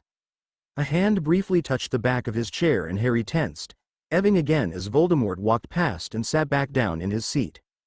Tell me more about your plan for thickness, Yaxley, Voldemort said with a careless wave of his hand. The man looked startled at being addressed so suddenly but quickly regained himself, going into great detail about the power thickness could have and which heads of departments could be turned. Harry felt his interest drift off and looked down again, only taking in snippets of what Yaxley was saying. He felt his snake wiggle out of his sleeve and smiled slightly as it curled around his hand. Harry played with it as Yaxley went on, watching it wrap its short tail around his fingers and poke its tongue towards his thumb. He could feel Voldemort's eyes trained on him but ignored the man, his own eyes trained down at his tiny snake. I can get you a proper one, Voldemort hissed suddenly. It took Harry a second to realize he was speaking in Parseltongue. He glanced at him and shook his head, looking down again at his snake. What? Like Nagini? No thanks. What's the matter with Nagini? She's too big, Harry said. Nagini heard him and hissed indignantly. No less perfect though, Harry added reassuringly. Yaxley had trailed off, suddenly looking unsure as he glanced at Voldemort and Harry. The rest of the table was still, though a few fidgeted uncomfortably. Voldemort waved his hand and the Death Eater continued his report, though he seemed less confident than before, though whether it was because of Harry's snake or because Voldemort clearly had less interest in him, Harry didn't know. When the meeting finally concluded, Harry stowed his snake back in his robes, enjoying the feeling of cool scales against his hot chest. He spotted Draco standing next to his parents, looking slightly bored as they engaged in conversation with Bellatrix. The witch said something and Draco's face paled slightly, his face turning to her in shock. The woman laughed and Harry saw Lucius look angry. Harry stood up, about to make his way over to them when he heard a familiar voice behind him. So, Tom was it? Harry turned and saw Theo standing behind him, an attempt of a smile on his face. A few feet away, his father was speaking to Rodolphus, though Harry saw him glance towards his son and then at him. Rodolphus too looked at him, and Harry flicked his gaze back to Theo. I didn't mean to lie, he said. Don't be angry at Draco. Theo smiled weakly. You two really are friends then? Does it look like I can have any more? Harry asked and Theo laughed. Guess not. Harry tilted his head. How'd you find the meeting then? Theo shrugged. Okay. I suppose I should get used to them. He sighed. It's just sort of, I don't know, intimidating, I suppose, being around them all. Trust me, I felt the same way. I was scared shitless before my first meeting. But it's different for you, isn't it? I mean, you are an obscurial, they're bound to be more afraid of you, right? I suppose so, Harry said. Some were a bit scared, others though, well, I had to do a couple of things to get them to fall in line. He smirked. Like what? Theo asked curiously. Harry grinned and withdrew his snake from his pocket. It curled around his hand and hissed at Theo, who eyes it warily. Set a snake just like this one at Yaxley. Theo laughed awkwardly and then stopped when Harry didn't join in. Merlin, you did? He asked, both shocked and amazed. Harry nodded. If they weren't afraid before, they certainly were after, he said, grinning and storing the creature back in his robes. Well, that's great and all, but I don't suppose I can do that to one of them exactly, can I? Only one way to find out. Theo laughed again and Harry smirked, sensing his father glancing at them again from across the room. I'll keep that one in mind, Potter. Please, call me Harry, people only say Potter when I'm in trouble. Theo hesitated. Or Tom, if you'd prefer. Theo smirked. I'm beginning to see why Draco likes you, he said. Theodore, come. A voice rang out from across the room. Harry peered behind him and saw his father watching them, tapping a cane in his hand impatiently. Harry thought back to what Voldemort said about this man and wondered how Theo felt knowing he murdered his mother. Did he understand why he did it? Or did he secretly loathe him for what he did, for the life he had passed on to his son? Perhaps one day he would be able to ask him. You'd better go, he said. Theo sighed and turned towards his father. Write to me, Harry called, and Theo looked around. Really? Harry nodded. Besides Draco, you might be the only other boy I can actually talk to. Theo smiled lightly. I'll see you around then, Harry. Harry grinned as the boy turned and strode towards his father. Getting friendly? Harry glanced beside him and saw Draco stepping over, eyeing the back of Theo's head as he crossed the door to the drawing room. Don't be jealous, Harry said, smirking. Draco scowled. I'm not jealous. Harry grinned. It's okay. I'm flattered. Draco rolled his eyes. You can at least do better than Theo. I have done better than Theo, Harry said slyly, and Draco paused, his face reddening slightly. Damn you, Harry, he mumbled, and Harry laughed. They both watched as the Death Eaters filed out of the drawing room, a few nodding in Harry's direction as they left. Harry looked around for Voldemort and saw him still talking to Snape, the two men remaining seated at the table. Just as Harry felt his anger bubble, Draco interrupted his trail of thoughts. Nice going with that snake, by the way. Yaxley looked like he was going to shit himself. The boys smirked, but Harry only frowned and glanced at him. I wasn't trying to aggravate him any further, he said. Draco raised an eyebrow. Really? Because you brought it out just as he started speaking. Harry shrugged. Got bored, he murmured, turning back to look at Voldemort. Draco looked at him incredulously. You were bored during that meeting? Harry reluctantly looked at him again, becoming confused when he noticed the boy's disbelieving face. What? You weren't? Of course not, I was on the edge of my seat the whole time. Harry found himself smiling. Are you relieved it's over? He asked. Draco shook his head. I was, until I realized that's what they're all going to be like. Are you afraid? Harry asked quietly. No, Draco said uneasily. Maybe, a little, I don't know. You don't need to be scared, Draco, you have me. He meant to sound reassuring, but Draco just shook his head. I don't need you looking out for me, Harry, Harry scoffed. No, look, I'm serious, okay? If I'm going to do this one day, be a Death Eater, I mean, I need to earn it. Earn it? Make them respect me, properly. Not just, because of you. Why would they only respect you because of me? Draco shifted uncomfortably. Because they're afraid for you, Harry, he said finally, and they respect you because of it. Harry rolled his eyes. Rubbish, he said, and you don't need to try so hard to earn their respect. I do if I'm going to become one of them, Draco said firmly. Harry sighed. So what do you want me to do? Completely ignore you whilst they're here? Yeah, that's a start, Draco said, oblivious to Harry's sarcasm. But only once I get the mark one think, it couldn't hurt letting them know I'm your friend for now. Harry decided to excuse his stupidity on account of the boy being so nervous. Right, so how about that fire whiskey then? Draco looked at his eager face with a mixture of amusement and exasperation. I'll just see you in your room. Harry smiled and walked out of the drawing room, cluelessly unaware that Snape had been watching him from the corner of his eye the whole time. Lupin found his hand hovering inches away from the door of Grimwald's kitchen. He took a deep breath, trying to calm his racing heart, and opened the door. For once he seemed to bathe and head swiveled his way as he made his way towards his seat next to Sirius. He kept his gaze low as he walked down the room, but even then he could see a few pairs of angry eyes turn his way, and it was clear then that Tonks had spared no detail to the order about the incident with Dolohov.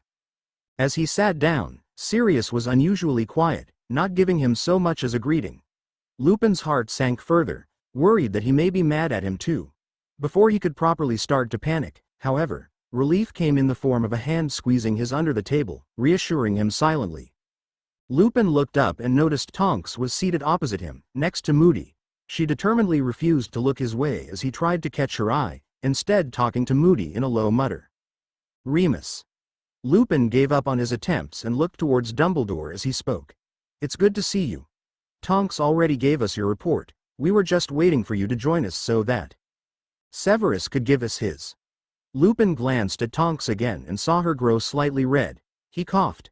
Albus I. The time for apologies can wait, Remus, Dumbledore said. It is vital that we hear what Severus has to say. Yes, listen, I know it must be important, Lupin said, ignoring how every eye in the room was facing him. But Dolohov said something to us before I think he mentioned something about Voldemort's snake Nagini and Harry. Which is what I have come to report, Snape interrupted curtly.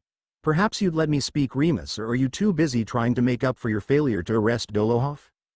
Lupin's hand tightened around Sirius as he felt the man about to argue with Snape.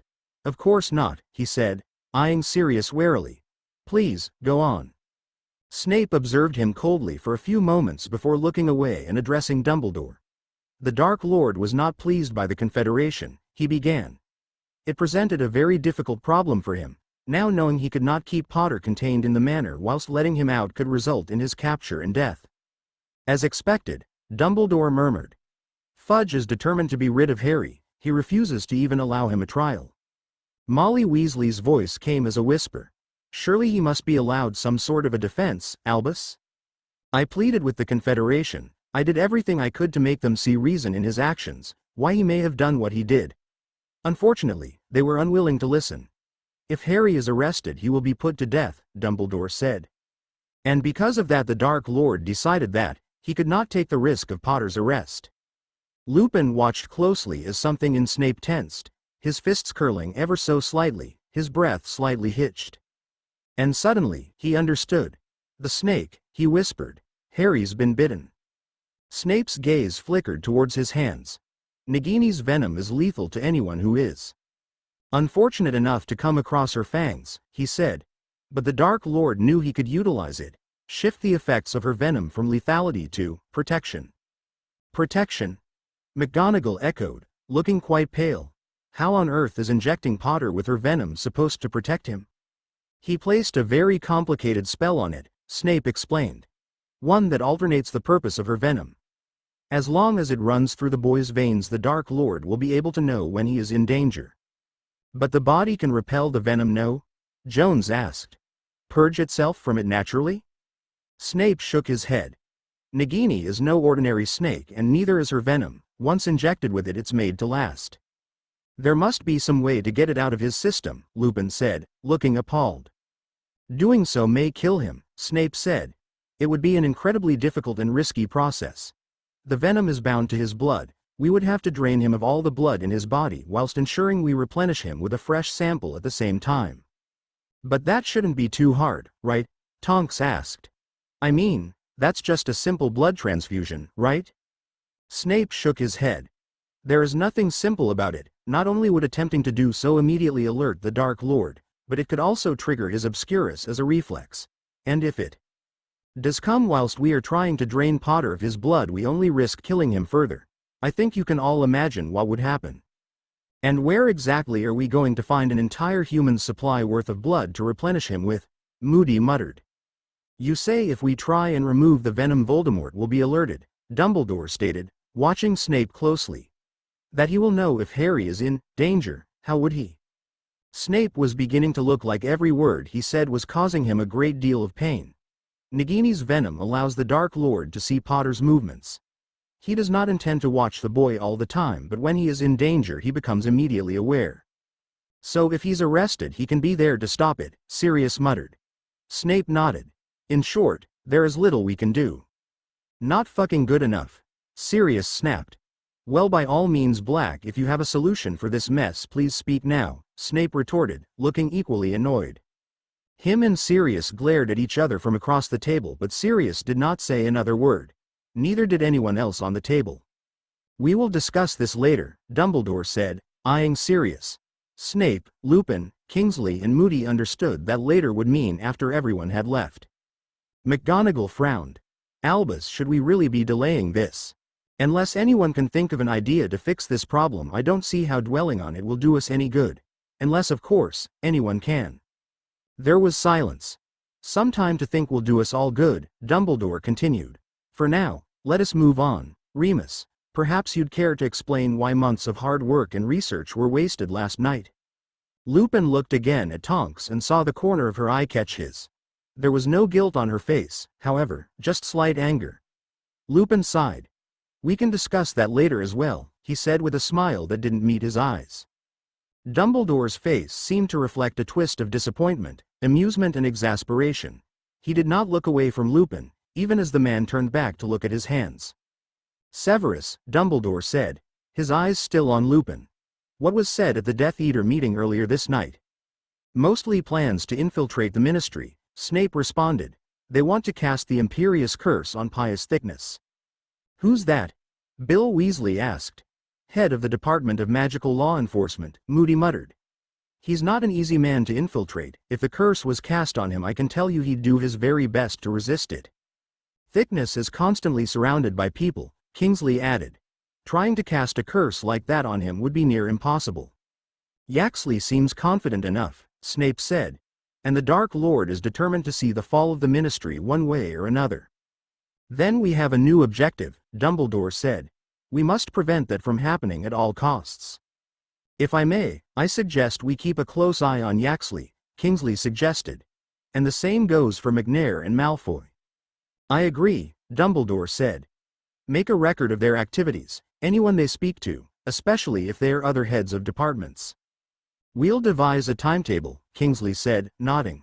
It would be easier to just arrest them, Arthur Weasley said, look annoyed. I have asked our minister to do so on many occasions. He is adamant, however, that Yaxley and his fellow Death Eaters were acting under the influence on the Imperious Curse during the First Wizarding War. Of course, it doesn't help that they like to make many helpful donations to his causes. Blimey, maybe a new ministry would do us some good, Tonks muttered. Lupin felt something in him stir hearing Tonks sound so harsh and unforgiving. He always knew the younger members of the Order would soon learn how difficult their role in the organization would be, but something about seeing Tonks sound so different from the laughing groan used to felt worse than anything had before. As Kingsley and Moody worked out the details to do with the Ministry, Snape just listened, impassive. It seemed incredible that Dumbledore could so easily steer the conversation away from Potter, even after he told him about the bite. Witnessing Harry's pain, playing a role in causing it, sent waves of shock and shame flooding over the man. He badly wanted to go back to that day and erase himself from it, or better yet just completely forget the entire experience. He found, however, that the scene of the bite was curled under his eyelids, forcibly replaying in his mind every single day. Yet despite all the trouble it was bringing him, no one else in the room seemed to have cared as much as him. No one else had realized just how horrifying the whole ordeal was. And Severus knew it was because no one's ears were left ringing with Potter's scream. None of their wands had been used to restrain him whilst Nagini latched herself onto his arm and poured her venom into his veins. He was to blame, partly, for what had happened. Why was no one blaming him? Why did none of them seem to understand that Potter being injected with Nagini's venom meant that the chances of rescuing him had fallen to almost zero? But then Snape reminded himself that half the Order had already given up on Harry, even if none of them admitted it. Perhaps this whole ordeal even enforced their attempts to cut the boy out of their lives. In many of their eyes, this would be seen as the last straw gone. No more saving Potter now. The boy was well and truly lost. Well, to all of them but him. After all, Dumbledore made it abundantly clear that Severus was not allowed to give up on him. He would have to spend the rest of his life looking for ways to bring him back or else die trying. Snape clenched his fists under the table. He shouldn't feel bitter, he was not allowed to feel bitter. Severus, are you all right? Snape blinked and realized most of the order had left. Only the usual few remained, sitting around the table or else fidgeting around the kitchen. Fine. Dumbledore watched him closely before turning to Lupin. What happened with Dolohov? He asked, his tone firm and indicating that Lupin would not be allowed to sidestep the question. Nothing Tonks hasn't already told you, Lupin muttered. Well, I would like to hear it from you. Lupin sighed. He was talking about Harry, saying these awful things and I was being stupid, I let it get to my head, he explained. I'm sorry, Albus. Dumbledore considered him. I hope that perhaps now you will take a proper break, Remus, he said. Give yourself some time to rest before returning to the werewolves, yes? Lupin nodded, looking miserable. We'll get another shot at Dolohov, Sirius said in a hollow voice, speaking to nobody in particular. Snape glanced at him and noticed he looked rather pale, no doubt because of what had happened to Harry. And suddenly, Snape realized that he was not truly alone in his struggles. Despite the pain it was causing his old enemy, Snape selfishly felt relieved to know he wasn't the only one feeling tortured by the bite. You said that if Harry is in danger Voldemort would become aware, Dumbledore said, speaking to Snape. What counts as danger? I'm not entirely sure, Snape admitted. I would assume it means him getting attacked, but for all we know the Dark Lord could extend that to anyone in the Order, even speaking to the boy. Who else knows about it? Moody asked. Very few, Snape said. A few of his most trusted Death Eaters were informed. The rest are either oblivious or listening to rumors. But what about Harry? Sirius croaked. How is he? For once Severus felt a rush of gratitude for Sirius. No one else had thought to wonder how the boy felt after receiving the bite. Not well, he said truthfully, though he looked better at the meeting. Did you speak to him? Dumbledore asked. No, but Narcissa Malfoy confessed her worries about him. She fears he is pushing her away. Then perhaps you can take her place, Dumbledore said. Snape would have very much liked to explain to Dumbledore that if a kind and nurturing figure like Narcissa was being ignored by Harry, then he doubted he would be able to get any closer to him than she did. But he knew Dumbledore was already frustrated with his lack of efforts to get closer to the boy, so instead he just nodded. I will try. A bite like that's got to hurt. Were you there when it happened? Moody asked. Snape hesitated. He could tell them that he was part of the inner circle Voldemort told, that he was never actually present when Harry was bitten. He could tell them, but he didn't. Yes, he said slowly. The Dark Lord made me restrain him, for his safety.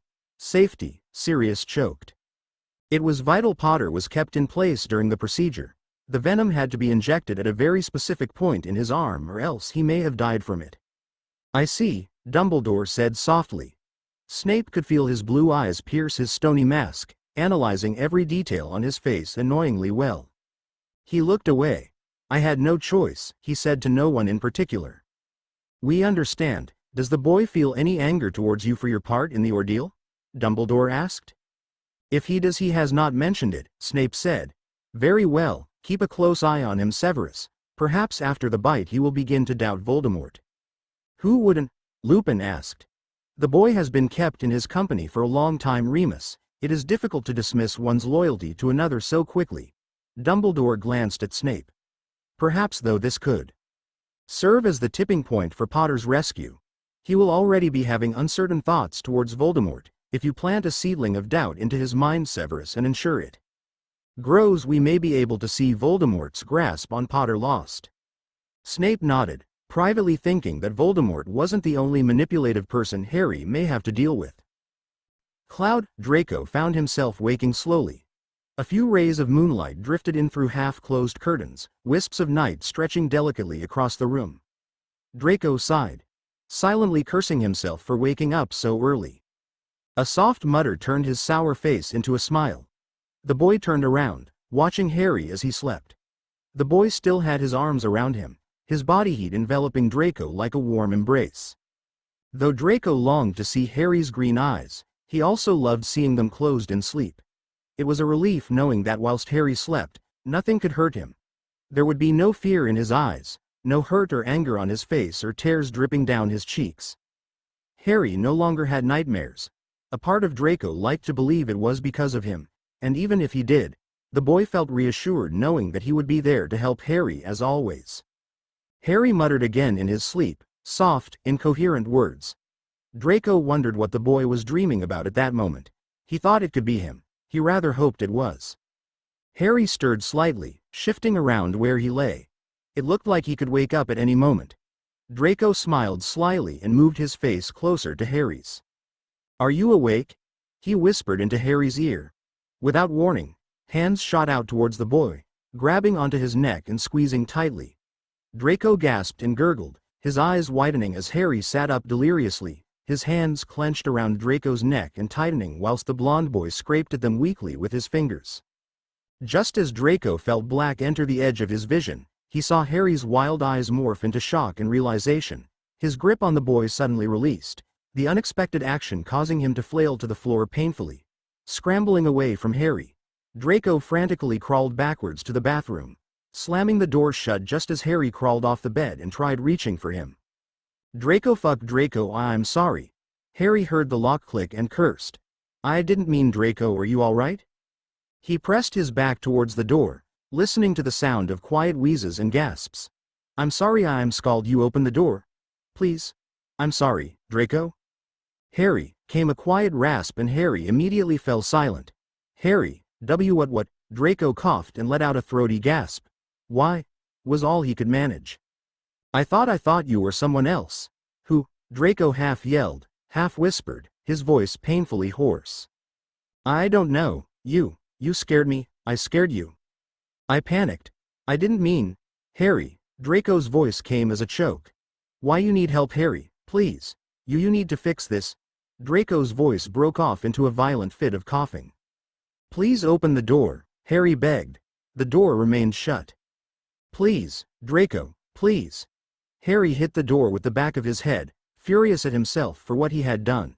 Again and again, a low thud drumming against the door until Harry's head hurt too much and he buried it in his hands.